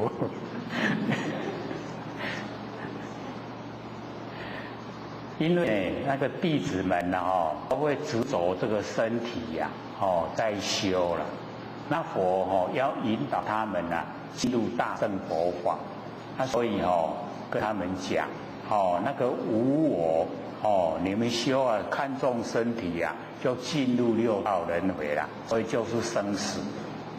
然后我就是主宰就是我们那主宰佛性的主宰那个就是佛，就是如来这样就懂了啦，对不对？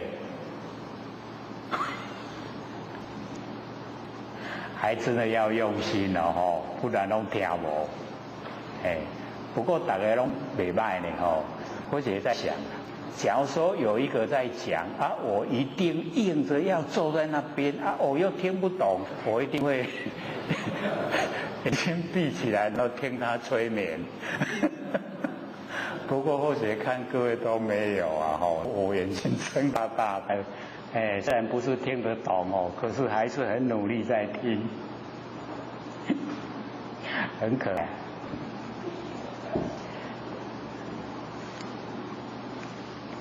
所以这个佛呢跟阿难讲，我性呢无我寄诸言，它寄托呢在所有的言呐。所以各位同学，我们要了解，我们这个空间呐，整个都有火啦。那假如说我们用打火机或是火柴，那个呢就是呢这个忌讳显现啦，忌讳显现那个就是言。那我们了解这个虚空，假如说没有佛，你用打火机，你用火柴，它一样不会燃，知道意思吗？那我们都以为那个火就是打火机啊，就是火柴，才会有火，不知道呢，那个是一种忌讳，让他们呈现，短暂呈现。汝观城中未始之家，一吹串时啊，这个释迦牟尼佛跟阿难讲说，你看看这个王舍城之中啊，那还没有吃饭的人，他呢要这个吹串，被猪彩插彩出崩啦，那么那个时候啊，手持阳水，日前求火。因为以前没有像现在这么方便啊，打火机跟火柴，以前呢要用那个阳水，就是我们讲那个凹凸镜啊，有没有？我们拿一个凹凸镜啊来太阳底下然后把它照，把那个太阳光啊集中一点，然后那一点啊就会燃烧。各位有没有试验过？有对了，那个就是阳岁了日前求佛，佛就有了，很慢啊对不对？那个要热了它才会燃。阿难名呵呵者啊，如我已汝1250比丘，今为一种众虽名一啊，觉其根本，个个有身。所以这个佛就跟阿难讲，说明和合者，和合啊，就像我跟你一样，我们这样和合。然后呢，1250个比丘，现在呢，把它称为一众，就是这个已经呢集合成这个一个同体的。那么众虽名一啊，只有一众。那么结其根本，结呢就是去追问到它根本啊，个个有身啦。就是1250个比丘呢，他们个个都有身。那么皆有所生世祖名字，他们呢拢有迄个亲族啊，甲因生落来拢有因的名。如舍利佛、婆罗门种，优罗频罗、迦摄波种，乃至阿难具坛种性。那个阿难的种性跟佛的种性是一样，叫具坛，具坛种性。所以外道呢，有时候在这个称呼释迦牟尼佛的时候都叫具坛。就称呼他的种性，在大藏经里面呢，就会时常看到。阿难若此佛性啊，因何有？假如说这个佛是何才有？那么彼手持镜啊，一日求佛，他的手拿着镜在呢这个太阳底下要求佛。那么此佛为从镜中而出啊，未从哀出，未从入来。因为从那个哀巢啊，咱伫迄个一点迄凹凸镜照落来有无？一点迄一条的光总伫迄点特别白白，咱迄哀巢啊，放喺白白迄点，爱就会多，对不对？所以佛就在讲这个啦，说呢那个佛呢是从那个镜凹凸镜出来的呢，还是从哀巢出来的呢？还是从太阳出来的呢？各位同学，从哪里出来？所以我们了解这个就变成了我们所看到的因缘就是因为有镜子、有哀巢，然后有太阳合在一起啊，佛才会有，对不对？所以我们所看的现象是这样。可是那个佛会染，佛就讲，就是我们那个如来藏，我们的真心佛性所以你看，我们真的假如说不看的话免来怎样讲这道理是安呢？真的是不知道，研究才了解我们都以为有太阳，然后有凹凸镜然后有那个比较容易染的那个东西去放着它就会染了。而那若入来者这个底下呢又假设了，释迦牟尼佛假设，假如说这个佛是由太阳来的，自能烧如手中之哀它能够呢燃烧你手中拿的那个哀巢。那么来次的林木皆应授粉它那个从太阳那个那么远的地方来，它经过的地方有经过那个树林那一些树林也应该全部呢都授粉就是燃烧了这个也是说太阳来的。那么底下呢就讲若镜中出假如说这个佛是从镜中出来，自能移镜痴然移哀那行有法度出火都有法度点用行来点迄个哀巢痴然，迄个然就是烧啦痴然移哀就是会当烧迄个哀巢。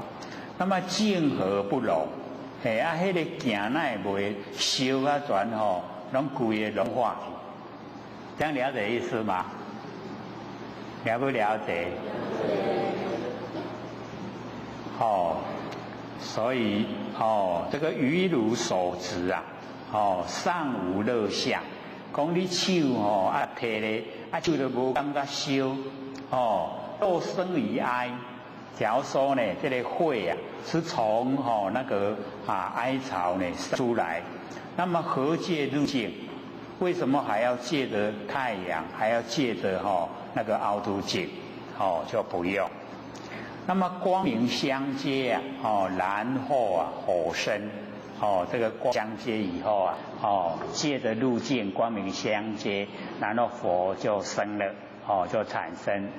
那么汝又地观静因所执，日从天来，哀本地生，佛从何方游历于此？这个要呢阿难呢，释迦牟尼佛要阿难呢这个详细来观察镜因为我们手拿的太阳呢从天上来，那个哀巢本来就是地所产生的。那么这个火它从哪个地方一直游历到这个地方来？这个佛讲经说很会说那个佛从哪里来？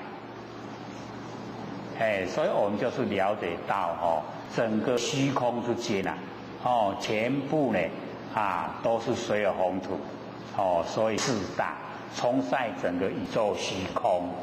那因为我们的那个佛性它真空它能够呢生出妙有所以万象万事都从我们佛性呢生发出来所以研究不容易，就是这样的，拢跟咱世俗无同，跟凡尘所知道、所听到的都不一样。所以各位浅显，假如说你研究以后，你出去讲给人家听，人家会问你说：“你神经有问题啊无啊？”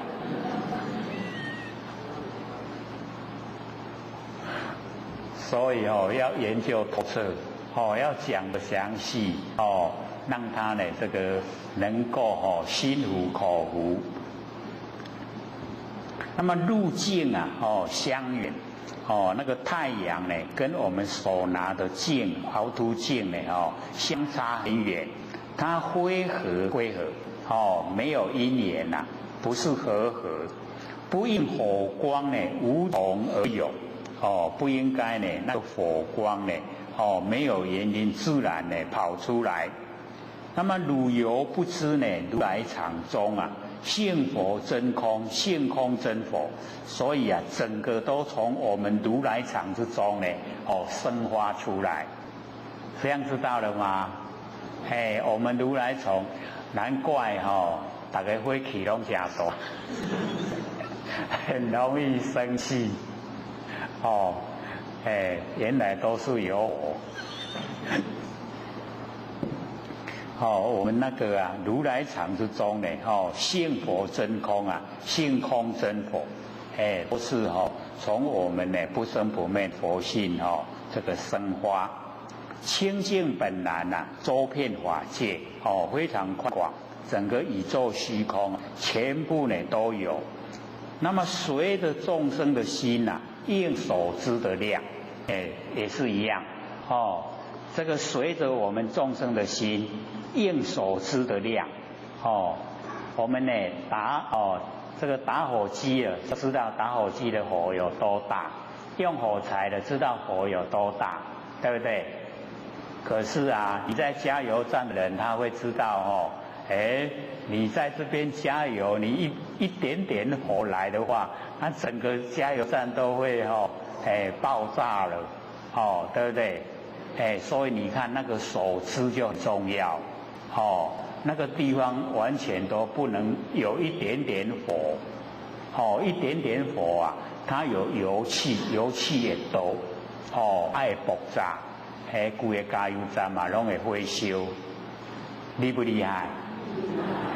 我们假如说不具备了这些常识的话，在那边一用火啊，糟不糟糕？很糟糕了所以呢。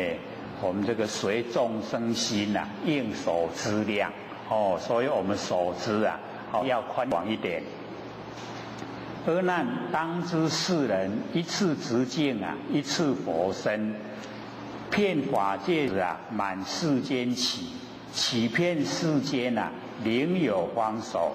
所以就是要了解到我们凡人要求佛的一次啊直径啊，一次就佛身呐，遍法界直啊，就是虚空全部呢，大家都有直径呢，就满世间都起，起遍世间呐，整个都佛，另有方所，哪有固定的地方所在？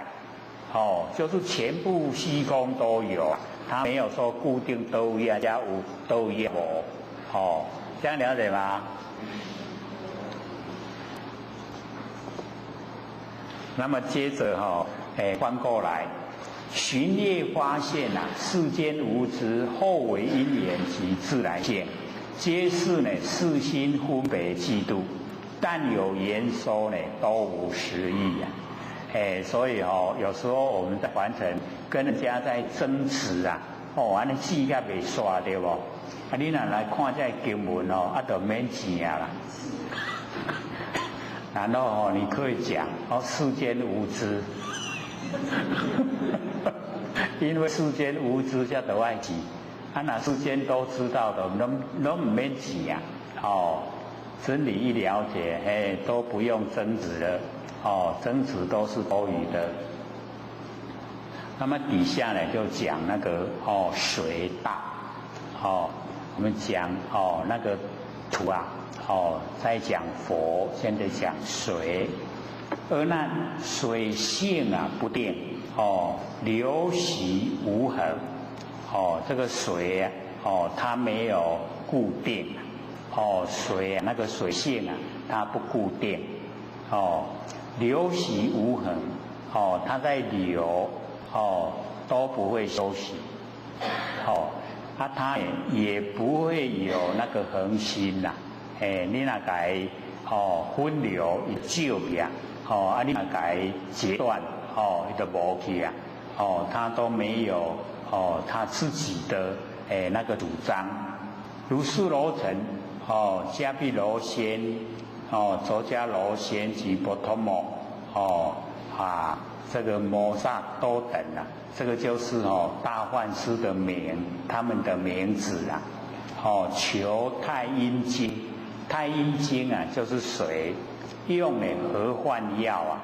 哦是知师等哦这一些呢梵师啊，以白月咒，哦白月咒啊就是哦15啦，有月亮的暗时啊，我的白月咒，哦有啊这个月光的中夜，手执荒珠啊，哦荒珠呢就是祈许哦这个夜中之水的珠啊，哦那个竹啊，哦荒珠，那么盛夜中水啊，就是哦要接那个夜中的水，那么底下呢佛就问，此水为复啊从之中出，哦还是呢空中自有，哦还是呢未从月来，为给牛来，讲咱咧用的水啊，哦是为光出出来，哦还是空中它自然有，还是从月亮来，哦而那若从月来，假如说呢我们的水啊是从月来，尚能眼荒令珠出水，哦还这么远啊，就可以令那个荒珠出水。那么所经的林木啊，皆应啊土流，哦所经过的这一些树林，它都能够呢，哦土流就是啊吐出流水。那么流则何待啊？荒珠所出，哦树林都能够流出水来，为什么还要等待哦那个荒珠啊，哦才能够出水？那么不流哦，明水啊会从夜降，哦那个树林啊不会流水的话，那么就让我们了解这个水啊不是从月亮啊哦降下来。若从珠出啊，哦假如说从荒珠出来，则处珠中应常哦常应流水，哦应该呢时时刻刻啊哦都会有水，何待中宵？为什么还要等待哦那个白夜昼，哦那个呢半夜，哦成白夜昼啊，哦那个就是有月亮的晚上。若从空生，假如说这个水是从空生，空性无边呐，哦水当无际，从人际天呢，皆同哦这个逃离，哦咱人甲规个哦天啊，拢规个哦拢叫哦水淹的啊，哦拢沉伫水内底，因何复有水陆空性？啊免那个有迄个哦这个水陆空啊，这一些啊这个生物在。哦，水中行的、陆中行的、空中行的，哦，这一些动物啊，全部呢都存在。那么汝根地观，叶虫哦天喜，知因所执，成之水盘，本人肤色。哦，讲叶啊伫天顶，哦，啊咧伫咧行，珠呢因咧手哦摕。哦，啊，迄个成珠的水盘要得水的水盘呢，哦，本来就是人哦去敷设的。那么水从何方呢？哦，流至于处，这水为倒位啊流来？哦，夜珠相沿，月亮呢，甲迄个光珠哦差足远呢，汇合，哦，无法度合，不应水晶啊，哦，无从自有。哦，不应该这个水啊，这个没有原因，它自然就崩出来。如上不知呢，如来场中啊，性随真空，性空真水，清净本然，周遍法界。所以你看水还是我们如来如来场含藏这个我们的那个佛性啊，含藏有水所以这个真空啊，能够生发这个水清净这个给我们用的这个水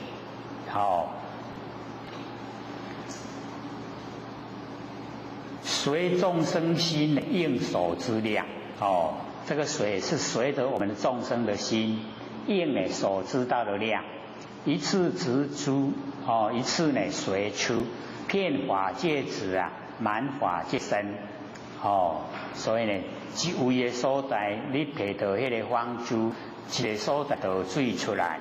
你若规个虚空拢摕规个虚空呢拢会生水。生满世间啊，另有方所它没有固定的地方所在。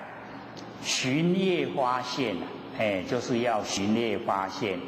世间无知呢，或为因缘及自然性。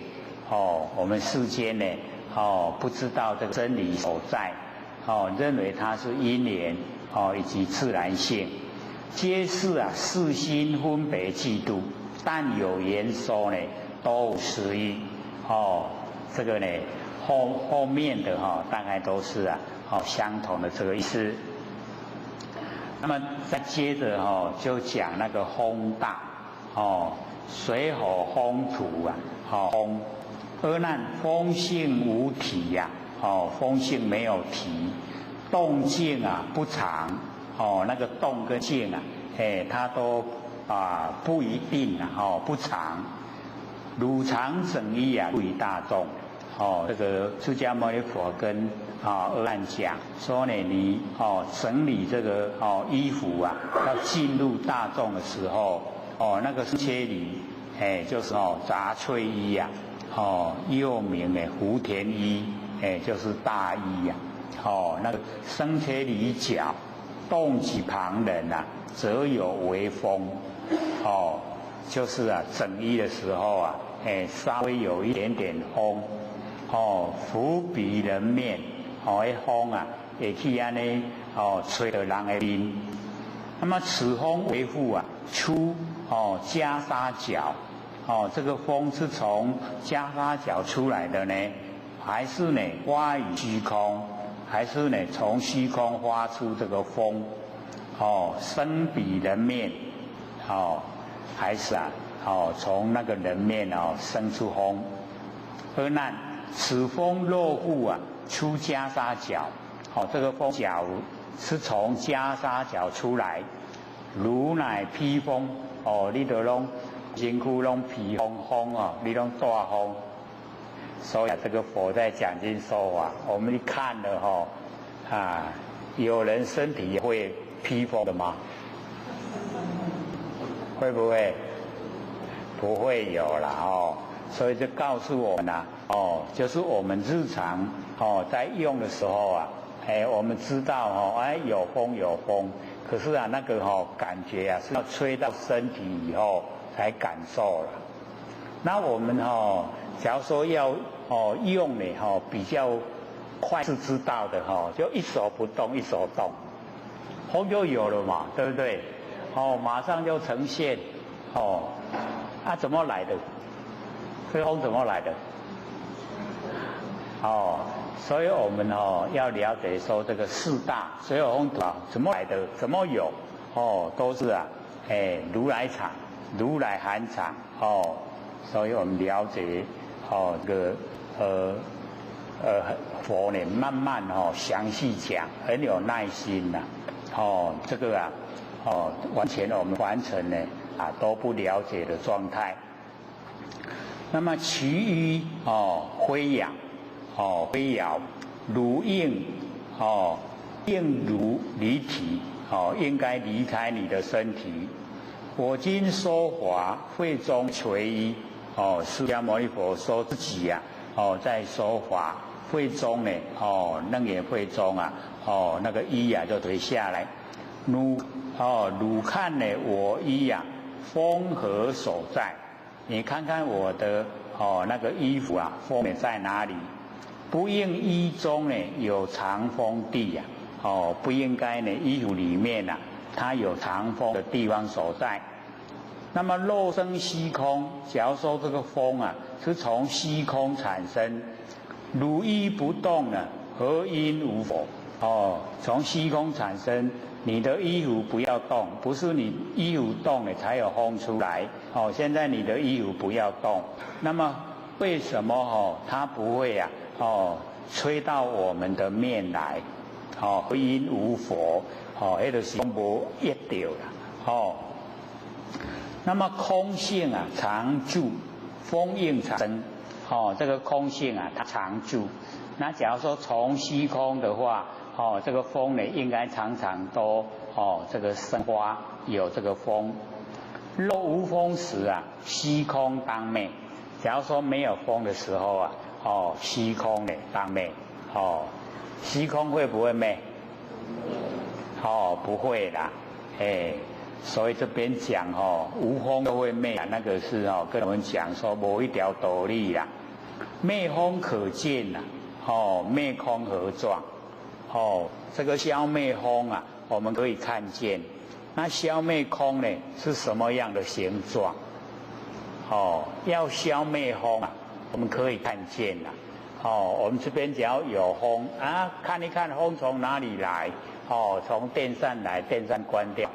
从门来，门关起来；从窗户来，窗关起来，是不是可以把它灭掉了？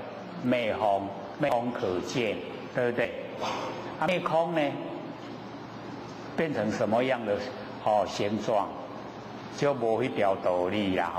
所以这个让我们了解说，那个佛讲经的那个奥妙。若有生灭啊，不明虚空。名为虚空啊，允何风出？所以虚空啊不会出风啊。各位浅显啊，这个虚空啊有没有风？台风从哪里来？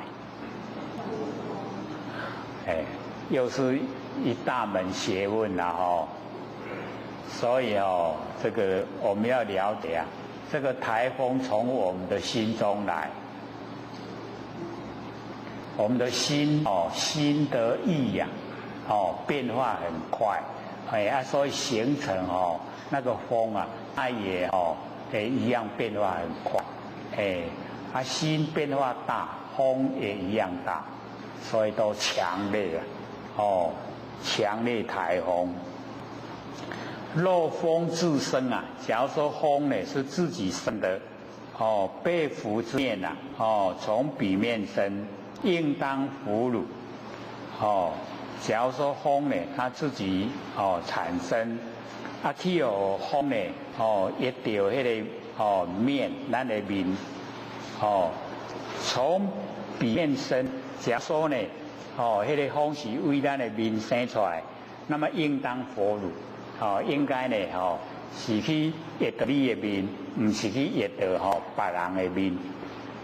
那么诸如整衣呀，自从你这个整理衣服，因何打火，就是整理衣服就有风出来，然后呢，这个去甲压到别人的这个身躯，互伊有感觉。如审地观，整衣待汝，面使彼人，你详细的这个观察。这个整理衣服啊，是在你在整理衣服的时候啊，有发生一些风去吹到别人的面，那么面就使于别人的，那么虚空啊即然，那虚空呢，它都不参与意见，不生流动啊，伊拢无参加你的这个内容。风自随方呢，鼓动来此。那个风呢，从哪个地方一直鼓动到这个地方来。风空性隔啊，风跟空呢，它们的性啊，是相隔，灰合，不是和合，不应风性无从自有，没有原因自然产生。如宛不知呢，如来藏中性风真空，性空真风，清净本然，周遍法界。所以我们那个如来含藏里面就有那个风在，所以这个我们平常也都没有这个研究到这个地方来所以呢比较生疏。那佛呢就跟我们讲说我们如来藏之中性风真空这个性空真风所以呢我们了解那个性风性空，然后呢真空真风就是要我们呢了解都是从我们佛性呢这个产生的，而且它清净本然，周遍法界非常宽广而且它的本体清净本然原来就是这样。随着众生心应的所知量，我们呢众生的心所造的量，说人少，也是比较小机的电风，人较侪也较大机的。现在有那工业用的很强的那个电扇一吹了就可以吹很多人。那个就是我们的那个这个所知道的啦所知道的量。而那如人微动衣服，有微风出，遍法界佛满国土生。你若呢规法界你拢用啥去甲淹淹满国土拢会产生这个风微风。周遍世间另有方所周遍整个世间它都没有固定的地方所在。那么寻业发现世间无知，或为因缘及自然性，皆是世心分别嫉妒但有言说都无实义都只有这个言说呢都没有这个实质的这个义理。那我们今天呢刚好讲这个水有风土四大，那底下呢还有3个空见识还有3个，那我们3个呢留待下次说。剩下还20几分呢，给各位提问。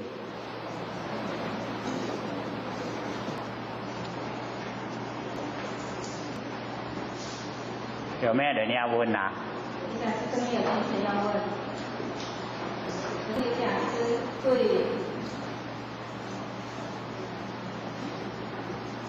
放生毒蛇和淡水鱼放生到咸水里有什么看法？放生怎么样？放生毒蛇还有淡水鱼放生到咸水里面。放生毒蛇。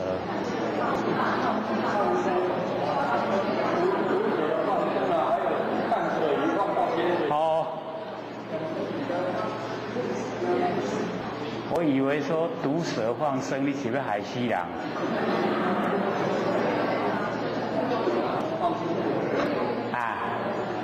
那提了2个问题，第一个就是放生毒蛇。放生毒蛇是要放生毒蛇因为我们要了解到这个是有一点牵涉到个人的那个取向。我们要知道这个他们当然是有性命可是他假如说是在人群的话会危害。那毒蛇它出没的地方都是在山区那山区呢是他们的家啦。那我们去危害他们的家这样呢是算我们侵占到它不合理，应该是人类啦。那我们当然是不希望去这个影响到它的那个生存。那所以像或许那个时候在天佛院那个天佛院哦，那个地啊很黏，所以哦所出现的都是毒蛇啦，而且哦不但是哦这个一种，是很多种。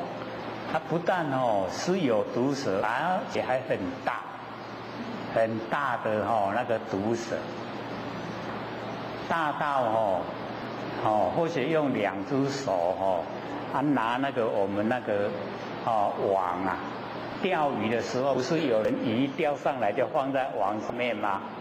用那个网蛮大的网把那个蛇啊这个一抓起来以后啊，我2只手都拿不住啊，那个重啊拿不住。它那个是那个北极潜，那个一展开大概比这个手掌还大，声音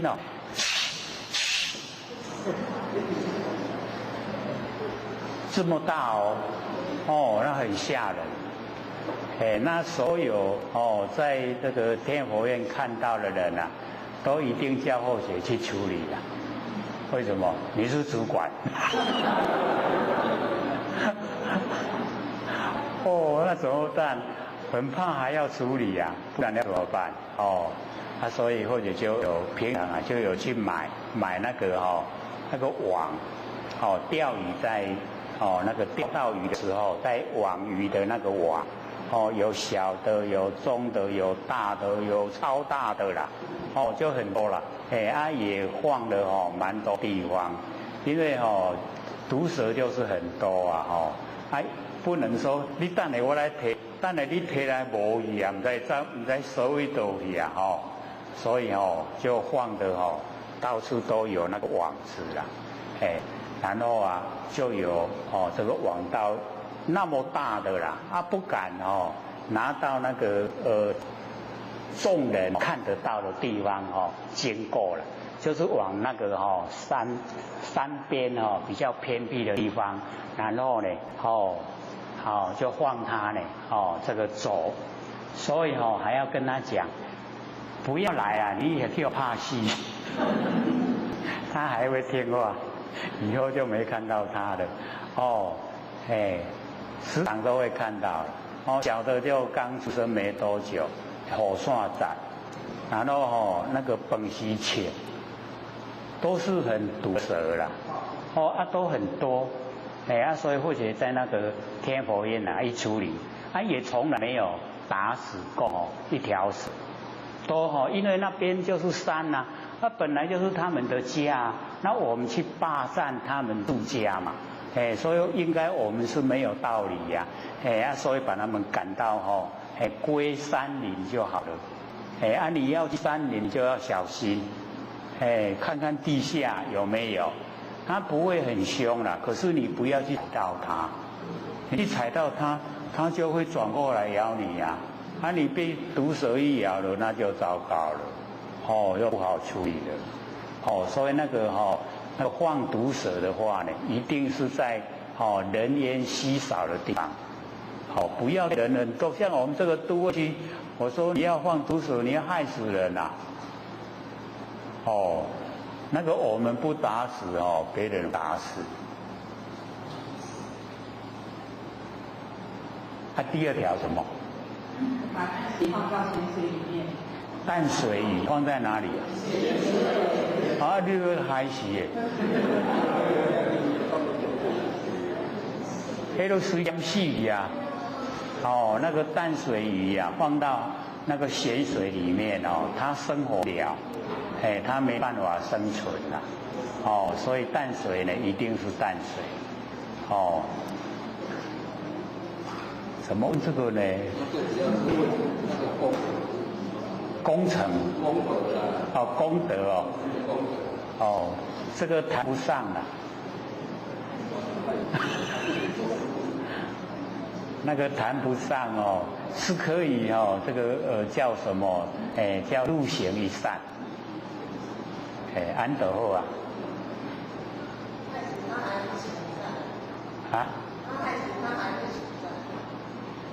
放毒蛇啊？没有啊，那个淡水鱼放到那个咸水里，还是叫淡水鱼放到那个咸水，我们不放啊，放在一样放在淡水啊。没有啊，淡水还叫做地上。不能违背啦，因为它的生活环境啊就是淡水，你把它放到咸水里面它都不能呼吸了，它一出进去啊，那就不多久就把它气啊，它那个海死啊，你不要去处理那个还要比较好。因果，因为那个是在无知的状态之下，那个叫。不能说没有啦，可是也不会说很大的果报。不要处理这个事啦，这把你伤严哦。还有啊，还有要问的吗？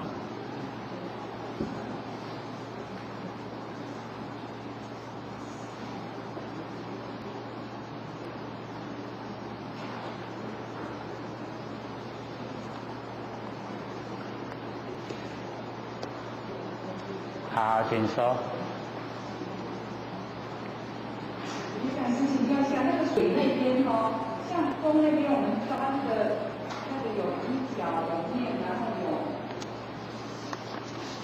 它的，那这边的水啊、珠啊，到底是什么情况？就好像看不懂这个水是一直从水这边的，它的水是从珠的哪里跑出来？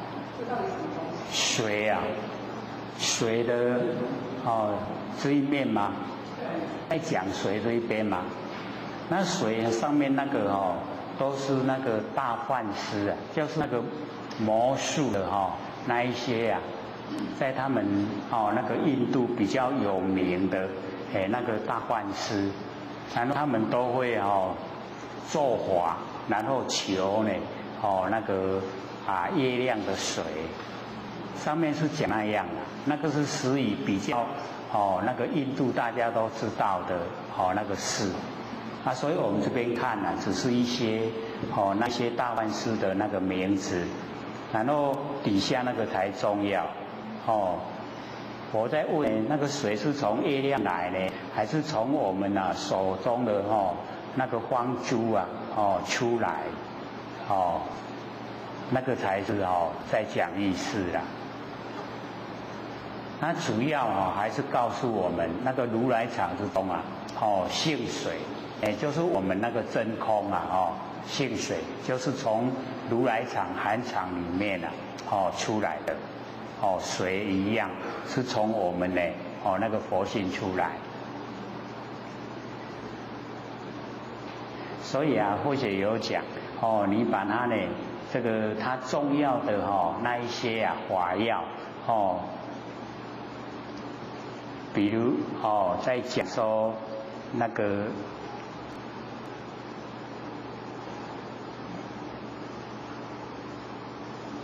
什么，看一看这个水的方面呢，在那个你汝上不知如来藏中性水真空，性空真水，清净本然呢，周遍法界这个呢是属于法药法你要记得这个重要剩下那个那导师我们看过就好了，那个不记没关系知影就好这因为这个如来藏之中那个性水真空，我们真空佛性里面就有水啦然后呢性空真水，那个水就是从我们的那个佛性生发出来。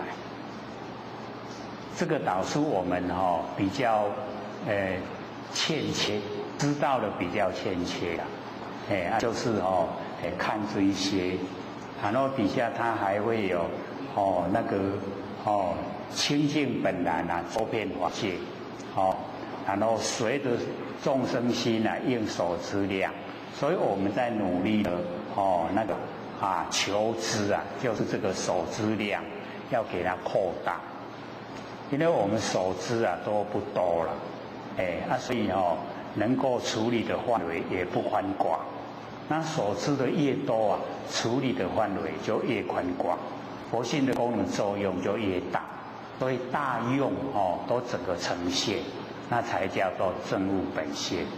那我们都还差远啊，所以没有所以看那个是重要，看到那个是施以法要。那有一些啊，我们就这个看过就好，不用去记他们名字了，记来也没有用因为那一些都是个大幻师就是他们社会上很有名，可是呢实际上只是啊那个这个世间的事完成事了，都是施以完成事。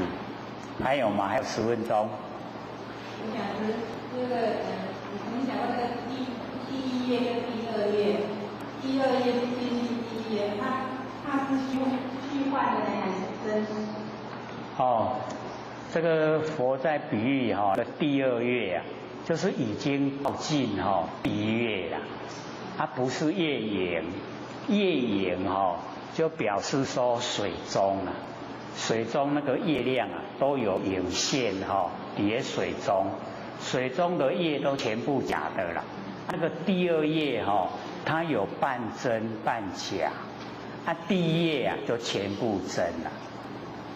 所以在讲第二月的时候啊，那我们容易啊，你只要眼睛把它一压了，就变成能占修它2个以上了。有没有？只要你稍微压了那就变成2层了。那个原来你晃的那个就真了，你一压变成2层说真不真，说假不假，说那真不是了，说那假也不是了，这样了解吗？我们很多都会进入那一种两边啦，是跟非啊，都会进入是跟非。可是呢，我们要了解中道，中道里面把是非全部包含在里面。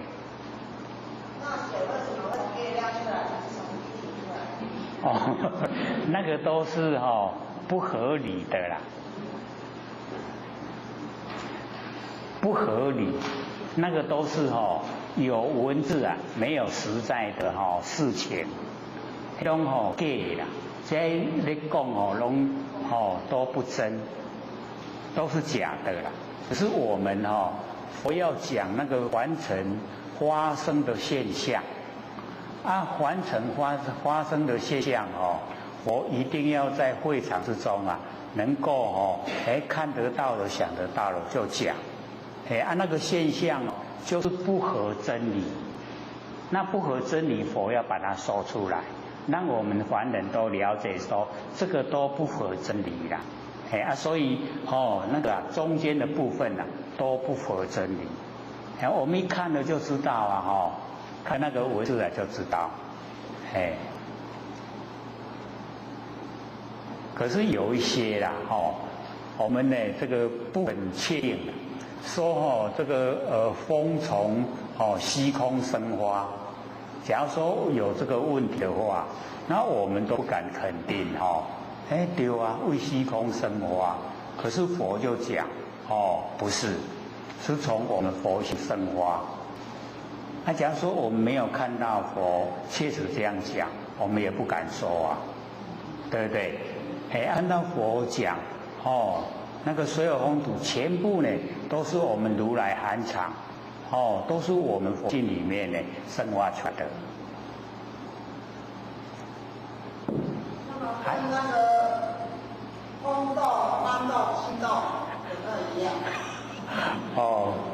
那个讲到心动就是我们的性；讲到呢这个翻动就是现象；讲到风动就是气，它有离气相。离的话就是心动，气的话就是风动，相的话就是欢动，那个常欢。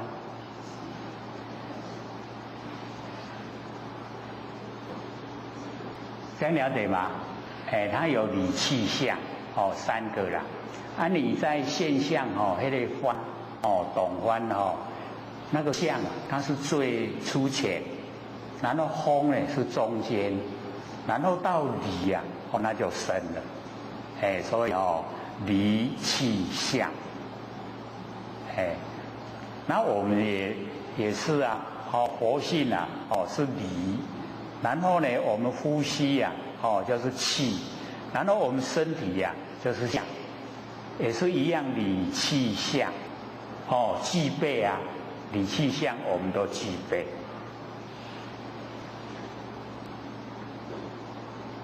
还有吗？你讲是这个有些现在就是说，他说我们人很执着，我们如果把这个执着放下。执着放下，这个导师大在问。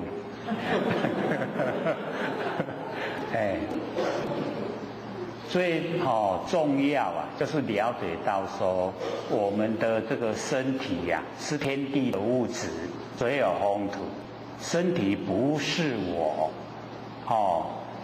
身体不是我，那我为什么固执？就是固执啊，认为身体是我。那现在要告诉自己，身体是天地的物质，不属于我，我都要还给天地的。那我身体已经还给天地，那我在哪里呀？就是要追求这个我在哪里呀？那个我，就是咱的知觉性，就是咱的佛性啊。我们追求佛性的时候啊，就不会固执了。所以固执的人啊，大部分对身体都非常重视，就重视的啦。他不知道呢，我们有不生不灭的真心佛性。他只知道有身体，然后这个能吃能睡啊，能穿，大概这样他的生活就过得很好了。所以要消除我们就是了解到，把自己撇开，就像那个水性无我，风性也无我啦，土性也无我，全部都无我。那个四大全部都无我，都没有我。那我们合在一起了，四大假合了。为什么我们执着我这么固执？我啊，假的啦，100年后都没去啦。所以能够拥有的就是我们那个佛性，不生不灭的真心佛性。可是一定要赶快修，让它恢复清净本然，周遍法界，要这样，不然呢，我们假如说都还很污浊那不行啦，无法度恢复到本来，所以我们回到本位啊，大家拢做佛。所以一定要赶紧把这脾气毛病啊，都丢掉，不要它。告诉自己，身体不是我，是借用的，好好借假呢，修真。身体假的啦，佛性才是真的啦，借假修真。所以我们所有一切言听行动思想，全部呢都是佛性作用。佛性的功能作用随缘不用或者都有讲。我们随着那个善言行善跟呢随着恶言去做坏，有没有差别？差别很大所以我们呢随着净言可以进入四圣，随着懒言我们就六道众生所以要随着净言努力修持可以身体还给天地了，然后我们佛性呢就归本位，这样了解吗？还有4分钟，还有问题吗？好，你说。请问就好像简单点就一念无明生善息，一念无明生善息。好。因为我们呢，这个落入凡尘最重要就是一念起心动念，一念那一念就是无明。我们为什么会起那么一念？就是因为无明才起念一念无明就生三系，三个很微细的那个里面的果，就是我们的念头就是业啦，业。然后因为我们那个念头有业相，有业相以后我们就转本有的智光变成能见之见。我们呢要来看我们的业相，业相没有形象业咱的业咱正业咱知影唔对，但是伊形象也未现出来咱即马用要看，第三个造出来变成现象，那个叫做瞪眼成老，你瞪眼目睭拢无爱呢，这个都结暗为色结到这暗境就变成形象，你看到看到，其实那个一念无明生三系那个业相、转相跟现象三个拢无形象，拢伫咧空中了。可是它已经酝酿得要出来，得要形成啦。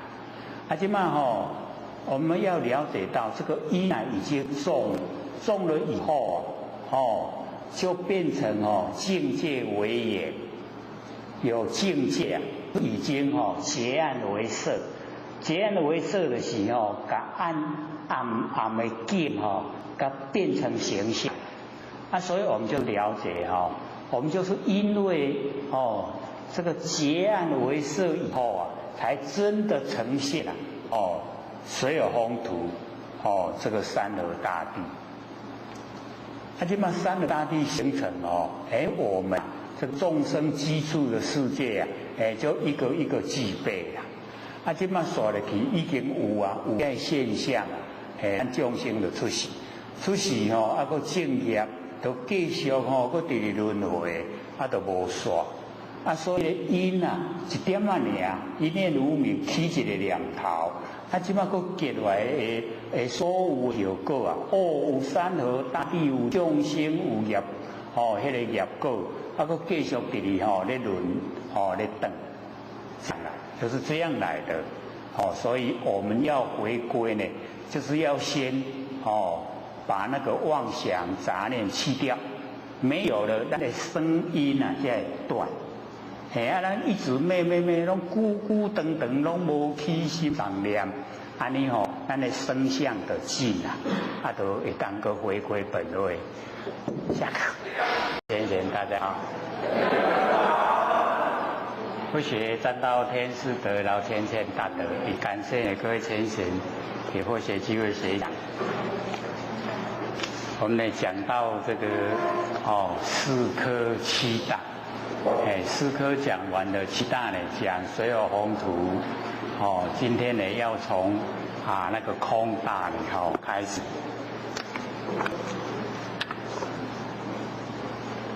没有声音了。少了一点点。好。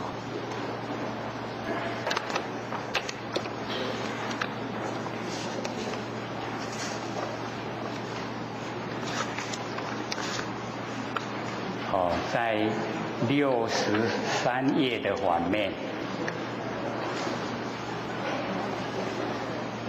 空。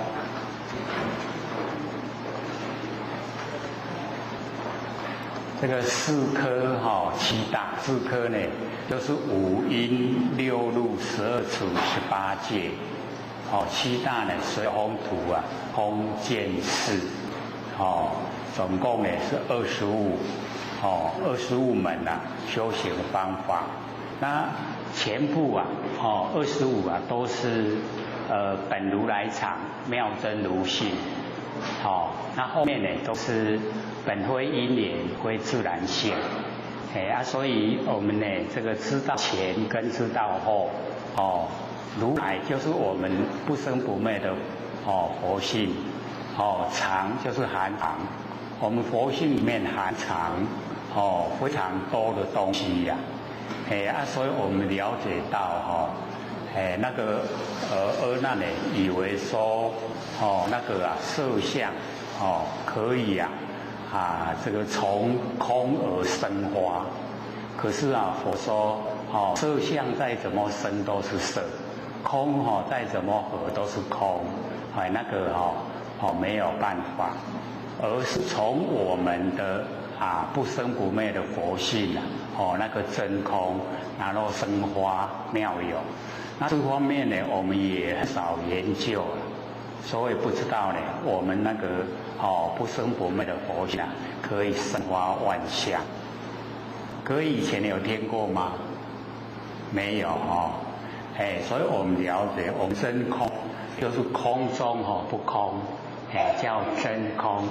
真空可以生花这个呢万有我们凡尘的万象都是从我们佛性呢生发出来，所以我们研究了以后才会了解，而且是佛说的，在这个楞严经里面呢详细的说明，那这边呢已经呢讲到这个空大，就是空充满整个宇宙虚空，而这个空假如说没有研究心理学法，这个世间的人都会把这个空呢凡尘的空就是完空，什么都没有的空了，我们的空间什么都没有。那我们一研究理心法，可以就是启发我们不生不灭佛性，能够做万念放下，一念不生，然后呢把佛性延伸到整个空间，整个空间都有佛性，那空呢就叫真空，真空呢可以生发万有，万有都从真空生发，所以万有都是我们不生不灭的佛性本体所以不能够心外取华，心外取华叫做外道，道之外那个已经不在道之中。那我们要了解，就连山河大地也是我们不生不灭的真心佛性，所以万象更是，全部都是。那我们虚空无相，佛性本身没有形象，可是呢不拒绝知相发挥，所有的相要呈现佛性都不拒绝，都让它呈现。那所有的相我们要了解到，它呈现的时间都很短，不会很长，时间都很短，尤其我们这个众生，这个随有风土众缘借我们用，呈现在凡尘也只有100年100岁而已很短暂。那我们呢佛性不生不灭，它是永远都存在，这个天地还没有开始以前就有，天人已经终结以后还有，所以佛性不生不灭，永远都存在。所以我们100年的这个寿命在佛性来讲，只是刹那之间而已，一刹那一生就过去了。可是我们佛性没有过去佛性都永远在。那我们没有修正的话，就是被业力把我们推到这个凡尘来现象。那现象呢，我们就了解说，我们有6道轮回，那好的话在33道，不好的话呢在32道。经过呢这个受苦的阶段以后就没有脱离轮回的那个时期。那现在呢上天大开普度让我们有机会回归本位。那我们求道都是万八逍遥，10800年。那我们修正了后假如说都能够进入不生不灭佛性本体，而且又可以跟整个宇宙虚空融合为一，那我们都可以回归本位每一位都是佛，我们之所以没有当佛没有做佛，就是我们自己的见解不正确，我们的观念跟真理不相合，所以呢才在凡尘流连忘返。那假如说我们呢都已经这个正确的这个观念作为正确，我们就可以回到我们的本位，我们每一个都是佛都可以常在天地之间所以我们就开始呢这个看这个空大。释迦牟尼佛跟阿难讲说空性无形，我们那个空性不生不灭的佛性是我们空性因色显发这个空没有形象，因为形象才可以显现呢我们那个空性所以我们在我们身上来讲空性没有形象，我们的佛性没有形象。可是呢我们有身体了以后所有风土众缘际会借我们用我们有这个身体身体有形象因为这个形象然后才显发我们那个空性就可以呈现我们都也知道我们在凡尘所有应用的言思行动全部都是我们不生不灭的佛性那身体所有风土它本来没有知觉性那现在呢因为有佛性在我们身体就可以自由运作所以空性无形，因色显发如尸罗尘就是王舍尘，契合遥处就是离这个尸罗尘有一点距离。知萨利种萨利种就是贵族及婆罗门，婆罗门呢就是修道的那个呢种族毗舍就是商人，手头就是农夫坚呢婆罗多，婆罗多呢就是艺术家之类的婆罗多，旃陀罗。旃陀罗呢，就是那个屠宰业啦，太低都有拢伫咧杀生的啦，迄个在他们的种族来讲，都被人家瞧不起。那么心力安居，就是盖呢房子新房子要居住，凿井求水，就是凿井。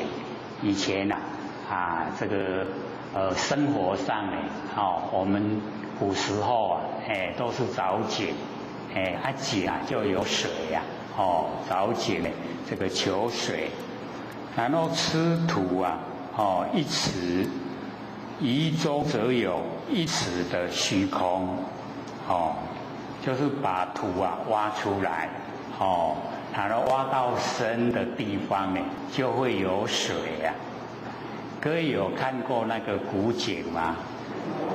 我们现在比较多了，都会区又比较少了。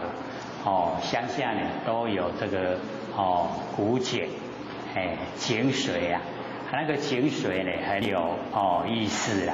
你这个井水再怎么把它呢取上来，它都不会缺少，都是一样的那一些水。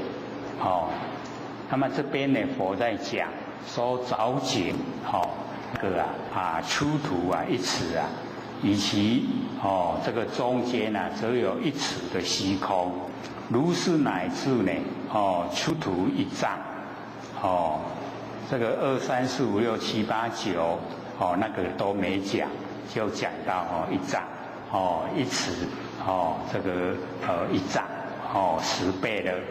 中间呢，还得1丈的虚空，就呢有1丈的虚空。那么虚空的浅深啊，随出多少？那个虚空的浅跟深呢，随着土啊，出多了，虚空就多；土啊出少，虚空就少，就随着那个土啊出来。那么此空呢，为当呢因土所出，因凿所有。这个释迦牟尼佛问阿难以及楞严会场的大众，说此空这个藻井里面的空啊，为当呢因土所出，因土所出以后才有空，还是呢因凿所有，因凿才有空。各位浅显，那个空啊是怎么样有的？所以这边我们就是要了解到，这个佛在讲说那个空啊，空性啊，本来是没有障碍的，可是呢，这边啊还没有这个藻井那个空跟土啊合在一起，空跟土合在一起啊，有没有障碍？就有障碍了，被土障碍。空呢被土障碍，所以我们土把它挖出来，空就呈现了，对不对？所以我们是了解到，在现象之中啊，会有这一下这个影响到整个那个摩诃就是呢大，影响到那个大，本来呢那个空性啊是非常的大。充满整个虚空，可是呢，在有土的地方啊，就没有虚空，被土障碍了，所以佛呢，这边呢就把那个里面的内容，把它讲出来，说这个空呢是因土所出啊，还是因凿所有，还是无因啊自己产生？各位先生，我们之前啊都一直讲。说呢，我们就是在研究这个心理心法的当中啊，要呢了解到说，不自生，不他生，不共生，不无因生，还记得吗？记得。因为啊，我们了解到说，讲到佛性的话，它不自生，也不他生，也不共生，也不无因生。那怎么生？这个老记得蛮这个监牢就是无生啦，所以我们能够进入无生。那既然无生就无昧，没有生灭。那没有生灭啊，就是我们不生不灭的佛性本体，它没有生灭。所以佛性本体呢，它呢不自生，不他生，不共生，不无因生，所以啊，就是无生，无生法忍啊，就可以成就阿罗汉，所以阿罗汉是一个最基本的，我们要了解说，最基本的成就一定是进入无生法忍，才可以成就阿罗汉。然后往上菩萨，再往上佛，一样都有无生法忍，所以无生法忍最基本。那我们呢，也一样，我们也要呢，了解到无生法忍。无生法就是没有生灭，法无生法，然后忍就是安住不动。我们在无生的方法里面啊，安住不动，就是我们呢不生不灭的佛性本体。我们佛性本体啊，它不生也不灭，时时刻刻啊都在，常住不迁。所以我们都会一再的这个解说。有没有很熟悉的？哦，老师说我们是初级班嘛，哈，所以对不对？好，初级班，然后接着呢，中级班，然后还有呢。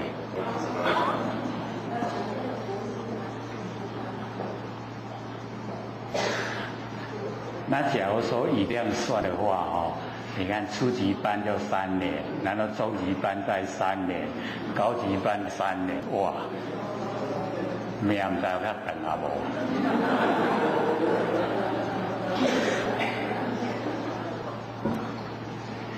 其实啊，或许都感觉说，真的研究心理心法，差不多就是要10年时间。哦，因为学从13岁啊就开始参禅打坐啦，你迄骨头较软，迄个贴相盘的，坐啊真窄真好势，然后一直到43岁。才了解到我们不生不灭的佛性本体，30年了，所以或许都一直在回想说，有够功啊！为什么30年，然后才得到几个字？各位先生，几个字？对，就是万年放下一念不生，才8个字啊。30年讲得到迄8年啊，迄8年唔知偌歹写呢，30年才8年，然后一了解到以后，开始讲，到现在69岁，43岁开始讲，已经69了，有20几年了，所以说投入呢在修道呢，在心理心法方面呢，时间很久，他就是呢，很喜欢实验，一个理论我们要经过实验，你实际的没有这个毛病的才教人，我们不能这个教人的方法，然后做到后来有后遗症。而且呢，因为有接到那个屏东的前线打电话跟或许讲，他说我们都要人家守闲的，他已经大概有20几年了现在不用守就能够守了，已经很习惯，就是自然而然就守闲，只要静下来自然就在守闲了。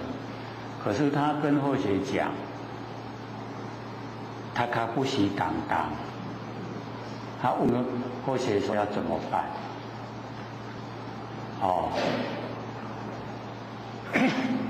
所以以前呢，或许在金刚经里面或是在讲解所有经典，或许都有讲。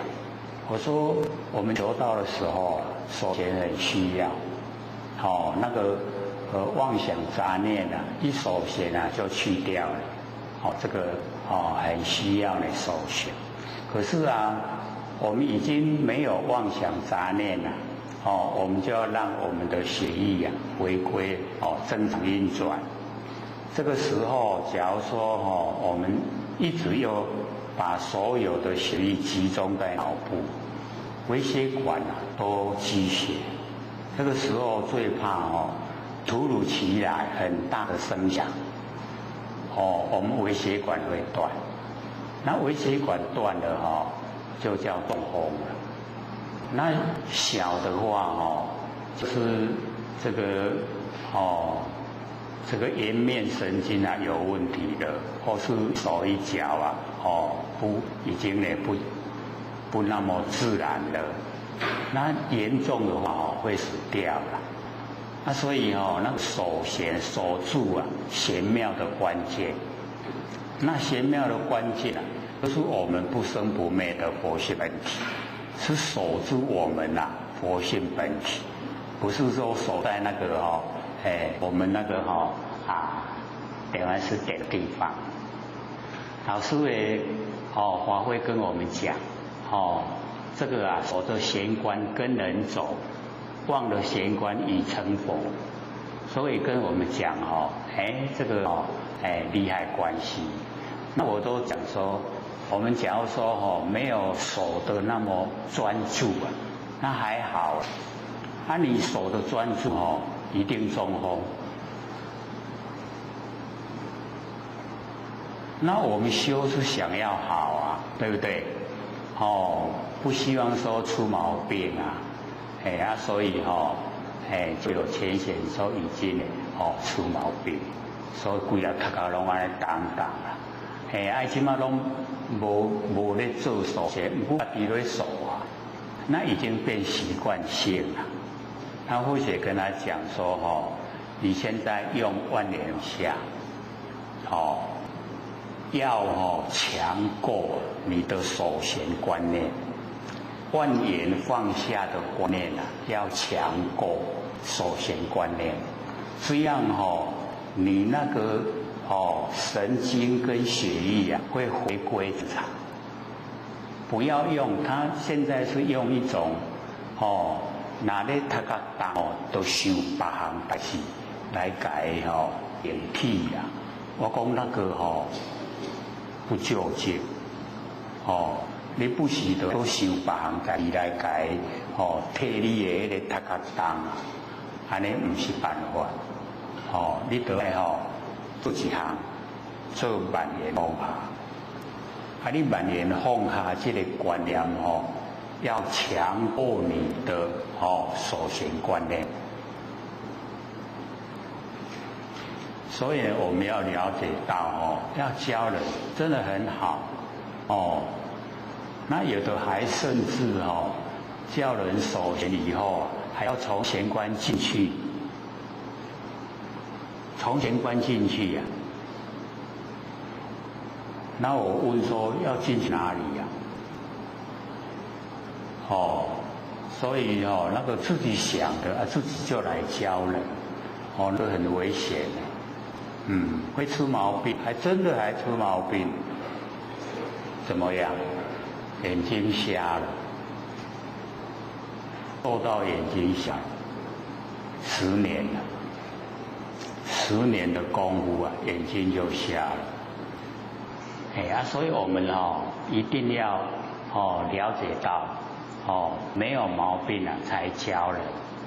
那万年放下一念不生绝对没有毛病了。这个经过30年摸索出来绝对不会错只要你万年放下一念不生，整个佛性本体都呈现当下万年前万年后都在你的当下。所以那个整个佛性无欠无余不缺欠也不剩余，刚刚好全部都在你看多么这个殊胜的法门万年放下，什么呢都放下。所以我们老师那个法不是有放下吗？我们北部对放下特别钟情一下子要100多张的放下，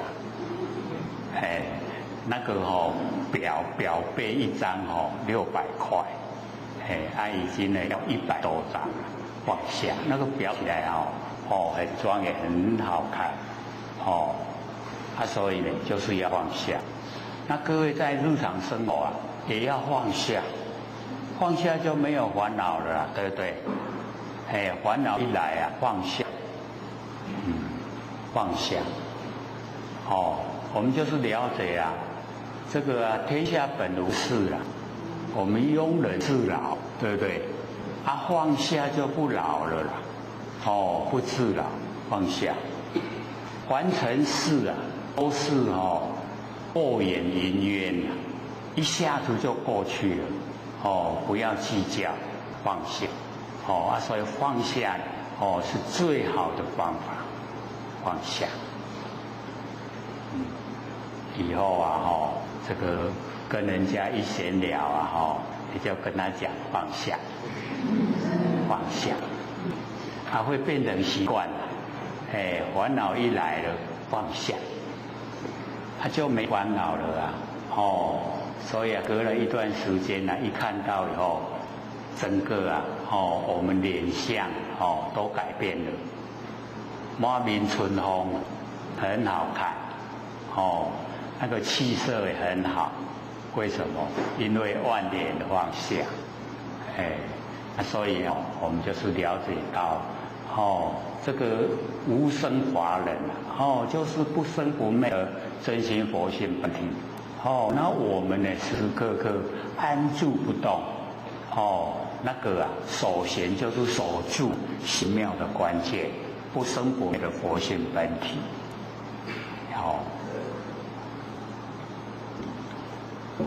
释迦牟尼佛呢跟阿难讲，若复此空，无因自生这个空是无因自己产生的，未着土前何不无碍这个还没有着土那个土跟空合在一起就有障碍土把它凿出来，空呢就呈现所以我们就是了解到在现象之中它不能够呢非常的圆融我们呢要融相进入佛性。